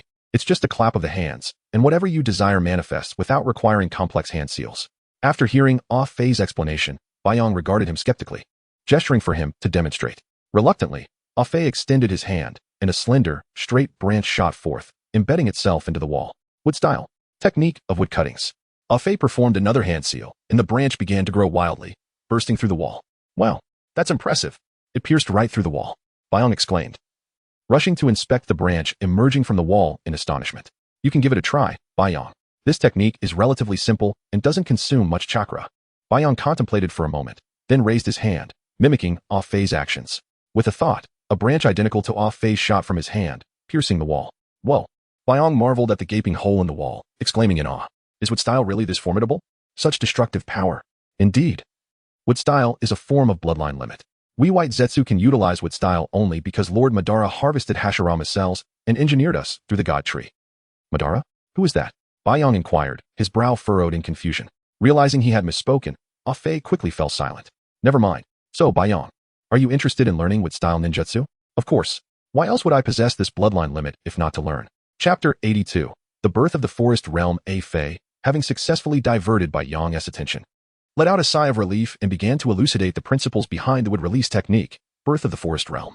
First and foremost, it is an exceptionally powerful ninjutsu that requires the practitioner to utilize their chakra as a source of life, something particularly harmonious for you as a member of the Uzumaki clan. The destructive capability of Birth of the Forest Realm is formidable, capable of transforming the battlefield into a lush forest in an instant, even forcing a change in the environment within a desert. The trees within this forest can be manipulated by the user, facilitating the execution of other wood release techniques. Moreover, Birth of the Forest Realm can be combined with other fire release techniques to unleash extensive fire-based attacks. For instance, employing great fire destruction alongside Birth of the Forest Realm would allow the entire forest to be ravaged by flames, subjecting any ensnared enemies to an inescapable inferno. While Baiyang pondered Afei's words, he was interrupted when Afei clapped his hands, breaking his concentration. All right, enough talking. Your body has nearly recovered. So why not step outside and practice if you can actively perform Birth of the Forest Realm? Baiyang, feeling somewhat embarrassed, shook his head and replied, But Schwer said I shouldn't go outside. Afei shot him a quizzical glance, internally lamenting, humans are such peculiar beings. They can be so joyful on their own yet insist on tethering themselves to a partner. How strange. As he contemplated this, Afei's gaze towards Baiyang grew increasingly peculiar. Could it be that this fellow has a masochistic tendency? How revolting. Clearing his throat, Afei refocused. Baiyang, feeling the weight of Afei's hollow stare, awkwardly scratched his head. How about, I accompany you outside to give it a try? Absolutely. That's precisely what I've been waiting to hear. In an instant, Afei transformed into a mass of branches and ensnared Baiyang before he could comprehend what was happening. Afei's voice resonated in Baiyang's ear. Now, Baiyang, direct a serious punch at that conspicuous rock in the center of the hall. Upon hearing Afei's command, Baiyang leapt forward, channeling his energy into a powerful punch that struck the obstructive rock. With a resounding crash, the rock shattered, sending debris flying. However, within the entire base, only Orochimaru was present, engrossed in his research on Hashirama's cells, oblivious to the commotion outside. Thus, Baiyang and Afei seized the opportunity to slip away. Woohoo, we're out, Baiyang exclaimed, emerging from the underground base, gazing at the sky and forest, inhaling the long-awaited fresh air with exhilaration. Since awakening, he had not set foot outside, and the confinement had been stifling. Each time he yearned to stroll outside, Schwer had denied him, so this moment of freedom alongside Afei filled him with joy as he wandered about. Yet, before long, Afei interrupted his revelry. All right, we've strolled long enough. Do not forget our primary purpose for coming out here, to experiment with Birth of the Forest Realm. Bai Yong halted, standing still in confusion. So what should I do now? Relax, surrender the primary control of your body to me, and I shall demonstrate first. Then you may attempt it. Following a Fei's guidance, Bai Yong relaxed his body to its optimal state, allowing a Fei to take control. A Fei clapped his hands, his youthful voice emanating from Bai Yang's mouth. Would release. Birth of the Forest Realm. Upon uttering the words, Bai Yong felt a portion of his chakra siphoned away. Before his eyes, innumerable saplings erupted from the ground, rapidly growing into towering trees that extended outward. The previously sparse which transformed into a tropical forest due to a Fei's technique, albeit covering a limited area as it utilized only a fraction of Bai Yang's chakra. Wow, how magnificent! Bai Yong stood entranced, his gaze fixated on the small patch of tropical forest conjured by a Fei, murmuring to himself. All right, Bai Yong, I shall return control of your body. Now, attempt it as I have shown you. If you struggle, I will continue to guide you. Bai Yong nodded, turning to an open space in the forest, excitedly declaring, let me try to harness this would-release power. With that, Bai Yong mimicked a Fei's earlier actions, clapping his hands and exclaiming, would release. Birth of the Forest Realm. As he channeled his chakra, he distinctly sensed a connection with the earth beneath him. With a mere thought, his chakra surged, causing numerous tree trunks to sprout from the ground, intertwining with one another as if they were the tentacles of an octopus. In no time, the small patch of ground before him was entirely engulfed by the trees birthed from Birth of the Forest Realm. However, these trees, being mere manifestations of chakra, were not true life forms and could not sustain themselves. Otherwise, Bai Yong could easily plant trees in the sand village, enhancing the environment and amassing wealth. Yay! I did it! Bai Yong exclaimed joyfully, bouncing around, while a Fei detached himself from Bai Yong and observed him intently. Indeed, he is a remarkably promising individual. Accompanying someone like him could indeed be a wise choice. As Bai Yong and a Fei indulged in their respective pursuits, a somewhat icy voice interrupted from behind them. Ah, it seems you two are having quite the fun. Both Bai Yong, brimming with excitement, and a Fei, lost in thought, froze upon hearing that familiar yet chilly voice. They turned to see the ever-pleasant Schwer, accompanied by the somewhat exasperated Kuro and Shiro, who had mysteriously appeared behind them. Chapter 83. Every day, without Bai Yong. Bai Yong. Bai Yong, please don't leave, don't abandon me. Once again, Guang was roused from her slumber, haunted by dreams of Bai Yong, dreams where he was alive, dreams where he departed from her, forsaking her and drifting away. She sat upon the bed where they once shared intimate moments, her hand pressed against her heart, which throbbed with a painful intensity. Bai Yong, how I miss you. Memories flooded her mind. Bai Yang's smiling visage, his promises, and the scene of their first encounter. It was you who pulled me from the abyss, you who redeemed me, and yet now you have vanished. They all proclaim you are dead. Yet 4 years have elapsed, and your body remains unfound. Therefore, you must still be alive. I shall seek you out, no matter where you may be. Even if it means traversing mountains and rivers, even at the cost of my own life. I will find you. However, before that, Guang turned onto her side, inhaling the remnants of the bed scent, yearning to catch a trace of Bai Yang's essence. Yet 4 years had passed, and the fragrance that once signified his presence had been erased by the relentless passage of time. Despite Guang's earnest efforts to preserve the memory of his scent, it proved futile. There was nothing left. The absence of Bai Yang's aroma on the sheets caused Guang's heart to sink further, as if this trivial matter was the final straw that broke the camel's back, sending her spirit spiraling into despair. Her body trembled slightly, and tears like raindrops cascaded from her eyes, soaking her garments. Unable to contain herself, Guang broke into a wailing cry.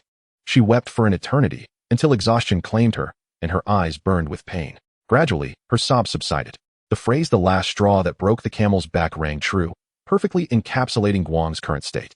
Her beloved had vanished, presumed dead by others. Yet she refused to believe it. For years had elapsed, and the essence of Bai Yong had begun to fade, worn away by time.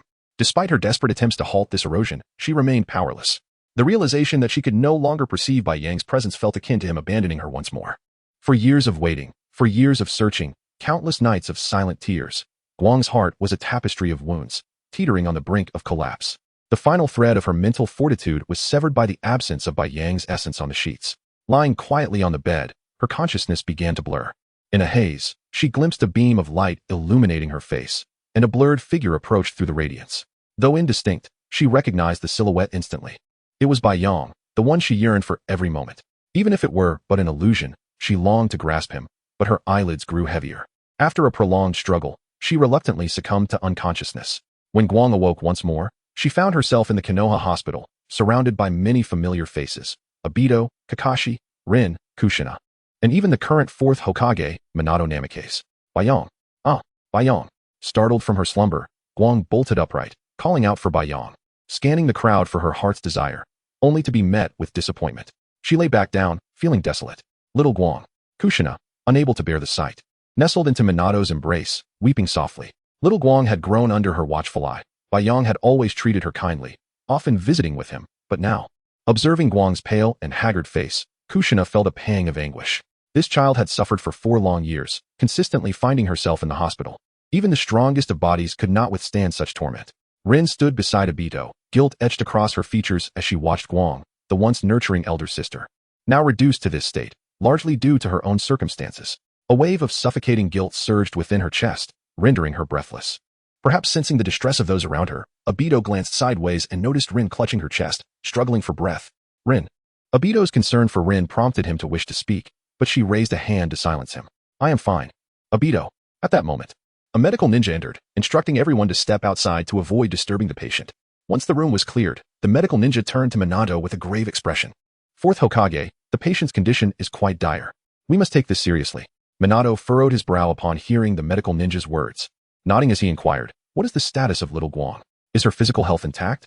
The medical ninja sighed softly, responding with resignation. Physically, she is not in grave danger, just suffering from poor appetite leading to malnutrition. However, he shifted his tone, seriousness returning. Her mental state is extremely poor. The prolonged yearning and constant tension have pushed her psyche to the brink of collapse. She is prone to extreme behaviors, which could lead to self-harm or, worse, suicide. Suicide. The revelation sent shockwaves through the room, particularly affecting Kushina and Rin. Kushina raised a hand to cover her mouth, tears streaming down her face, dripping onto the floor. Rin, upon hearing the medical ninja's words, felt darkness engulf her vision. Nearly fainting. Had Obito not caught her in time, she would have fallen to the ground. How? How could this happen? Little Guang. Kushina, unsteady on her feet, leaned against Minato's arm, her voice trembling as she whispered. Sighing deeply, the medical ninja continued, the patient's mental state is critically unstable. She must remain in her room under close observation. We must administer psychiatric medication to help stabilize her. Yet, this is merely a temporary measure. It cannot provide a long-term solution. She suffers from a heartache that no one can heal. If we cannot locate the one she longs for, I fear that within a year, this child may. A collective gasp filled the room as the weight of his words sunk in. At that moment, a figure approached, and an elderly voice rang out, capturing everyone's attention. If you need assistance in locating Bai Yang, leave it to me. Chapter 84. Retrieving the original Minato squad. Before them stood none other than the third Hokage, Hiruzen Sarutobi, who entered with an Umbu captain, speaking with measured words. He then issued an order to the Umbu captain at his side. Assemble a team, dispatch half of my direct Umbu forces, and with Bai Yang's photograph, discreetly search for his whereabouts throughout the nations. It has been 4 years. If he still lives, he would undoubtedly seek out necessities for survival. Leave no stone unturned. Bai Yang must be found. The Umbu captain, appearing somewhat disconcerted, bowed slightly to Sarutobi and murmured, but, third Hokage, what about your personal guard? Seeing the Umbu captain's concern for his safety, Sarutobi chuckled and shook his head. Haraha, fear not, though I may be aged. I am still hale. Even all of you combined would scarcely pose a challenge to me.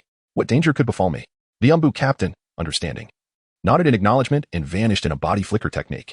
Since the third Hokage has spoken, Kakashi, Rin, and Obito, I now entrust you with an S-rank mission to reunite the original Minato squad. You have 1 year, and all expenses incurred will be personally covered by me. Are you willing to accept this task? The 3 of them nodded in unison, Rin stepping forward first, declaring, Minato-sensei, we are willing. Please, we must accept this mission. Bai Yang is our comrade. We cannot abandon him. Obito glanced at Kakashi and, together, they approached Minato, Obito stating, during this time, I will ensure the safety of the team members. Even if we are outmatched, I will use Kimui to evacuate us. Minato, in a gesture of approval, patted Obito's shoulder. However, still concerned, he produced a custom-made Flying Thunder God kunai and offered it to Obito. Obito recognized it instantly, but instead of accepting it himself, he placed the kunai in Rin's hands. I have Kimui. I do not lack means of self-preservation. I believe Rin may have greater need of this. Rin, gazing at the kunai in her hands, glanced at Obito with gratitude and nodded to Minato. Minato scratched his head, understanding. He smiled and said to Rin, very well then. Return now and prepare yourselves. You have 1 year. You must bring Bai Yang back. Obito nodded and placed a hand on the shoulders of both Rin and Kakashi. As the Mangekyo Sharingan in Obito's eye flared, a vortex manifested from his right eye, instantly engulfing the 3 of them and disappearing. TCH. He's not afraid of going blind. Fugaku, witnessing Obito's casual use of his Mangekyo Sharingan, clicked his tongue in exasperation. As Minato's close friend and head of the Uchiha clan, Fugaku was naturally aware of Obito's possession of the Sharingan, having been informed by Minato. Sarutobi was also aware, having been told by Minato as well. The others, noticing Fugaku's quiet mutterings, looked at him quizzically. Sensing their gazes, Fugaku realized his slip, cleared his throat, and stated plainly, I will also allocate 20% of the police force members. I will use my own salary as commission to select 20% of the most suitable police force members to search for Bai Yang's whereabouts. 20% is the limit. I cannot spare any more, as Konoha still requires the police force for protection. I guess I'll have to support my own ancestors. Sarutobi, hearing this, nodded with a smile and said, Very well, let us proceed in this manner. It is imperative that Bai Yang be found within a year. Minato, have someone monitor this place in the meantime, lest she take any drastic actions. Minato nodded, understanding, and watched Sarutobi depart. Fugaku also stated that the police force had matters to attend to and left first. Now, only Minato and Kushina remained. Minato glanced at the light within the room and said to Kushina, who was in his arms, Return home and care for Naruto. He is only 3 years old. If you are away for too long, he will cry. Kushina nodded and was transported home by Minato's flying thunder god technique. In the year Minato became Hokage, Kushina had become pregnant with Naruto. Now, for years later, Naruto had grown considerably, but at the age of 3, he was still a small crybaby, not yet fully aware. After sending Kushina back, Minato used the flying thunder god technique to return to the hospital room. Light, lying there in a daze, did not even spare him a glance. She lay silently on the bed, her eyes fixed on the ceiling, like a machine devoid of power, causing Minato's heart to ache. Light, I have dispatched people to search for Bai Yang. Please wait a little longer. We will inform you of any news we have of Bai Yang at once. Light did not react, as if she could hear nothing, lying silently on the bed. Minato sighed and turned to leave. In the meantime, I must trouble you to remain in the hospital room. Minato exited the room, sighing. Someone. Yes. As Minato spoke, 3 umbu-clad ninja appeared before him instantly. What are your orders, Hokage-sama? Minato, looking at the 3 umbu before him, nodded and said, I have a mission for you. From this moment forward, you are to keep a close watch on the person inside this room. Any disturbance, summon me immediately using the flying thunder god Kanai, and if the person inside the room attempts to harm others or herself, you are to prevent her, while ensuring your own safety. Understood. The 3 umbu bowed their heads and vanished in an instant, beginning their surveillance of Uchiha Light. Chapter 85. Exhausted meanwhile. Within the confines of Naishiwa's base, Bai Yang was being pulled into the bedroom by Naishiwa. As for Afei, he had long since fled, terrified and uncertain of his whereabouts. Hey, Naishiwa, please, not now. My body has tea fully recovered yet. Stop. Naishiwa effortlessly tossed Bai Yang onto the bed. A crimson glow emanated from her eyes as she fixed an unwavering gaze upon him. In a calm voice, she stated, Didn't I mention, Bai Yang, that one should not roam freely without my consent? Yet, you ventured out without my permission. Hey, with a light chuckle, the crimson hue in her eyes intensified. And she continued, Children who misbehave must face consequences without uttering another word. Naishiwa lunged at Bai Yang like a ravenous wolf pouncing upon its unsuspecting prey, pinning the slightly trembling Bai Yang to the bed. Bai Yang at last. I can indulge in you with that. Naishiwa began to loosen her garments the following day. Bai Yang slowly awakened from his slumber, feeling the excruciating pain in his lower back. Grimacing, he muttered, Wasn't it said that awakening the wood release would grant extraordinary healing abilities? Why on earth? Ouch. 18 times. I feel as though I am on the brink of death. Oh dear, you still seem quite spirited, don't you? Perhaps you should. Naishiwa had appeared by his side, her eyes glimmering with a crimson light as she scrutinized Bai Yang intently. Sighing, Bai Yang suddenly realized. Retreating to the corner of the bed, his face etched with terror as he gazed at Naishiwa. Oh my, little Bai, it seems you were quite frightened of me. Naishiwa supported herself on the bed and, using both hands and feet, gradually crawled onto Bai Yang, pinning him beneath her. Could you possibly get off me for a moment? That won't do. Breakfast is of utmost importance. Hey, wait, I just woke up. This isn't right. Naishiwa did not grant Bai Yang the opportunity to speak. She cupped his face and sealed his lips with a kiss. 2 hours later, Naishiwa emerged from Bai Yang's room, her face beaming with delight. Shortly thereafter, a profound stillness enveloped Bai Yang's room. Why does this young man appear so weak? His mental state seems to be deteriorating. Otsutsuki Yui was stirred from her slumber by the fluctuations in the spiritual realm, peering curiously at Bai Yang.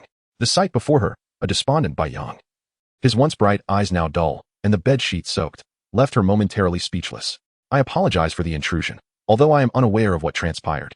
You cannot disturb my rest, can you? With that, Yui tossed a sphere of green light towards Bai Yang, which integrated into his being. Satisfied with her actions, she nodded and retreated to her spiritual space. Consider this rent paid. Meanwhile, Bai Yang, ensnared in existential doubt, remained oblivious to Yui's recent appearance. He felt as though, in an instant, he had undergone a miraculous transformation. The fatigue that had weighed him down vanished, replaced by an unprecedented sense of vitality. Wait, my body has healed in an instant? How wonderful! Bai Yang hastily donned his clothes and, brimming with excitement, stepped outside. However, he collided headlong with Naishui, who had just returned from procuring lunch. "Oh, you can still get up. Then shall we eat?" "Wait, wait, wait." Baiyang hurriedly feigned an exaggerated display of weakness, gazing at Naishui with pleading eyes. I truly cannot go on. Woe is me." His performance was impeccable, drawing tears from his eyes in a desperate bid for Naishui's sympathy. Yet, Naishui remained unmoved. Standing resolutely with her hands clasped behind her back, her expression suggesting she was curious as to how long Baiyang would continue his charade. After an extended period of faux weeping, Baiyang found himself unable to produce a single tear. He glanced up at Naishui and was met with her piercing, terrifying gaze. In that moment of shared silence, it felt as if the world had come to a standstill, the surroundings enveloped in a deafening quiet. Baiyang internally screamed for salvation. "Someone, anyone, please, save me. I do not wish to become her prey." Their intense gaze held until a man's voice suddenly broke the tension. "Baiyang, your blood test results are in." Orochimaru, having paid no heed to the eerie atmosphere, approached Baiyang, preoccupied with the blood report. He had intended to visit Baiyang the previous night, but upon hearing the sounds emanating from the room, he had discreetly chosen to withdraw. From the sounds, it seemed the female had taken the initiative. Could it be that Baiyang was lacking in prowess? Should this be considered for his next research project? Orochimaru's eyes held no trace of desire, only an insatiable thirst for experimentation. Upon seeing Orochimaru, Baiyang perceived him as a beacon of hope. He rushed to the man's side, grabbing his arm and urging him to leave. "Ah, Snake Uncle, you should have informed me of your arrival. Come, the experiment report, yes? This is not the place for conversation. Let us find another venue." Orochimaru, visibly perturbed, allowed himself to be led by Baiyang, yet he raised his head, his expression serious. "I am not yet at that age. You ought to refer to me as brother."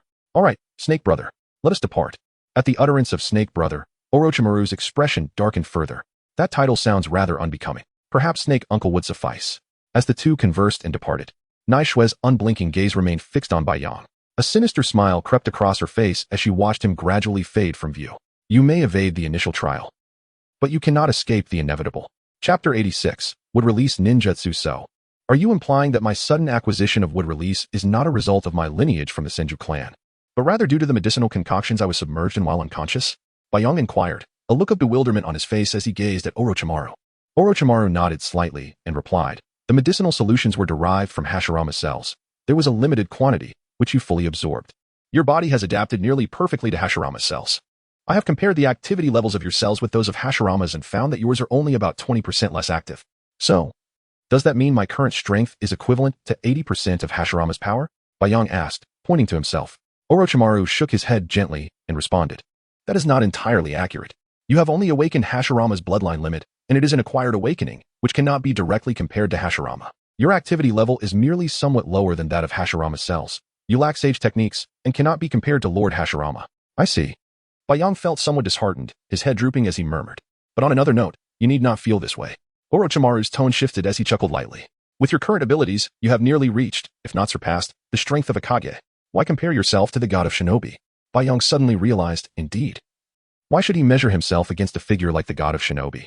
"I understand now, Orochimaru. Thank you for your guidance. However, I wish to delve deeper into the study of wood release techniques. Do you have any suggestions?" Orochimaru raised an eyebrow at this and leaned on his hand in contemplation. Suddenly, as if struck by a thought, he began to speak. "Regarding wood release techniques, I possess some knowledge. Having previously studied Hashirama's cells and researched relevant materials, I have gleaned insights into Lord Hashirama's wood release techniques. The wood dragon technique, employed by the first Hokage, operates by channeling chakra into the seeds of trees, summoning a massive wood dragon with a long snout and covered in thorns, which grows dense foliage and ensnares enemies fiercely. The binding strength of the wood dragon is formidable. I have encountered records indicating that even the Ninetales could not resist its grip. Once ensnared, the enemy's chakra is absorbed, making it a highly versatile ninjutsu. Another technique is the wood golem technique, a high-level ninjutsu mastered by Senju Hashirama. This technique channels chakra into trees, causing them to grow rapidly until they form a gigantic wooden giant, rivaling the complete Susanoo documented in Uchiha clan records in both size and combat prowess. Typically, a wood golem is entwined with a wood dragon, possessing overwhelming strength capable of catching a tailed beast bomb with a single hand and countering with it. It excels in both offense and defense, particularly in physical combat, and can engage effectively against the Susanoo controlled by Madara. Orochimaru paused for a moment, feeling somewhat parched, allowing Baiyang to absorb the information he had just shared. Yet, after a brief contemplation, Baiyang curiously asked, "You mentioned that the first Hokage is referred to as the god of shinobi. How did he ultimately meet his end?" Orochimaru hesitated, momentarily taken aback by Yang's question. He lowered his head, resting his chin on his hand as he pondered before slowly shaking his head. I am not certain about that. As the first Hokage, his strength is beyond doubt. Even during the battle in the Valley of the Ind against Uchiha Madara, he suffered no significant injuries. However, the circumstances surrounding his death remain a mystery. There are no records addressing this. But isn't it said that those with Hashirama cells have extended longevity? Yang countered. Indeed, this is a well-known fact, and it truly remains an unsolved enigma. Perhaps only he knows the truth of his demise. Yang sighed in resignation, setting aside the troubling inquiries in his mind. Never mind that. Please continue explaining the wood release techniques previously used by Shinja Hashirama. Orochimaru nodded and continued. There is also the technique known as the birth of the world tree, which I presume requires no further explanation. Those 2 groves outside our base were likely your doing. Let us discuss the advanced version of the birth of the world tree, known as the flowering birth of the world tree. This technique enhances the original, allowing massive flower buds to bloom on the branches, which open according to the wielder's will. Once in bloom, the flowers continuously release pollen. Should an enemy lacking in strength inhale excessive pollen, they will succumb to unconsciousness. Even the mightiest foes can be affected, resulting in paralysis. Yang's expression shifted to one of delight. What is the difficulty level for mastering this flowering birth of the world tree technique? Having already mastered the birth of the world tree, you need not fear the learning of the flowering birth of the world tree, do you? Orochimaru replied. That is true. Well, that is all I can share. As for the most powerful wood release techniques, I am not fully aware of their principles. To avoid misleading you, I shall refrain from discussing them. For other wood release techniques that might be easier to study, you should explore them on your own. I have faith in your abilities. With that, Orochimaru patted Yang on the shoulder with satisfaction before turning to leave. All right, Orochimaru, Yang called out, but before Orochimaru could walk far, he turned back with a grim expression after hearing Yang's words. Aha, take care, Orochimaru. Yang awkwardly scratched his head, watching as Orochimaru departed. Just as he turned around, he was startled to find Akatsuki's member, Fei, with his hollow eyes mere inches from his face. Whoa! Yang nearly jumped out of his skin, instinctively slapping Fei's face with such force that it sent his head exploding apart. Ouch!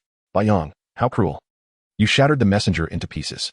Akatsuki's Fei's head gradually reformed, and Yang could have sworn he detected a hint of resentment toward him in Fei's masked visage. My apologies, Fei. No worries. Fei waved his hand dismissively, his voice deepening as he continued. After all, I am here to relay a message from Lady Naishue. Any retribution should be left to her. Huh, Fei, what are you planning? You can't do this, you traitor. Without further ado, Fei wrapped his arms around Yang, disregarding his protests, and swiftly flung him before Naishue. Chapter 87, The Transformation of Mayahiko. Without uttering a word, Fei seized Yang and, disregarding his protests, swiftly thrust him before Naishue. At that moment, Naishue sat at the edge of the bed, her legs bare. After depositing Yang at her feet, Fei retreated silently to a corner. Naishue observed Yang, who knelt on the floor, his body trembling slightly, and a faint smile curled at the corners of her mouth. Upon witnessing that gentle smile, a cold sweat broke out on Yang's forehead. This cannot continue. I cannot endure this, Schwerer, Enough. Naishue interrupted him by placing her foot on his face. What nonsense are you thinking? Help me put on my shoes. Huh? Why are you dawdling? Hurry up. Do you want to? Yang quickly snapped to attention, hastily picking up the shoes Naishue had placed on the ground. As he gently lifted her petite foot to slip it into the shoe, he found himself momentarily frozen. Naishue's feet were exquisitely delicate, as white as jade. Impeccably clean with no hint of unkempt nails. It was evident that she took great care of herself. And the softness of a girl's foot carried a subtle fragrance reminiscent of milk. Stop staring and put on my shoes. Once evening falls, you may play as you wish. Naishue felt a ticklish sensation as Yang's fingers awkwardly fumbled with her foot, prompting her to glare at him fiercely. Yang hastily slipped the shoes onto her feet.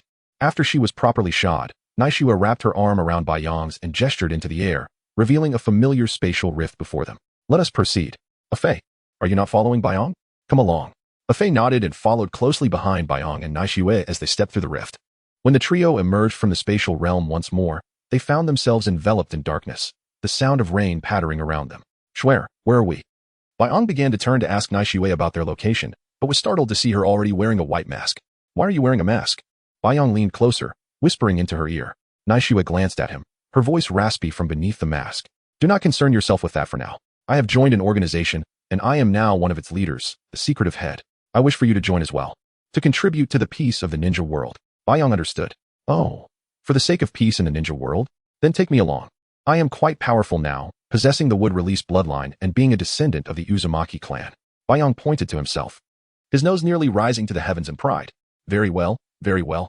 Our little boy is quite formidable indeed. Naishue affectionately ruffled Baiyang's hair and led the way forward. As they walked, a figure gradually emerged from the shadows, approaching the trio. Hey, what do you mean by bringing these two? The newcomer wore a mask that concealed his mouth, revealing only a pair of emerald green eyes. Kakuzu, do not act this way. Another voice interjected, and a second figure stepped forward beside Kakuzu. Mayahiko. It seems you have chosen the path of immense power. The figure stepping forth was none other than Mayahiko, transformed from his former self. His body adorned with black rods, and his eyes reflecting the Rinnegan, much like Nagato's. The day after he eliminated Hanzo, Mayahiko sought out Naishue, yearning for the strength to protect everyone. At that time, he was lost and unsure of how to proceed, so Naishue guided him towards a clearer path. Naishue first took Mayahiko to Nagato, explaining that the Rinnegan possessed the ability to alter human bodies, which indeed was true. Under Naishue's guidance, when Nagato summoned the Outer Path's Geto Mazo, both Mayahiko and Nagato stood in awe before the towering figure, akin to a mountain. Naishue did not elaborate further. But after explaining what the Geto Mazo was, she sealed it within Nagato using the 8 trigram seal. Under Naishue's instruction, Nagato learned the Hell Path and looked at Mayahiko with a sense of persuasion. He sought to prevent him from proceeding, for in that moment of summoning the Hell Path, Nagato understood the implications of sharing his power, sharing chakra, possessing all the powers of the Rinnegan, equating to a second Nagato. Yet at a cost, Mayahiko would lose certain aspects of his humanity. His emotions would dull, and all bodily functions would fade, rendering him merely a sentient puppet. But what about Konan? She cares deeply for Mayahiko. The thought of her potentially devastated expression pained Nagato. After explaining these consequences to Mayahiko, he remained resolute, insisting that he truly needed the strength to stand alongside everyone. Reluctantly, Nagato acquiesced to Mayahiko's request, spending 5 days transforming him into a puppet. During this time, Konan learned of their circumstances, her heart heavy with sorrow, and she sought Mayahiko immediately after his transformation. However, upon witnessing Mayahiko's cold demeanor and lifeless eyes, she completely broke down, delivering a stinging slap to his icy, hardened face. What? Mayahiko, have you ever considered me? I adore you. I have always been by your side, yet you forsake me for power. How dare you? At that moment, Mayahiko had nearly lost all semblance of emotion. He expressed his sorrow to Konan, stating that he had no choice, that this was all for their sake. Konan, in despair, slapped him once more before fleeing. While Mayahiko did not pursue her. Chapter 88, by Yang's Battle Against Jiao Du, Part 1. Indeed, this body is remarkable. I can sense an endless flow of power, Mayahiko murmured, observing his raised hand. Very well then. As previously agreed, I have brought someone along this time, Naishue said, gesturing to Baiyang, who stood behind her, seemingly in a daze. This is Uzumaki Baiyang, a descendant of the Uzumaki clan and once a ninja of Konoha. However, due to certain circumstances, he was betrayed by Konoha and, feeling despondent, chose to leave. I happened upon him and decided to bring him here. Baiyang cast a surreptitious glance at Naishue, silently astonished. Impressive, Naishue, to establish an identity for me ahead of time, to exhibit the authority expected of a leader. I commend you. Not everyone can join the organization, can they? Jiao Du's deep voice shattered the harmonious atmosphere. Naishue and Mayahiko turned to face him, their expressions darkening. Jiao Du was indeed vexed. Having been defeated by these individuals a few days prior, he was now burdened with the financial responsibilities of the organization. The partners they had introduced to him were either extravagant spenders or utterly arrogant, all of whom he had dispatched. And now, another seemingly defenseless individual had emerged. Mayahiko, you. Just as he was about to reprimand Jiao Du, Baiyang interjected. That fellow bristling with black tentacles, kindly refrain from speaking. I wish to engage this individual in combat. If I do not demonstrate my prowess, they might mistakenly believe I am but a mere plaything. Very well. Mayahiko noted Naishue's silence and felt a surge of curiosity, eager to witness the strength of the person the divine messenger had brought. With a flick of her wrist, the 5 figures were instantly enveloped by a spatial rift, landing in a clearing. Baiyang and Jiao Du leapt to opposite sides, their gazes locked in a deadly glare. At last, it was Jiao Du who could no longer contain himself. He raised his arm and unleashed a tentacle punch towards Baiyang. His wrist detached from his arm, releasing a flurry of dense black lines that sped towards Baiyang. Baiyang, observing the tentacle punch, lifted his own arm, concentrating his chakra. With a powerful swing, he sent his chakra-infused fist crashing into Jiao Du's attack, sending it hurtling back. A Fei. Here. In the midst of Jiao Du's and Mayahiko's surprise, a Fei, who had been standing beside Naishue, suddenly darted forward, transforming into a mass of white branches that swiftly enveloped Baiyang, merging with him in an instant. Is this all you can muster? Allow me to show you the true pinnacle of power. Baiyang, now clad in a Fei, revealed a glimmer of murderous intent in his dark eyes. Fixating intently on Jiao Du, he settled into a horse stance, hands clasped together, chanting fervently. Would release. Birth of the woodland realm. What? Before Jiao Du could fully comprehend the shock, The ground erupted with numerous sturdy tree trunks that surged towards him, intent on ensnaring him. Jiao Du stood frozen, watching as the trees approached, recalling the long-buried nightmare that had haunted him. That day, memories flooded back of the fear he had felt under the dominion of the god of shinobi, Senju Hashirama. The birth of the woodland realm swiftly enveloped Jiao Du, trapping him entirely. Once a nightmare, this was the embodiment of his deepest fears, the god of shinobi, Senju Hashirama. Many years had passed since that time. The chronology traced back to the founding of Konoha. As an elite ninja from Takigakure, Jiao Du was renowned as the strongest of his village. Yet, as all ninjas must, he had to obey the orders of his superiors.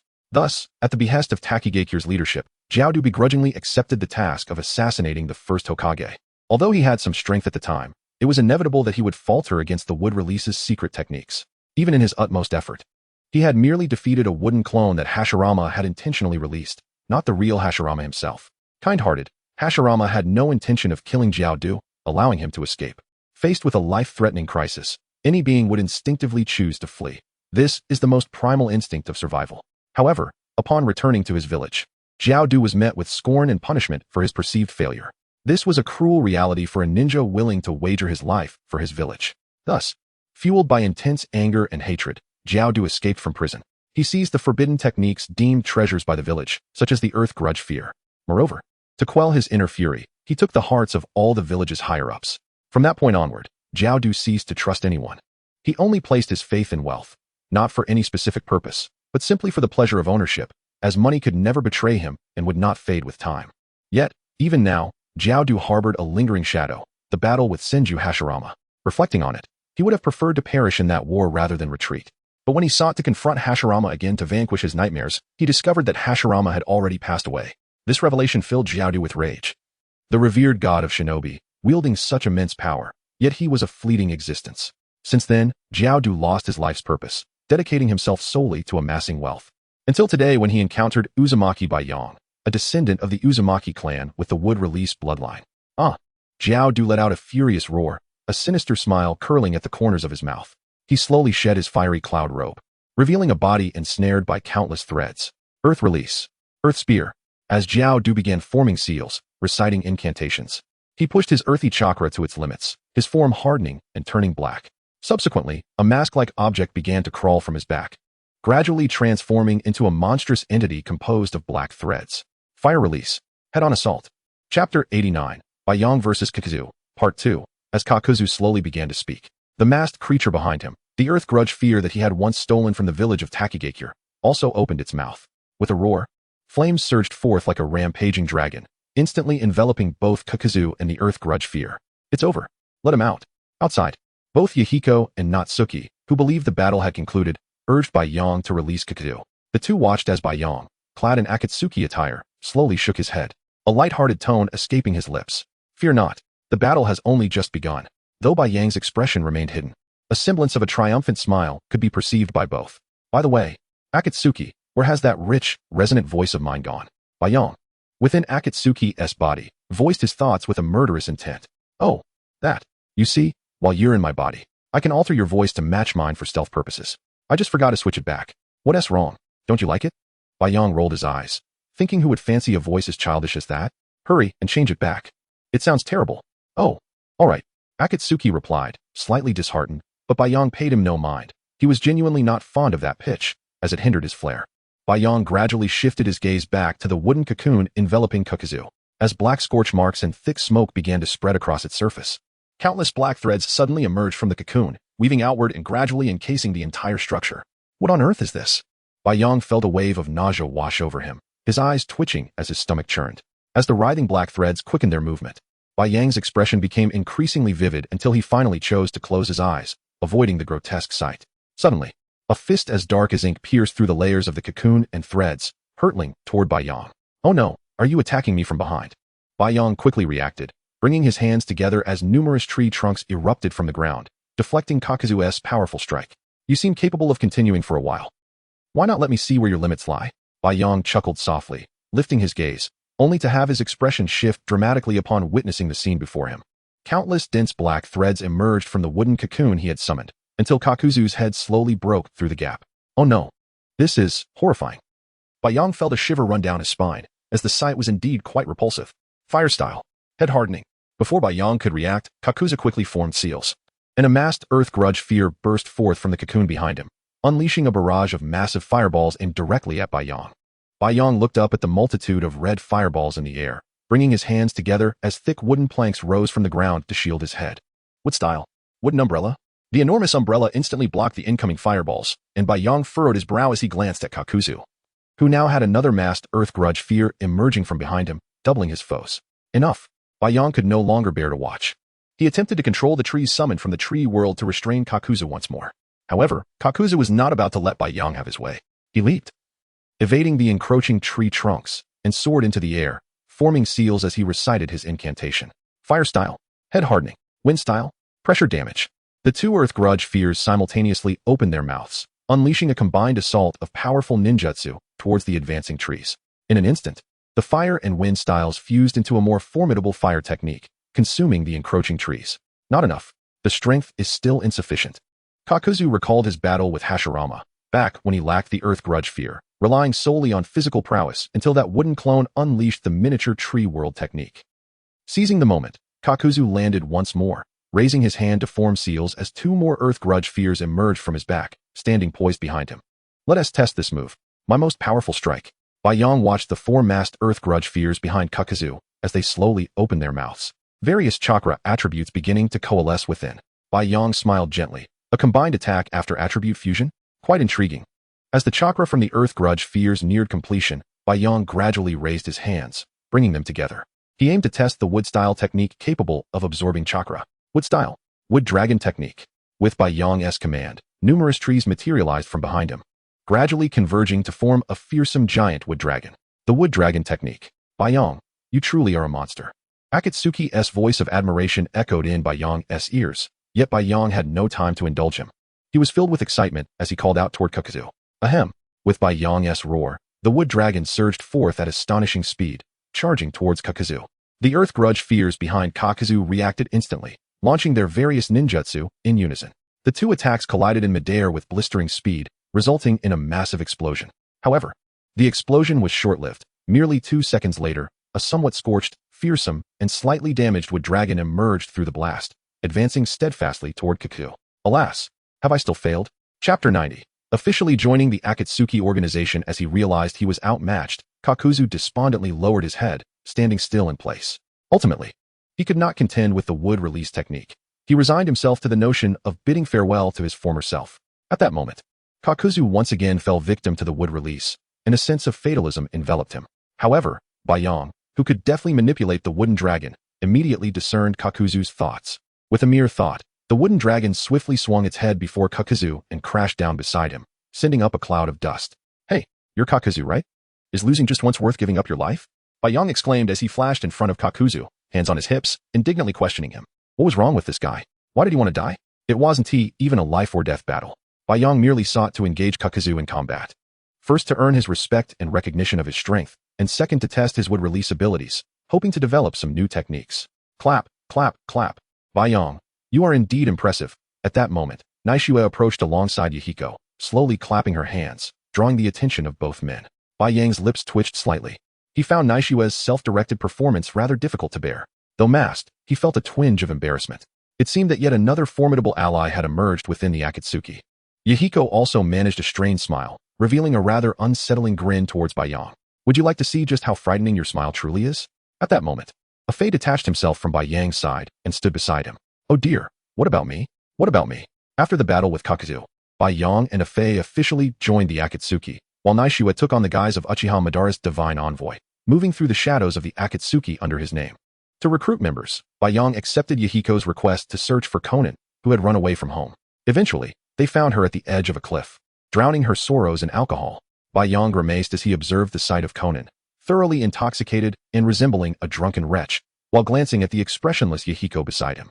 Are you sure this drunken mess is the only female member of the Akatsuki, known as the Angel, Konan?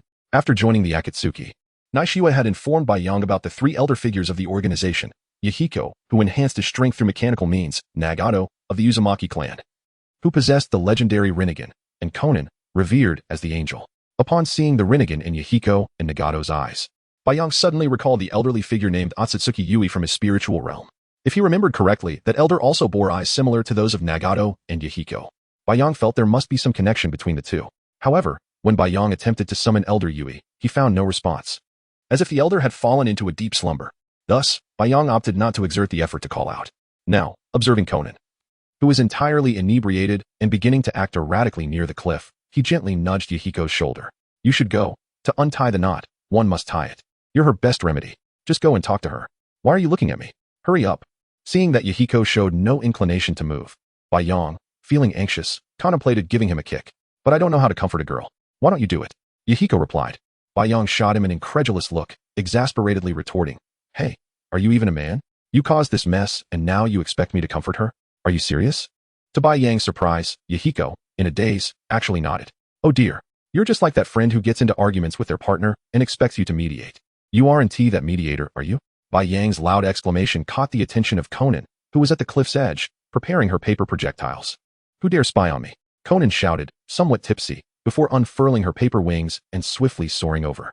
The sight of an angry woman, especially when intoxicated, was undoubtedly terrifying. Baiyang thought to himself that this was the second most terrifying woman he had ever encountered, the first being someone who drained him nightly like a ghoul. As Conan approached, Baiyang and Yahiko observed countless pieces of paper descending from the sky, each one a detonation tag. Oh no, sister, we're on the same side. Baiyang hurriedly clasped his hands together, using wood release to envelop both himself and Yahiko securely. Boom, boom, boom.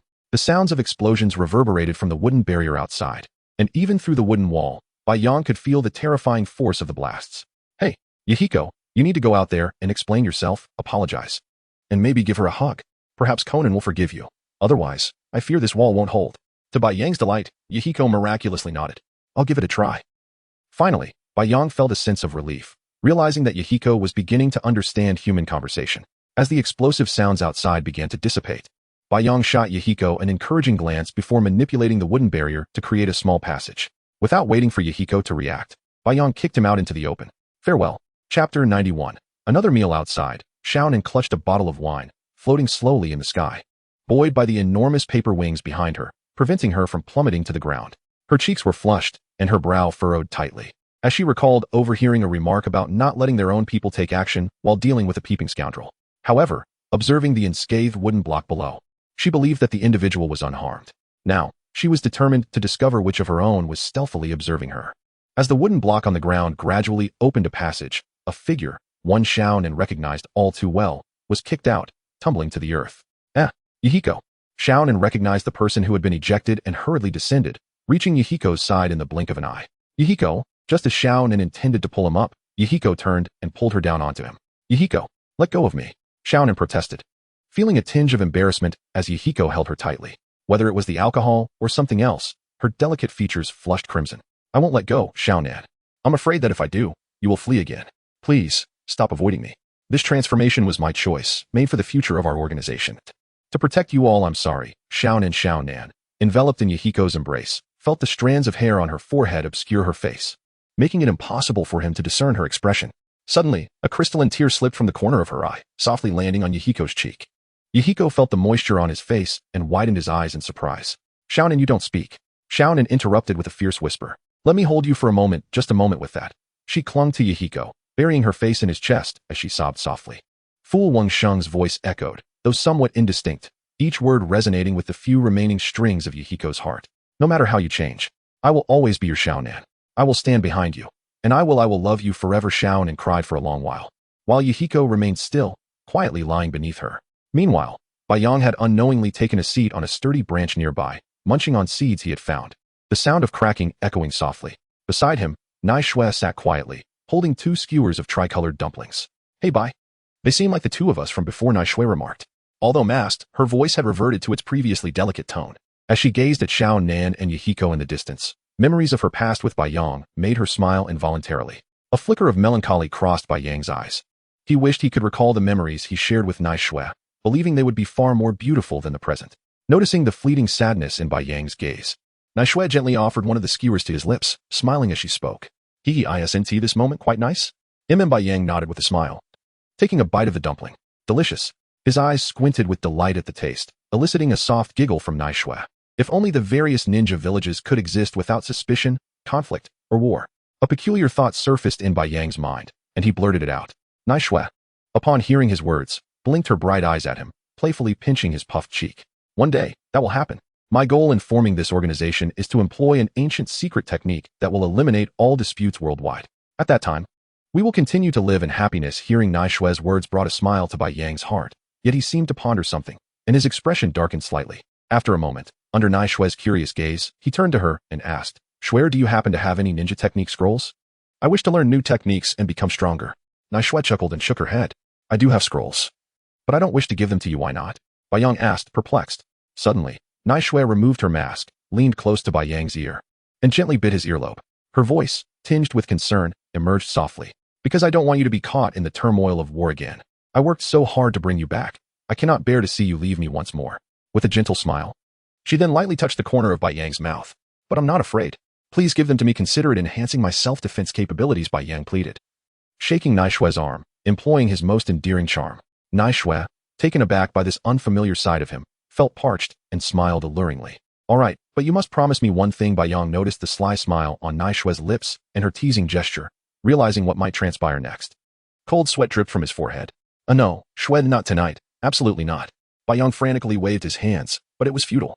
Nai Shui swept him up in a princess carry, and a familiar rift in space tore open before them, enveloping both of them within.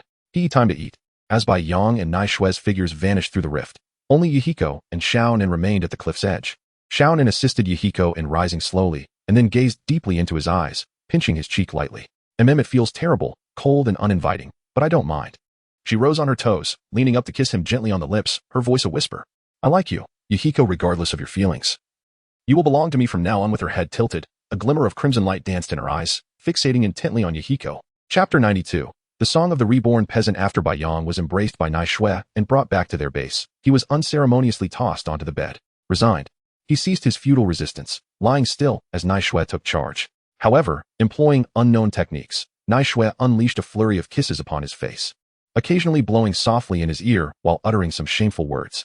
Unbeknownst to him, an insatiable fire ignited within Bai Yang. As Nai Shui continued her teasing, he could no longer contain himself and swiftly turned the tables, seizing the initiative. Oi! Xiao Shui, you're making me a bit heated. Nai Shui was delighted by Bai Yang's assertiveness, her face revealing a smirk of triumph as she quietly observed him. Bai Yang, consumed by an overwhelming desire, wasted no time in pursuing his desires. For reasons unknown, Nai Shui sensed an unusual vigor emanating from Bai Yang that night. From dawn until dusk, and dusk until dawn, he persisted without pause, even as Nai Shui felt her consciousness begin to wane. Hey, this is too much. Xiao Bai, it's almost dawn. I can't take it anymore. Yet, Bai Yang remained oblivious to her pleas, seemingly entranced as they intertwined without any intention of stopping. As time passed, the sky outside brightened, and the industrious Bai Yang, having toiled through the night, finally reaped the rewards of his labor. Gazing at the farm owner he had overthrown with great effort, he felt a profound sense of accomplishment. His family, too, sang the song of the reborn peasant. Though slightly fatigued, the sleepless night had ushered him into a state akin to a sage mode. A wave of intense drowsiness washed over him, and without resistance, he leapt onto the bed, succumbing to slumber within moments. Though asleep, Bai Yang's cheeks were flushed, and he could still be heard softly murmuring, I like you the most. Swear. Uncertain of how long he had slept, Bai Yang felt as though he had drifted into a dream for an eternity. Upon awakening, he found himself alone, scratching his head in confusion as he surveyed the pristine room. Where is everyone? Why are they up so early?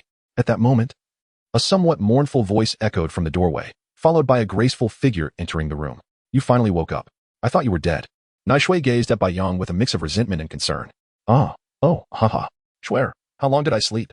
Embarrassed, Bai Yang scratched his head, recalling that he had merely lifted her spirits that day, questioning the need for her anger, especially since she had been the one to initiate it. Nai Shui pouted, shooting him an exasperated glance before raising her delicate foot and playfully stomping on his face, mercilessly teasing him. TSK. You scoundrel, absolutely no self-restraint. You sleep for 3 days after. You nearly scare me to death. I thought you had perished. Recalling that day's events, Nai Shui felt a tingling sensation in her heart.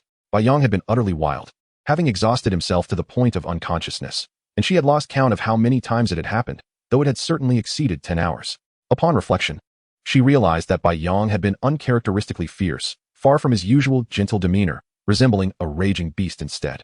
Thinking back on Bai Yang's, Nai Shui let out a soft sigh, a blush creeping onto her cheeks as she covered her flushed face, overwhelmed by her emotions.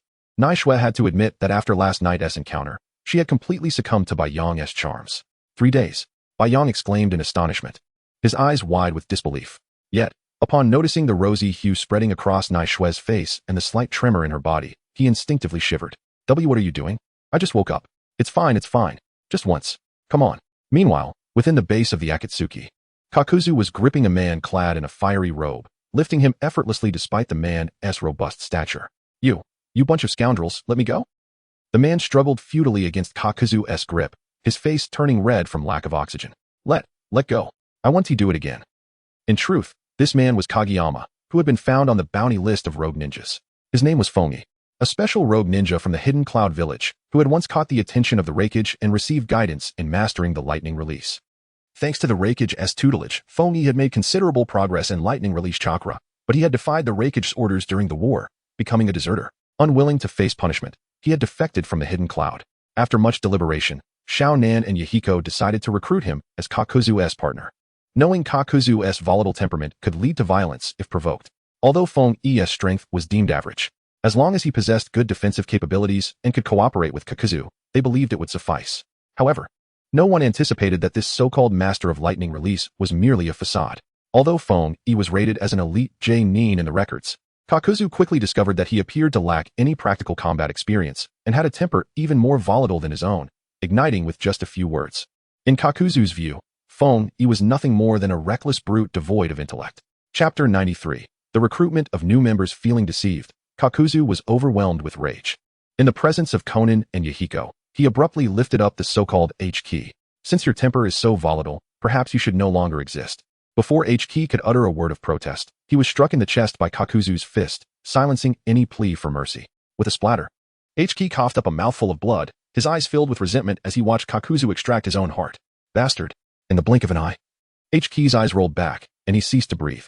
Kakuzu toyed with the still warm heart in his hand, carelessly discarding H-key's lifeless body to the side. TSK, what a substandard heart. I have no use for such inferior goods. With a slight squeeze, the heart was crushed in an instant. Oh. Still insufficient? Then let us first recruit other members. The search for a partner for Kakuzu will have to be postponed for a while. For now, I can only keep him by my side. Konan sighed helplessly as she observed Kakuzu eliminate yet another potential ally, turning to Yahiko for counsel. Well, it seems we have no choice, Yahiko replied. Speaking of which, where's Bai Yang? Konan shook her head in confusion, indicating her ignorance on the matter. At that moment, a familiar spatial rift tore through the void, and Bai Yang, accompanied by the masked Naishue, emerged slowly. Naishue immediately fell into character, kicking Bai Yang down to the ground with a stern voice. Remember, Bai Yang, do not slack off again. If I hadn't noticed you had been missing for 3 days, I would not have come looking for you. Bai Yang lay on the ground, clutching his backside, casting a resentful glance at Naishue. TCH, you could have just acted without kicking me in the kidneys. Enough of that. Stop staring. We need to recruit some new members. And do not waste time on these insignificant ants. Our targets are the rogue ninja from the 5 great hidden villages, those whose power nearly rivals that of a Kage. Of course, if we encounter other ninja from different villages with commendable strength, we may consider recruiting them as well. Konan and Yahiko nodded in agreement. Just then, Nagato entered, frowning at the pool of blood on the ground. He had an aversion to blood, as it often brought back unpleasant memories. I want to join as well, if I may. Nagato smiled at Konan and Yahiko, concealing his true emotions. Suddenly, they remembered the presence of Nagato, who had been resting for several days after using the Hell Path to modify Yahiko's body, having been bored out of his mind. He had shared his vision with Yahiko through the Rinnegan and was eager to join the others in recruiting new members. Nagato, come with me. Let us not intrude on Yahiko and Konan's little world, Bai Yang said, bounding over to Nagato and casually draping an arm around his shoulders, flashing a grin at Naishue. Unbeknownst to others, he made a face at her. Naishue, noticing Bai Yang's smug expression, couldn't help but smirk beneath her mask, her fists clenched tightly. Her gaze like daggers aimed at Bai Yang. For no apparent reason, a bead of cold sweat trickled down Bai Yang's forehead.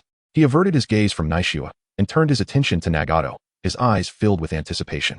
Upon hearing Bai Yang's words, Nagato first glanced at Yahiko and Konan. Seeing Konan resting her arm on Yahiko, he smiled softly, feeling a sense of joy in witnessing their togetherness. Very well, let us go together. After all, we are kindred spirits. Seeing the two bond, Konan and Yahiko exchanged smiles, knowing that Nagato rarely engaged in conversation and had few friends. Naishue called the group closer and began assigning tasks. Konan and Yahiko, I have already devised your mission. Your task is to locate an S-rank rogue ninja from the Sand Village, known as Scorpion, or as he is famously called, the Red Sand Scorpion.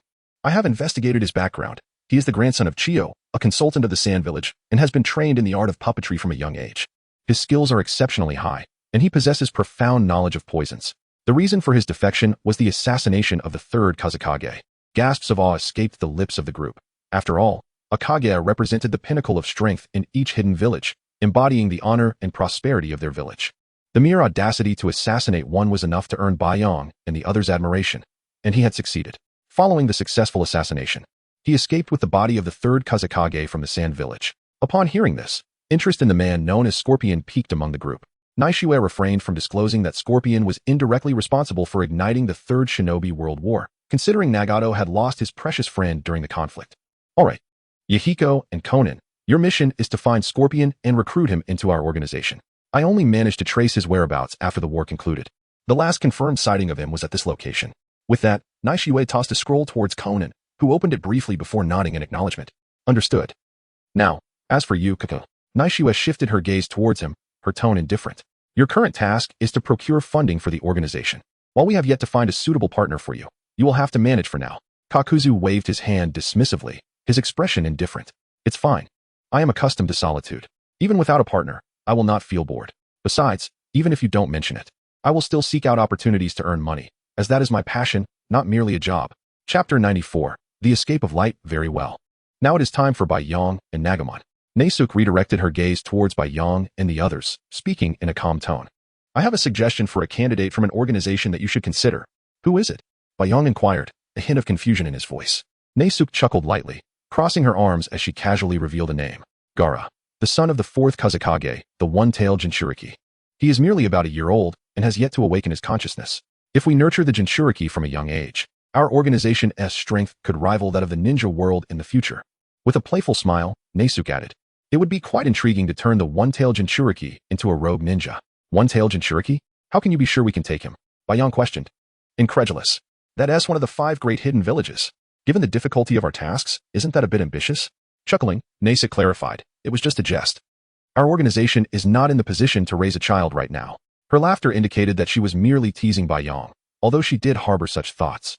Yet, to transform a Jinchuriki into a rogue ninja would require waiting for the right opportunity, one that could lead to their complete corruption. Typically, Jinchuriki are seen as the village's core strength, regarded almost as monsters by the villagers. Each Jinchuriki is generally treated as a pariah, not accepted by the community.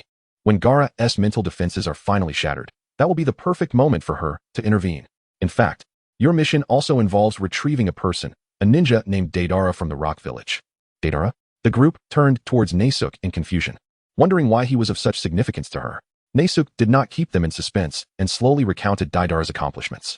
According to my investigations, Deidara is 8 years old and already an elite ninja from the Rock Village. He possesses the strength to single-handedly annihilate a small hidden village. Baiyang, incredulous, gazed at Nesuke in astonishment. How old? 8 years. Is he really that formidable? Nesuke nodded gently, unfazed by Baiyang's interruption. She calmly continued.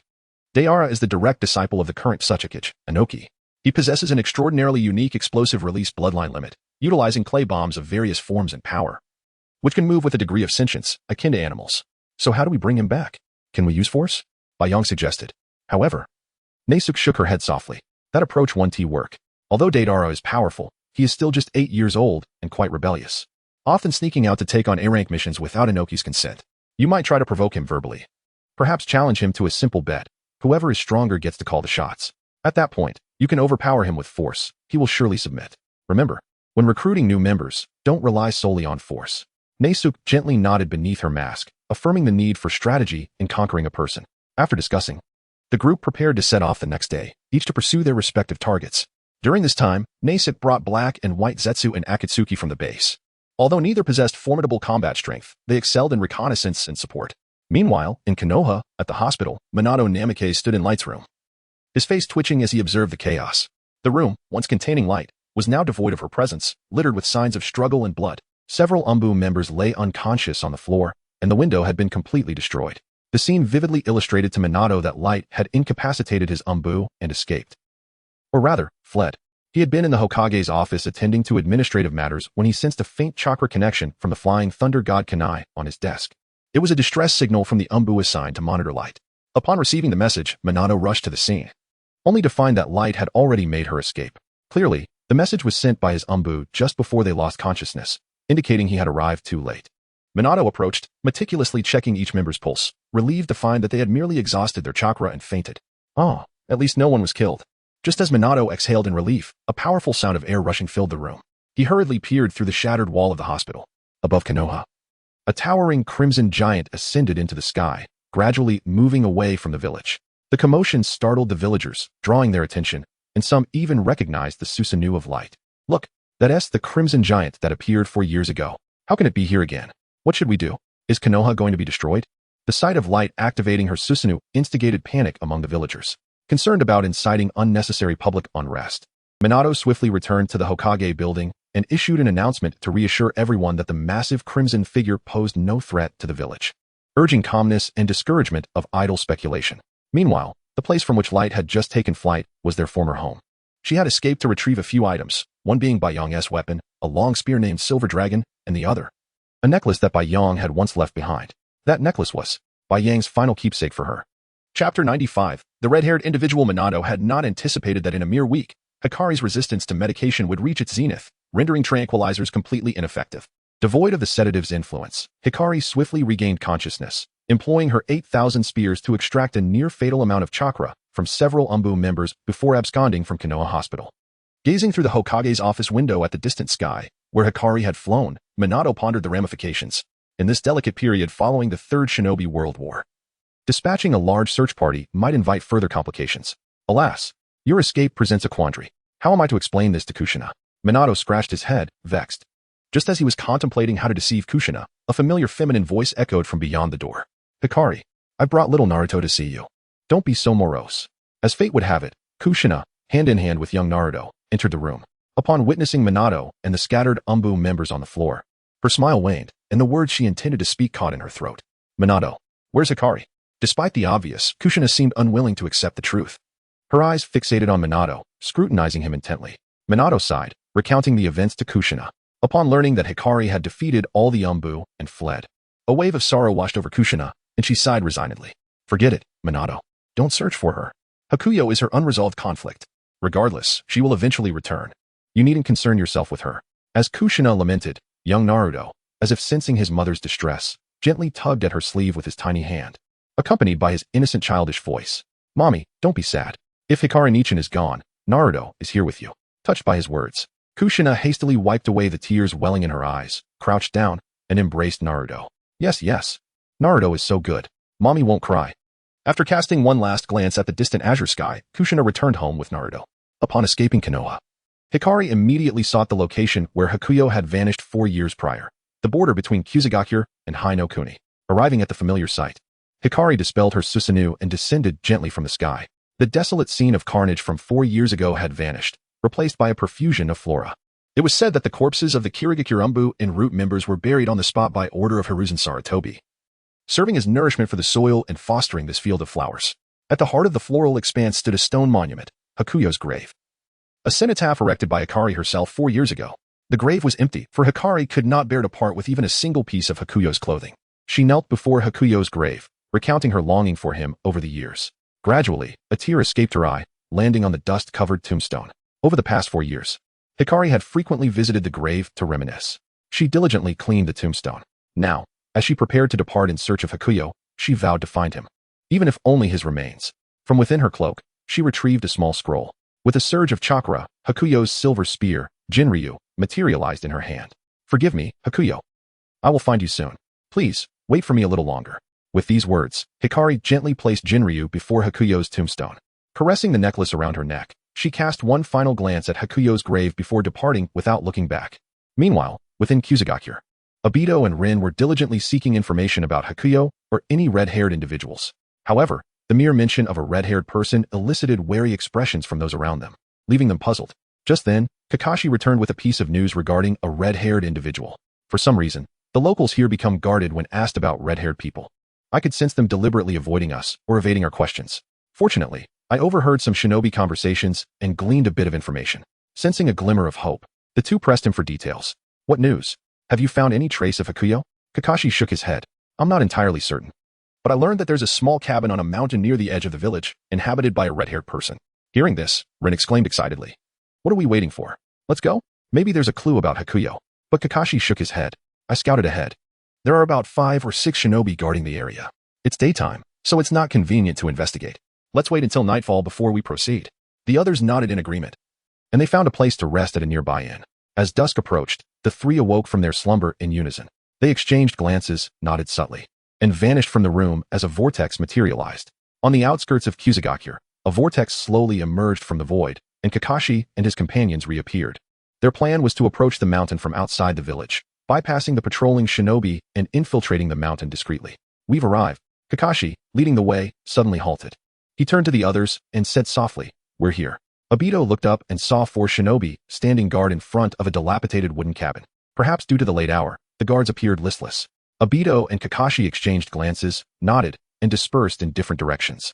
Unbeknownst to the unfortunate shinobi, they were about to face an unexpected ordeal. Chapter 96. The whirlwind of fragrance outside the dilapidated wooden cabin. Several grass shinobi were engaged in a seemingly aimless conversation. This bastard is trying to escape again, wasting our rest time by making us stand guard here. He is merely a tool. Is it really necessary to go to such lengths? One of the grass shinobi, clearly agitated, scoffed in response. If it weren't for the war needing people like her, we wouldn't be so exhausted. In the end, she's just a tool for healing others. Just a descendant of the Uzumaki clan, possessing such formidable healing abilities. Thankfully, the land of whirlpools has fallen. As the conversation continued, a figure quietly emerged before them. Obito utilized the body flicker technique to appear before the group, crossing his arms and observing them with a gaze that rendered them as lifeless as corpses. Who are you, and what are you doing here? The grass shinobi quickly reacted, drawing their kunai from their waist pouches. Just then, Obito's eyes slowly opened, revealing a pair of crimson Sharingan that fixated on them with an intense stare. Not good. It's the Sharingan. Quickly, close your eyes. One seasoned warrior, having seen battle, reacted instinctively. However, it was too late. By the time he turned to warn the others, he noticed that the 3 behind him had already succumbed to the Jinjutsu, standing motionless, devoid of any action. Damn it. Just as he prepared to turn back for a final stand, a flash of steel sliced through the air. He felt a chill at his neck before collapsing to the ground, lifeless. Kakashi glanced at the fallen grass shinobi's body before swiftly disposing of the others, returning to Obito's side. At that moment, Rin stepped out from a nearby corner, unease flickering in her heart as they surveyed the rickety cabin. If the person inside was indeed Bai Yang, then the words they had exchanged earlier, they were aware of Bai Yang's condition. His ability to absorb life force through his skin was an exceptional means of rapid healing, something Rin had personally experienced. If the individual inside was truly Bai Yang, they could hardly fathom what he had endured. Kakashi took the initiative to approach, gently knocking on the wooden door. After a prolonged silence, the door creaked open, revealing a small figure peeking out. It was a girl, appearing around 10 years old, her expression blank and her tone devoid of emotion. Didn't we agree that no treatment was needed at night? I'm very tired. When the girl raised her vacant eyes to meet those outside, she froze instantly. Hello, we are, Kakashi began, but before he could finish introducing himself, the girl panicked and fell back. Terror evident in her gaze as she beheld Kakashi's intimidating demeanor and the blood on his blade. Desperately, she crawled backward, her eyes wide with fear as she pleaded. Please don't kill me. I won't tell you anything. Just please don't kill me. I can do anything. I beg you. Kakashi's expression was one of shock, momentarily taken aback by her response. He glanced around, noticing Obito and Rin standing behind him, both equally bewildered. Am I really that frightening? The girl's panic was not without reason. Every night she lay awake until late. Not due to anything else but the ominous whispers of those outside, who often spoke of their desire to end her life. Upon hearing noises outside, she feared that someone had come to fulfill that threat. She contemplated escaping, but the cabin had only one exit. After resigning herself to her fate, she chose to open the door, only to be met with 3 unfamiliar faces, each bearing an icy gaze, as if they had taken countless lives, sending a shiver down her spine. Kakashi, exasperated, rubbed his forehead, sheathing his short sword. He knelt down, softening his gaze as he spoke gently to the girl. I apologize. I fear I may have frightened you. We are not here to harm you. We simply seek information. What do you want? I won't tell you anything, she insisted, feeling a sense of duty to her village. She feared that revealing anything could lead to her demise at the hands of her own people. Yet, living in that suffocating village day after day, she feared she might one day lose her sanity, or end up like her mother, drained of life by those wretched shinobi. The mere thought made her feel suffocated. At that moment, Rin stepped forward from behind Kakashi, her eyes warm and smiling as she addressed the girl. I'm sorry. My friend can be a bit intense. I apologize on his behalf. Rest assured, we mean no harm. If possible, we would like to ask you a few questions in exchange for something. The girl's frantic heart began to calm slightly at Rin's words. She looked at Rin, asking, What do you wish to inquire about? If I don't know, please let me go. I won't take anything from you. And I promise I won't tell anyone I've seen you. Hearing this, Rin smiled gently, her eyes filled with anticipation as she inquired. Have you ever seen a young man with red hair, similar in height to my terrifying brother? His name is Uzumaki by Yang. Upon hearing the description of the red-haired boy, the girl shook her head firmly, indicating she had not seen anyone else with red hair.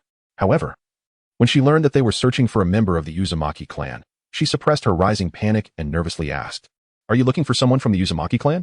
Rin regarded the girl curiously, shaking her head as she softly replied, No, the young man we seek, Uzumaki by Yang, is our friend. He disappeared several years ago, and we are searching for him. We merely heard whispers that there were red-haired individuals here. We apologize for intruding. After Rin finished speaking, she clasped her hands together in an apologetic gesture, preparing to take Kakashi and Obito away. Yet she noticed that Kakashi remained rooted to the spot. Confused, she looked at him, only to find his gaze fixated on the girl's arm, where she bore numerous bite marks. A gasp escaped her lips as she instinctively covered her mouth. The girl noticed Kakashi's intense scrutiny and hastily hid her arm behind her back, her eyes darting away in guilt. At that moment, Kakashi spoke up. We just eliminated the individuals watching him.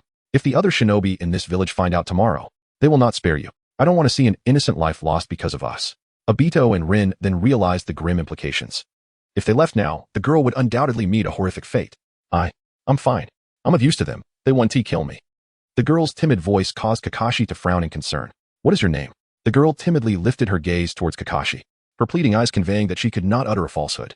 With a quivering voice, she began, My name is Samui. I am known as Uzumaki Samui.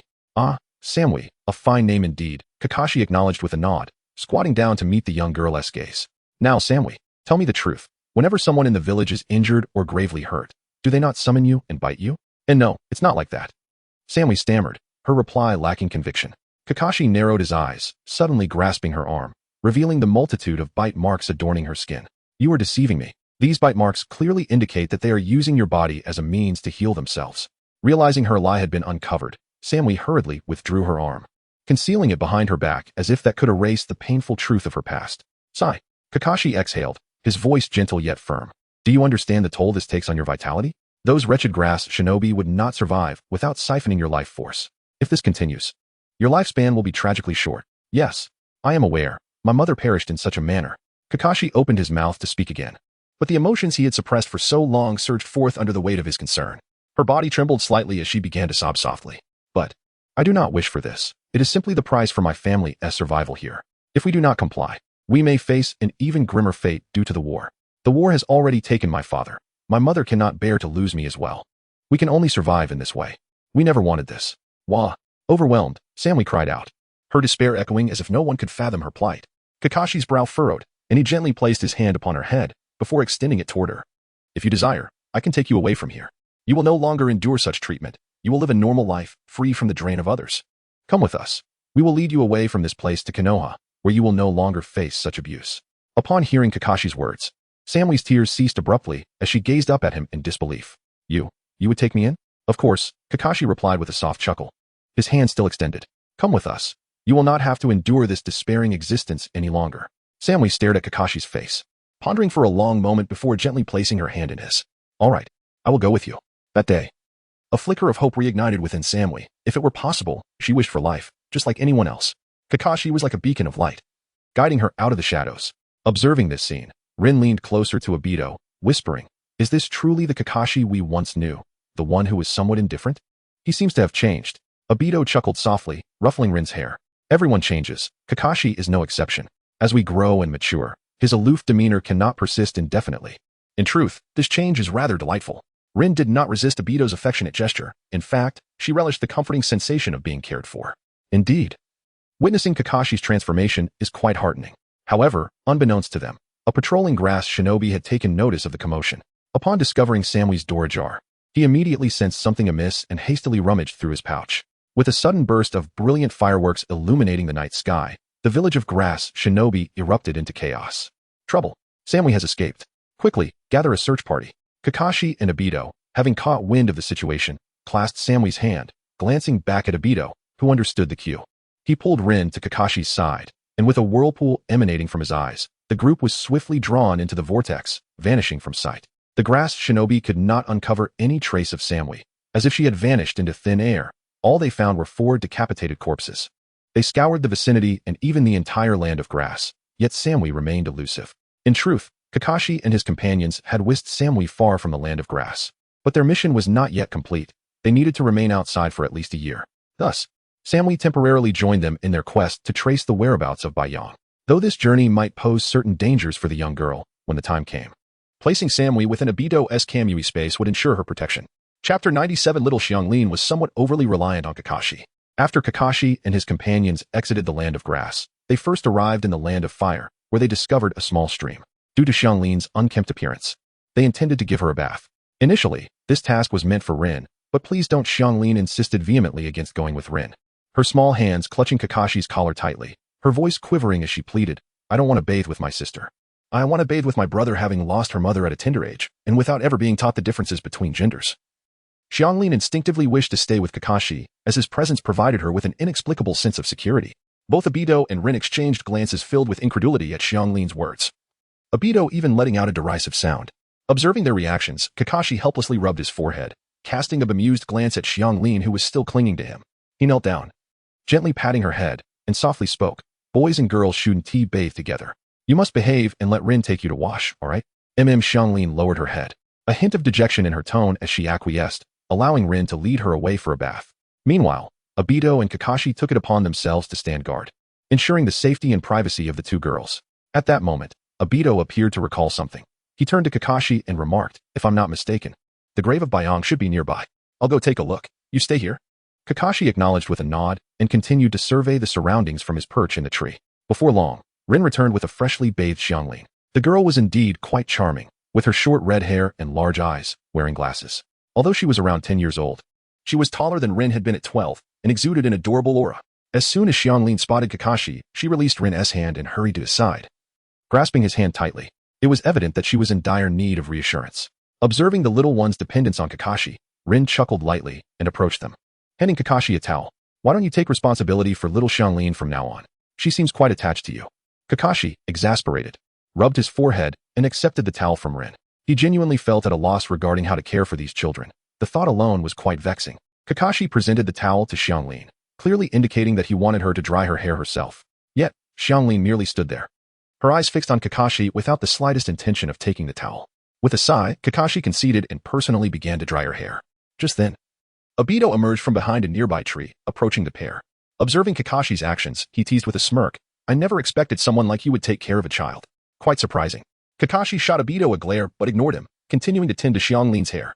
Meanwhile, Rin, curious about Obito's earlier departure, tilted her head and inquired, what did you just go do?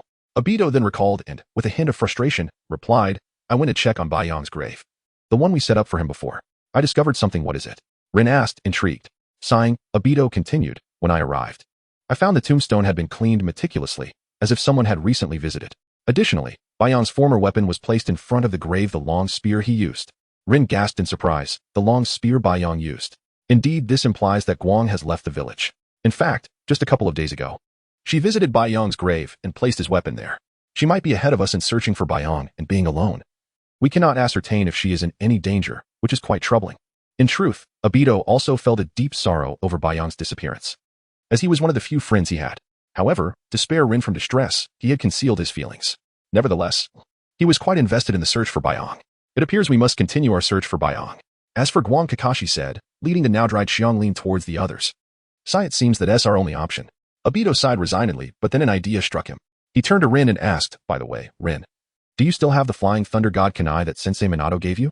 Rin paused in surprise at Obito's question, quickly recollecting herself and rummaging through her waist pouch for the kunai Minato had given them before their departure. Are you suggesting? Yes, I intend to consult Minato-sensei. Though I'm uncertain if he is available, he replied, taking the kunai from her and channeling chakra. In no time, a flash of golden light heralded Minato's appearance before the four of them. Upon seeing the golden-haired man, Xianglin instinctively shrank behind Kakashi, peeking out with wide, curious eyes. What is the matter? Is there danger? Minato scanned the surroundings, seemingly finding no immediate threats, except for the little red-haired girl behind Kakashi. Wait a moment. Red-haired? Minato's eyes focused on Xianglin, and he inquired with curiosity, is this little girl?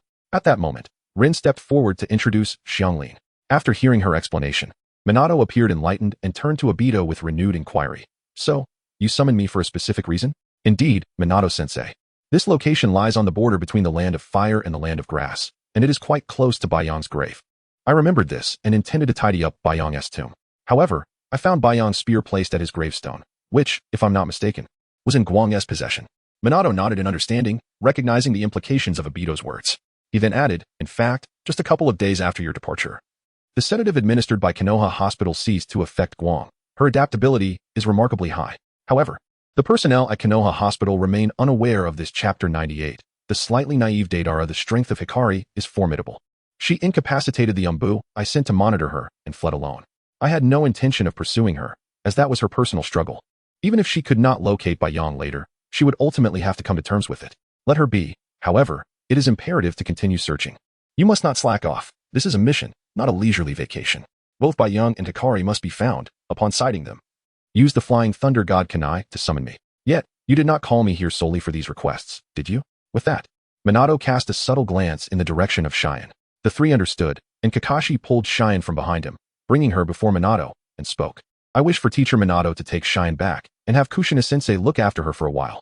It's too dangerous for her to follow us. We do not wish for her to be harmed. At that moment, Cheyenne reacted, turning her head in shock to look at Kakashi. In a panic, she shook her head, gripping Kakashi's hand tighter, her voice trembling as she pleaded. No, I don't want to leave. Please don't abandon me. I only want to be by your side. I beg you. Tears streamed down Cheyenne's face like a relentless river, impossible to stop. I want to be a burden to you. If danger arises, I will hide at the first opportunity and not hinder you. Please don't send me away. I only wish to stay by your side. No one anticipated Cheyenne's reaction would be so intense, especially Kakashi, who fumbled to pull out a handkerchief from his pouch. Crouching down to wipe the tears from the girl's eyes. We are not abandoning you. It's just that following us is too perilous. This man is my mentor. He is not a villain. If you stay with him for a while, I will return, all right? Cheyenne stubbornly shook her head. She trusted no one but Kakashi. Seeing this, Minato sighed and said, very well, if this child is unwilling to come with me, then you shall take her, Kakashi. Since she wishes to follow you, you must bear the responsibility of protecting her. Do you understand? Yes, teacher Minato. Kakashi replied and turned back to continue wiping the girl's tears. All right. No more crying. I won't let you go, okay? Hearing Kakashi's words, Cheyenne ceased her tears, though her body trembled uncontrollably. Her tear-filled eyes remained fixed on Kakashi, causing him to feel slightly uncomfortable. Thus, a new little companion joined the team searching for Baiyang, always grabbing Kakashi's hand and quickly fleeing at the first sign of danger, a clever little sprite. The scene shifts to Baiyang and Nagato. After 2 days of travel, they followed the guidance of Obito and located Deidara. Observing the clay bird soaring through the sky, Baiyang leapt into the air. Gathering chakra in his right hand, a branch materializing before him. With a powerful flick, the branch shot towards the clay bird. Sensing something amiss, the clay bird swiftly evaded Baiyang's branch with a sudden turn. In a few deft maneuvers, it positioned itself above Baiyang and Nagato, and a boy with long yellow hair poked his head out. Spotting the yellow hair, Baiyang and Nagato exchanged glances, confirming that this was indeed their target. The explosion released ninja, Deidara. However, before they could speak, Deidara inquired first. I wonder what brings you two esteemed guests to seek me? Your greeting is quite novel. I almost didn't catch on. Baiyang easily discerned Deidara's sarcasm and replied with a light chuckle, expressing his purpose. We are here to recruit you. Are you interested in joining our Akatsuki? Deidara, digging at his ear with his right hand, displayed a hint of impatience, responding in a nonchalant manner. An organization I've never heard of? Why should I join? Just based on your word as two red-haired individuals? Not at all offended, Baiyang smiled lightly. We conducted thorough research before coming. The art you cherish can be freely realized within our organization. What do you say? Would you like to bring your art to fruition? The instant explosion. The beauty that withers and vanishes in a heartbeat. Isn't that what you yearn for? Deidara's eyes sparkled at the prospect of realizing his art. But then he seemed to contemplate something, chuckling as he spoke. Mere words won't suffice. If you can defeat me, I might consider joining your organization. Baiyang gazed up at Deidara, a subtle smile playing at the corners of his mouth. It appears the prey has taken the bait. He shrugged, his eyes glinting with amusement as he addressed Deidara. How about we make a wager? Intrigued, Deidara looked down at the red-haired youth and asked, what shall we wager? We shall battle based on our respective abilities, using all means at your disposal. If I lose, I will grant you any request. Conversely, should you lose, you must join our Akatsuki and become one of us. What do you think? Are you interested? Baiyang chuckled, his gaze unwavering on the airborne Deidara, confident that this somewhat arrogant boy would not refuse his wager. Indeed, the reality aligned with his thoughts. The brash Deidara chuckled and accepted the challenge. Very well, I accept your wager. Hee, what a foolish child. Chapter 99. The seduction of Deidara after the two reached a wager. Deidara took the initiative, launching an attack. Positioned in the air, He was confident of his absolute advantage. Utilizing the mouths on his hands, he swiftly molded several peculiar clay birds. With a light chuckle, he hurled the clay birds towards Baiyang and Nagato. To his astonishment, the clay birds seemed to come alive, flapping their wings and soaring rapidly towards the two. Interesting. Is this your unique ability? Quite remarkable. Just then, the clay birds reached Baiyang's head. Observing this, Deidara chuckled softly, then formed a hand seal and shouted, "Art is an explosion." In that instant, a blinding flash erupted from the clay birds, accompanied by a thunderous explosion, sending a cloud of dust billowing where Baiyang and Nagato had stood. Deidara smirked, intently watching the direction of the dust. He was still concocting something in his hands, preparing for his next assault, fully aware that the two before him were not as simple as they appeared, and that a few small clay birds would not suffice to deal with them. As he anticipated, when the dust settled, the spot where Baiyang and Nagato had been standing had transformed into a wooden lump. What kind of ninjutsu is this? Deidara exclaimed in surprise, his youth betraying his ignorance of the existence of wood release techniques.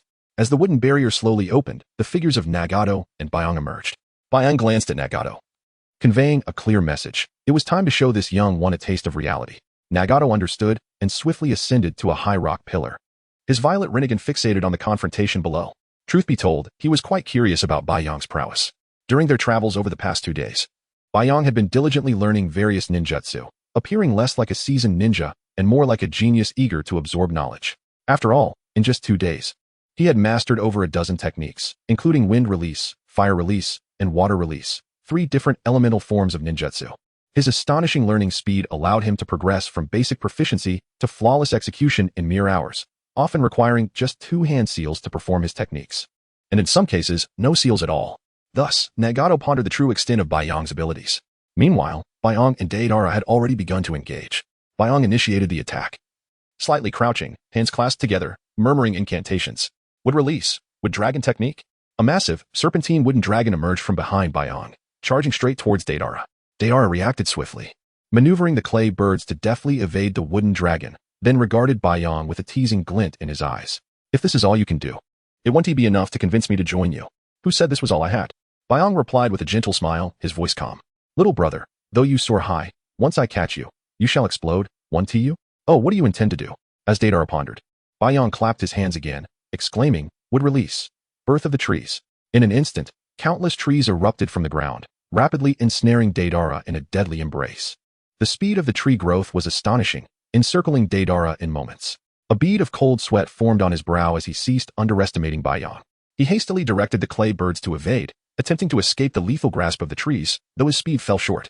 After dodging several tree tendrils, Deidara hesitated for just a moment, and before he knew it, numerous branches had latched onto his shoulders, yanking him down from the clay birds and binding him tightly in midair. Though he attempted to struggle, he was ensnared completely, leaving only his head free to move, forcing him to abandon his resistance. Baiyang strolled leisurely before him, extracting a kunai and pressing it against Deidara's neck, a playful smile gracing his lips. I suggest you reconsider your decision to join our organization. Deidara, gazing at the gleaming kunai, swallowed hard, then smiled in resignation, his eyes meeting Baiyang's. You've won. My skills are lacking. According to our wager, I am willing to join your organization, but I have a condition. Baiyang furrowed his brow at Deidara's words, his tone laced with mild discontent as he replied, you know that the defeated do not possess the capacity to make demands of the victor. Deidara met Baiyang's dark gaze and continued, hold on, let me finish before you decide. Baiyang nodded slightly, signaling for him to proceed. I wish for your organization to assign me some demolition tasks once I join. I aspire to realize my art, the beauty of explosions. He spoke with a hint of fervor, as if recalling the fleeting joy of witnessing beauty vanish before his eyes. His face flushed with excitement. Damn, he*s really thrilled about this. Baiyang's lips twitched, casting an odd look at Deidara, who seemed entirely pleased with himself. At that moment, Nagato descended from the rock pillar, stepping before Deidara, and spoke softly. Rest assured, our organization will undoubtedly have plenty of demolition assignments available, and you are the perfect candidate for this role. That is precisely why we sought you out. Upon hearing this, Deidara chuckled lightly. After Baiyang released him from the wooden bindings, he followed the two as they departed the scene. However, unbeknownst to the trio, a shadow silently emerged from behind a wall. Clad in the attire of the Iwagakure Umbu, beads of cold sweat trickled down his forehead.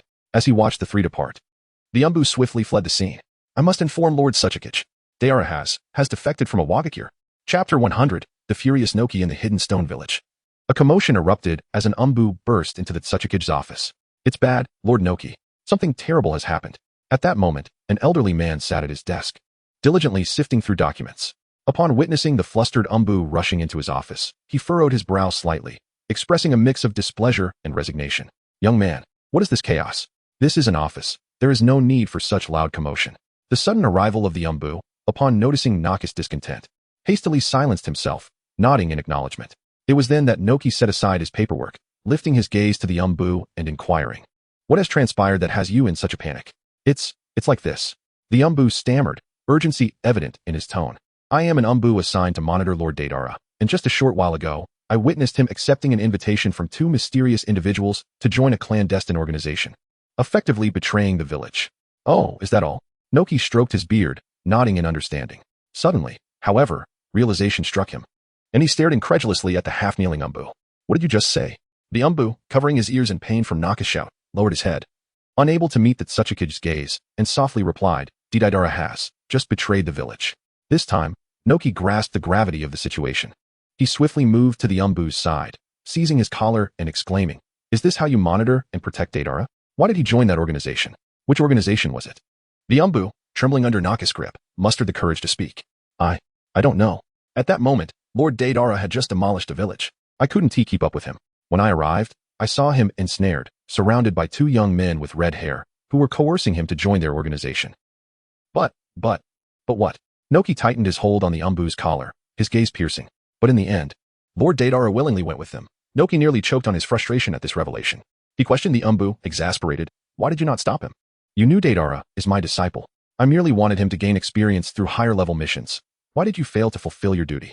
The Umbu stuttered, "But I had no chance." Lord Deidara was not overwhelmed by a group.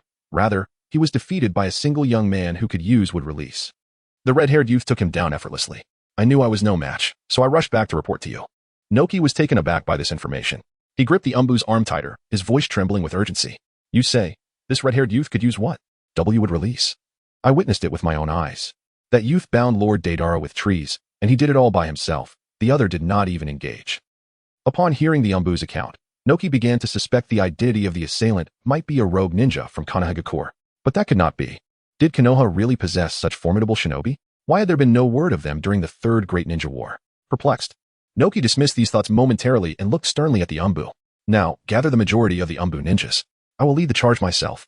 Even if it costs me my life, I will retrieve that scoundrel Deidara." "Yes," the Umbu responded, disappearing in an instant, leaving Noki trembling with fury as he contemplated.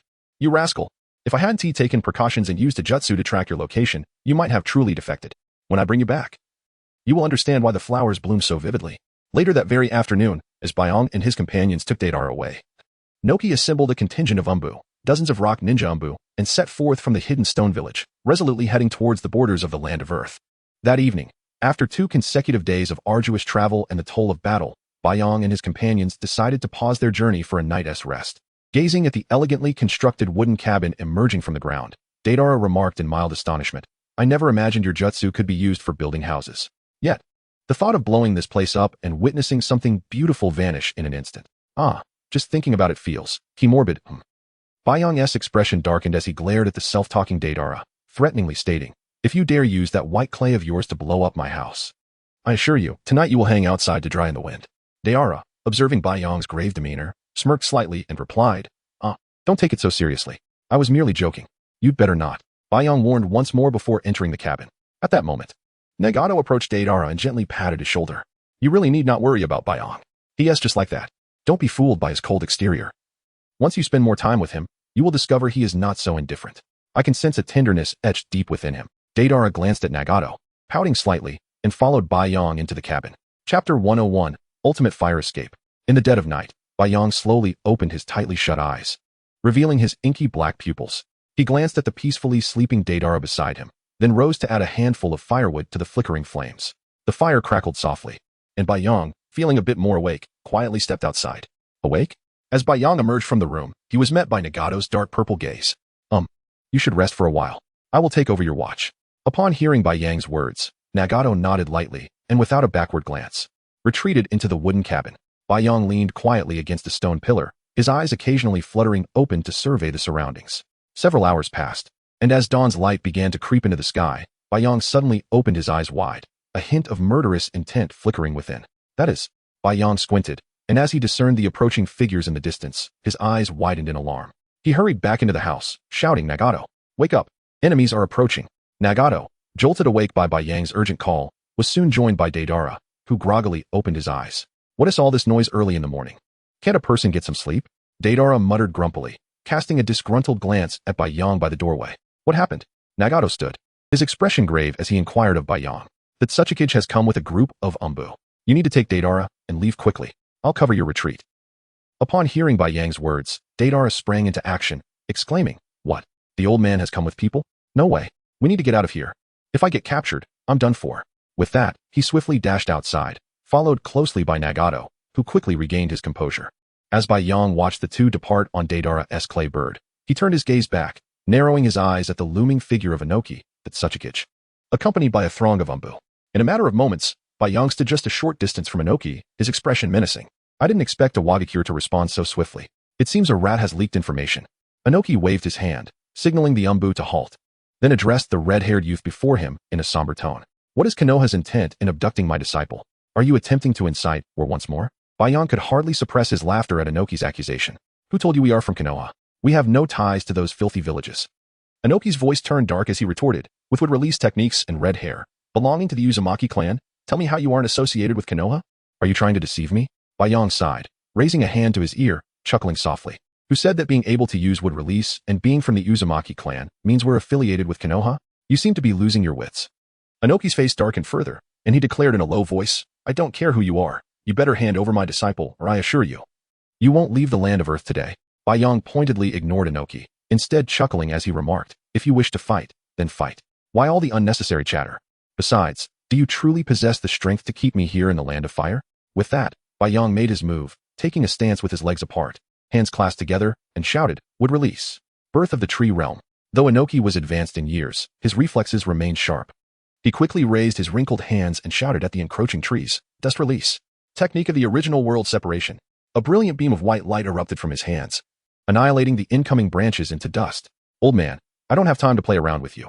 I have other matters to attend to." Yang intensified his chakra output, and suddenly, an overwhelming aura exploded around him. An even greater number of branches surged forth, like a tsunami, charging toward Inoki and his companions. "Not good. Everyone listen up. Use the earth flow wall to defend." Inoki sensed the impending danger and urgently commanded the surrounding umbu members, who quickly crouched down to form hand seals. In just a few seconds, several earth flow walls rose up around them, encasing them.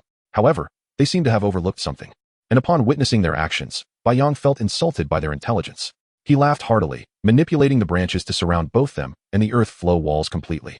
Suppressing a smile that threatened to break free, Yang again clasped his hands and shouted, "Would release." Flowering Tree Realm. Instantly, the trees began to burgeon with enormous flower buds at a visible pace. As the buds formed, countless pale yellow pollen grains spilled out, wafting through the air. This pollen had a paralyzing effect on enemies. Inhaling even a small amount would render them utterly incapacitated, with a potent and domineering nature.